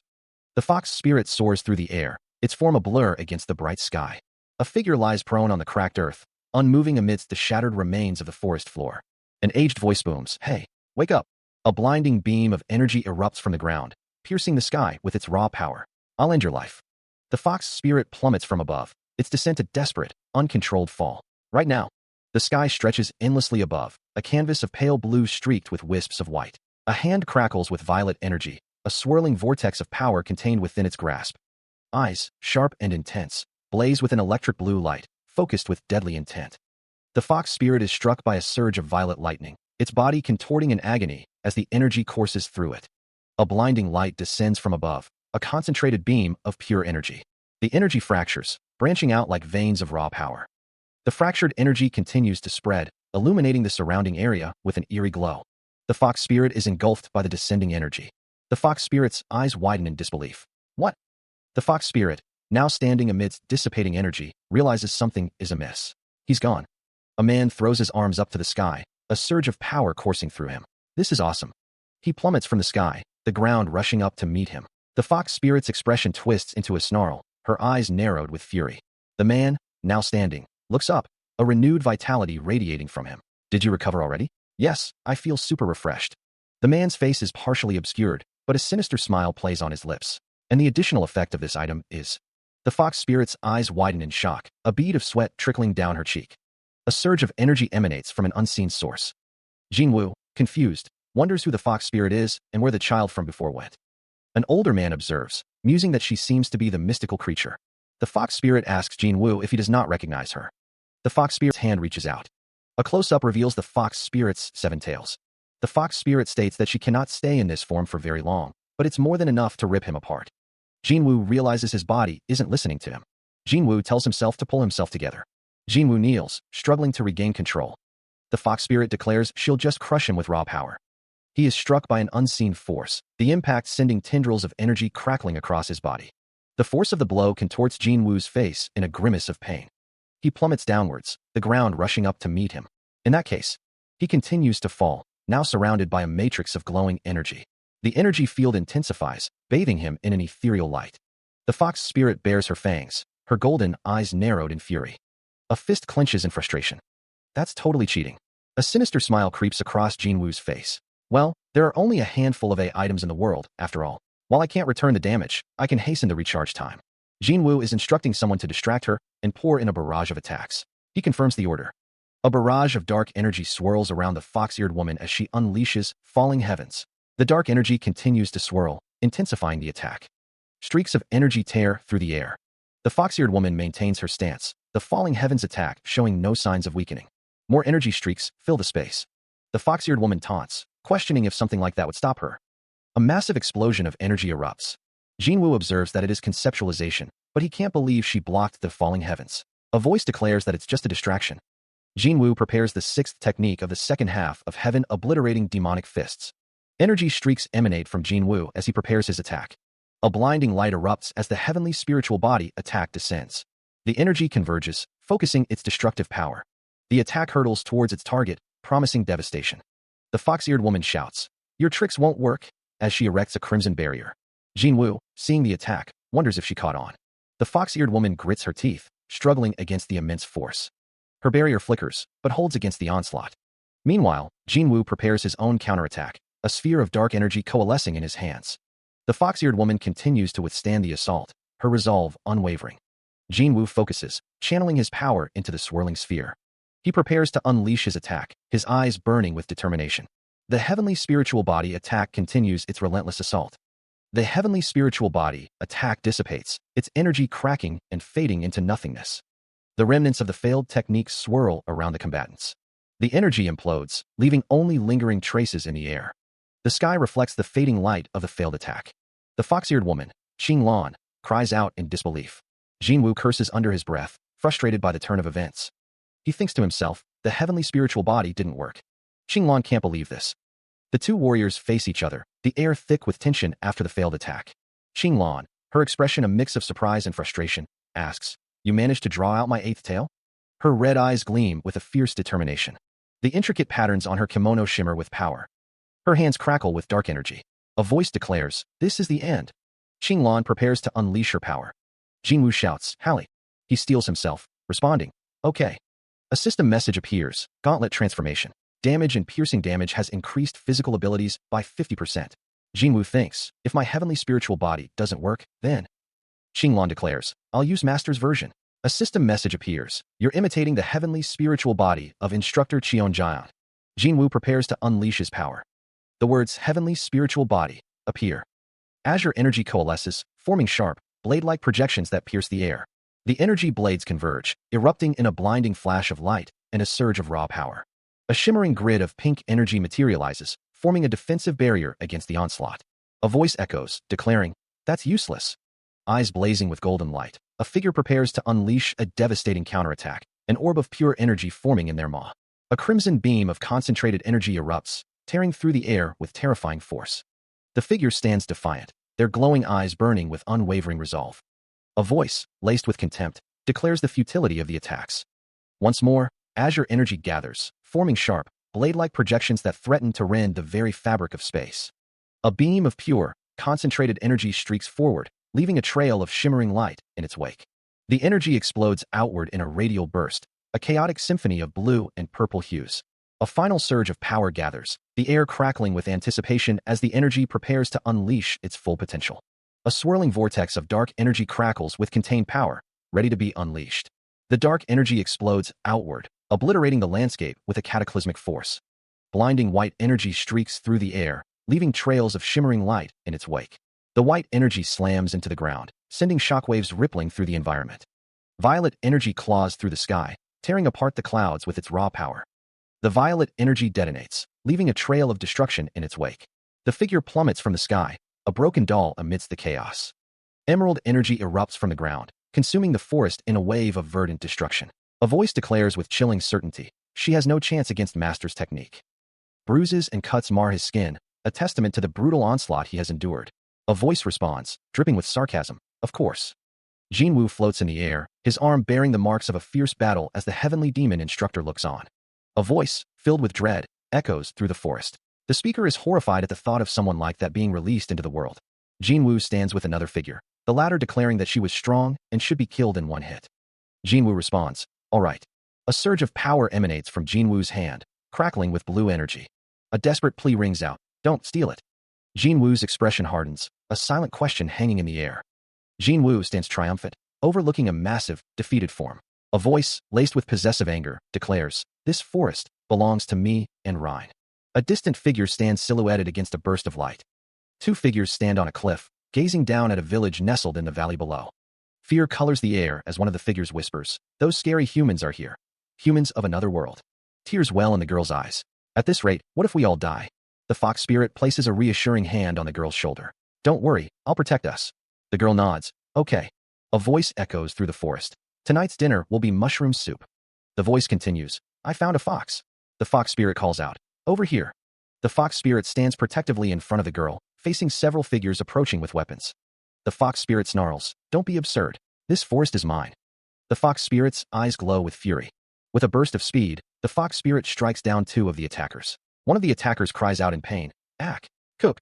The fox spirit glares, demanding, "What are you trying to take from my forest?" The fox spirit declares, her voice carrying a strange intensity, "What I want is you." A blond man with a sinister smile looms over a crying girl with black hair. "Iris, run away," he commands. A hand grips the hilt of a sheathed sword, the metal gleaming faintly in the dim light. A surge of energy flows from a hand, bathing the fox spirit in a healing light. "Clear," a voice calls out. The fox spirit lies still, a soft glow emanating from her hands as the healing magic takes effect. Tendrils of pure energy weave together, mending wounds with an ethereal light. Hyunsu looks up at an older man with spiky white hair, who states, "That item looks like it can't be used anymore after this." Rhine's eyes flutter open, a whisper escaping her lips. "Rhine." Hyunsu, sitting beside Rhine, tilts his head, a question forming on his lips. Hyunsu stares intently at Rhine, his brow furrowed with concern. "Did you heal me?" he asks.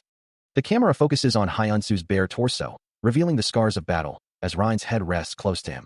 Hyunsu's expression is unreadable as he murmurs, lost in thought, A close-up reveals Hyunsu's face, marred with dirt and minor injuries.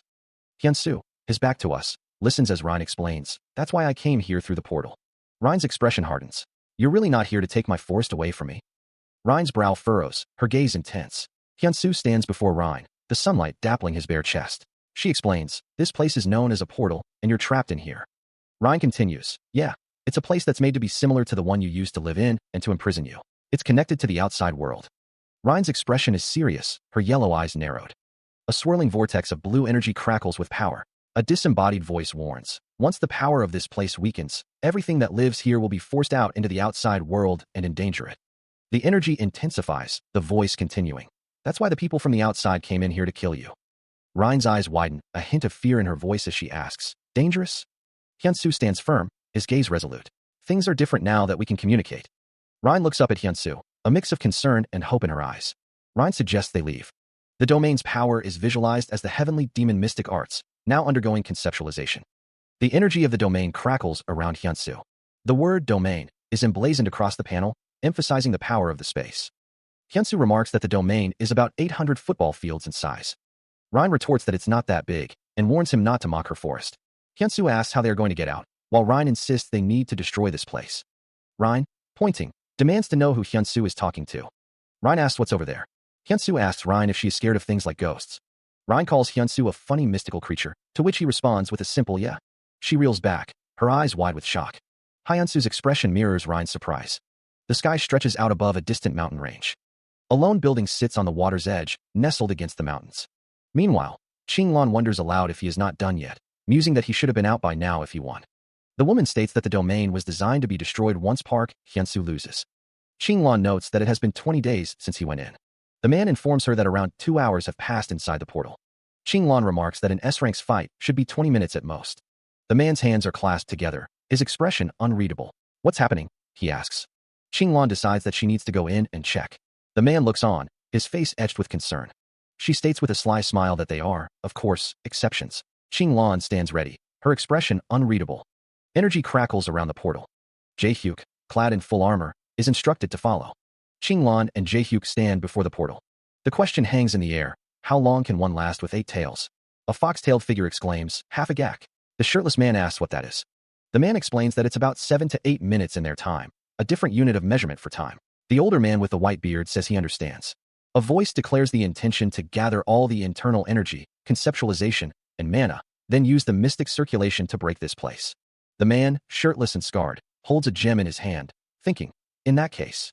A voice emphasizes that what they are aiming for shouldn't be a wide area, it must. The white-haired man instructs someone to be very focused, warning them not to lose control of the energy and to focus it in one direction. A system message appears, listening to instructions has been activated. The heavenly demon instructor exclaims, "Yeah," as dark energy begins to swirl around him. Gathering power, the heavenly demon's fist begins to glow with intense energy. The sky above is clear and blue. The heavenly demon is now completely enveloped in tendrils of dark energy. Focusing his power, the heavenly demon's eyes begin to glow with an eerie light. "I'll focus everything in one direction." Gathering all the power for one use of the heavenly demon mystic circulation, the heavenly demon stands firm, energy radiating from his feet. Condensing the internal energy for one use of the heavenly demon body, level 0, the heavenly demon's torso glows with power. The heavenly demon's face is set with determination as energy flows around him. Straining, the heavenly demon pushes his power to its limit. True heavenly spiritual body. A beam of pure energy erupts, piercing the sky. A surge of energy begins to coalesce, crackling with raw power. The energy intensifies, focusing into a concentrated beam of pure light. The beam explodes outward, the energy dispersing in a shattering display. Heavenly Demon Instructor is engulfed by the radiant energy, his eyes glowing with newfound power. A tear streaks down Heavenly Demon Instructor's face as he grapples with this unique conceptualization.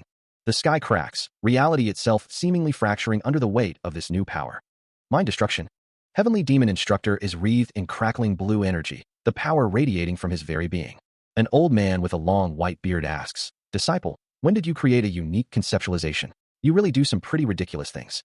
The sky above the forest is rent with cracks, a testament to the power unleashed. There's a crack in the sky? He wonders if he was really trapped in here all this time. The Heavenly Demon Instructor is told that they don't know what might be out there, so Rhine should go with her eight tails form. A surge of power emanates from Rhine. Rhine transforms, her form shifting into a powerful eight-tailed fox. Her legs shift, now digitigrade and covered in white fur, as her tails sway behind her. Her feet are now paws, tipped with sharp claws. The Heavenly Demon Instructor asks if she likes this form better. Rhine stammers, asking if he can stand a little further away when talking to her. The Heavenly Demon Instructor says there's no need to be scared. Rhine says that they should get going quickly. Rhine and the Heavenly Demon Instructor prepare to leave, kicking up dust as they move.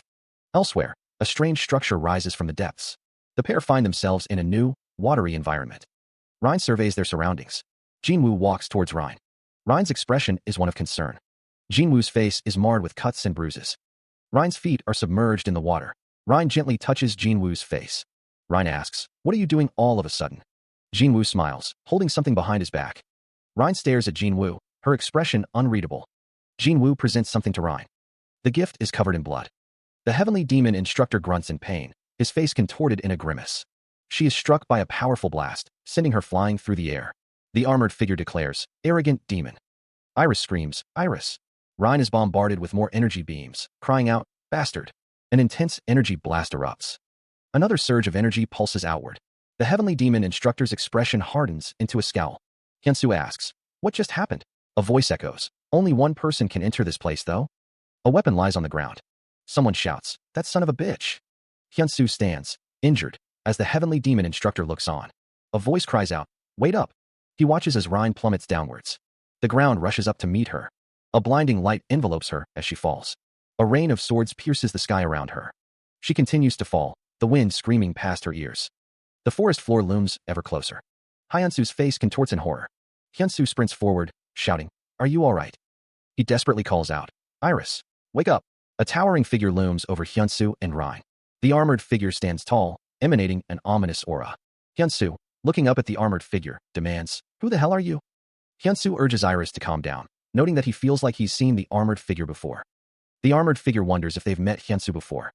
A blonde woman watches the scene unfold, finding it amazing. The blonde woman thinks to herself that Hyunsu would be able to bring Iris over to her side. The armored figure stands between Hyunsu and the blonde woman. The blonde woman walks away. Hyunsu glares, asking what she's doing. A hand manipulates a ring, its purpose yet unknown. The ring glints as a voice declares, "This means you're also King's subordinate." A blonde woman stands tall, a chess piece behind her. "That's right. I'm Bishop," she states. Bishop's face is shadowed as she says, "It's manners for me to let you know who killed you." A voice filled with contempt echoes, "What a fucking joke." Bishop stands amidst a forest, a glowing circle behind her. "Oh my, how crude," she exclaims. A sword flashes, its blade gleaming with an ethereal light. A figure clad in dark armor sprints through the forest, their destination unknown. A voice cries out, "Damage reflection." Hands glow with purple energy as damage reflection, A, has been activated. A figure is engulfed in a burst of red sparks, the effect of the damage reflection. Bishop stands, seemingly unaffected by the reflected damage. The air crackles with unseen energy as the battle intensifies. He grunts, the force of the blow staggering him. Bishop snarls, "I'll kill you." He roars, "Shut up already." A leg, wreathed in blue energy, lashes out with blinding speed. The kick hurtles forward, a blur of motion. The armored figure is sent flying, crashing through the forest undergrowth. Meanwhile, a voice echoes from the past, laced with a chilling familiarity. "Do you not remember me?" A muscular man stands shirtless, his expression grim. A voice calls out, "Choi Jae-hyuk?" A figure looms over the battered form of Bishop, a cruel smile twisting his lips. "Revenge. I'm the strongest. I'll execute you." The man clenches his fist, screaming, "Shut up." Jinwoo unleashes a torrent of power, his fist crackling with blue energy as he prepares to strike. The leaf impact attack slams into Bishop, the force of the blow radiating outwards. Bishop is sent reeling from the impact, debris scattering around her as the attack connects. The force of the blow sends her hurtling backwards, energy trails marking her violent trajectory. Jinwoo presses his advantage, continuing his relentless assault with dark energy swirling around him. Bishop, overwhelmed by the onslaught, can only utter a disbelieving, impossible, Elsewhere, a pained grunt escapes the lips of the shirtless man, his body battered and bruised. Rhine stands nearby, her expression concerned. Rhine's expression shifts to surprise. "What?" she exclaims. A hand, adorned with a glowing ring, is shown. A speech bubble reads, "Did you heal me?" The man smiles weakly, sweat beading on his brow. "Yeah, let's hurry up." Rhine embraces the man, a look of relief washing over her face. A swirling vortex of energy crackles beneath unseen feet. She urges, "We need to go in quickly before they come after us." A beam of light pierces through a dark, swirling mass. Rhine's tail sway as she floats in the air. A voice booms, calling out, "Park Hyunsu." Hyunsu grits his teeth, sweat beading on his brow. "Damn it." Someone shouts, "You go in first." Rhine's eyes widen in alarm. Rhine reaches out, desperate for Hyunsu to survive. Rhine shouts, "Hyunsu." Swords fall around Hyunsu. A rain of swords descends. Hyunsu's eyes widen in terror as he looks up at the falling blades. The swords continue their deadly descent. Hyunsu is surrounded by the falling swords. The swords impact. The impact of the swords creates a blinding light. A surge of raw power erupts, the air crackling with unseen energy. The force of the blast sends ripples through the very fabric of the surroundings. Bishop Nim's eyes narrowed. She wondered how he blocked her attack so easily. The Heavenly Demon Instructor scoffed, calling someone a brat. The Heavenly Demon Instructor chuckled, amused by the conceptualization. Jinwoo stood, his body radiating a faint blue glow. A voice echoed, describing the root impact that shakes up foundation, with conceptualization that digs up the roots. The Heavenly Demon Instructor mused that this must be why people take in disciples.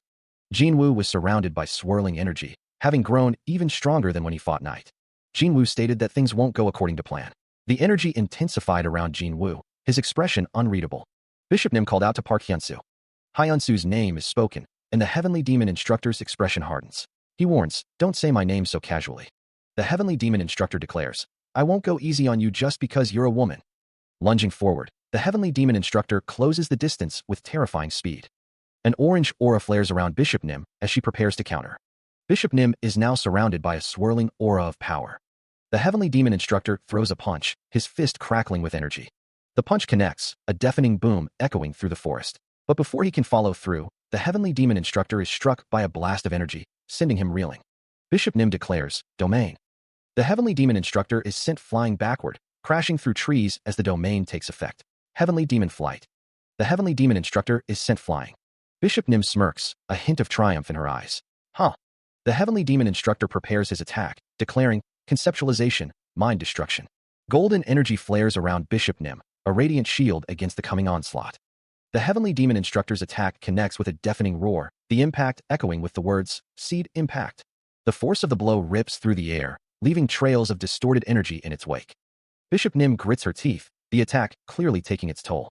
The impact sends her plummeting downwards, a streak of blonde hair against the sky. The world explodes in a blinding flash as the attack slams into Bishop Nim. A strangled gasp escapes her lips as she is thrown back, the force of the blow evident in her contorted features. Her eyes narrow, a flicker of defiance amidst the pain.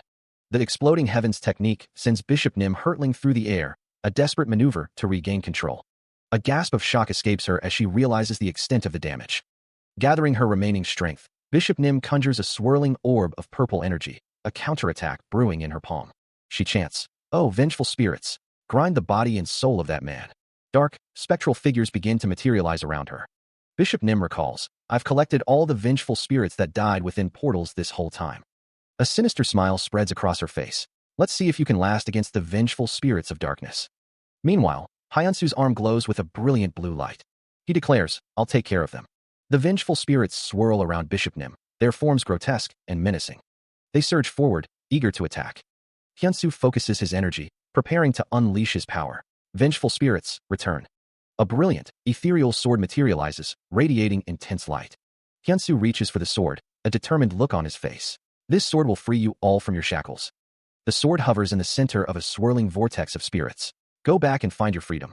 A towering structure pierces the sky, a swirling vortex of energy crackling above its peak.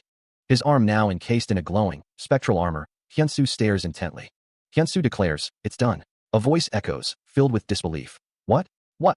Bishop Nim exclaims, little brat, you're incredible. Bishop Nim's expression hardens. Absolute death is an ego that was born from death, and that power holds absolute power over the dead. A voice filled with frustration shouts, damn it. Bishop Nim cries out, hey. A surge of dark energy emanates as Bishop Nim invokes heavenly demon mystic arts, falling heavens. Hyunsu grits his teeth, bracing for the attack. Bishop Nim plummets from the sky. Streaks of energy tear through the air. Bishop Nim prepares for impact, her expression a mix of fury and determination. Lightning crackles and explodes around the area where Bishop Nim unleashed her attack, the raw power of the heavenly demon mystic arts, falling heavens, still resonating in the air. The energy dissipates, leaving a scene of devastation in its wake. She plummets from the sky, her voice laced with disdain. You're not that strong, compared to Iris or Night. Surrounded by crackling purple energy, Bishop Nim's descent continues, her expression a mix of frustration and defiance. Lightning heavens, the remnants of her attack still linger in the air. The silhouette of Bishop Nim falling is framed by the fading lightning. The ground rushes up to meet her, the impact looming. Dark energy swirls around her as she falls, a desperate attempt to cushion the blow. The ground looms closer, the details of the forest floor becoming clearer. Her face is a mask of grim determination as she braces for impact. Suddenly, a man in a dark suit appears, catching Bishop Nim in his arms before she can hit the ground. The forest blurs as they land, the man's intervention preventing a potentially fatal fall.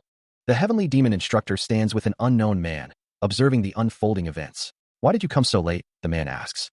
The heavenly demon instructor replies, because you asked me to wait until you called for me. Bishop Nim's voice rings out, you're so darn inflexible. Get rid of that bastard. She unleashes a blast of energy, targeting Jinwoo. Jinwoo plummets from the sky, caught in the blast. Who the hell are you, he thinks. Closing the distance in a heartbeat, Jinwoo retaliates with a swift attack against the unknown man. The force of the blow sends shockwaves rippling through the air. The heavenly demon instructor watches with a keen eye. The unknown man lies injured, blood trickling from his mouth. Jinwoo presses his advantage, launching another attack. The impact sends debris flying in all directions. The unknown man, battered and bruised, grits his teeth. Close combat type? He looks up to see the heavenly demon instructor descending, wreathed in a menacing purple aura. The air crackles with raw power as the man prepares to strike. A hospital rises against a backdrop of a bright blue sky. The scent of the flowers fills the air. The woman walks down the sterile hospital hallway, a bouquet of purple flowers in her hands. This smells great. She greets someone with a cheerful, good morning. I dropped by today because I don't have part-time work scheduled. The woman carefully places the flowers in a vase. You hear what I talk about, right? She glances back, a hopeful expression on her face. It'd be great if you do. Her expression falls as she gazes at the empty hospital bed. Hyunsu isn't here. Meanwhile, a swirling vortex of water churns. Bare feet dangle in the water. A fox spirit appears, its expression troubled. I don't know which direction to go. Ryan snarls, declaring, you can't get away from us. The fox spirit's sudden appearance seems to have caught the enemy off guard. Why you? He exclaims. The enemy's face contorts in frustration. Nothing's going well, they just keep appearing one after another. The man prepares to unleash a barrage of purple energy. Ryan grits her teeth, snarling, like hell I'd die. The enemy unleashes a torrent of purple energy tendrils towards Ryan. The man's eyes widen in surprise. A voice wonders if this is not his real body. The enemy falls to the ground, seemingly defeated. It's useless, he says. Ryan is struck by a sudden attack, blood splattering across the scene. Ryan grits her teeth, enduring the pain. Despite the attack, Ryan stands ready to continue the fight, a shadowy figure looming behind her. Her friend, Ryan, is still alive. The heavenly demon instructor states that they are keeping her under surveillance, though. A memory surfaces, a vision of Ryan smiling. What will you do? The heavenly demon instructor looms, a dark aura surrounding him. He urges someone to think carefully. A hand reaches out, wreathed in dark energy. The heavenly demon instructor declares he will kill her in one strike. The heavenly demon instructor commands someone to stop. A man in a light-colored robe stands with a determined expression. The heavenly demon instructor asks how he came in here. The man uses forced teleportation, commanding someone to go back to where they came from. The heavenly demon instructor exclaims in surprise. A surge of energy erupts, accompanied by a muttered curse. Ryan stares at Hyunsu, confusion clouding her features. Hyunsu? She wonders. A voice muses that while they are similar, they have different scents. Hyunsu stands before Ryan, a faint glow emanating from him. Hyunsu tells Ryan, you'll arrive at where you came from. Ryan's expression hardens, suspicion lacing her tone. Who are you? Someone from Hyunsu's family, she demands. Hyunsu replies, I'm not, but this body is. But that is not what's important now. Hyunsu raises his hand, a faint green glow surrounding it. Ryan says, thanks. Ryan thinks, the place I stayed at originally, the place where Rinna is at. Ryan, surrounded by a swirling vortex of energy, vows, "I'll definitely repay the help you've given me." The Heavenly Demon Instructor throws a powerful right hook, aiming to strike Jinwoo. The punch connects, the force of the blow radiating outwards. The impact sends Jinwoo flying backwards, a burst of energy erupting around him. He is sent hurtling through the air, unable to regain his balance. The force of the blow continues to carry him further away. He is sent hurtling through the air, unable to regain his balance. The force of the blow continues to carry him further away. He is sent hurtling through the air, unable to regain his balance. The force of the blow continues to carry him further away. He is sent hurtling through the air, unable to regain his balance. The Heavenly Demon Instructor realizes, this bastard is strong at close combat. I can't use my conceptualization techniques. He prepares a swirling mana bomb, declaring, "Take this mana bomb." A surge of blue energy erupts, obliterating everything in its path. The forest stands silent, the trees reaching towards the sky. Sunlight filters through the canopy, illuminating the forest floor. The Heavenly Demon Instructor stands amidst the trees, a faint glow emanating from her body. The Heavenly Demon Instructor's armored boots stand firm on the ground. The Heavenly Demon Instructor closes her eyes, focusing her energy. The Heavenly Demon Instructor mutters, "Once I'm back to normal and join the fight, we'll be able to win." Meanwhile, Bishop Nim says, "Don't bother with this guy, go for the other one." Jinwoo floats in the air, facing an older man with long white hair. The older man states, "This fellow isn't attacking you with the intent to kill." A man in a suit stands with a determined expression. Jinwoo clenches his fist, thinking, in that case. The Heavenly Demon Instructor unleashes the realization, falling heavens, attack, summoning a barrage of energy spheres and blades. The energy spheres and blades plummet from the sky, creating a deadly rain of destruction. The density of the attack intensifies, each energy blade carrying immense power. The onslaught continues, the sky filled with a chaotic storm of energy. The Heavenly Demon Instructor gathers energy in his hands, preparing another devastating attack. He unleashes a massive explosion of blue energy, engulfing the battlefield. The energy blades streak through the air, leaving trails of destruction in their wake. The relentless assault shows no sign of stopping, the Heavenly Demon Instructor pressing his advantage. The energy blades continue their descent, a constant threat looming over the battlefield.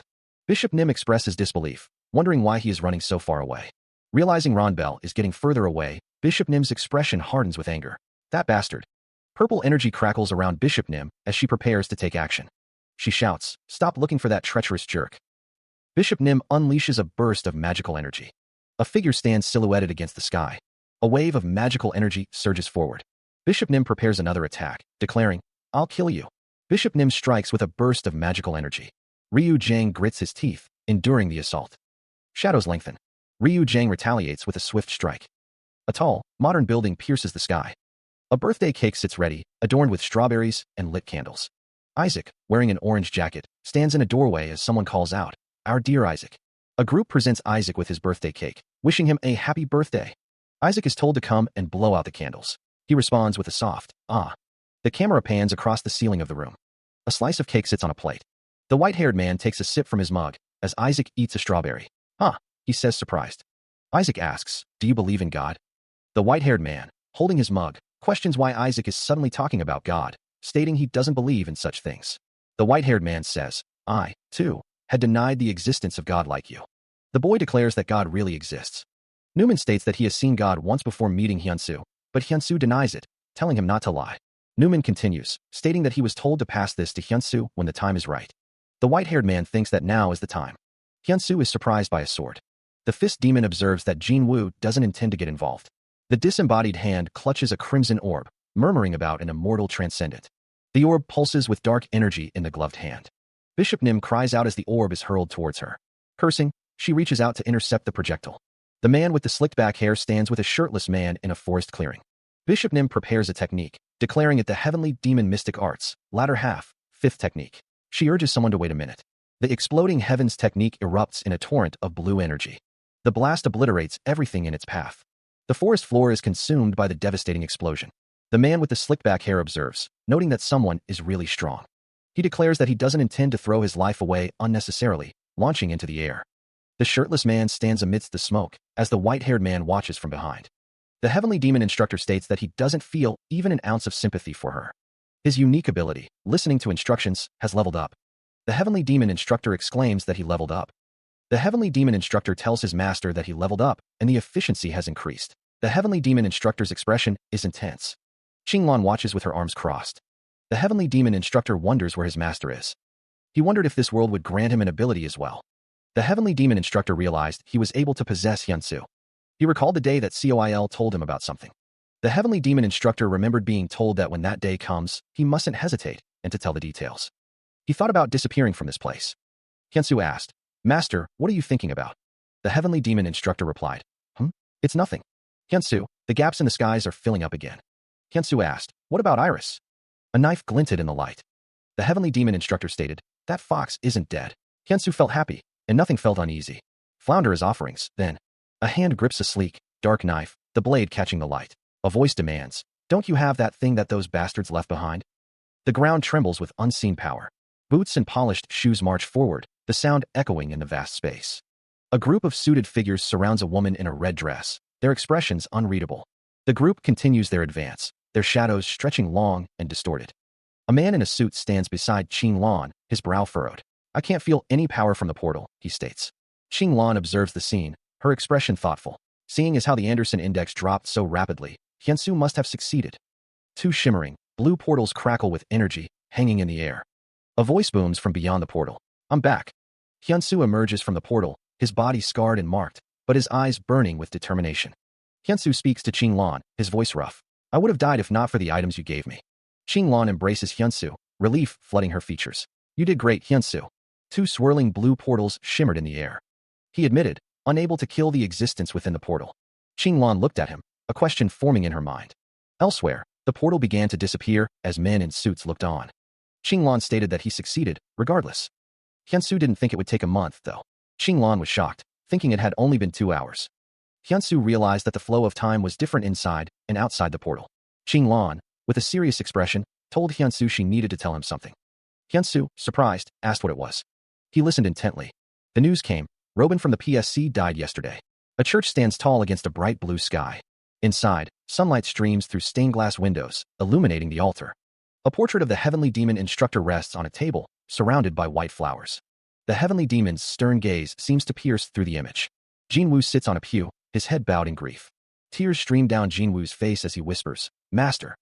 The pier stretches out into the calm sea, two figures standing at its end. The heavenly demon instructor sits, fishing rod in hand, as a younger man stands beside him. The heavenly demon instructor asks, "Young man, what are you doing here at this time?" The younger man replies, "Because life has gotten too tough." The heavenly demon instructor says, "Never easy. Do you come here often?" The younger man replies, "I guess you like fishing." The heavenly demon instructor responds, "It's my first time fishing as well." The younger man says, "You look like an expert holding that rod, so I thought you fished often." The heavenly demon instructor replies, "Today's my first time. I don't come here often either. Why aren't you asking who I am?" The younger man thinks, "Come to think of it, I can't tell who he is." The younger man asks, "Who are you?" The heavenly demon instructor thinks, "Who am I, huh?" He peers out from under the brim of his hat, his crimson eyes intense. The heavenly demon instructor's expression is stern, his white hair flowing around his face. The heavenly demon declares, "I'm king." The heavenly demon stands tall, his cloak billowing around him. A sudden realization dawns on him, his eyes widening in shock. The heavenly demon instructor extends his hand, a question hanging in the air. "Fall by my hands here as well, huh?" A sinister smile spreads across the heavenly demon's face as he says, "Goodbye." Lightning crackles around the heavenly demon instructor as he declares, "No, I won't die without a fight." The heavenly demon instructor is engulfed in crackling energy. A towering skyscraper pierces the sky. Isaac lay in bed, a sword resting beside him. Isaac's eyes fluttered open. He hummed, a question forming in his mind. Isaac shielded his eyes, looking up at the master figure. "Master, why are you here?" he asked. The master figure sat on the edge of the bed, his hands clasped in his lap. The master figure's expression was grave. "I can no longer be by your side," he stated. The master figure continued, "You have infinite potential, so don't doubt yourself and keep running forward." Isaac's brow furrowed in confusion. "What are you talking about?" he asked, his voice laced with concern. The master figure's voice echoed, "Don't be consumed by anger and always maintain your calmness." Isaac reached out, desperation etched on his face. "Master, master," he cried. Isaac gasped, pulling himself up from the bed. It had all been a dream. Yellow caution tape flutters in the wind, a stark warning against entering the devastated zone. The tattered caution tape leads to a scene of utter ruin, with figures silhouetted against the hazy backdrop. Figures in gas masks stand amidst the destruction, one stating that everything is in shambles. A team in protective suits surveys the damage. One wonders what on earth happened here, while another notes that not even water can come in. One of the figures in protective suits asks what they are looking at. A skeletal figure stands amidst the devastation, wreathed in an eerie blue glow. The landscape is scarred and broken, a testament to the destructive force that swept through the area. Elsewhere, a modern hospital rises against a clear sky, a symbol of hope amidst the surrounding chaos. Jinwoo bursts into a hospital room, his expression a mix of urgency and concern. Isaac sits in a hospital bed, looking weary and subdued. Jinwoo asks Isaac if he is all right. Isaac remarks that he never thought they would meet like this. The question hangs in the air, thick with unspoken tension. A soft voice breaks the silence. Sorry, but I'm not Hyuntae. Ominous words echo, foretelling a grim future. An evil darkness will run rampant. That which carries death with it ages all life. Jinwoo grabs the other man by the collar, his eyes blazing with fury. Who are you? The tension is palpable. A pained grunt escapes the man's lips. Jinwoo demands, were you the one who put my brother into this state? A voice explains that the culprit is King, who caused the portal impact. Furthermore, the voice claims to be helping Isaac stay in suspended animation so he won't die. Jinwoo's rage intensifies. So who the hell are you? The man declares, I'm Mare, the god of planet Ares. Mare's hands rest calmly. Jinwoo repeats the name in disbelief. Ares. A text box explains that Ares is a planet about 700 million light-years away. A strange energy permeates this place. Jinwoo stands beside Hyunsu, listening intently. Hyunsu asks why Mare is here, then wonders if his master can see the god as well. Hyunsu is told that Mare is the one who brought the transcendent here. Jinwoo asks if he is the one who dragged him here. The voice confirms that is correct, adding that he wouldn't have been able to do it without luck. Mare states that if he were in his body, he would have ripped their limbs apart. Hyunsu thinks that he won't deny that he could have done that. Mare says that it's not all bad, since he is able to experience the fun of raising a disciple. Mare explains that he has no choice but to be stuck here because of his contract to the will of the dead people of Ares. There's this thing known as the internet here, and a server is needed in order to use it. Hyunsu is told that he could say that Mare is a server-like existence for the people of Ares. Hyunsu is told that Jinwoo can kill him after this is all over, and then asks what he wants to say. A voice declares that they will show it to someone. Amidst a chaotic surge of energy, Newman stands with another figure, observing the unfolding crisis. The fourth defense line has been destroyed. All the portals in the sky are now open. Someone asks where Karak is. An annihilation rank monster has appeared in Area D. Newman is told that Knight's army has advanced all the way to the fifth defense line. He is urged to turn back time. A voice wonders where this place is, questioning if it's the past of Ares. Someone asks about Area D, noting that Karak is fighting there. Newman is pleaded with to turn back time, regardless of how far back they need to go. Newman holds two glowing orbs, energy radiating from them. The ability to time travel is noted to be similar to what Robin has. A character questions if something has stopped. Startled, one of the figures exclaims that the other has the same ability as Robin. The other asks if he stopped it, so he can give an easy explanation. One of the figures asks what the other just said. The other figure explains that his name is Newman, the former owner of Robin Ordman's ability, clarifying that it's not just a similar ability, but the same one. The figure with blue skin and horns states that an Earthling inherited the abilities of someone from Ares. One of the figures states that all the awakened other than Robin. The text explains that the people of Ares possessed all sorts of special powers, making it impossible to unite them because of those powers. The text explains that at that time, Newman appeared and succeeded in uniting the people of Ares. 11 kings were gathered, with Newman at the head of the table.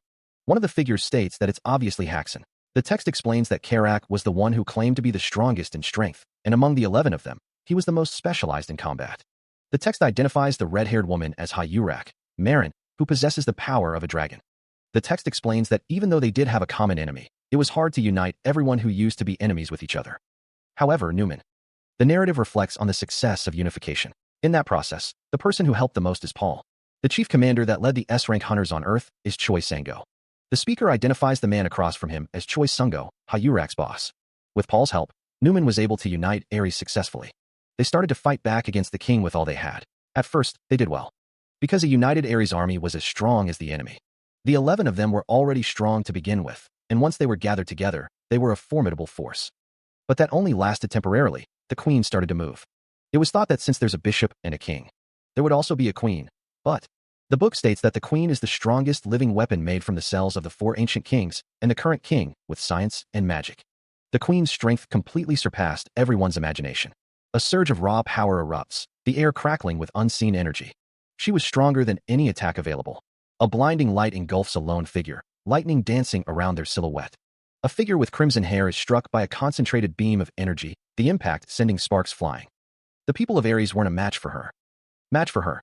Don't fuck around with us. A close-up reveals a figure with piercing eyes, wreathed in crackling blue energy. Even Karak, who was the most specialized in fighting. A figure with burning red hair clenches a fist, dark energy swirling around them. Was just child's play for Queen. A final strike is delivered with blinding speed, leaving trails of energy in its wake. The group is in dire straits. Panic sets in as they shout for everyone to run away. Against the knight and bishop, they held their ground, but the queen's appearance completely turned the tides against them. A voice echoes, explaining that is why he had no choice but to look for someone. A figure emerges from a cave, their destination unknown. Newman is revealed, engulfed in flames. The flames lick around Newman's form, a blazing silhouette against the dark background. Jinwoo stares at the fiery figure, questioning if it is really him.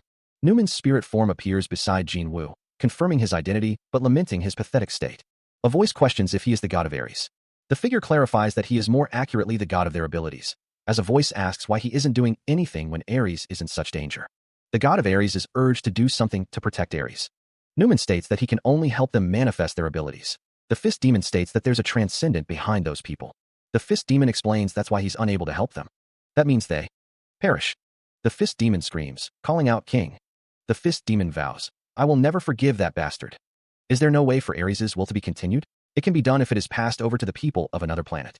Are you serious? The Fist Demon declares if they can't do this, then they'll let those who will inherit their will stop King. If they can't do it either, then someone else will inherit their will. You guys might suffer for all eternity, deprived of happiness. The Fist Demon states he doesn't care as long as he can put a blade through their hearts. Perish. Hyunsu stands facing Mare, both seemingly suspended in an ethereal space. Mare states that singularities are. Hyunsu thinks to himself, variables. Hyunsu questions, variables? A power that didn't exist in Ares and something King didn't know about. Mare says it was the price he had to pay for making them. Hyunsu is shocked. Mare states he traversed through numerous dimensions. Mare says, to find your master, Cheonjiang, for the sake of giving Isaac the sword. Mare says, and soon, he'll probably appear before you guys. Hyunsu says he'll ask one last question, asking what it is. Hyunsu asks if the prophecy about singularities saving the world is true. Mare thinks to himself, A disembodied voice echoes, declaring, that's my desire. Hyunsu's expression hardens with resolve. A voice responds, that's right. Another voice declares, you've killed both knight and bishop. A figure, wreathed in crackling purple energy, stands defiant. The monstrous figure's face contorts in a snarl, revealing rows of sharp teeth. The monstrous figure continues, however, you were able to kill them and even captured Pawn alive. A montage of past events flashes before the mind's eye. A voice laments, reality. I do feel sorry for the Earthlings who suddenly got abilities that they didn't ask for. Hyunsu holds his hand out, a soft blue light emanating from his palm. A voice states, as King is after Earth, it's a fact that power will be of help to you. Hyunsu's gaze is fixed, his determination unwavering. That's impossible as long as he's involved. While being able to look into the future is an incredible ability, gods are existences above that ability. Even though he might have lost his powers, it's impossible for someone with the ability to look into the future to climb above him. Hyunsu asks who that transcendent is, then. The flaming-haired figure wonders why he suddenly changed his appearance. Hyunsu replies that he doesn't know. The flaming-haired figure asks if that guy isn't helping King. He says that he simply stopped him from helping on Ares, and he didn't do anything other than that. Hyunsu, facing the white-haired figure, asks what? The flaming-haired figure states that there's hope for all of them, since they have his desires, Ares' will, and the singularities. Hyunsu hears that their desires will be realized. It's comforting to hear him say that. The flaming-haired figure shouts at Hyunsu to shut up, saying that he's making a fuss despite him saving him. The flaming-haired figure asks if he's the only one Hyunsu needs, right? So why? Hyunsu thinks that it's because he would have committed suicide. The flaming-haired figure asks if he's been him from the start, and if he didn't feel it as well, the fact that he was talented. The figure scoffs, lamenting that he should have been born in the Murim. He continues, stating that the person would have ruled the world with him. The voice declares that Isaac and the third singularity were the hopes that he chose and groomed painstakingly. The question hangs in the air, do you want power? Sweat beads on his brow as the question echoes. The voice repeats, pressing the issue. He's asking a question. Does he want power? A framed picture of a stern-looking man with white hair appears, a voice echoing, questioning if he desires power. A blond man stands in a room filled with swords, questioning why the sword is talking. The blade responds, declaring itself as the demonic sword among demonic swords. The disembodied voice continues, asking if he doesn't want to seek revenge against the one who killed his master. The voice offers the power to do just that. The blond man, surprised, asks really? The sword confirms, stating, of course, I can do it all. Driven by grief, he declares he wants to kill the bastard who killed master. The voice responds, stating that he'll need its power, then. His face contorted with rage, the blond man demands, that's right, give me power. The voice questions if he is able to deal with whatever will happen next. The blond man, now surrounded by swirling energy, declares, I can. A voice booms from the darkness, commanding him to sign the contract with his blood. Blood flows, cascading onto the waiting document. A single drop of blood wells from a pricked finger. He presses his bloodied finger to the parchment, sealing his fate. A surge of dark energy erupts from the contract. His hand is now slick with crimson. The dark energy spreads, crawling across his torso. Tendrils of shadow creep down his legs, staining his shoes. His face contorts, features shifting into something monstrous. The transformation is complete. Where once stood a man, now stands a demon. A dark sword materializes in his grasp, pulsing with malevolent energy. A disembodied laugh echoes, filled with triumph. You finally. He stands tall, now encased in demonic armor, a testament to the power he has embraced. The intricate details of the armor gleam ominously, hinting at the dark energies coursing within. Meanwhile, a church bell tower stands against the sky, a symbol of faith and mourning. Outside the church, a priest speaks with Isaac. The priest says, "Yes, the official funeral is tomorrow." He continues, "Understood, I pray for the eternal sleep of the dead." Isaac walks through the doors of the church. A determined look hardens his features. The transformed figure is confronted, a question echoing in the air, "Who are you?" Isaac points a finger, his expression a mix of shock and recognition. He cries out, "Isaac!" His face contorts with disbelief. The heavenly demon instructor stands over the armored figure. He demands to know what the hell was done to Isaac. The armored figure responds, claiming to be Armand. The heavenly demon instructor's expression is one of disbelief and confusion. The armored figure stands tall, its back to the viewer. The heavenly demon instructor questions if the armored figure is Isaac. Dark energy begins to swirl around the armored figure. The heavenly demon instructor watches as a vortex of dark energy forms. The heavenly demon instructor's face is filled with shock as he says Isaac's name. A figure stares silently at another engulfed in flames. One promises to beat the other up once everything is settled, while the other says he'll be waiting quietly. A hand reaches out towards a radiant, glowing orb. A voice echoes, expressing a deep need for rest. Park Hyuntae lies in a hospital bed, still unconscious. A concerned voice asks, "What happened to my brother?" Park Hyun-soo is informed that Park Hyuntae has completely recovered. It's explained that he isn't waking up due to psychological issues, but he'll wake up naturally very soon. Park Hyuntae remains in his hospital bed. A voice explains that a strong seal was cast upon him in order to save him. The voice continues, stating that Park Hyuntae can't be allowed to receive any external impact or have anything happen to him. Park Hyun-soo, accompanied by a figure with white hair, states that he was able to get out easily. A voice demands to get out of their brother's body as soon as possible. Park Hyun-soo promises, "I'll do my best." Park Hyun-soo, walking with the white-haired figure, says he needs to tell the rest about this as well. He reflects that after hearing what was said, most of the questions are now resolved. An apology hangs in the air, directed towards someone named Peak. Hyuntae, still resting, is said to have a role to play. A towering skyscraper pierces the sky. Hyun-soo stands near a doorway, facing a woman with long, pink hair. The woman with pink hair remarks that it has been a while. Her hair color is back to normal, someone observes. She confirms that her powers are back as well. The question arises, did PSC make that portal?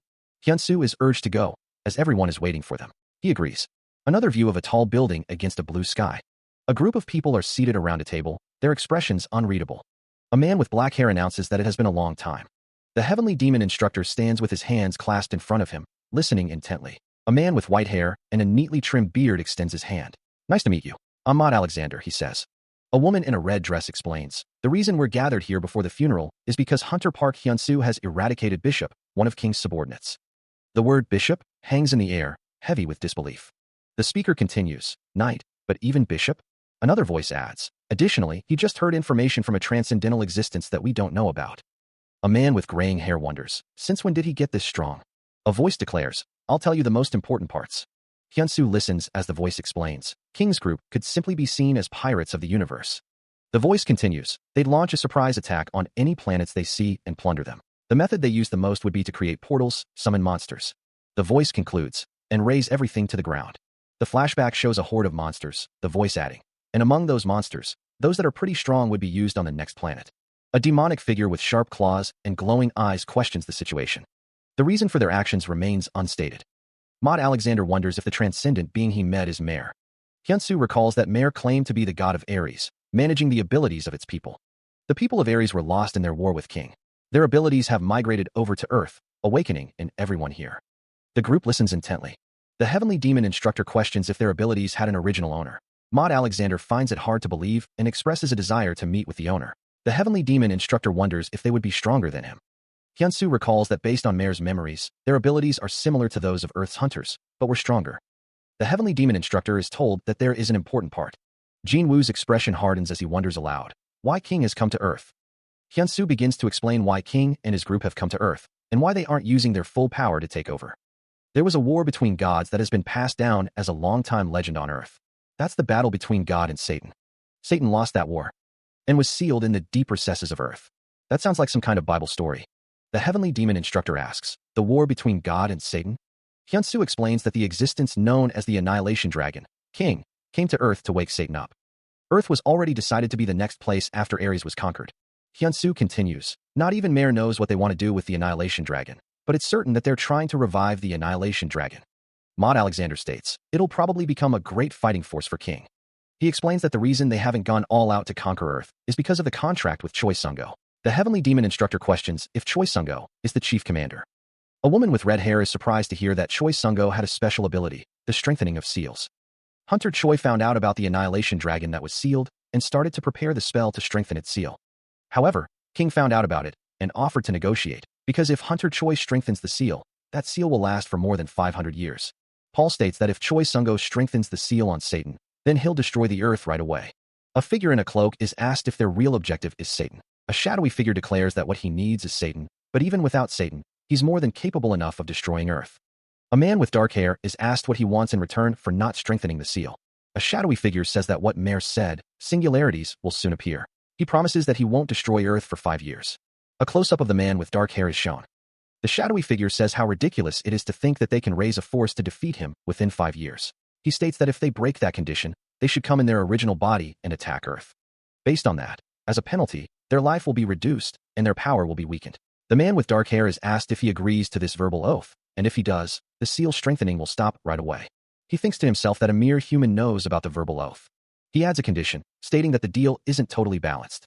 The heavenly demon instructor states that his condition is that they must commit suicide. It's revealed that Hunter Choi sacrificed his life for Earth. Hyunsu and King, along with his group, had to follow the oath. The scene focuses on a person's back. Hyunsu asks if Knight reverted to his original body to fight them. It seems it didn't matter because he died right away. Someone thinks about something like that happening. Hyunsu states that he finally understands the things that have happened so far, and that it's a headache. Someone else says that without Captain Choi's sacrifice, all of them would have been. A hand is shown. A woman expresses her respect for Hunter Park, who's been working endlessly for mankind. The woman continues, stating that she and the Black Dragon Society have decided that they'll be following him. Now that the enemy's objective has been exposed, there's no longer any. A woman with light red hair states that there is no reason for them to be divided. The woman insists that they need to unite and fight against them. Multiple voices agree, suggesting they join forces with Hunter Park as the core. He states that he can't agree. The man with white hair declares he won't do that for someone who isn't stronger than him. It no longer matters who's stronger, the man thinks. Guilds are no longer required now. The man with gray hair states that he is stronger than him. Hyunsu is told to set the pecking order. Anderson, the man asks, you have the coordinates of my house, right? Back then, Robin and Isaac went there, Anderson recalls. The camera pans to a building exterior. The stark lines of a modern building cut against the sky. A shimmering portal hangs in the air, its surface swirling with azure energy. A mass of swirling darkness pulses with an inner light. A voice echoes, laced with surprise. There's a portal in the house. The group stands together, the tension palpable as they assess the situation. It seems to be really vast. Kneeling, the heavenly demon instructor states, I don't sense any life forms here at all. This place is good enough, right? It's my personal training ground. Facing the heavenly demon instructor, the man in the green jacket retorts, great, I'll beat the shit out of you. A voice declares, Haxon, you're an important fighting force in this war. Haxon faces the heavenly demon instructor, the air thick with anticipation. Even the point of fighting now is to shut up. The heavenly demon instructor's face contorts in rage. Don't you dare lecture me. Energy crackles in the air. Haxon launches forward, a blinding blast of power erupting from his form. He leaps forward, a determined glint in his eyes. Moving at Mach 5, Haxon closes the distance. Unleashing the heaven-obliterating demonic fists, first technique, Haxon prepares to strike. The speed intensifies as he hurtles towards his target. Seed impact, Haxon's fist connects. The heavenly demon thinks to himself, that's dangerous. Since I don't have time to dodge it, I'll put up my guard. Haxon continues his relentless assault. Another blow lands with devastating force. The heavenly demon grits his teeth, feeling the impact. Gathering his power, the heavenly demon prepares a counterattack. Silver Pulse, the heavenly demon unleashes his power, thinking, damn it, what monstrous power. The heavenly demon asks, should you be healing yourself right now? He unleashes his falling heavens technique, a maelstrom of swirling energy. Descending amidst the vortex of power, the heavenly demon prepares to strike. The energy explodes outward in a blinding flash. The force of the blast rips through the air. Haxon struggles to comprehend the power unleashed against him. A voice echoes, noting that this is a new technique, one the heavenly demon didn't possess just a few months ago. Anderson Walker watches with a calculating gaze. The heavenly demon is now encased in a field of crackling energy. Coughing up blood, Haxon reels from the devastating attack. The energy intensifies, a raw display of power. The energy crashes into the ground, sending tremors through the battlefield. Two observers remark that they are on completely different levels. A nearby observer voices his disbelief, unable to accept that Haxon is proving to be no match for his opponent. The heavenly demon stands over Haxon, who struggles to rise from the ground, energy crackling around them. Haxon grits his teeth, declaring that he is the strongest. The heavenly demon scoffs, telling him not to get cheeky. The heavenly demon gathers a ball of intense energy in his hands, preparing to unleash a devastating attack. With a furious cry, the heavenly demon unleashes his power. The force of the blow sends tremors through the very ground beneath them. Haxon's back is shown, covered in deep, bloody gashes. The technique is named Exploding Heavens. Haxon is sent hurtling through the air, the force of the attack shattering the ground around him. Hyunsu watches the scene unfold, his expression unreadable. Haxon lies defeated amidst the rubble, the battle clearly lost. In a flashback, a man with a long white braid states that the pecking order has been set. One of the people behind him declares that he is their leader. The heavenly demon, still in his weakened state, is told that he should have taught Haxon a fiercer lesson. The speaker emphasizes that when crushing someone, one needs to make sure they're completely crushed. Hyunsu walks away, stating that Haxon will die if he does that. Park Hyunsu is called out. The heavenly demon struggles to speak. He manages to utter a single word. Hyunsu looks down at the injured heavenly demon. The heavenly demon's torso is shown, covered in scars. Hyunsu tells him that he lost today. The heavenly demon glares. Hyunsu offers to take the heavenly demon somewhere nice in return, causing the heavenly demon to exclaim in surprise. He asks what Hyunsu is doing. From the shadows, a voice observes that they seem to be getting along well. Another voice responds that he is indeed their leader. One of the figures asks if the other is coming with him or not. The figure in the green jacket retorts to let him go first, and they'll talk, kicking out at the other figure. Hyunsu looks around the room, questioning what this place is. The heavenly demon instructor states that it is a place for bathing, suggesting they take a bath since they fought so much just now. Hyunsu is seen taking off his clothes, while the heavenly demon instructor watches. The heavenly demon instructor tells Hyunsu to take off his clothes so they can go in. Hyunsu replies that he doesn't bathe with people he doesn't know. The heavenly demon instructor says that he's rented out this place, so there's only him and Hyunsu here today, but Hyunsu is still not doing it. The heavenly demon instructor asks why Hyunsu is acting like a stranger, pointing out that the water is going to get cold. The heavenly demon instructor demands that Hyunsu take it off. Hyunsu exclaims that he lost control of his strength. The heavenly demon instructor asks if Hyunsu is out of his mind, urging him to come on in quickly. The heavenly demon instructor looks exasperated as Hyunsu stands in the doorway, smiling. The tiled walls of the bathing area shimmer in the reflected light of the water. Hyunsu and the heavenly demon instructor relax in the warm water. The heavenly demon instructor states that he doesn't really want to be the leader, since being strong and leading are different. Hyunsu agrees that there are problems that can only be resolved if one is strong. The heavenly demon instructor says that since the unification of all the awakened are needed in order to win against King, the power Hyunsu has is extremely important. He adds, like with you. The heavenly demon instructor's muscular physique is on display. The heavenly demon instructor tells Hyunsu in advance that he is cooperating with him, not working under him. The heavenly demon instructor says that he is only working with Hyunsu so that they can get rid of King and those under him. The heavenly demon instructor says, sure. Whatever you say is all correct. Hyunsu, looking shocked, exclaims, what? He thinks to himself that it's bigger than he thought. The heavenly demon instructor asks when the portal in Hyunsu's house appeared. The heavenly demon instructor says, the portal. He continues that monsters don't come out of it, and has no comment for other things. In the background, a small figure is seen jumping in the water. He states that he'll be leaving now. The heavenly demon instructor asks if it's already time, noting that this is just the start, and that Hyunsu doesn't know how things like that go. The heavenly demon instructor tells Hyunsu that he needs to scrub his back. The heavenly demon instructor asks if Hyunsu wants to get out and get German beer and sausage, then yells, hey. Elsewhere, a building is shown. The exterior of a building is shown. Hyunsu looks at a picture. Someone is walking. Hyunsu says that he's come to visit Robin. Hyunsu is shown. A wall is shown. It has been revealed that the perpetrator behind the portals that threaten Earth's safety is an organization led by a man known as King. And so, the world is informed that all the guilds have merged into one organization. The existence of guilds will now disappear. All the awakened are now under an organization known as New World. New World, formerly Hunter Association, Korea branch. Is Hunter Ha Yurak becoming the captain of New World? What Hunter Park Hyunsu wanted? Why didn't he take up the position of captain?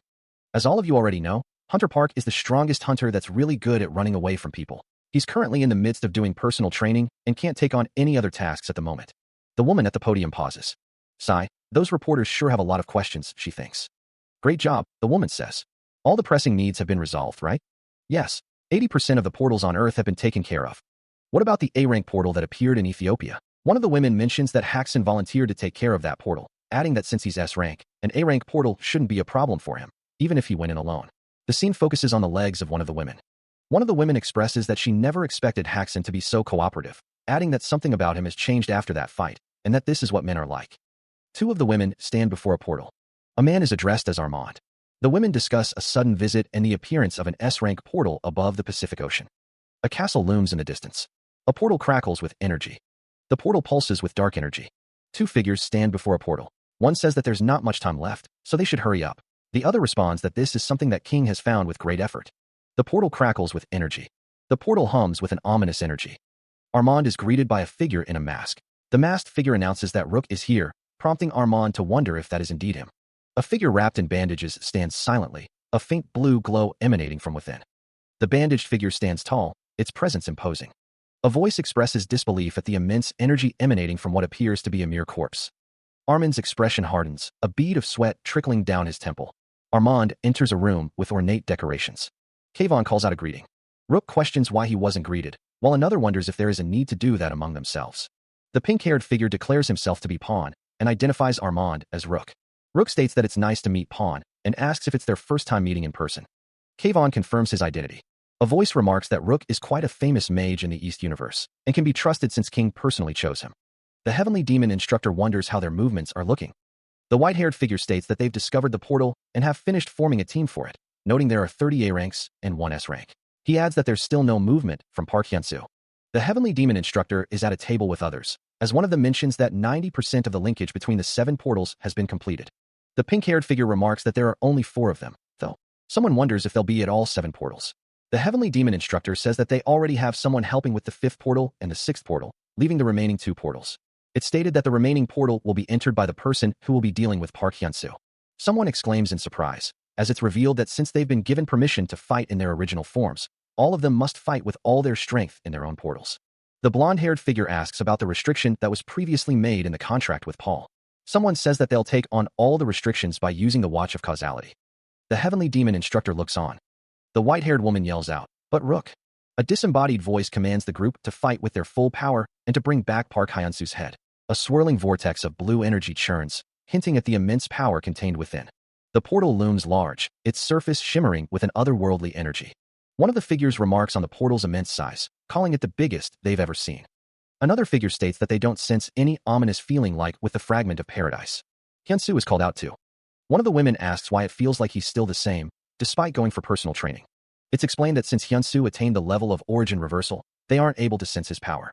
The barrier surrounds the portal, preventing anyone from approaching it. Hyunsu and the woman with salmon-colored hair stand side by side. She confirms that they've prepared for this. A voice declares that it's the strongest weapon that humanity has. A massive submarine, bristling with advanced weaponry, cuts through the water, ready to engage. The voice mused that if nuclear weapons were used, the radioactive after effects would eventually come back to bite mankind. Beneath the waves, a submarine lurked. The man stated that he would be able to fire at least 1 missile. Chaos Lake.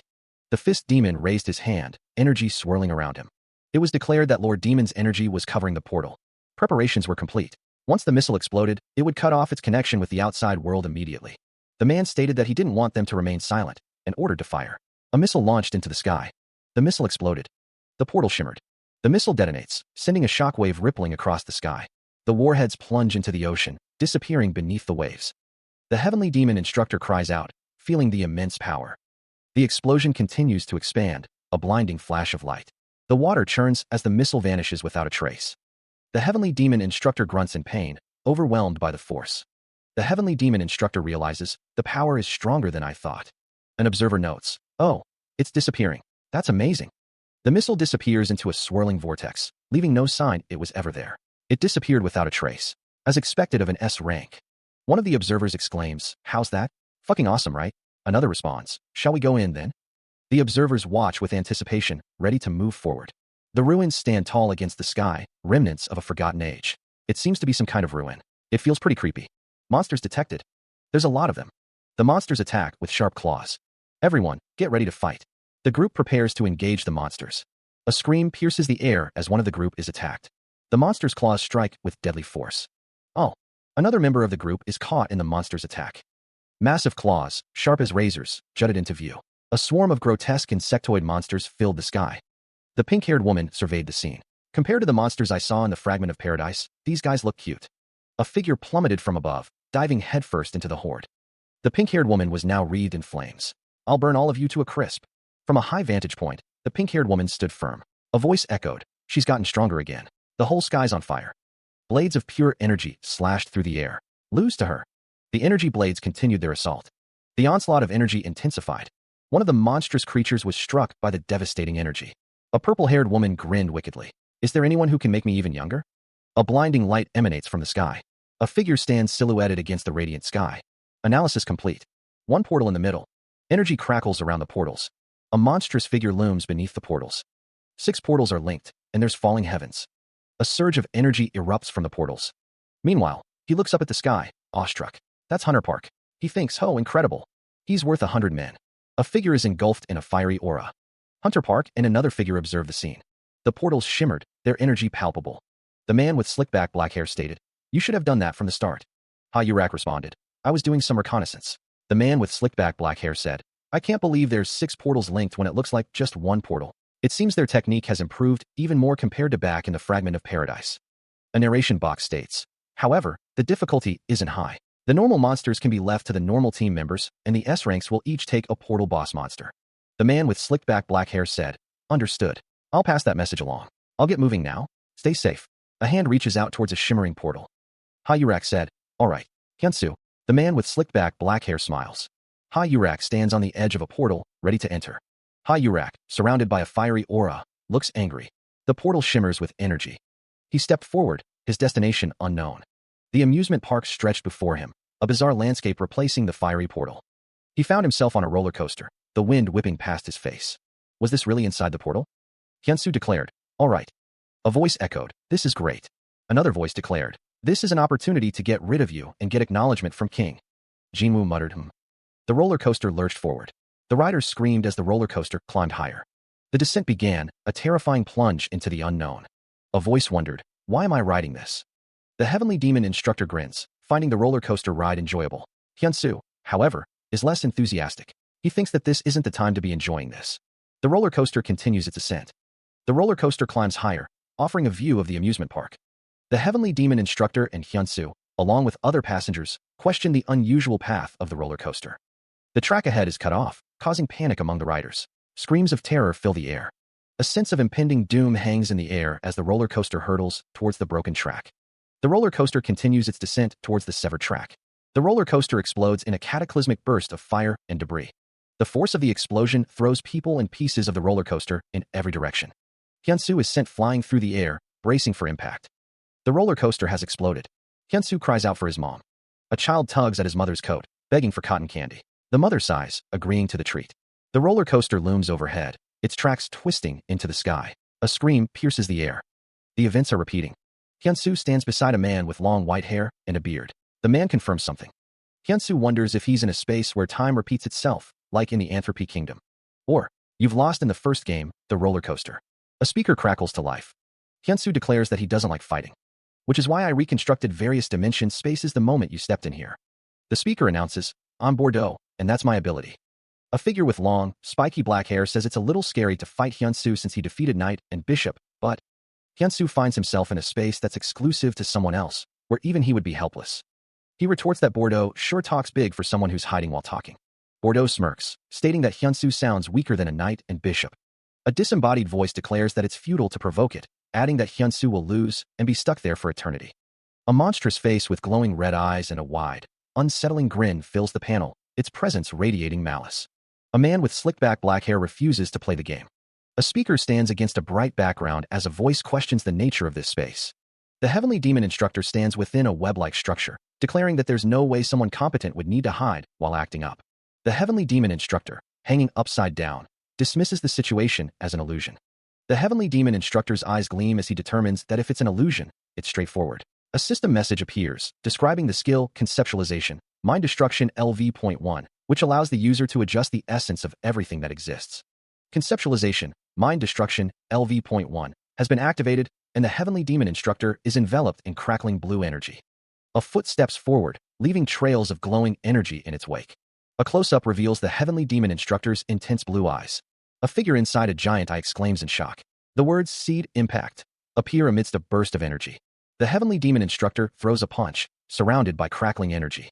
The force of the heavenly demon instructor's attack explodes outwards, a maelstrom of destructive energy. The ground beneath him cracks and shatters, unable to withstand the raw power unleashed. A dark aura flares around the heavenly demon instructor as he's struck by an unseen force. The impact sends him hurtling backwards, his body contorted by the blow. He crashes into the ground, a cloud of dust and debris erupting around him. Coughing, the heavenly demon instructor wonders how Jinwoo noticed his illusion. He thought it was perfect. Jinwoo declares that he's met a mage that was way more powerful than him. The heavenly demon instructor is shocked by Jinwoo's words. Meanwhile, blue energy crackles around Jinwoo as he prepares to unleash another attack. Thinking, exploding heavens. The force of Jinwoo's attack explodes outwards, a blinding flash of light. The heavenly demon instructor, lying on the ground, realizes that Jinwoo is strong. Jinwoo prepares to deliver the final blow, uttering a single word, "Die." The landscape lies in ruins, a testament to the battle that has just concluded. One of the figures remarks on how easily it ended. Another agrees. He stands over the remains of a monstrous creature, its body torn asunder.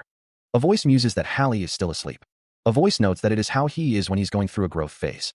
A beam of light pierces the sky. Elsewhere, one of the portals has been cleared, a voice declares. Another wonders if that is Hunter Park. A voice urges someone to focus or they will die. Another responds with an okay. The remains of the monster are shown in detail. The remains of the monster are shown in detail. The remains of the monster are shown in detail. The remains of the monster are shown in detail. The heavenly demon instructor recoils, exclaiming about a snake in the waters. A blade flashes through the water, moving with incredible speed. The sword slices through the massive snake, sending water spraying into the air. The divine sword of space-time is wielded with deadly precision. The heavenly demon instructor grits his teeth, ready for the next attack. A colossal snake reveals itself, its jaws wide open. The sword finds its mark once more, cutting through the snake's flesh. The heavenly demon instructor remains vigilant, his eyes scanning the surroundings. The heavenly demon instructor wonders where the boss monster is. The heavenly demon instructor stands amidst the greenery, his sword at the ready. The heavenly demon instructor murmurs, pondering the situation. The undead horde descends, their movements accompanied by a chorus of guttural moans. The suited figures brace themselves, preparing to meet the oncoming wave of zombies. One of the figures grimaces, acknowledging the sheer number of the undead. These zombies are weak, but there's too many of them. Another figure raises a hand, questioning their endurance. How long are they going to keep coming for? A third voice chimes in, laced with impatience. How can you be flustered at this level? The cry of "Captain" rings out, cutting through the tension. A figure with long pink hair stands amidst swirling energy, a determined look on her face. Crimson energy crackles around a figure as they prepare to unleash a devastating attack. A dragon of pure energy surges forward, a searing wave of destruction aimed at the approaching horde. The zombies are engulfed in the inferno, their forms dissolving into ash and smoke. A figure expresses their gratitude, stating they were in another place before finding themselves here. A horde of zombies advances, their numbers growing. The undead approach a fortified structure, their silhouettes stark against the dim light. A grotesque zombie, its flesh decaying, lumbers forward, a dark tail twitching behind it. A voice booms, welcoming others to their parasite kingdom. A figure sits enthroned, surrounded by dark tendrils, declaring their intention to turn all into loyal subordinates. Footsteps echo through a verdant forest, the path ahead unknown. A figure stands with their back to the viewer, a sword strapped across their back, ready for what lies ahead. A close-up reveals a determined gaze, focused on an unseen target. Two women urge a man to put down heavy items and leave quickly. A man enjoys a drink with two women, seemingly oblivious to the dangers outside. A woman expresses her attraction to manly men. She feeds the man something. The heavenly demon instructor slaps the unknown male to wake him up. The unknown male is told to always be wary of illusions. The unknown male is told to use something.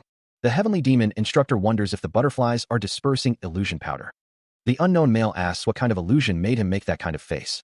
The unknown male tells the heavenly demon instructor to shut up.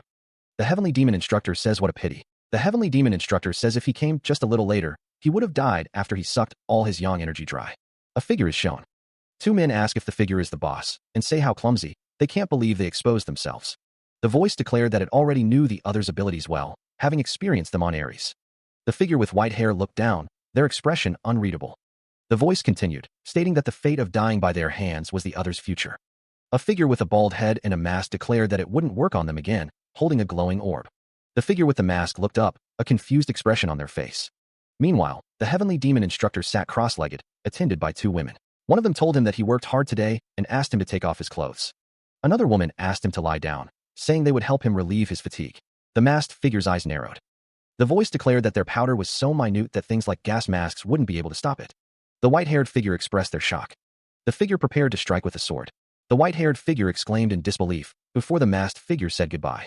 The heavenly demon instructor raises his sword, preparing to strike. The air crackles with anticipation. His eyes glow with an ominous red light. Another light pillar has appeared.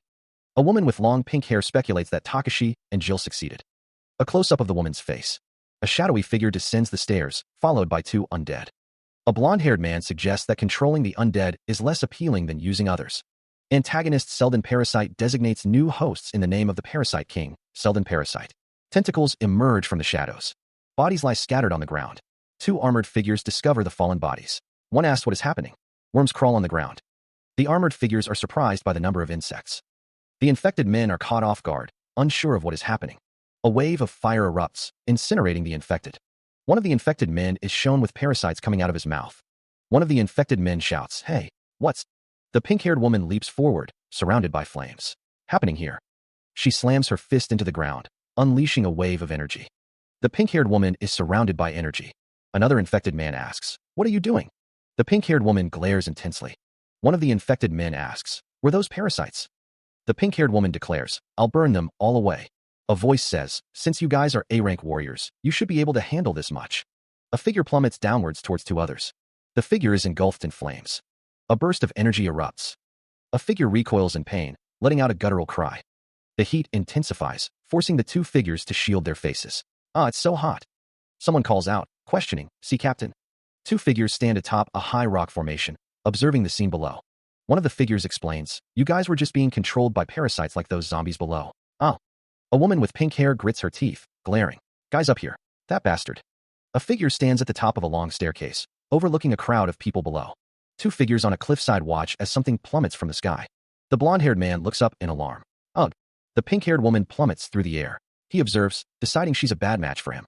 The heavenly demon instructor declares himself the king of parasites. He vows to take her body. Amidst the inferno, the pink-haired woman cries out, "Inferno night." She continues to fall through the fiery sky. Spotting something below, she declares that power doesn't mean anything. A massive, dark blade materializes in her hands. She prepares to unleash the Prisma sword. Below, the heavenly demon instructor awaits, a sinister grin on his face. The pink-haired woman descends, the Prisma sword crackling with energy as she prepares to strike the heavenly demon instructor. She coughed, blood splattering on the ground. She wouldn't die like this. Compared to Galag, this guy was way weaker. A voice wondered what was going on. A strange hourglass shape hovered above a swirling blue pattern. The perspective shifted, looking up at the hourglass and the figures below. The woman with crimson hair stood beside the heavenly demon instructor as he drank from a cup. He wondered if they had driven the pawn out with this. Other figures stood nearby, their presence looming. The heavenly demon instructor didn't think she was in a position to say that, though. The woman with crimson hair stated that was right, since she was a war slave. "Izan, I'm so jealous you got to leave first." The woman with crimson hair looked down, her expression sorrowful. "And, sorry, for not being able to protect you." A voice declares, with certainty, that their brother will come for them. The woman stands tall, identified as the 12th king of Ares. One figure remarks that the other is speaking a little too casually, addressing them as the fighting god. The fighting god observes that they all seem to have been abandoned. A close-up focuses on a character's mouth, hinting at unspoken words. A figure explodes with anger, warning about that mouth. Two figures sit before a towering structure, its purpose unknown. A voice declares that there's no need to raise a dog that bites its owner, the words laced with menace. A character coughs up blood, the scene one of brutal injury. Lying prone, a character whispers the names Rond and Bell, suggesting a reunion. A lone figure floats in the sky, the vast landscape stretching beneath them. Ron Bell declares his name, adding that he was the king of Ares. A voice states that the 12th kingdom is Max, and that they have no choice but to betray Ares because of King's group. The man with black hair appears surprised.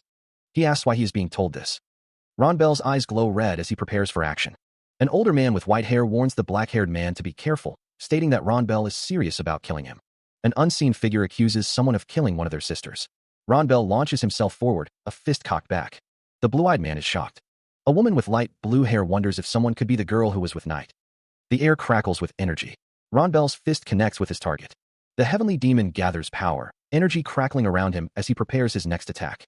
He unleashes a torrent of energy, the blast radiating outward with destructive force. The energy expands, consuming everything in its path. Ronbel grits his teeth, declaring, I'm sorry about that, but I would do the same thing even if I had to do it again. He continues, his voice rising with intensity. Shut up. My sister died on the battlefield. So you too. The heavenly demon's energy intensifies, the air shimmering with heat. Shall die. The heavenly demon's eyes glow with power as he channels his heavenly demon mystic arts. The heavenly demon unleashes a devastating attack, shouting, clouds scattered heavens. Reacting with blinding speed, Ronbel counters with a surge of blue energy, striking the heavenly demon. The force of Ronbel's attack slams into the heavenly demon, sending shockwaves through the air. The heavenly demon is sent hurtling backward, a trail of displaced air marking his violent trajectory. The heavenly demon, reeling from the impact, thinks, I didn't feel any damage, but it had this much power? He observes that Ronbel has gotten stronger since their last encounter. Ronbel replies that he had to get stronger. The heavenly demon responds, in that case. The heavenly demon instructor multiplies, several copies of him sprinting forward. The clones continue their advance, closing the distance with alarming speed. Hyunsu's eyes widen. Clones? He exclaims. The heavenly demon instructor's clones launch their assault. The heavenly demon instructor strikes with brutal force. The clones continue their relentless barrage. Hyunsu stands firm, bracing himself against the onslaught of heavenly demon instructors. The heavenly demon instructor's clones unleash a flurry of blows. He cries out as the clones of the heavenly demon instructor strike him from all sides. One of the clones thinks that Hyunsu is strong. The clones continue their relentless assault. The heavenly demon instructor urges himself to pull himself together, reminding himself that he knows a lot of techniques. Hyunsu reaches out, preparing to unleash his own power. He leaps into the air, creating distance between himself and the clones. His eyes blaze with determination. Gathering his strength, Hyunsu summons a torrent of water, shaping it into deadly blades. The water swirls around him, a vortex of power ready to be unleashed. The water blades gleam with an ethereal blue light, poised to strike. A silhouette of Hyunsu is seen as he attacks with the water blades. Hyunsu stands, ready to face his opponents. One of the heavenly demon instructor clones demands, what trick did you just pull? Another clone's eyes narrow, a bead of sweat trickling down his temple. Don't think everything will just go as you've planned. Surrounded by a crimson aura, a third clone declares, it doesn't matter what you did. The clones close in, their red auras intensifying. One shouts, because it'll be over once I kill you. The clones unleash a flurry of attacks, the air crackling with energy. A distant structure pierces the sky, untouched by the battle raging below. A colossal blue figure descends, its massive fist crashing down. One of the heavenly demon instructor clones cries out in pain as the attack lands. A woman manipulates tendrils of dark energy, her expression intense. The woman with the dark energy seethes. How dare you do that to my subordinates? Dark energy erupted from the ground, tendrils of shadow snaking outwards. The vines lashed out, seeking a target. The dark energy tightened, forming a cage of thorny vines. The vines constricted, binding a figure completely. A gasp escaped the captive. Struggling against the shadowy bonds, the figure fought to break free. Suddenly, ice spikes erupted from the ground, impaling the bound figure. A massive green fist hurtled towards the woman, closing in with terrifying speed. The fist connected, the impact sending shockwaves through the air. The force lifted her off her feet, sending her hurtling backwards. She crashed to the ground, a pained groan escaping her lips. Ugh! The green creature loomed over her, preparing to deliver the final blow. A figure materialized, a whirlwind of energy swirling around them. A figure materializes, surrounded by a glowing circle of arcane symbols. He faces the hulking green creature, a complex magical array forming in his outstretched hand. The creature's massive hand looms, seemingly unaffected by the mage's presence. A voice wonders, a mage? The green creature looms over the mage, a voice declaring, definitely stronger than the others. The mage lies prone on the ground, his expression grim. The creature towers over him, bellowing, die. The mage is struck by a powerful blow, the force sending him flying. The mage, now identified as Neutral Mage, prepares another spell, his eyes narrowed in concentration. Neutral Mage unleashes a burst of energy, forming a shield against the creature's attack. The mage thinks, he neutralized my attack so easily? That's absurd. The creature's attack shatters the shield, leaving Neutral Mage vulnerable. He is struck by an unseen force, the impact sending tremors through his body. Reacting instantly, the mage conjures a shimmering barrier of orange energy. The barrier shimmers with arcane symbols, a testament to its power. The mage's expression is grim as he maintains the protective shield. A woman with her hair in buns observes, noting, he didn't even need to chant any incantations or perform any casting actions. He's dangerous. The heavenly demon instructor watches with a sneer. What a disappointment. I had expectations of you because I heard your S ranked. The woman begins to laugh, a chilling sound that echoes through the air. Cuckoo, cuckoo. Her laughter intensifies, a prelude to something sinister. Why are you laughing? The heavenly demon instructor sighs, his disappointment palpable. The woman's smile widens, revealing a predatory glint in her eyes. With a burst of speed, she launches herself forward, drawing her sword. Be helped then. A scream pierces the air. Her eyes burning with crimson intensity, the woman with buns grits her teeth, preparing to unleash her power. She explodes into motion, a blur of speed and lethal intent. The ground trembles beneath her as she closes the distance. Mare watches the unfolding scene, a flicker of confusion in his teal eyes. Surrounded by swirling tendrils of dark energy, the woman with buns prepares to strike, her power reaching its zenith. A surge of power erupts as she unleashes her attack. Her foot connects with the heavenly demon instructor's jaw, the impact echoing through the arena. The force of the blow sends him hurtling backward. The heavenly demon is sent crashing through his own men, the impact creating a shockwave of dust and debris. The woman with buns continues her assault, a whirlwind of motion and destruction. Her movements are a symphony of deadly precision. Landing gracefully, she prepares for her next attack, her gaze unwavering. The heavenly demon instructor states that he overestimated his opponents. A sinister chuckle escapes the heavenly demon instructor's lips. One of the men asks if the heavenly demon instructor has gone mad. The heavenly demon instructor is surrounded by his opponents, who question his sanity. The heavenly demon instructor states that they don't know anything about him. The heavenly demon instructor declares, "I'm the heavenly demon." His eyes glow with power. The heavenly demon instructor initiates his dominating stride, radiating energy. The heavenly demon instructor's attack manifests as a powerful energy blast. The opponents are caught off guard, reacting with shock to the sudden surge of power. The heavenly demon instructor's attack connects, creating a devastating explosion. The aftermath of the attack leaves the opponents reeling, struggling to comprehend the heavenly demon instructor's power. A conceptualization of mind destruction manifests, showcasing the true extent of the heavenly demon instructor's abilities. The heavenly demon instructor spots his target. He declares, "There you are." Jinwoo counters with a devastating technique. Exploding heavens. The hunter's eyes glow with power as he unleashes the attack. The force of the blow connects, sending the heavenly demon instructor reeling. The impact reverberates through the air. A portal tears open in the sky, a crimson star at its heart. The rift widens, energy crackling around its edges. A figure stands amidst the rocks, bathed in the portal's light. The pink-haired man crosses his arms, a smirk playing on his lips. "Looks like you aren't the absolute worst." A group of armored figures stand over fallen beasts. One says, "You'll give you credit for that." The woman with black hair stands firm, her eyes narrowed. "Don't be fucking ridiculous. Who cares about your compliments?" "Oh, wait." Her eyes widen in surprise. "Oh." The man with black hair is surrounded by a blue aura. "I'm sorry, but I have to go." Blood splatters across the scene. The portal stands fully open, a beam of light shooting into the sky. The man with black hair looks up, his expression one of shock. The portal has been completed? What the hell? A burst of energy erupts. The energy expands outward, shattering the surrounding landscape. Blood trickles from a wound. The heavenly demon instructor grits his teeth, acknowledging the strength of his opponent. Strong. An arm reaches out, as if grasping for something just out of reach. "It might be possible, if it's you." A gaping hole appears in the heavenly demon instructor's chest, the force of the blow nearly tearing him apart. Hyunsu stares in disbelief. "What are you doing?" The heavenly demon instructor's face contorts in pain and regret. "I was going to defeat you and go kill King, but even my last living sister is now dead. I'm glad that." The heavenly demon instructor clutches a sphere in his hand, blood dripping from his fingers. "I'm glad that you're stronger than me."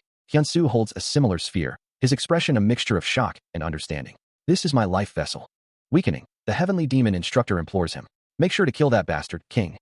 Raw energy surges, coursing through his body with untamed ferocity. The heavenly demon instructor must have felt terrible to become the slave of his enemy just to protect his siblings. Hyunsu can't believe the heavenly demon instructor gave his life vessel to him, an enemy that he was fighting. Hyunsu's name echoes in the air. Hallie asks, "Can you give that to me?" After sleeping for a long while, Hyunsu thinks, "I'm hungry now." Hallie looks on. Hyunsu channels the energy. The system message displays, Hallie, level 2, max level 3, type, ego ring, rank, AA+, max S. Recent status, the gauntlet's destruction power and piercing power has increased your physical abilities by 70%. The system message displays, you have absorbed Ronbel's life vessel. You are able to use attraction. Attraction, you are able to pull a designated target towards you. Hyunsu exclaims, "You leveled up, huh?" That energy from just now was incredibly huge. Energy ripples through the air. It seems that side is done as well. The heavenly demon instructor wonders if there's only one left. The heavenly demon instructor asks Hallie if she is ready. Hallie responds with a confident yeah. The heavenly demon instructor wonders if it is over already, sighing. He notes that it is the last portal instead. The heavenly demon instructor remarks that this is how it was designed, though. The heavenly demon instructor thinks that since he won't be able to go in until the fight there is over, he can only wait outside and see just how much of the singularity's power Hyunsu is able to unleash. The air hangs heavy with moisture as Jinwoo treads deeper into the forest, the canopy above filtering the light into dappled patterns on the mossy ground. The scent of damp earth fills his nostrils. He pauses, a sense of familiarity washing over him. This forest, something about it is familiar. Haxan, walking beside him, tilts his head. Pardon. Jinwoo continues, his gaze fixed ahead. A lake will appear if we go in that direction. Emerging from the dense trees, they find themselves at the edge of a serene lake, its surface mirroring the sky above. Jinwoo observes, there really is a lake. A low growl rumbles from Haxan's throat, his eyes fixed on the water. Which bastard did this? Jinwoo turns to him, a flicker of concern in his eyes. Master. Haxan's voice explodes, raw with fury. Who dares to replicate my hometown? The water ripples, disturbed by an unseen force. The surface of the water swirls, forming a vortex. The air crackles with unseen energy. A spear emerges from the depths, piercing the surface with a burst of water. Ripples spread across the water's surface, disturbing its tranquility. A figure leaps into the water, diving into the unknown depths. Haxan's eyes widen in shock, a gasp escaping his lips. The air vibrates with an unseen force, a silent tremor running through the scene. A warrior stands tall, his crimson eyes gleaming with an inner fire as he grips a long spear. Boots clad in dark metal stand firm on a rocky outcrop, the water swirling around them. Haxan turns to Jinwoo, his voice laced with a mix of surprise and urgency. Do you know him? Haxan's gaze softens, a hint of nostalgia coloring his tone. He was my most beloved captain of the Evil Tiger Squad. He recalled, the Evil Tiger captain had been the second most powerful person in the cult, sacrificing his own life to save him. This was the place where he chose to sacrifice himself. The Evil Tiger captain's eyes narrowed. He now understood why he appeared in Haxan's dreams. The captain's white hair flowed around his shoulders. The Evil Tiger captain's expression hardened. To think someone would dare to revive him in this state. He, who was more brave and righteous than anyone in the world. A fist clenches, crackling with blue energy. King, I won't forgive you. The Evil Tiger captain shouts. Hyunsu. A voice booms. Disciple, I want you to protect his honor. Hyunsu responds. Yes, master. A figure stands on a cliff, gripping a spear. The figure leaps from the cliff. A figure with glowing red eyes declares. I will. Cut down everyone. A sword is drawn. A voice booms, declaring allegiance to the heavenly demon. The Evil Tiger captain raises his weapon, energy crackling around it, as he prepares to strike. He unleashes the dark mist spear. The dark energy coalesces into a spear, hurtling towards its target. A voice warns, dodge that. It'll be the end of you if you let that touch you. The Evil Tiger captain follows up with falling heavens. Blasts of energy rain down from above. The air crackles with power. The Evil Tiger captain snarls, how dare you? Imitate the heavenly demon's technique. Hyunsu dodges the incoming attacks, dark energy swirling around him. He grits his teeth, vowing, I won't forgive you. Hyunsu prepares to retaliate, his eyes narrowed with determination. Coil's eyes glowed red as he prepared to strike. The heavenly demon instructor declared that he would use 3 main martial arts. Black Wind Heaven Strike, Dark Mist Spear, Heavenly Surge. Dark Mist, First Spear, Crow Surge. The spear technique manifested as a torrent of dark energy. Hyunsu braced himself against the onslaught. Coil's voice echoed, commanding him not to lose sight of the spear's tip and to go right into it. A system message activated, announcing Heavenly Demon Flight. Coil lunged forward, spear aimed directly at Hyunsu. The Heavenly Demon instructor unleashed a seed impact attack. Hyunsu reacted, his legs blurring as he moved. He moved with incredible speed, a blue aura surrounding him.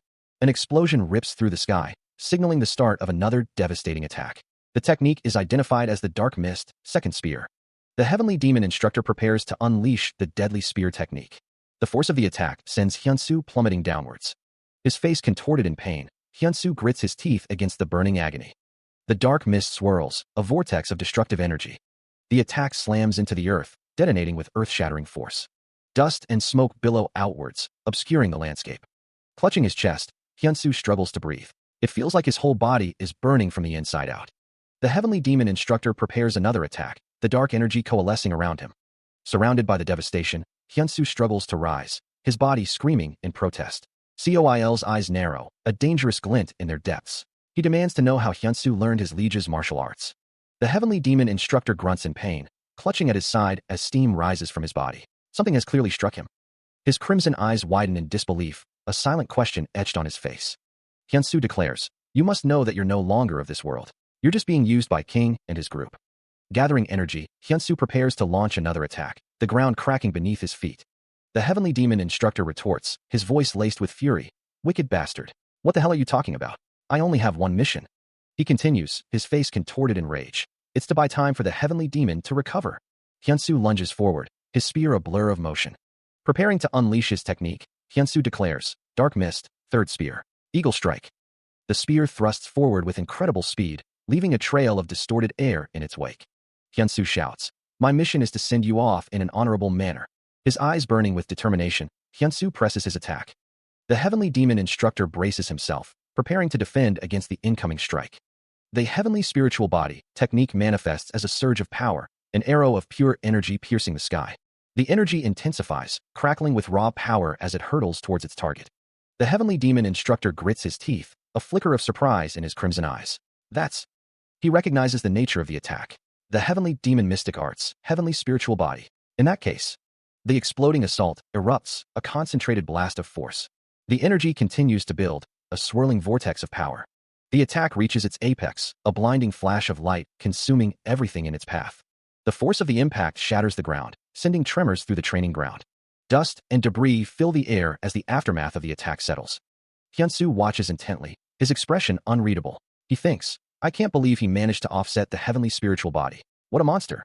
The Heavenly Demon instructor, battered but standing, glares at Hyunsu. That can't even be compared to my liege's martial arts. You're just using martial arts that have the same form. Who the hell are you? Sweat drips from the Heavenly Demon instructor's brow, his eyes narrowed with suspicion and a hint of fear. He declares that he is his disciple. Hyunsu prepares a devastating martial arts technique, Heaven and Earth. He focuses his energy into the spear, preparing the Earth Spear strike. The spear crackles with intense energy, ready to be unleashed. Energy surges around the spear, building to a crescendo. The spear unleashes a powerful blast of energy, radiating outward. The energy blast expands rapidly, consuming everything in its path. The Heavenly Demon instructor wonders how such a brat knows his liege's martial arts.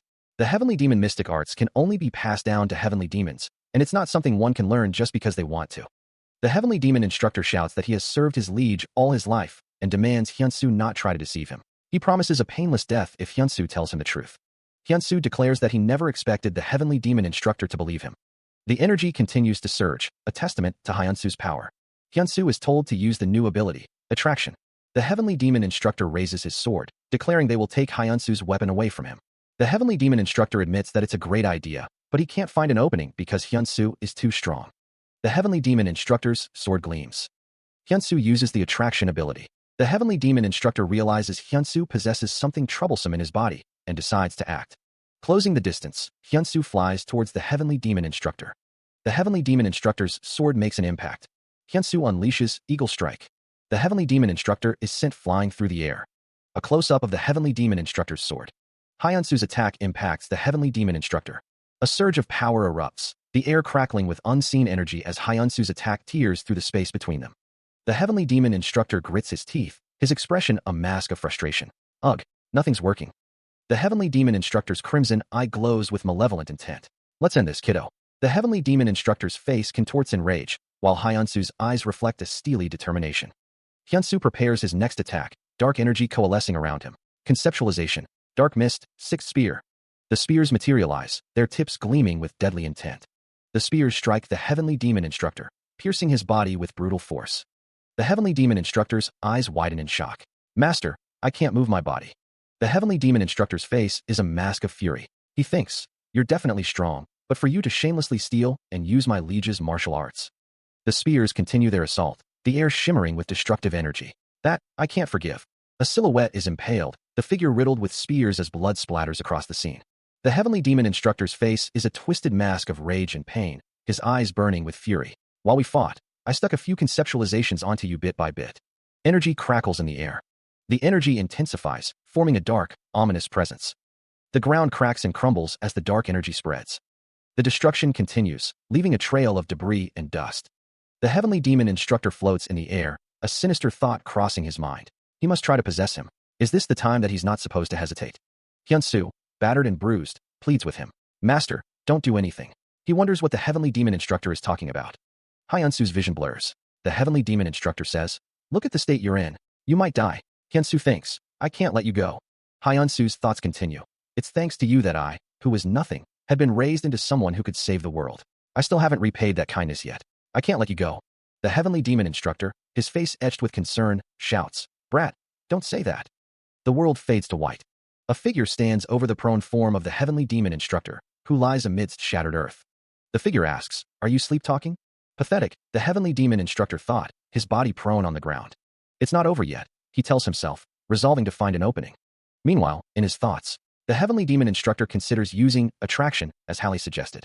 I'll try it, he thinks, stealing his resolve. He unleashes the attraction ability, a surge of pink energy emanating from his hand. In the flashback, a spear thrusts forward, aimed with deadly precision. The heavenly demon instructor is caught off guard, a silent question mark hanging in the air. The spear wielder prepares to strike, the weapon glowing with ominous energy. The spear is thrust forward with blinding speed, a blue aura surrounding the attacker. Back in the present, the heavenly demon instructor is shocked by the memory.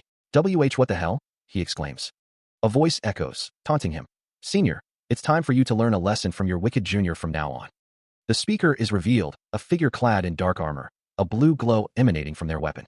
The heavenly demon instructor sits before a massive hourglass, the sands of time slipping away. The heavenly demon instructor asks, King, are you really going to forsake us? A voice echoes, the watch of causality is nearly done. The heavenly demon instructor thinks, I need to accept the consequences of the battle once I'm liberated. The hourglass glows with an ominous light. A blinding explosion erupts. A pained cry echoes through the void. Lightning strikes a figure, energy crackling around them. A figure screams in agony. A silhouette remains amidst the chaos. He plummets from the sky. The heavenly demon instructor continues his descent. He steels himself. He has to do it. The heavenly demon instructor's eyes glow with a fierce determination. He thinks to himself that if he doesn't want to lose the master, he needs to do it in one shot. The power that pierces through nature gathers. Mind destruction. The heavenly demon instructor wonders when he got there. The heavenly demon instructor grits his teeth, his eyes glowing red. He screams. The heavenly demon instructor's eyes burn with power. Thought for thought. Dark mist. He gathers energy in his hand, muttering about the spear. The heavenly demon instructor unleashes his heavenly spiritual body. The spear of pure energy hurtles forward. Jinwoo realizes the danger. He needs to dodge. The spear continues its deadly path. The energy spear streaks through the sky. The attack closes in. A blinding flash engulfs Jinwoo as the spear finds its mark. He screams in agony. His face contorted in pain, Jinwoo's eyes glow with a fierce light. The spear continues its relentless assault. The world blurs as the spear's energy intensifies. Despite the pain, Jinwoo grits his teeth, a burning question in his mind. He wants to know the name of the person who defeated him.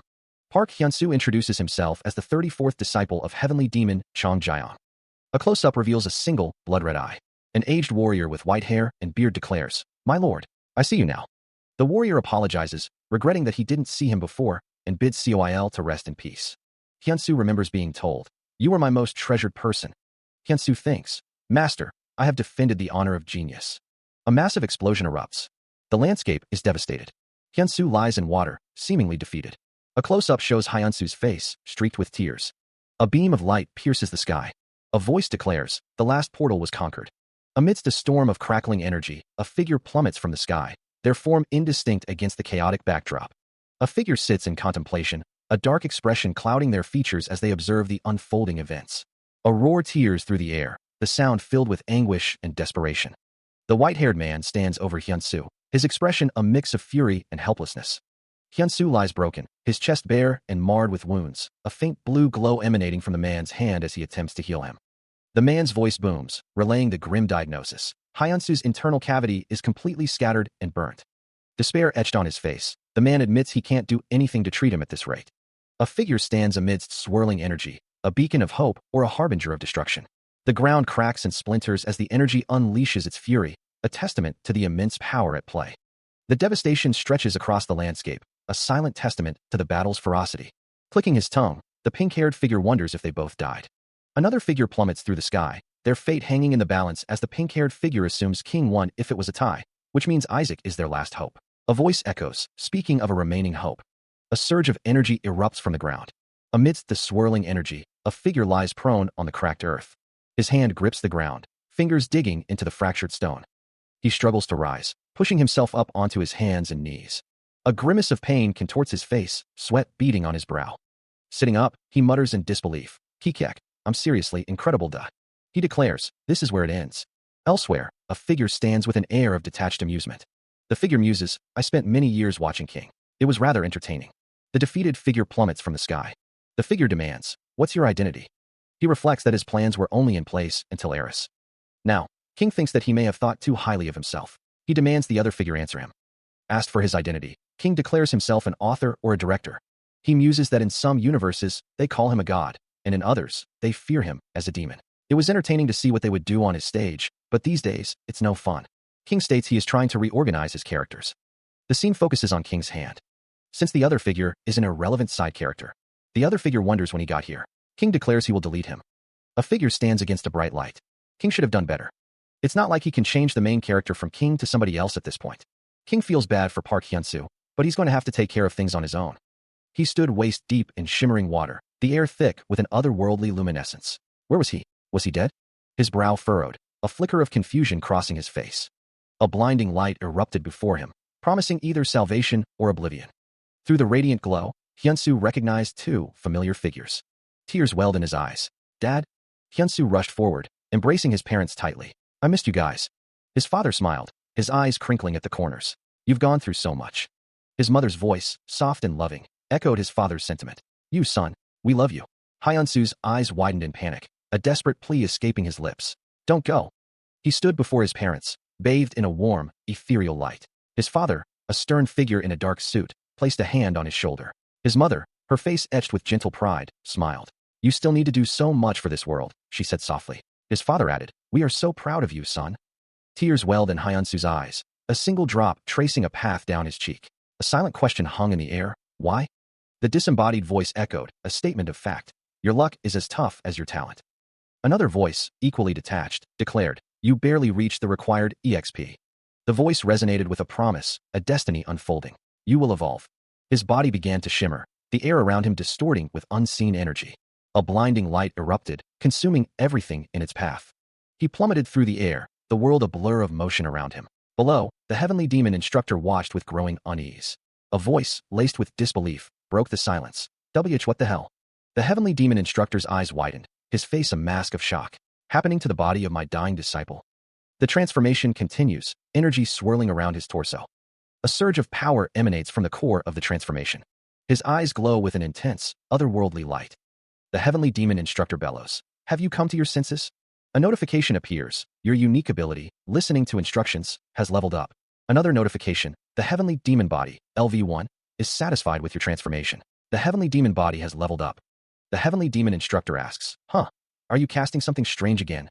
Hyun-soo laughs, a hint of mania in his eyes. The heavenly demon instructor sighs. Your hobby seems to be tormenting your master. Hyun-soo asks, what do you mean by that? I nearly died. The heavenly demon instructor inquires, how are you feeling? Hyun-soo replies, great. Hyun-soo realizes, come to think of it, my unique ability stats just leveled up. The designated person is Chong Jiang. The system message details the effects of the heavenly demon body level 2, increasing the power of martial arts and physical abilities. The heavenly demon instructor states that when they were enveloped in light, they were transported to this place. It seems as if they were forcefully transported. The heavenly demon instructor's expression is serious as he assesses their new surroundings. Hyun-soo remarks that the heavenly demon instructor's senses are sharp. A surge of energy crackles around them. The heavenly demon instructor stands beside Hyun-soo, both observing the strange phenomenon. A figure stands amidst a swirling vortex of purple energy. The captain declares that since he has decided to make a direct move, they no longer have any hope. The captain stands with his hands clasped behind his back, a sinister smile playing on his lips. Hyun-soo realizes that his body is frozen. The captain notes that Hyun-soo is still standing on his feet, finding it unusual. The man in the hat states that with King as his main character, the stage was perfect, though there were hardships. He continues, saying that Hyun-soo is ruining all of his scenarios. The heavenly demon instructor stands in the background. The heavenly demon instructor's expression is unreadable. King states that he normally wouldn't step on the stage, but this time, King realizes that Hyun-soo is the one who brought him into the other world. King declares that he has decided to delete Hyun-soo. The heavenly demon instructor shouts for Hyun-soo to get away from King. King lunges forward, a blade appearing in his hand. The blade pierces Hyun-soo's chest. Hyun-soo gasps in shock. Hyun-soo's eyes widen in disbelief and pain. Hyun-soo's face contorts in a silent scream as the blade pierces his flesh. Blood splatters as the wound deepens. King, his eyes gleaming with malice, declares, farewell. The blade plunges further, tearing through flesh and muscle. King's expression shifts to one of manic glee. He asks, his voice dripping with venom, who did you say you were going to delete? The wound on Hyun-soo's chest gapes, a crimson testament to King's cruelty. King's grin widens, a predatory glint in his eyes. King grips Hyun-soo's arm, a dark energy swirling around them. His disciple's body. A malevolent smile stretches across King's face, promising further torment. King clenches his fist, gathering power for another strike. He unleashes a devastating energy blast. He unleashes a torrent of energy, the air crackling with raw power. The energy intensifies, a blinding light engulfing the battlefield. The force of the blast slams into Hyunsu. He cries out, disbelief etched on his face. He hit me? Me. The impact sends Hyunsu hurtling backward, a cloud of dust and debris marking his violent trajectory. Lying prone, Hyunsu's mind reels. Impossible, he thinks. The dust settles, revealing Hyunsu struggling to rise. King watches him, arms crossed. I guess only your rank is high. King's eyes glow with malevolent energy. Nasty old man. To think you would enter the body of your disciple. Rising to his feet, Hyunsu's legs are wreathed in crackling energy. Hyunsu strides forward, a blue aura blazing around him. If you wish to speak with me, get down on your knees first. His foot slams down, the force of the blow creating a shockwave that rips through the ground. The aftermath of the attack leaves a crater in the earth, the air thick with dust and anticipation. Sent flying backward, King questions the situation. Coughing, King struggles to rise as Hyunsu stands over him, silent and imposing. Hyunsu commands, kneel. King's eyes widen in disbelief. This shouldn't happen, he thinks. King kneels, his body trembling. King's face contorts in shock and denial. This should not be happening. Hyunsu's leg moves forward, preparing to strike. Hyunsu's kick connects with King's face. King's eyes blaze with fury and disbelief. He blocked my attack as if it were nothing. Hyunsu's foot is poised for another strike. Hyunsu delivers another devastating kick to King. Hyunsu's leg is a blur of motion as he continues his assault. A voice echoes, declaring this to be a dream. The heavenly demon instructor's face contorts in a silent scream, his teeth bared. The heavenly demon falls backward, the words, yes, a dream, hanging in the air. Hyunsu and the heavenly demon instructor trade blows, a whirlwind of fists and feet blurring the air between them. Hyunsu's fist connects, slamming into the heavenly demon's jaw with brutal force. The heavenly demon's eyes widen in disbelief and pain. Despair hangs heavy in the air. Hyunsu stands over his fallen opponent, muscles tense, victorious. The fist demon grits his teeth, wondering if he's truly about to be defeated. An explosion of energy erupts. Someone walks forward. The fist demon's face is contorted in pain. Another explosion rocks the area. The energy intensifies, tearing apart the ground. Debris flies through the air amidst the chaos. In the distance, people watch the battle unfold. An enormous energy impact is felt. A figure stands amidst the destruction. Someone wonders if that is Park Hyunsu. The heavenly demon instructor grits his teeth. He wonders how he could be so much more powerful than King. The fist demon observes Hyunsu, surrounded by a green aura. He thinks that Hyunsu is a fascinating bastard. The heavenly demon instructor wonders what is up with Hyunsu. The heavenly demon instructor is shocked. Hyunsu declares that he will take care of the heavenly demon instructor quickly. The heavenly demon instructor curses. Hyunsu prepares to attack. Hyunsu strikes the heavenly demon instructor. Hyunsu continues his assault. Hyunsu uses tree impact. Hyunsu uses liquefy. The air crackles with unseen energy as the battle intensifies. He launches a devastating kick, connecting squarely with the heavenly demon instructor. The heavenly demon instructor spits out. You're like a cockroach that just won't die. The heavenly demon instructor roars, you bastards. Landing gracefully, Hyunsu prepares for the next attack. The heavenly demon instructor, struggling to maintain his composure, thinks, I am a god. A monstrous, shadowy figure looms behind the heavenly demon instructor. Hyunsu reaches out, a question forming in his mind. A god. A surge of power erupts, bathing the battlefield in blinding light. The two combatants collide, the force of their impact shaking the very air around them. The heavenly demon instructor, visibly strained, cries out, let go of me. This bastard, his strength is. Hyunsu stands firm, his expression unyielding as he continues to fight. The heavenly demon's face contorts in a desperate plea. Let's make a trade. His thoughts race, a single imperative dominating his mind. Asterisk shit. I need to escape somehow. Asterisk. The heavenly demon's voice rises, laced with a frantic edge. I won't touch Earth. I'll disappear quietly. I know how to get back to where you came from. I mean it. A hand clenches, knuckles white with strain. The heavenly demon's expression is a mix of desperation and forced calm. You're going to make the trade, right? Hyunsu's resolve hardens, a silent vow forming in his mind. I know that once this possession is over, I will return no matter what. A muscular hand tenses, the grip tightening. The heavenly demon's inner thoughts echo with a desperate command. Thought, disappear. Plunging through a vortex of swirling blue energy, two figures plummet into the unknown. A voice cries out in defiance. And no, I still. The heavenly demon's face is a mask of terror as he screams, HHH. Desperation claws at the heavenly demon's voice. I can't die like this. A monstrous figure looms, its features twisted in a feral snarl. Shadows dance around a vortex of swirling energy. A young man stands, his physique honed and ready. The vortex churns, a maelstrom of power. The swirling energy intensifies, crackling with unseen force. The currents of energy ripple and flow. The young man stands firm, his gaze unwavering. A voice echoes, addressing Hyunsu. Hyunsu, although you may not be able to respond, I know you're listening. The voice continues, filled with emotion. I couldn't even dream about having a disciple like you. You've made me so happy. You followed me beyond my expectations, all the while complaining how tough it was. The speaker's expression shifts, a hint of regret in his eyes. But I guess it was all in vain. The voice takes on a playful tone. You brat, think of it as an honor that your junk is bigger than mine. The voice concludes, urging Hyunsu forward. Hyunsu, keep going forward and don't ever stop. The memory begins with a close-up of a powerful, scarred back. A faint tremor runs through the muscles. The heavenly demon instructor speaks with solemn advice. Try and protect those that follow you and those that you love. The words seem to resonate with Hyunsu, his expression unreadable. A flurry of motion. The memory solidifies. Park Hyunsu, the 35th heavenly demon. Hyunsu plummets through the air, surrounded by a swirling blue aura. The blue energy intensifies. The world blurs around him. The ground rushes up to meet him. The fall ends abruptly. Elsewhere, a woman with pink hair looks on with concern, accompanied by a bald, bearded man and a young girl. He stood firm, clad in a blue and white martial arts uniform, the very air around him crackling with suppressed power. A woman's voice echoed, laced with disbelief. Hyunsu. Tears welled in Hyunsu's eyes, reflecting an inner turmoil. A choked gasp escaped his lips, a sound of profound suffering. A scream tore through the air, a raw expression of agony. Hyunsu's face contorted in anguish, his mouth open in a silent scream. The woman's scream echoed, as figures stood in the distance. Her eyes widened, reflecting a mixture of shock and horror. Meanwhile, the sun glinted off the glass towers of a modern city. The cityscape stretched out, a concrete jungle teeming with life. Pedestrians hurried along the sidewalks, their faces etched with the concerns of daily life. In a sterile office, a man spoke, his voice tinged with concern. Since then, there's been no movement of that man called King. What could have happened? A news report declares that Lee Mina from New World is reporting that King's gang has been annihilated. Someone turns off the television, the screen going dark. The unknown woman sits at her desk, calling out, Hyunsu, where are you? She wonders what happened.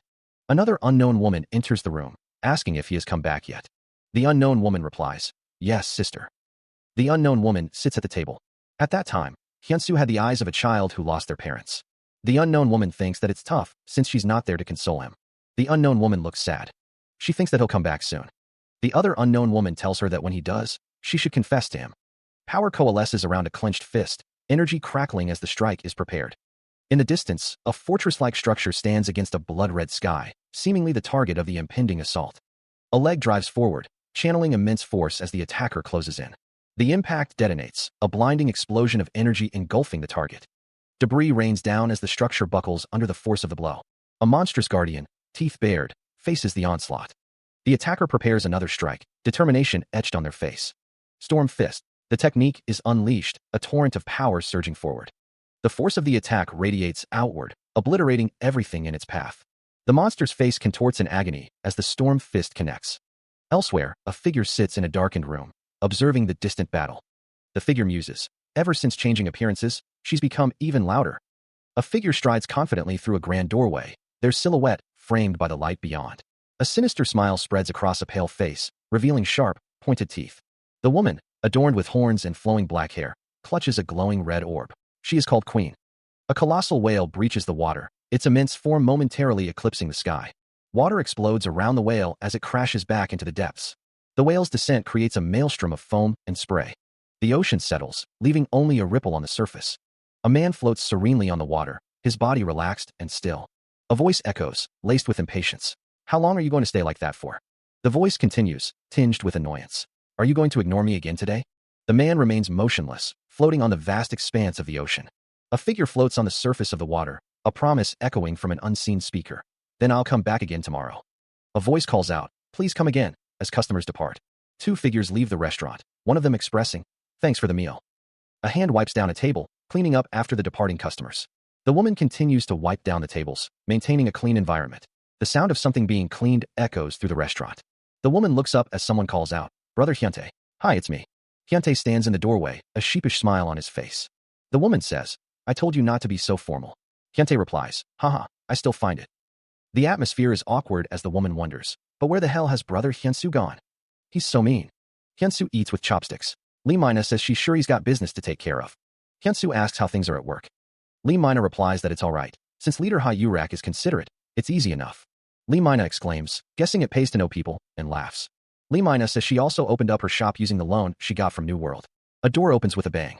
Ha Yurak announces she's here. An unknown woman with pink hair says that Hyuntae is here, too. Lee Mina calls out to Ha Yurak, calling her sister and leader. Someone says they're here to have a drink, and another replies that sounds good. A bright light shines.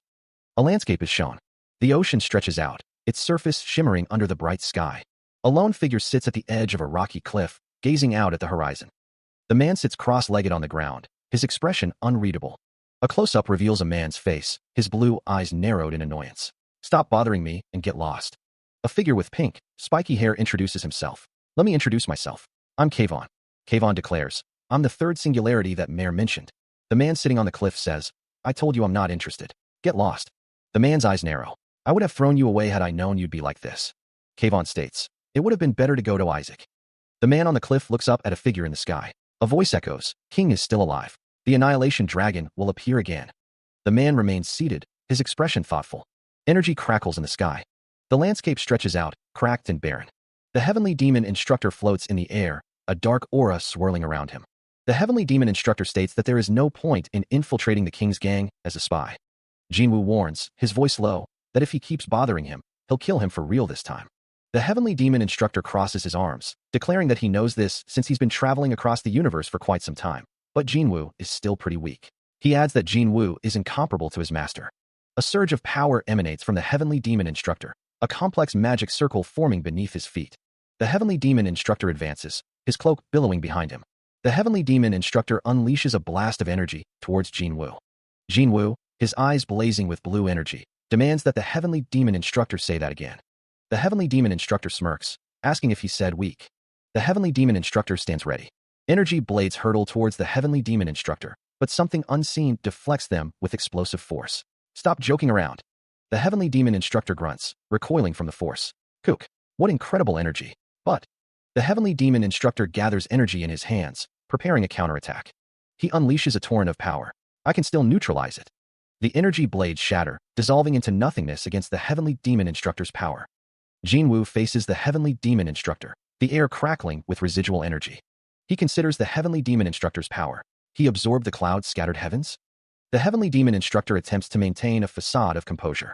He thinks, I have to act like that was nothing. The Heavenly Demon Instructor speaks, his voice laced with a hint of desperation. I can bring you.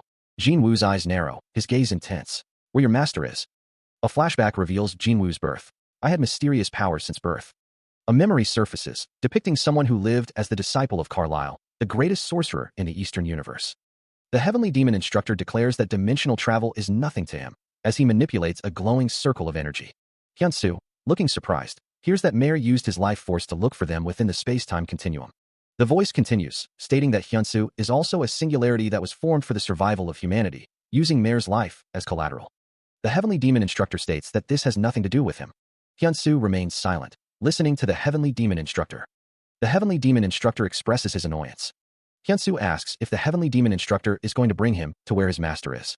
The Heavenly Demon Instructor replies that now they're talking, but there is order in the universal paths, and he cannot open a gate that leads directly to where Hyunsu wants to go. Besides, there's something they have to do. The Heavenly Demon Instructor promises to take Hyunsu there once they eliminate King. The Heavenly Demon Instructor smiles, giving a thumbs up.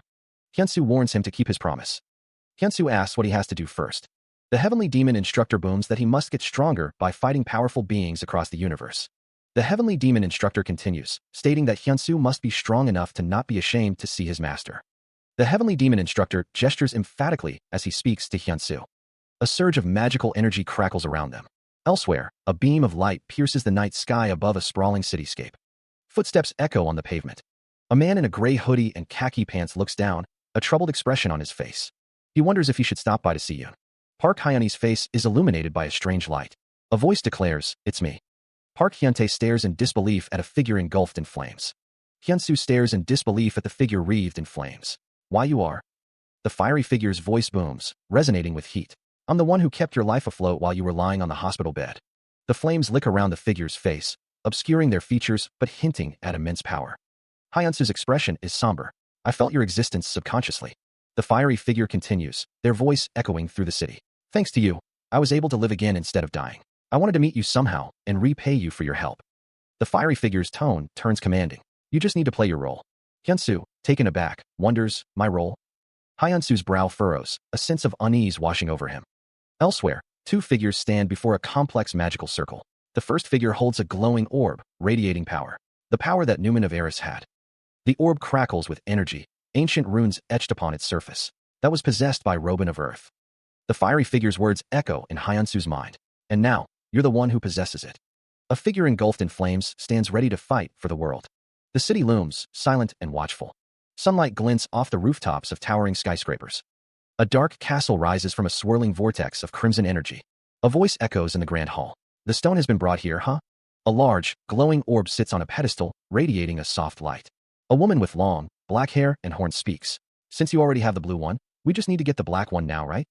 The woman's gaze is fixed on the orb. The heavenly demon instructor sits in a chair, stroking his chin. The woman continues, what about portals? The heavenly demon instructor replies, I can't make any more right now. The heavenly demon instructor considers their current state, noting that there are still portals he made. He urges someone to advance. The heavenly demon instructor recalls the man who wore a cap and came by a few times before. The heavenly demon instructor's gaze hardens. The woman with horns expresses surprise. She questions if a singularity killed him, wondering if the singularity is that strong. The heavenly demon instructor scoffs. The heavenly demon instructor clarifies that it wasn't a singularity, but an ignorant imbecile. The heavenly demon instructor looks on. A vision of the Grand Cross, which will have the earth as its core, is shown. It is coming in 2 months and will be the best day to awaken the Annihilation Dragon. The heavenly demon instructor reflects on how he thought they'd be taking their time to get rid of all the earthlings, but the situation has strayed quite a lot from their expectations. The woman states that she'll go get the Blackstone first, then. The heavenly demon instructor says there's no need for that. She listens intently, the heavenly demon instructor's words hanging in the air. He seems contemplative, his expression unreadable. The heavenly demon instructor speaks, his tone measured. Once that day comes, you'll understand just. The queen's expression remains unchanged, her gaze fixed on something unseen. The queen stands tall, her silhouette framed by the ornate architecture of the room. Meanwhile, a dark shape plummets from the sky. The ground erupts in a cataclysmic explosion, sending debris and shockwaves tearing through the landscape. Screams fill the air as people flee in terror from the devastation. The panicked exodus continues, the survivors desperately trying to escape the unfolding nightmare. The earth trembles as something massive descends. A muscular man bellows in fear as he carries a child, leading others away from the destruction. A rain of blood and debris falls from the heavens, painting the sky crimson. The aftermath is a scene of carnage, the once familiar landscape now unrecognizable beneath a layer of blood and ruin. The figure stands tall, his dark armor gleaming under the dim sky as he grips his sword, ready to strike. He swings the blade, a dark arc cutting through the air with lethal intent. The king's voice booms, a guttural demand echoing through the battlefield. Bring me more blood, quickly. Jinwoo descends, his sword aimed at the king's heart. He plunges from above, the blade a black streak against the pale sky. The king intercepts the blow, his own weapon meeting the descending sword with a resounding crash. The force of the impact reverberates through their weapons, a testament to their immense power. Jinwoo presses his attack, each strike carrying the weight of his resolve. The king struggles to defend, the relentless assault pushing him back. Each clash of steel echoes like thunder, a symphony of destruction. The king acknowledges his opponent's strength, a grudging respect in his tone. He's strong. That guy's powerful. Despite the acknowledgement, the king's rage flares. Impudent human. The king towers over the battlefield, a monstrous figure of immense power. He plummets from above, a determined expression etched on his face. Too noisy. The king's hand lunges forward, claws extended. Demonic humans scratch. The claws tear through the air, leaving trails of crimson energy in their wake. The king's attack continues, a whirlwind of razor-sharp claws. Each strike is imbued with demonic power, threatening to rend flesh and bone. The king's claws descend with terrifying speed and force. Jinwoo is caught off guard, his eyes widening in disbelief. Speed lines fill the air, emphasizing the intensity of the battle. Jinwoo retaliates, his sword a blur of motion as he strikes back against the king. A spray of blood erupts as the sword finds its mark. The battle rages on, a furious exchange of blows between the two powerful warriors. The aftermath of the battle leaves a trail of destruction, with vehicles overturned and debris scattered across the landscape. The king stands amidst the chaos, a guttural burp escaping his lips. Shattered remnants of the environment hang suspended in the air, a testament to the raw power unleashed. The king sneers, his eyes glinting with disdain. There aren't any strong people anymore. It's getting annoying to only deal with that kind of trash. The king's expression hardens, a flicker of determination in his gaze. He thinks, I need to find a way somehow. Meanwhile, the camera focuses on a towering skyscraper, identified as the former Portal Strategy Committee headquarters. A man with spiky brown hair speaks on the phone, a worried expression on his face. It's nice that things are peaceful, but why isn't King appearing? Could he have run away? Another man, wearing glasses, muses, maybe, but since we sent all the staff to the new world, it's become completely quiet here. Elsewhere, a braided man offers coffee to Mr. Anderson, asking, Mr. Anderson, would you like some coffee? Mr. Anderson responds, oh, yes, please. He then asks, are you adapting well to life here? A character with short, messy gray hair says, you guys have taken me, and even though you had all the rights to kill me, I have nothing but a thankful heart. I'll serve you for the rest of my life. A close-up reveals a hand clenching tightly.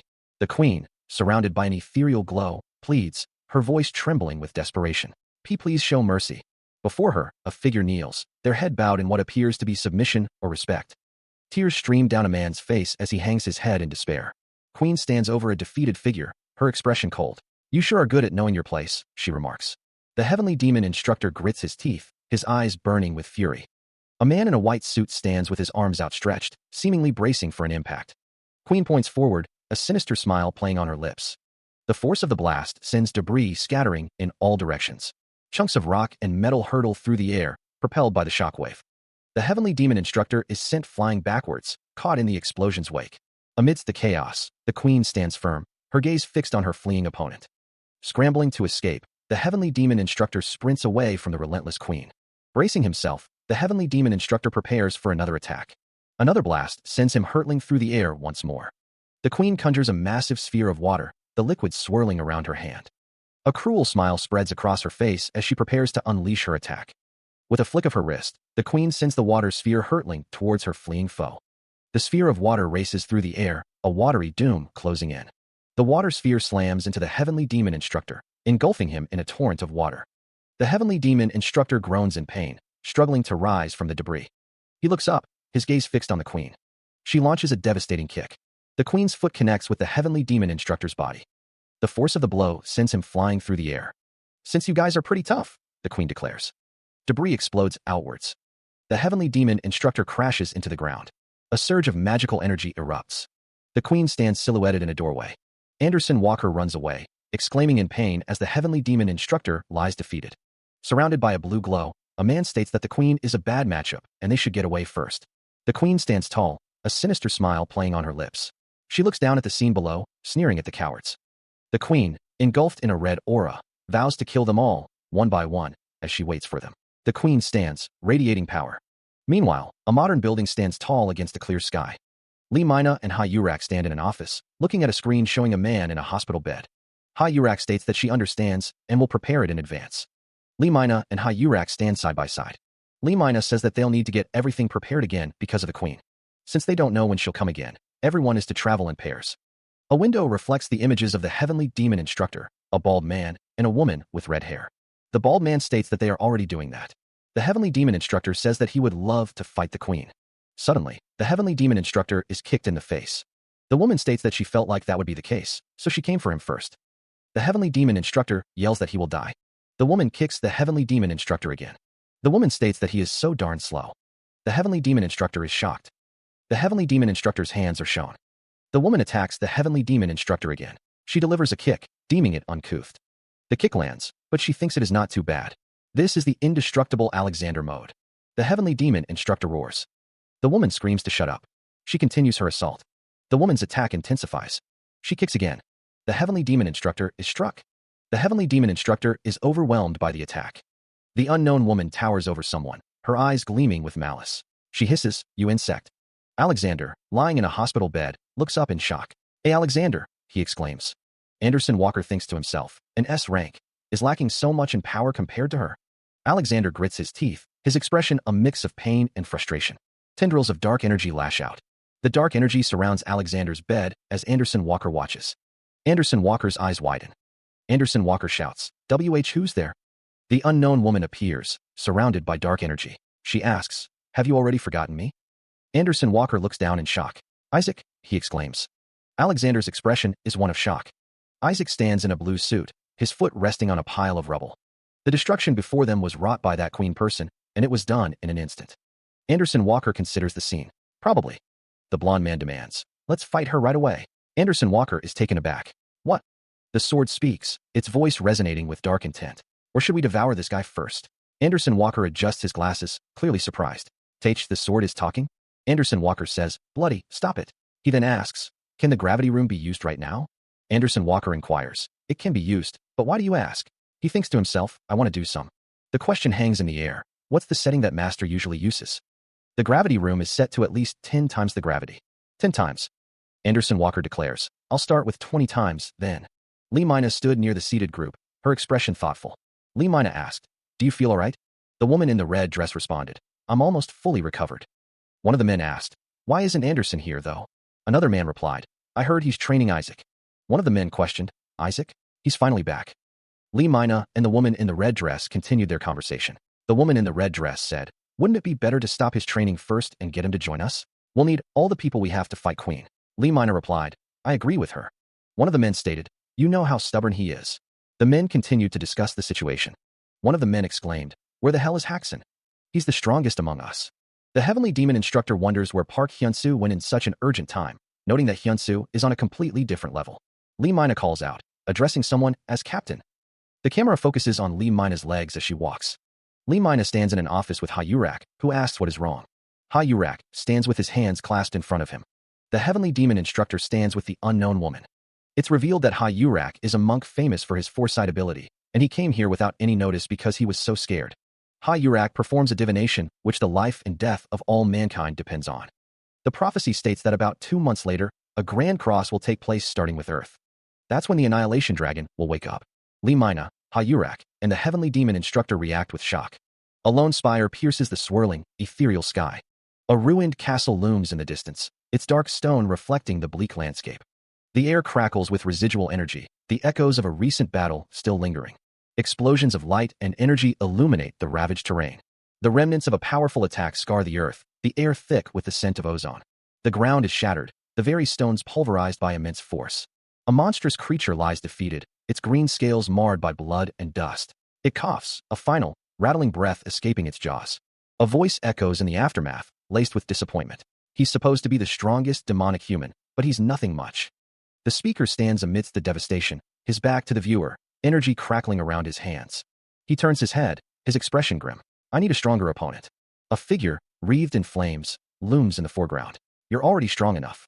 The man clenches his fist, a flicker of doubt in his eyes. Am I as strong as Park Hyunsoo? The heavenly demon instructor stands shirtless, his gaze intense.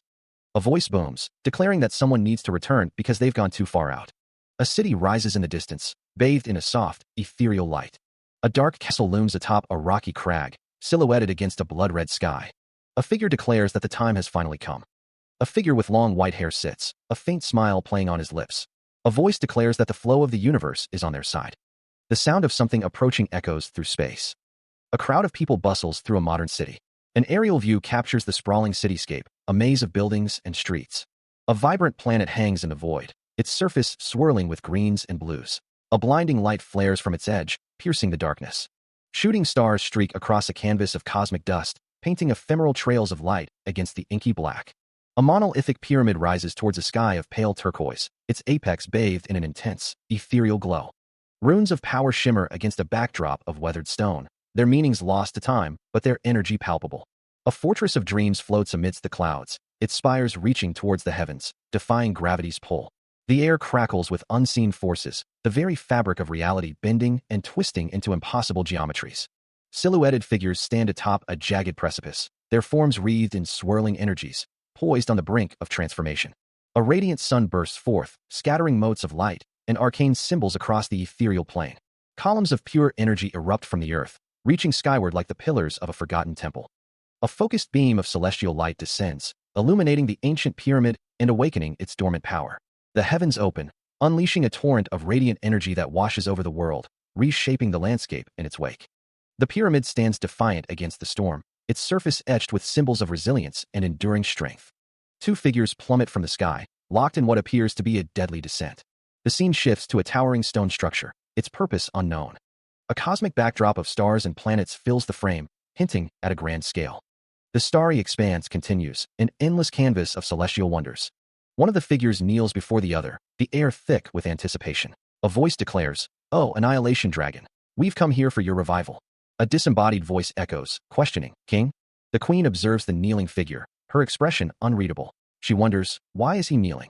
A voice declares, "Queen, you'll be serving a new master from today onwards. You're just a cornerstone for our Lord." The queen stands alongside a figure with long white hair, the implications of the statement hanging heavy in the air. A figure bathed in red light proclaims, "I'm the black stone that's required for the revival." The queen, visibly agitated, demands, "What are you talking about?" "A new master." A voice explains, "Even the idea of gathering the 4 ancient kings' cells to create you was for our Lord's sake." She stood in the darkness, a lone figure against the void. The queen reflected, "I intended to make the annihilation dragon my weapon at first. But as she got to know and found out more about his existence, that I am but an insect." A beam of light pierced through the darkness. A symbol materialized against a backdrop of distant planets. Worlds spun in the void, each a silent testament to cosmic power. The queen's voice echoed, "Oh, annihilation dragon, please revive." A figure stood bathed in red light, cradling a glowing orb. The figure declared, "I gladly offer my lowly self for your revival." His eyes burned with fervent devotion. Another symbol flared into existence. A long path stretches towards a distant figure bathed in light, energy swirling around them. King sprints forward, her ponytail flying behind her as she closes the distance. The heavenly demon instructor extends his arm, red energy crackling around his outstretched hand. A crimson, egg-shaped object begins to crack, energy pulsing from the fissures. A blue, egg-shaped object shatters, releasing a burst of brilliant light. King realizes that her decision is the right one, her hair glowing with a soft, ethereal light. The heavenly demon instructor smiles, a sinister glint in his eyes. The shattered remains of the blue egg rest on a dark, reflective surface. Sharp shards of the shattered egg litter the ground, reflecting the faint light. The scene shifts, focusing on the remnants of the shattered egg. A blinding light erupts, obscuring everything in its path. The light fades, leaving behind an altered landscape. The heavenly demon stands amidst swirling energy. The heavenly demon floats in the air, his expression unreadable. Energy swirls around an unseen point. Queen's eyes widen in disbelief. "No way," she whispers. A surge of energy emanates from an unseen source. The heavenly demon stands tall, his gaze intense. The heavenly demon thinks, "Great job. You'll be within me for eternity." A close-up reveals the heavenly demon's sinister smile. Queen's expression is filled with dread. She thinks, "The annihilation dragon?" Queen wonders, did King get absorbed by him? The heavenly demon smirks, thinking, "The energy I'm feeling from him is." The heavenly demon continues, on a whole different level, to the extent that King can't even compare. He watches as Queen kneels before him, her red eyes reflecting the harsh light. She offers her loyalty, the words hanging in the air like a solemn vow. The heavenly demon's face is partially obscured, but his intent is clear. He declares, "Let's go." A close-up reveals the heavenly demon's sinister smile. He vows that they will burn everything down, and a new world will be born from the ashes. A dark voice booms, commanding, "Wake up, my children." A serpentine creature with glowing red eyes rises, its form radiating an ancient power. The earth trembles as unseen forces stir beneath the surface. A monstrous face emerges from the depths, its eyes burning with primal hunger. The ground cracks and splits, a prelude to the horrors about to be unleashed. The heavenly demon instructor, his features twisted in anticipation, prepares to unleash his forces. A voice echoes, filled with dark intent. "Our fight is finally starting again." A figure descends into the abyss, ready to unleash chaos upon the world. The monstrous horde, their eyes gleaming with bloodlust, are commanded, "Devour every single last one of them." Far away, the city stands unaware of the impending doom. One of the men in suits asks if the other saw what was happening. A man's face is contorted in a scream, his eyes wide with terror as he asks what's wrong. A man shouts about monsters as the shadows of monstrous figures loom below. The crowd erupts in screams as the monsters descend upon them. A stark warning declares that this is not a drill, but a real emergency situation. The city is engulfed in explosions as the monstrous assault intensifies. An alert rings out, awakening all to the new world's grim reality. The order comes down. Everyone is to gather at headquarters. Amidst the chaos, suited figures fight back against the monstrous onslaught, determined to get to safety as quickly as possible. A lone figure stands atop a colossal, monstrous beast. Explosions and destruction fill the air. King's ally grins, relieved that King hadn't abandoned them. A close-up of armored shoulders and chest. With a manic grin, Satan, the awakened annihilation dragon, declares herself. The monsters proclaim that everything is to be done according to his will. A monstrous figure stands amidst the destruction. The monster demands to know how the knight came back alive. A man and woman express their disgust, vowing to kill their enemy again. The monster laughs maniacally, daring them to try. The woman commands her opponent to stop blabbing and die. The man shouts. Cars are hurled skyward, twisting in the air amidst the cacophony of destruction. The vehicles become projectiles, a twisted metal storm raining down on the city. A man throws his arms up, his face a mask of terror as the world crumbles around him.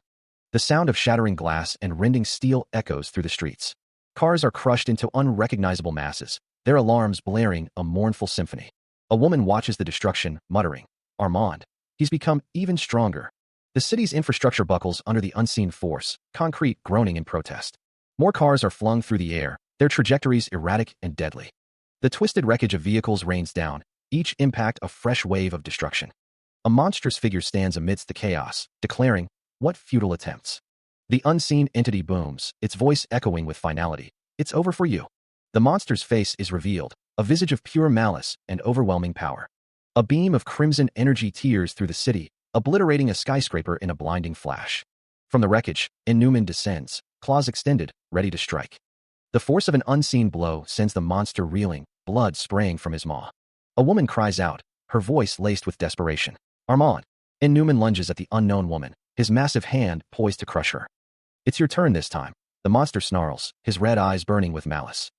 Elsewhere, a man focuses his energy, a glowing sigil materializing before him. Target lock. Arcane energy crackles around the woman and the monster, binding them in place. Inhuman's eyes widen in disbelief. Inhuman, he roars, his voice laced with confusion and rage. The woman and the monster are now encased in a sphere of shimmering blue energy. Armand prepares another spell, the air shimmering with temporal energy. Time reverse. Two glowing orbs materialize in Armand's hands, pulsing with raw power. Blue energy crackles from an outstretched hand. Lee Mina stands within a circular barrier, a smaller figure distorted by red and blue outlines beside her. Lee Mina's eyes widen. H-huh, she breathes. Her hand clutches at her chest, a flicker of fear in her eyes. A monstrous face, teeth bared and eyes glowing red, fills the frame. An aged figure raises a sword high, ready to strike. A foot slams down, the impact radiating red energy. The words Chaos Lake explode onto the scene. Jinwoo plummets through the air. A blast of blue energy erupts. Buildings stretch towards the sky, distorted by an unseen force. A blinding light consumes the sky. The bald man declares that something is clear. A pair of hands reach out. The bald man receives praise. The gray-haired man thanks someone. Meanwhile, a woman asks Hyuntae if he awakened with Robin's ability. Hyuntae explains that he didn't tell her because it hasn't been long since he awakened this ability. Hyuntae says that both of them helped him in training it. Someone congratulates Hyuntae, though a little late. Elsewhere, a horde of monsters approaches. The horde of monsters continues its advance. A red-haired woman finds the horde troublesome. The horde of monsters continues to advance. Queen falls from the sky, calling Satan an impudent bitch. Satan vows to devour every last bit of Queen's dead and burn everything to a crisp. Queen is surrounded by dark figures, as Satan calls her a bitch. Satan asks who Queen is calling a bitch, promising to make her blubber. Satan declares that Queen's mouth can't speak anymore. Satan unleashes Inferno Night. The dark figures close in. Queen is surrounded by the dark figures. One of the dark figures exclaims that this is impossible. Queen states that she doesn't have time to deal with someone as weak as Satan. Someone calls for Park Hyun-soo to come back quickly. Hunters clashed with monstrous beasts amidst the ruined cityscape, their blades meeting with snarls and roars. The battle raged on, the hunters struggling against the overwhelming horde of creatures. A woman in a red dress prepared to unleash a devastating attack, energy crackling around her outstretched hands. A blinding explosion ripped through the air, sending shockwaves and debris scattering in all directions. A man's voice echoed through the ruins, laced with disdain. So darn weak. He descended from above, landing amidst the destruction with a resounding crash. The woman in red cried out as she was struck by an unseen force, sending her crashing through the rubble. Spitting out dust, she snarled, "Bastard!" The heavenly demon instructor lunges forward, his sword aimed at the woman in red. "Just die," he snarls. A shimmering barrier of magical energy erupts around her, a desperate defense against the incoming blade. The woman collapses to the ground, the force of the attack seemingly overwhelming her defenses. She coughs, blood splattering from her lips as the pain intensifies. The heavenly demon instructor advances, a cruel smile twisting his lips. "I'll bruise you so bad no one will be able to recognize you." He reels back, a sudden shock registering on his face. Jinwoo's blade descends, a flash of steel against the sky. The force of the blow rips through the very fabric of the city, the sword slicing through a skyscraper with ease. The heavenly demon instructor's face contorts in rage, his eyes burning with fury. His features twist in agony, blood spraying from a fresh wound. What the hell? The sword drips crimson, the metallic tang of blood filling the air. That bastard's blood is delicious. Jinwoo stands poised, his blade dripping. "Give me more of it." A monstrous figure, towering over the city skyline, stands as a grim testament to the battle's scale. The heavenly demon instructor plummets from above, a dark silhouette against the chaotic sky. A grotesque close-up reveals the monster's face, now marred by grievous wounds. The monster's massive form bears the brunt of the assault, its flesh torn and bleeding. The full scale of the damage becomes clear as the monster's immense body is shown, riddled with injuries. A violent explosion of energy and blood marks the culmination of the attack. The heavenly demon instructor's eyes widen in disbelief. I've never seen him before. He glances upward, a flicker of uncertainty crossing his face. Could he be a singularity? A voice booms out, filled with lethal intent. Whatever the case, time to die. Jinwoo, poised and ready, prepares to unleash another devastating attack. He lunges forward, a blur of motion as he closes the distance. The heavenly demon instructor's expression twists in a mix of shock and anticipation as the attack hurtles towards him. The heavenly demon instructor, bloodied and enraged, demands to know what Jinwoo is. Jinwoo's counterattack lands with brutal force. The impact sends the heavenly demon instructor reeling. Blood sprays from the heavenly demon instructor's mouth as he grits his teeth against the pain.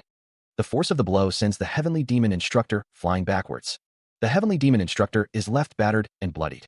Elsewhere, a woman lies on the ground, wondering who is approaching. Another woman rushes towards her, calling out, "Lan, are you alright?"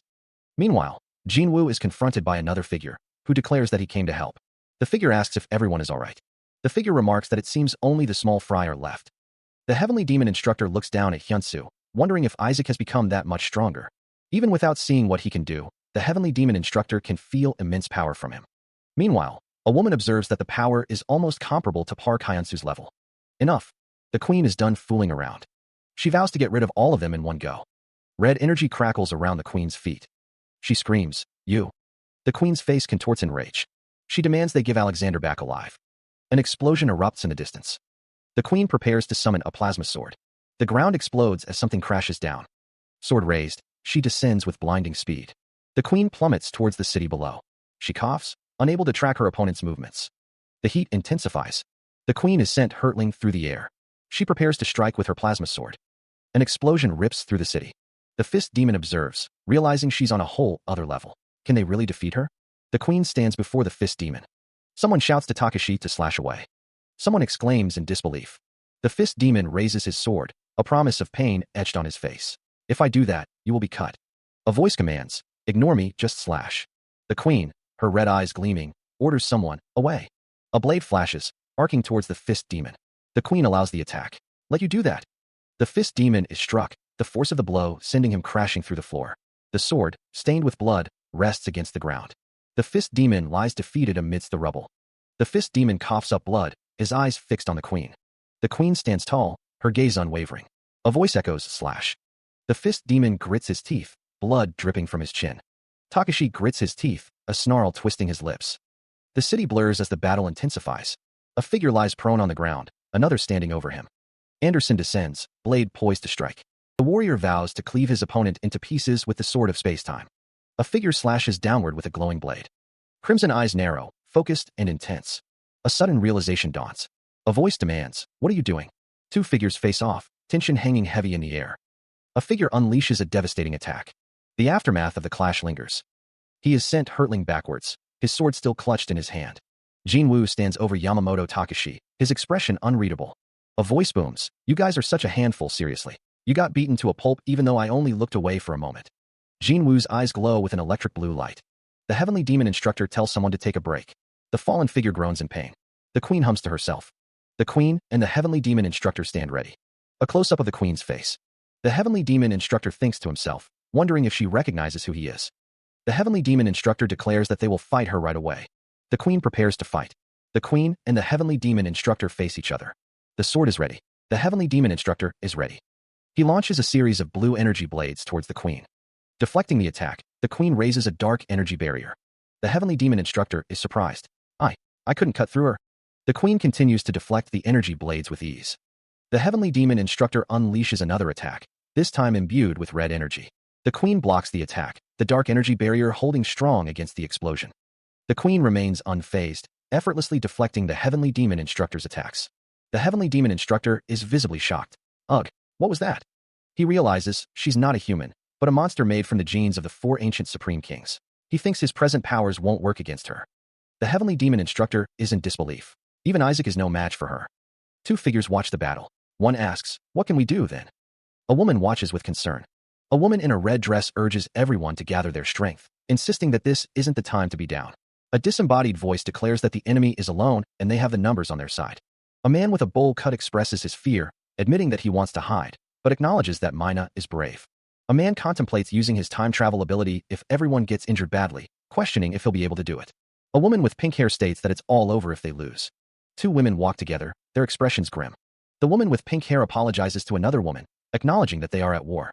A voice laments that if they had known this would happen, they would have gathered everyone to come up with formations. A woman with black hair and buns stands with a stern expression, reminding someone that no matter how strong the queen is, she won't be able to withstand a combined attack unless she's a god. A man with white hair tells a bald man to rest and wait. The man with white hair tells the bald man not to joke around, insisting that he's not dead yet. The man vows to inflict a significant blow before his end. Lee Mina declares that they are going first. Another figure responds, okay. Someone questions what the others are murmuring about. A figure initiates a powerful tornado attack. The tornado intensifies, tearing through the environment. The swirling vortex grows larger, consuming everything in its path. The tornado reaches its full destructive potential. Someone shouts, calling the others cowardly bastards. Massive rocks are lifted and hurled by the tornado's force. The tornado continues its assault, launching debris with incredible power. Lee Mina stands amidst the chaos, seemingly controlling the destructive force. The swirling vortex of rocks and debris continues its destructive path, a chaotic dance of destruction. A massive rock is pulled into the tornado's embrace, its rough edges blurring as it joins the deadly ballet.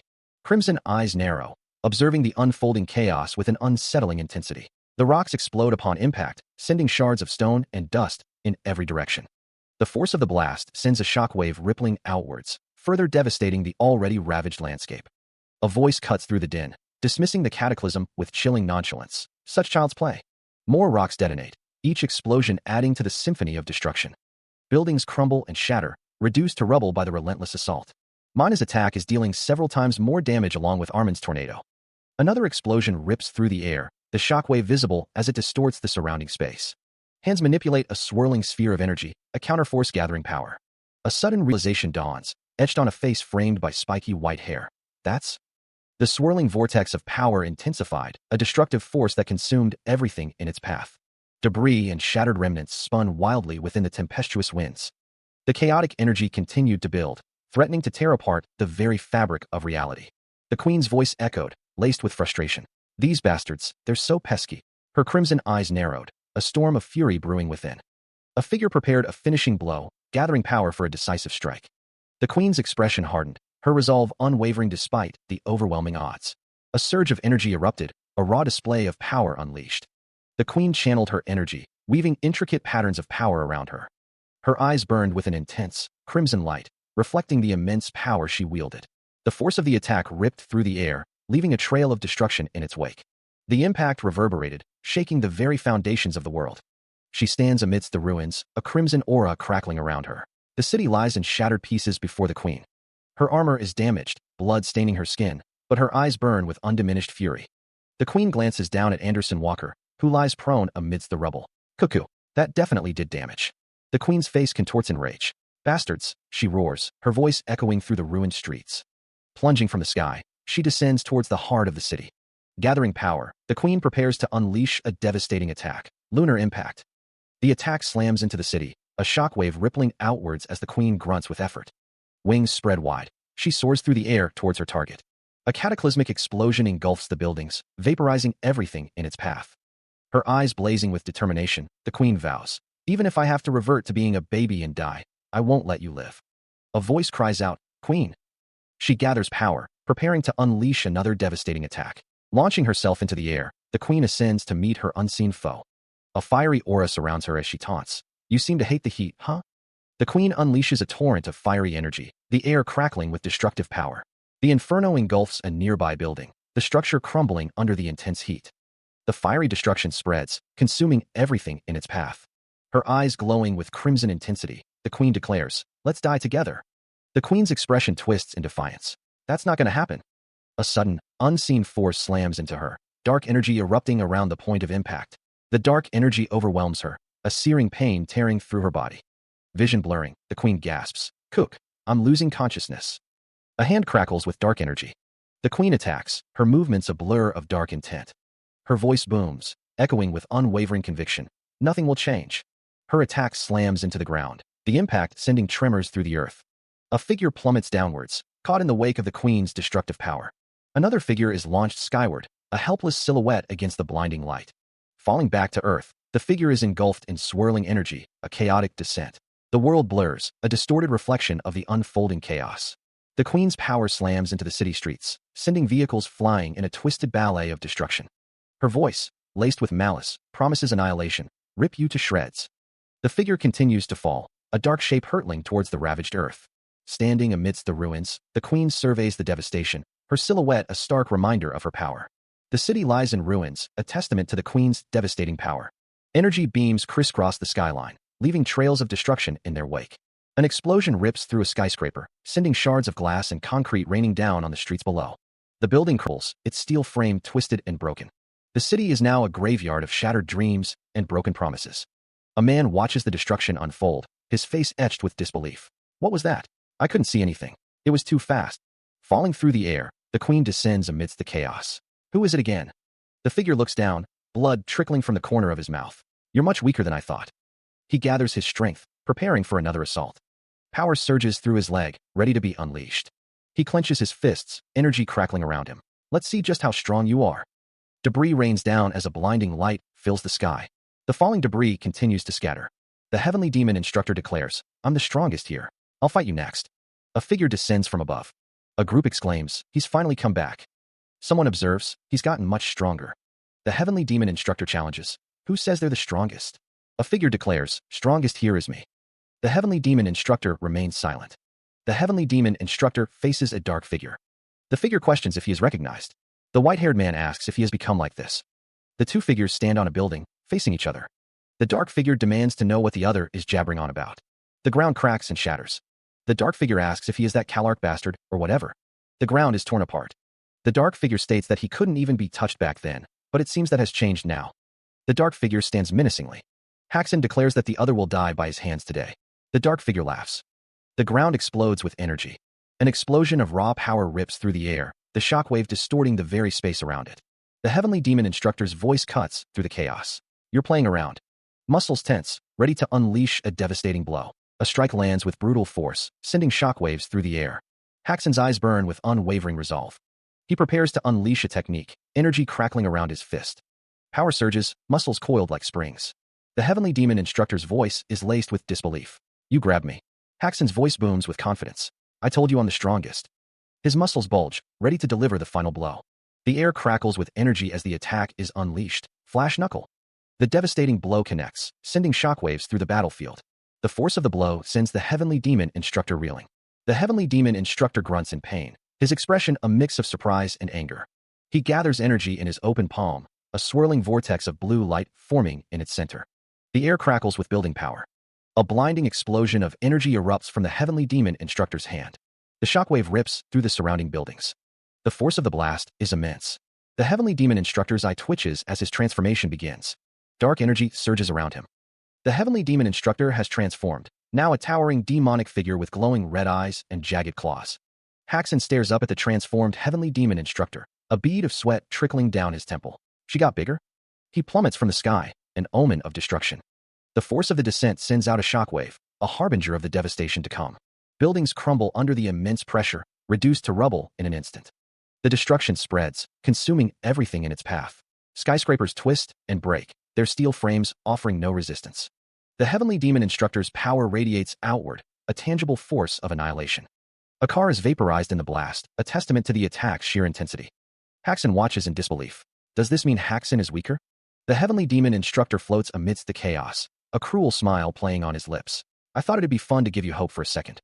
He descends further, the embodiment of destruction. The attack is unleashed, lunar impact. The world is consumed by the force of the lunar impact. The dust settles, revealing the extent of the devastation left by the heavenly demon instructor's lunar impact. Twisted metal and shattered stone litter the landscape. Crimson eyes narrow, observing the carnage. The queen's gaze sweeps across the ruined cityscape. Her expression hardens. It isn't working at all. The queen stands amidst the destruction, her long black hair flowing in the wind. A figure plummets through the air, caught in the wake of the devastating attack. The queen's voice echoes, laced with a hint of impatience. Then, shall I wrap things up? A sinister smile spreads across her face, revealing a glimpse of her true nature. Her red eyes gleam with dark intent, promising further chaos and destruction. The ground cracks and crumbles, a testament to the immense power unleashed.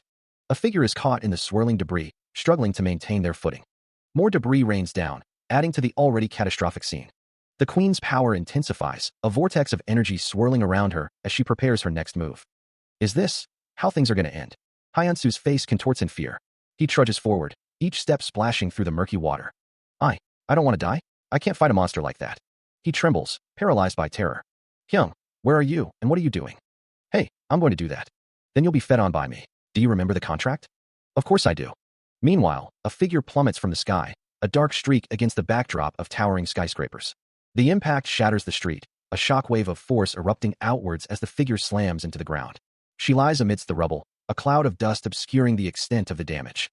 Jinwoo's eyes glow crimson as he stares down at the fallen figure. What the? You didn't run away. Or is it? The queen stammers, fear etched on her face. That you're so scared you can't move? Silhouetted against a fiery backdrop, the queen's power flares, a desperate display of defiance. The city burns, its structures twisted into grotesque parodies of architecture. A blonde woman stands with two men behind her, their expressions grim. The blonde woman declares, if we're going to die, let's die after giving our all. The woman continues, if we lose, it's the end for humanity. The queen smirks, her red eyes gleaming with dark amusement. How cute. Is this your last struggle? The queen unleashes a guttural scream, the sound echoing through the ruined city. Power gathers around the queen's hand, coalescing into a swirling vortex of energy. The inferno rages, consuming what remains of the once great metropolis. Landing lightly on the ravaged street, the queen prepares for battle.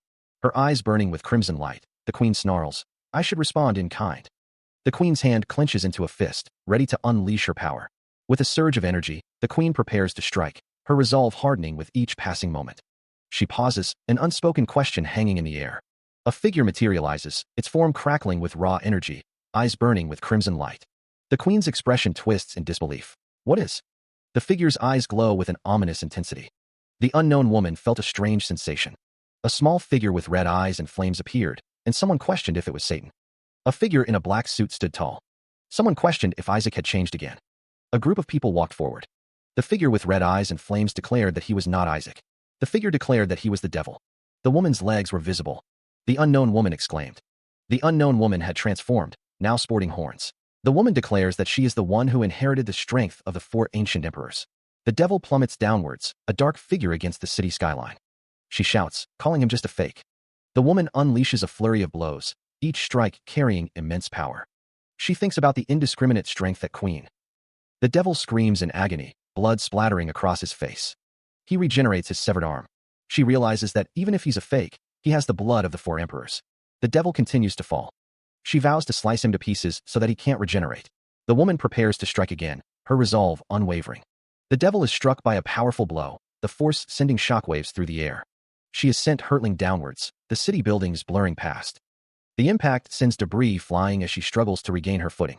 A cataclysmic explosion erupts around her, obscuring her form in a cloud of smoke and dust. The devil wonders what is happening. She struggles to comprehend the sudden shift in the battle. Meanwhile, a figure shouts, rallying their allies for a coordinated assault. It's now, let's all attack together. Two figures unleash a barrage of energy, their combined powers surging towards the devil. But the devil retaliates, erecting a dark barrier to deflect the incoming attacks. Stop. Her eyes glow with menacing intent as she questions their interference. Who told you to budge in? Do you think I'm doing this for you? This is for my own enjoyment. So if you interrupt, I'll kill you. Elsewhere, the figures who prepared the attack stand ready. The devil, lying on the ground, laughs maniacally, declaring that their efforts are futile. Kikek, you're all fighting a battle you'll never win. The lower half of a figure stands amidst a scene of utter devastation, the ground cracked and broken beneath their feet. A voice echoes, laced with surprise and perhaps a hint of pity. My goodness, look at the state you're in.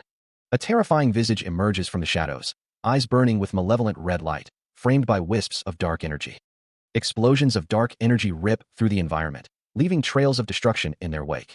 A figure wreathed in crimson energy stands amidst the chaos, a harbinger of annihilation. The onslaught continues, barges of energy tearing through the very fabric of reality. A beam of pure energy lances towards a towering skyscraper, promising obliteration. The skyscraper erupts in a blinding explosion, a testament to the sheer power unleashed. A new voice cuts through the din, dripping with sardonic amusement. Have you had fun? Satan descends, radiating an aura of immense power, their white hair flowing around a face of cold, calculated malice. Their feet touch down on the ravaged earth, the air crackling with anticipation. Satan speaks, their voice resonating with an ancient authority. Satan, I apologize for being unable to show you respect. A voice echoes, urging someone to rise, assuring them that everything is all right. A figure radiates a blinding light, their form barely visible within the intense glow.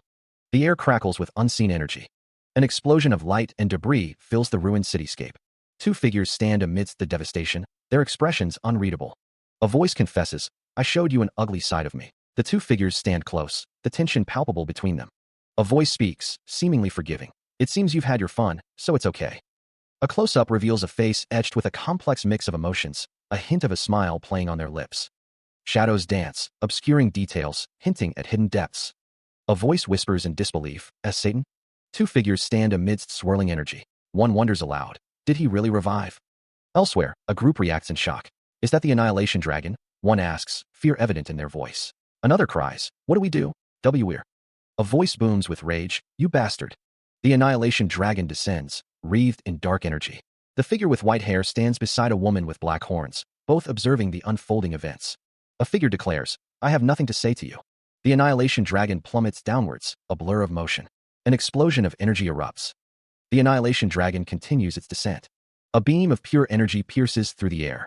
The energy beam intensifies, leaving a trail of destruction. Debris and energy scatter in the aftermath.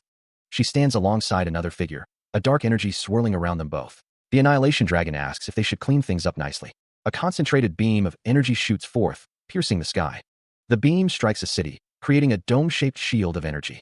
The energy expands outward, shattering the city with brutal force.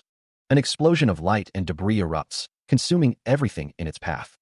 The heavenly demon instructor recoils, his face contorted in a mask of fear. Lee Mina's eyes widen in terror as she witnesses the devastation. The city crumbles under the relentless assault, reduced to rubble and ash. The energy beam pierces through a planet, leaving a trail of destruction in its wake. The cosmic landscape is scarred by the immense power unleashed. Debris rains down, a testament to the scale of the destruction. The remnants of a world drift through the void, silent echoes of what once was. She stood on the desolate landscape, the wind whipping around her, and the heavenly demon instructor. The heavenly demon instructor praised, "Lord Satan, you're amazing." Satan declared, "Let's set up an eternal kingdom here and conquer this planet." Satan gazed out at the world, a sinister smile playing on his lips. Satan claimed, "Now mine." The planet hung in the void, a prize to be seized. A ship streaked through space, a lone traveler on a desperate mission. Stars blurred past the viewport as the ship accelerated. Lee Mina cursed, "Damn it, I'm not late, am I?" Hyunsu states that someone ruined his plans midway through. He looks down, a frown creasing his brow. Hyunsu wonders why the spaceship is so slow. A monitor displays that it's the fastest spaceship on their star. Hyunsu stands by the window. Lee Mina asks if he is looking down on their star. She apologizes, saying she's just impatient. Lee Mina stands next to Hyunsu, who waves. Lee Mina wonders if they visit Earth and all the humans are dead. Will it just be the two of them living there? It's not a joke. A planet is visible in the distance. A desolate landscape stretches out, the remnants of a once great structure now reduced to rubble and scattered across the water.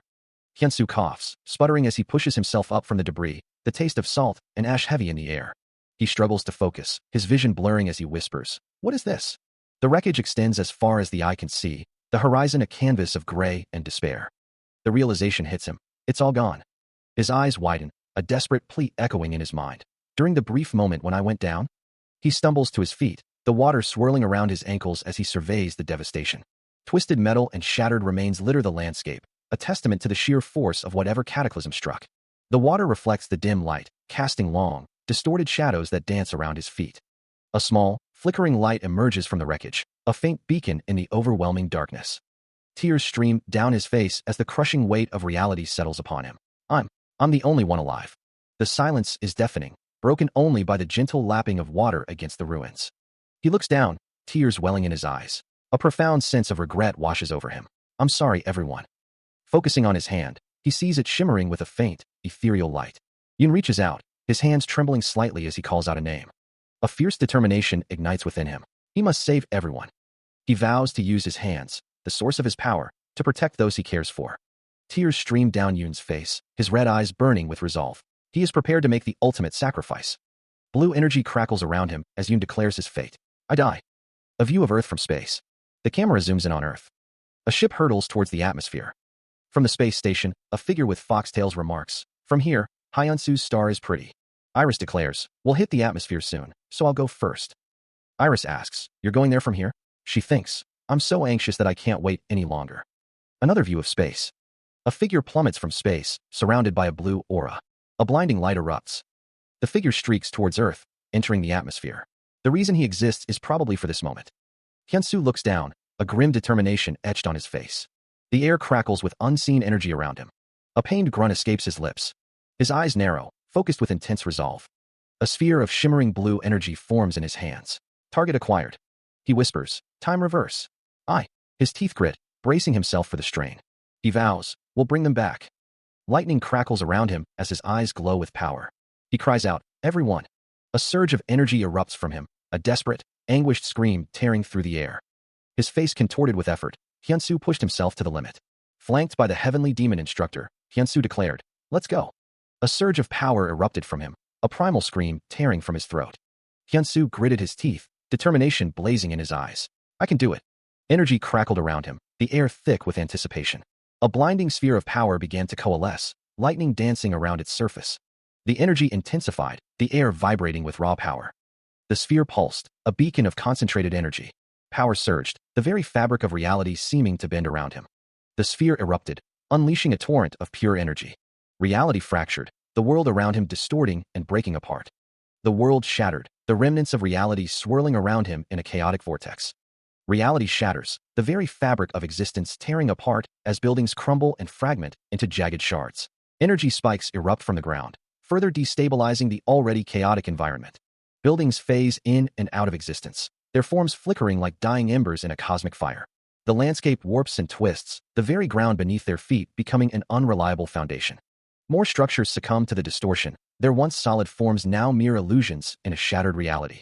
The city continues to warp, its familiar landmarks dissolving into abstract shapes and impossible angles. Lee Mina's brow furrows in confusion, her eyes darting around as she tries to make sense of the impossible. A crimson aura flares around the fist demon, a visible manifestation of the power that now permeates the altered world. One of the men, his face a mask of grim determination, exclaims, we're back. The woman, bathed in an orange glow, questions, we're back to before we died. The red aura intensifies, engulfing a nearby building and further solidifying the sense of a world turned upside down. A voice, filled with awe and respect, whispers, you were incredible. He plummets from above, the ground rushing up to meet him. The heavenly demon instructor catches Hyuntae mid-fall, his powerful grip halting the descent. A close-up reveals the extent of Hyuntae's injuries, bloodied and bruised.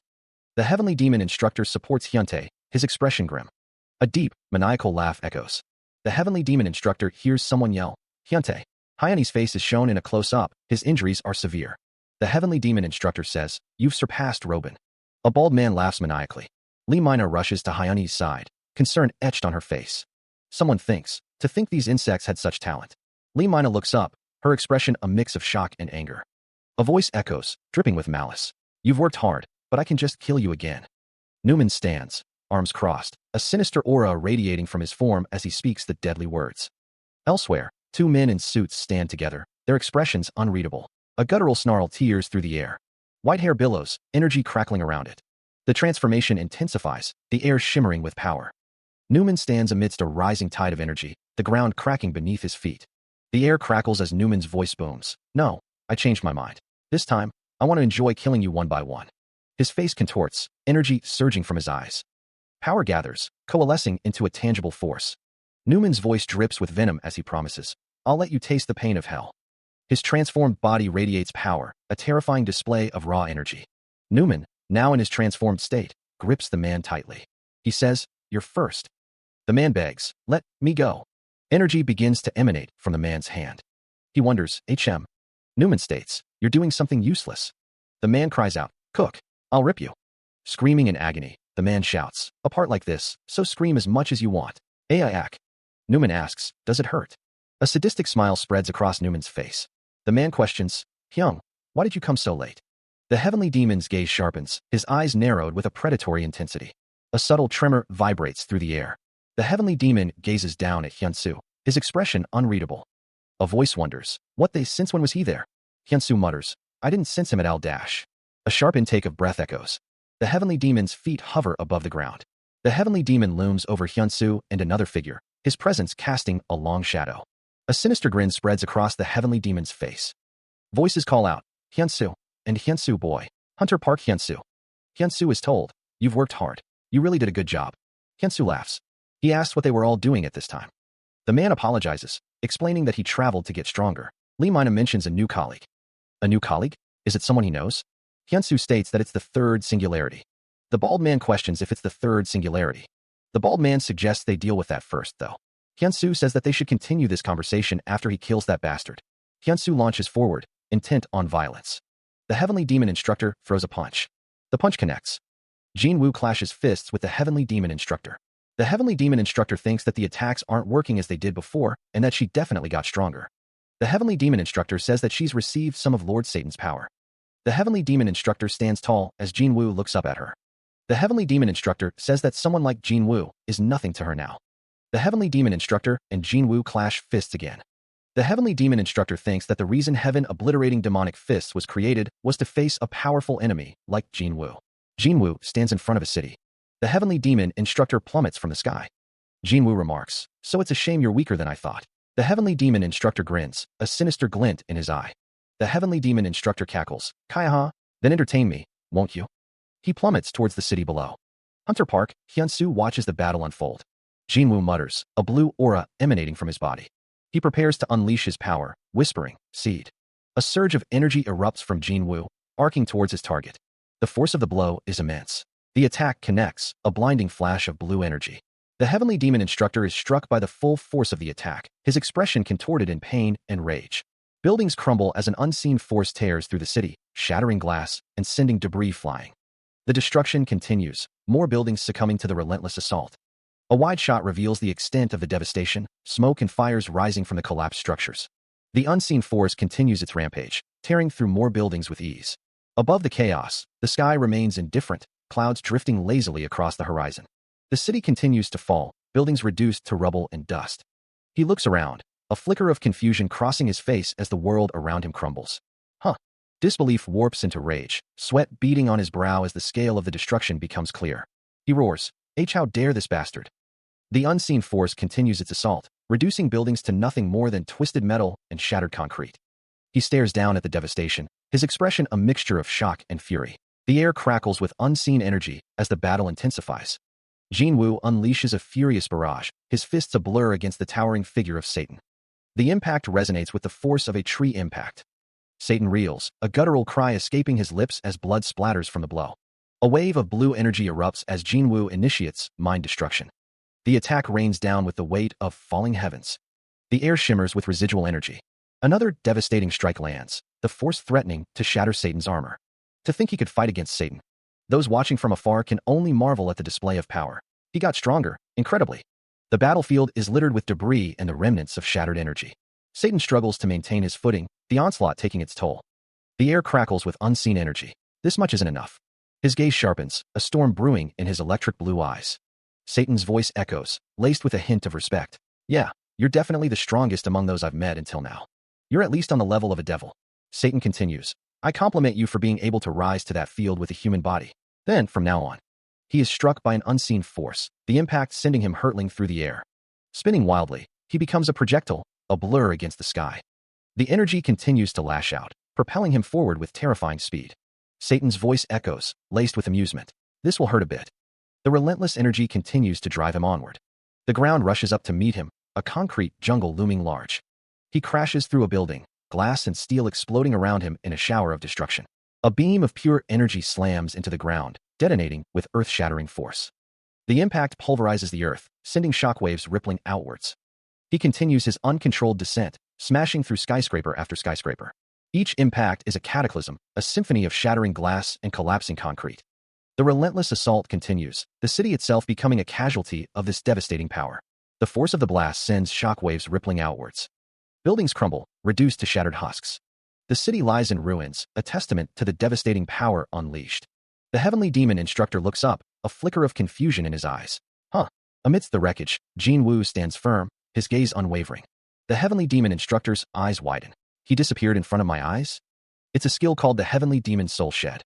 The heavenly demon instructor cries out, "F from behind." Heavenly demon ruler's descent. Jinwoo descends with the force of a falling star. The attack crashes down. The heavenly demon instructor reels back, a look of utter surprise etched across his face. A blinding explosion of raw power erupts, shaking the very foundations of the ruined city. A foot descends with earth-shattering force, pulverizing the ground beneath. His eyes burning with resolve, Jinwoo prepares for the next phase of the battle. Another surge of energy explodes outward, a shockwave rippling through the air. He grits his teeth, resisting the heavenly demon ruler's descent with every fiber of his being. The heavenly demon instructor stands tall amidst the destruction, his gaze unwavering. The heavenly demon instructor extends an offer. Come to my side. The intricate details of the heavenly demon instructor's armor are highlighted in the dim light. The heavenly demon instructor continues, his voice laced with a hint of amusement. You're a waste to kill, so I'm offering you this. A sinister smile spreads across the heavenly demon instructor's face, revealing a glimpse of the darkness within. Jinwoo throws his head back and laughs, a chilling sound that echoes through the desolate landscape. The city skyline looms in the background. The heavenly demon instructor calls out, "Hey, Satan." Satan retorts, "Fuck off, bitch." A sinister grin spreads across his face as he asks, "Yeah?" The air crackles with tension. The heavenly demon instructor unleashes a torrent of blue energy. The force of the blow sends Satan hurtling backwards. Satan retaliates, his fist glowing with crimson energy as he strikes back. Jinwoo is caught in the crossfire, the impact throwing him off his feet. He is sent flying through the air, a trail of dust marking his passage. The heavenly demon instructor's fist connects, sending Jinwoo flying. Gathering blue energy in his palm, the heavenly demon instructor prepares another attack. Jinwoo cries out as he is struck by an unseen force. The queen floats above the city, surrounded by a swirling vortex of blue energy. A sinister grin spreads across the heavenly demon instructor's face as he prepares to strike again. The heavenly demon instructor unleashes another devastating blow on Jinwoo. A shockwave of power obliterates a nearby building. Debris rains down as the structure collapses. A pained groan echoes through the ruined landscape. The queen plummets through the air, her descent mirroring the building's fall. The heavenly demon instructor's voice booms, relishing the destruction. What a lovely groan to hear. He demands more destruction. The queen continues to fall. He unleashes a torrent of blue energy. The heavenly demon instructor declares, "You'll regret rejecting my offer. Your fate has already been decided." He continues, stating there's no point in struggling. Jinwoo stands amidst the destruction, bracing himself. A voice declares, "Fate is predetermined for my sake." The battle rages on, a chaotic dance of destruction. A figure plummets from the sky, a lone silhouette against the backdrop of chaos. The ground trembles as another structure crumbles. A building explodes in a shower of sparks and debris. A massive explosion engulfs the area, the shockwave rippling outwards. The air crackles with energy, the sky a canvas of destruction. Skyscrapers are reduced to rubble, monuments to a fallen civilization. One of the observers states, "This fight is unbelievable. There's no chance for us to butt in." Another voice declares, "We have to do what we can." The man with spiky brown hair looks determined, neutral Lee Mina standing beside him. A voice says, "Mina, let's transfer our energy to Hyuntae. It'll help with his recovery." Hyuntae replies weakly, "Yes." The aftermath of the battle is a scene of devastation. A downed aircraft lies amidst the rubble. Hyuntae is being tended to by Lee Mina, his expression pained. Two figures stand amidst the destruction, observing the scene.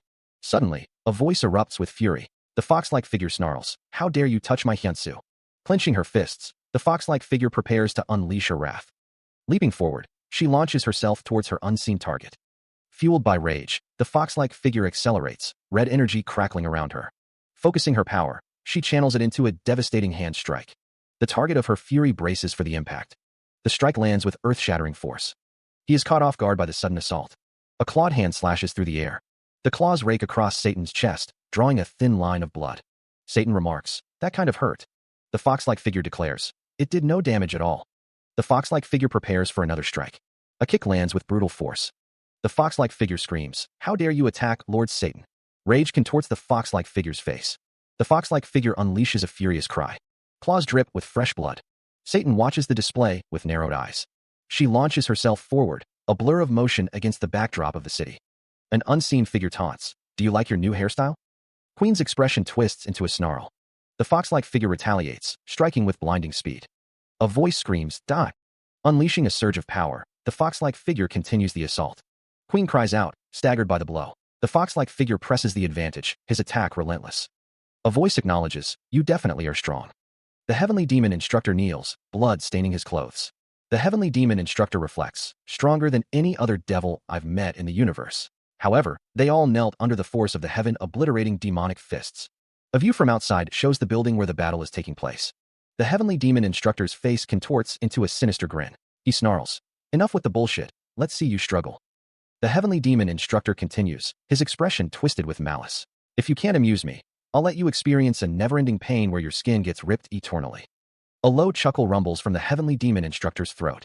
The Heavenly Demon Instructor's foot slams down, cracking the ground. Heavenly Demon Instructor's emergence. The Heavenly Demon Instructor stands amidst the destruction, his presence radiating power.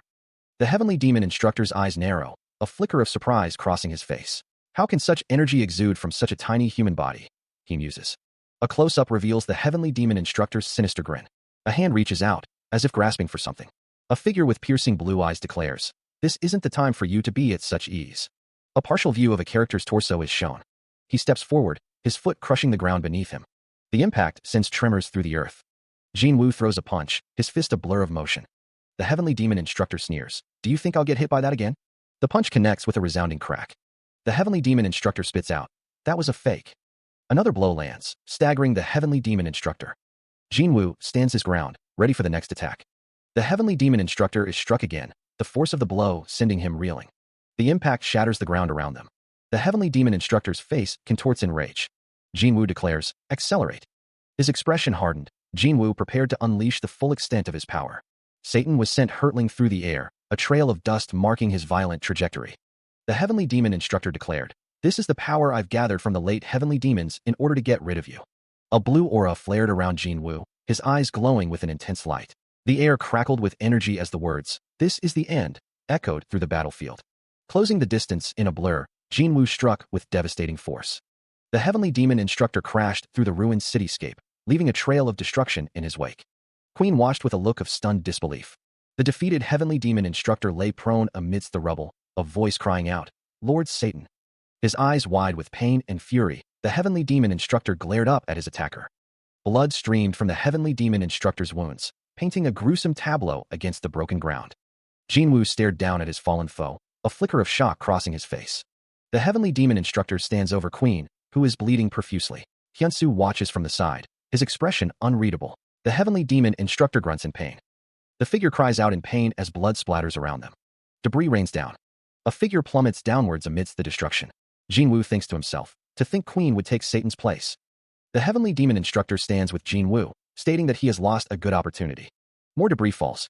A figure stands amidst the destruction. The Heavenly Demon Instructor stands in a ruined city. Debris explodes outwards. More debris explodes. He stands tall over the fallen Queen, his gaze cold and calculating. The Queen lies defeated, staring up at the Heavenly Demon Instructor as he speaks. "Just like King, it's your fate to become my nourishment." The Heavenly Demon Instructor's eyes narrow, a predatory glint in their depths. "You'll be eternal inside me."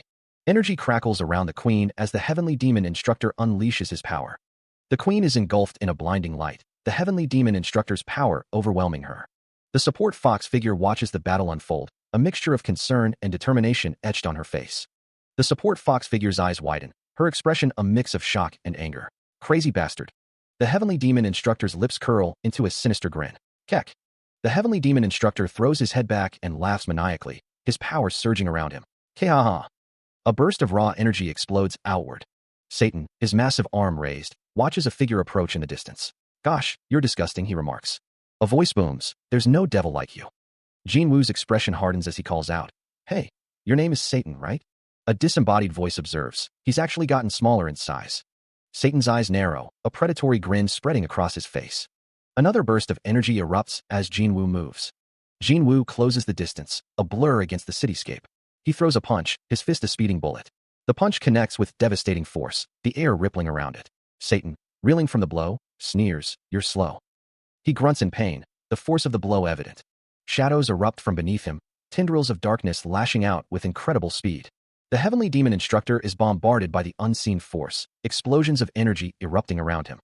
A blow connects with the Heavenly Demon Instructor's face, the impact slowing time itself. The force of the attack sends the Heavenly Demon Instructor hurtling backwards through the air, a trail of debris marking his violent trajectory. A dark aura flares around Jinwoo as he prepares to press his advantage. The Heavenly Demon Instructor grits his teeth, realizing he's on a different level than before. Gathering energy, the Heavenly Demon Instructor prepares a counterattack, a crimson aura enveloping his form. He unleashes a blast of raw power, a beam of crimson energy hurtling towards Jinwoo. The energy slams into Jinwoo, the force of the impact shaking the very foundations of the building. Jinwoo cries out in pain, blood splattering from the point of impact. The Heavenly Demon Instructor stands silhouetted against the light, a triumphant figure in the aftermath of the blast. Jinwoo is sent crashing through the floor, a cloud of dust and debris marking his descent. The fox figure cries out for Hyunsu, preparing to strike. She declares her intent to kill. The fox figure vows not to let her opponent be. She leaps forward, closing the distance. A piercing scream escapes her lips as she's blasted backward by an unseen force. The fox figure is sent hurtling through the air. She continues to fly backwards, helpless against the momentum. Satan watches the display with cold indifference. Satan scoffs, finding the attack vulgar. Energy crackles around Satan's hand as he prepares his next move. He unleashes a blast of power, deeming it crude. Satan declares that he is not yet finished. She is sent hurtling through the air, a red streak against the ruined sky. Satan gazes down, an expression of cold amusement on her face. Again, the fox figure is sent flying, a helpless projectile in the face of overwhelming power. The awakened Annihilation Dragon stands amidst the wreckage, a testament to her destructive might.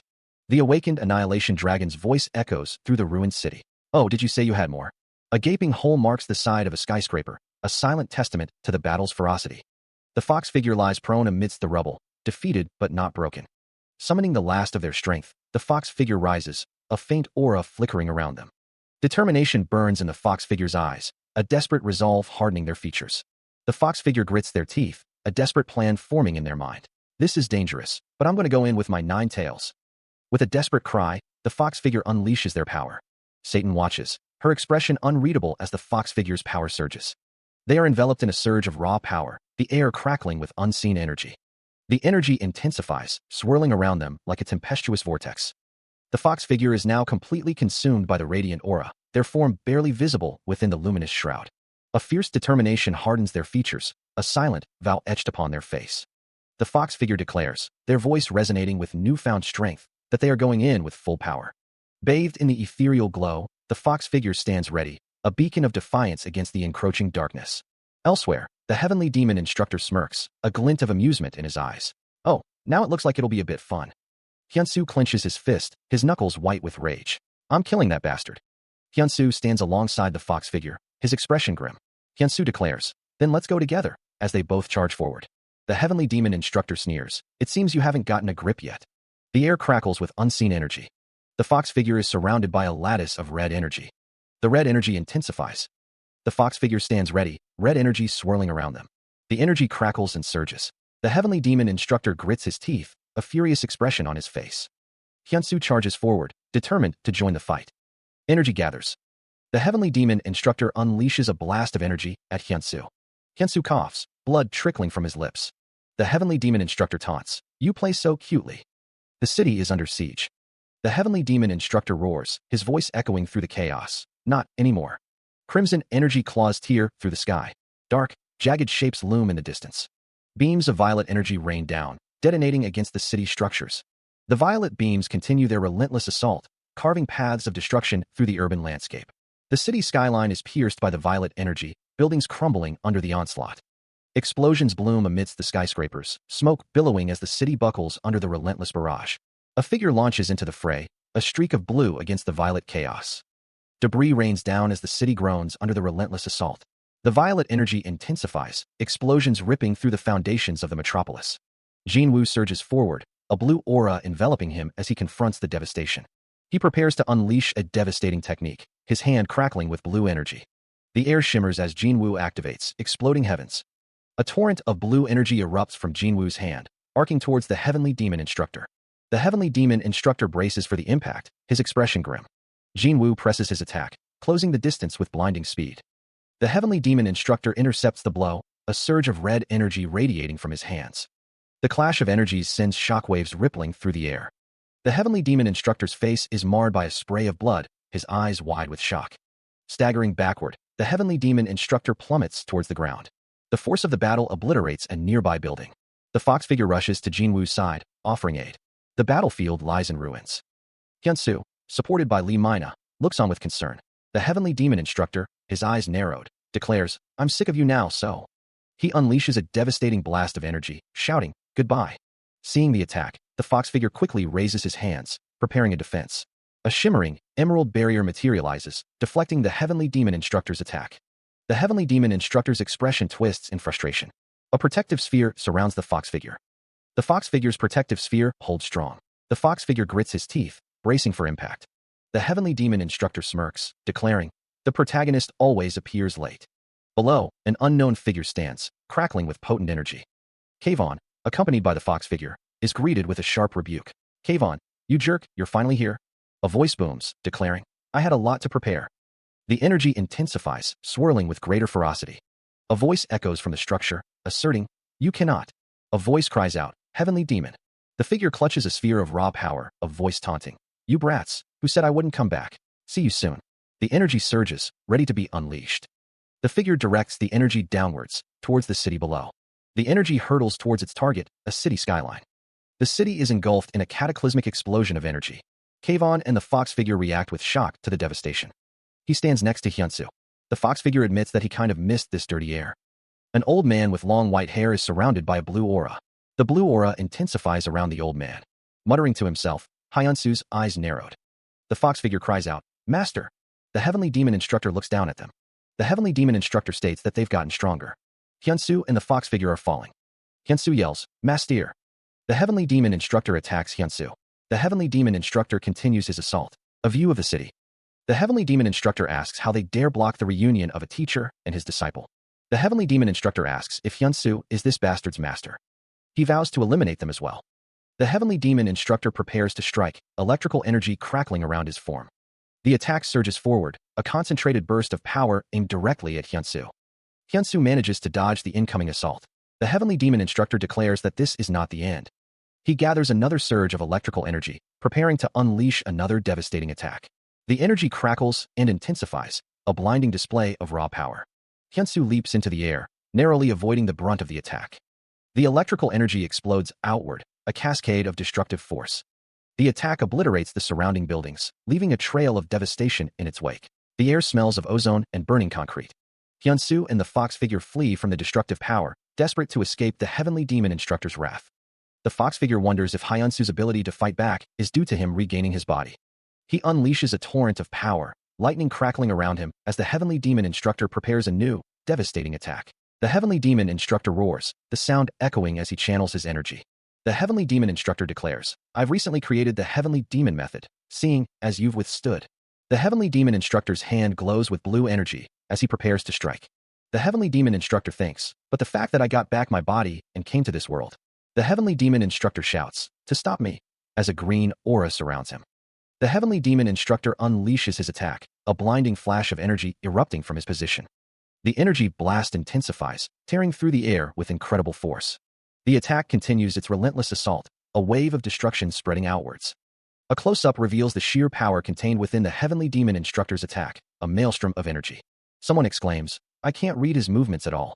A face contorted in pain, blood splattered across their cheek, the force of the attack taking its toll.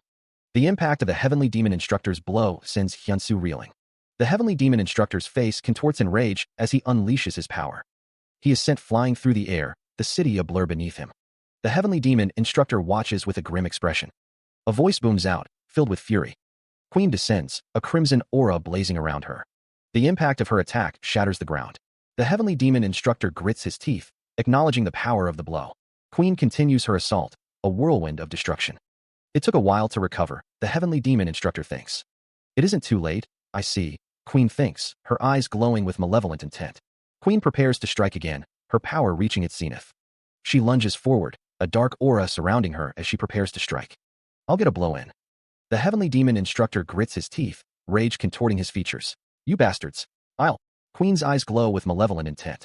Send all of you to the next life. The air crackles with energy as Queen prepares her next attack. In a nearby office, panic sets in. Is he exploding? We're in trouble. Everyone's in danger. A figure lies on the ground, injured and desperate. Brother. Another figure rushes to their side, cradling them protectively. Energy surges, distorting the very fabric of reality. Queen is enveloped in a blinding light, her power reaching its peak. The earth hangs in the balance, a fragile blue sphere against the vast darkness of space. The world begins to warp and crack, reality itself unraveling. The earth is dwarfed by a massive, glowing sphere, connected by tendrils of energy that crackle across the planet's surface. Debris and energy explode outward, a cataclysmic display of raw power. The explosion intensifies, the air thick with the smell of ozone and the rumble of collapsing matter. A figure stands silhouetted against the blinding light, their form obscured by the sheer intensity of the blast.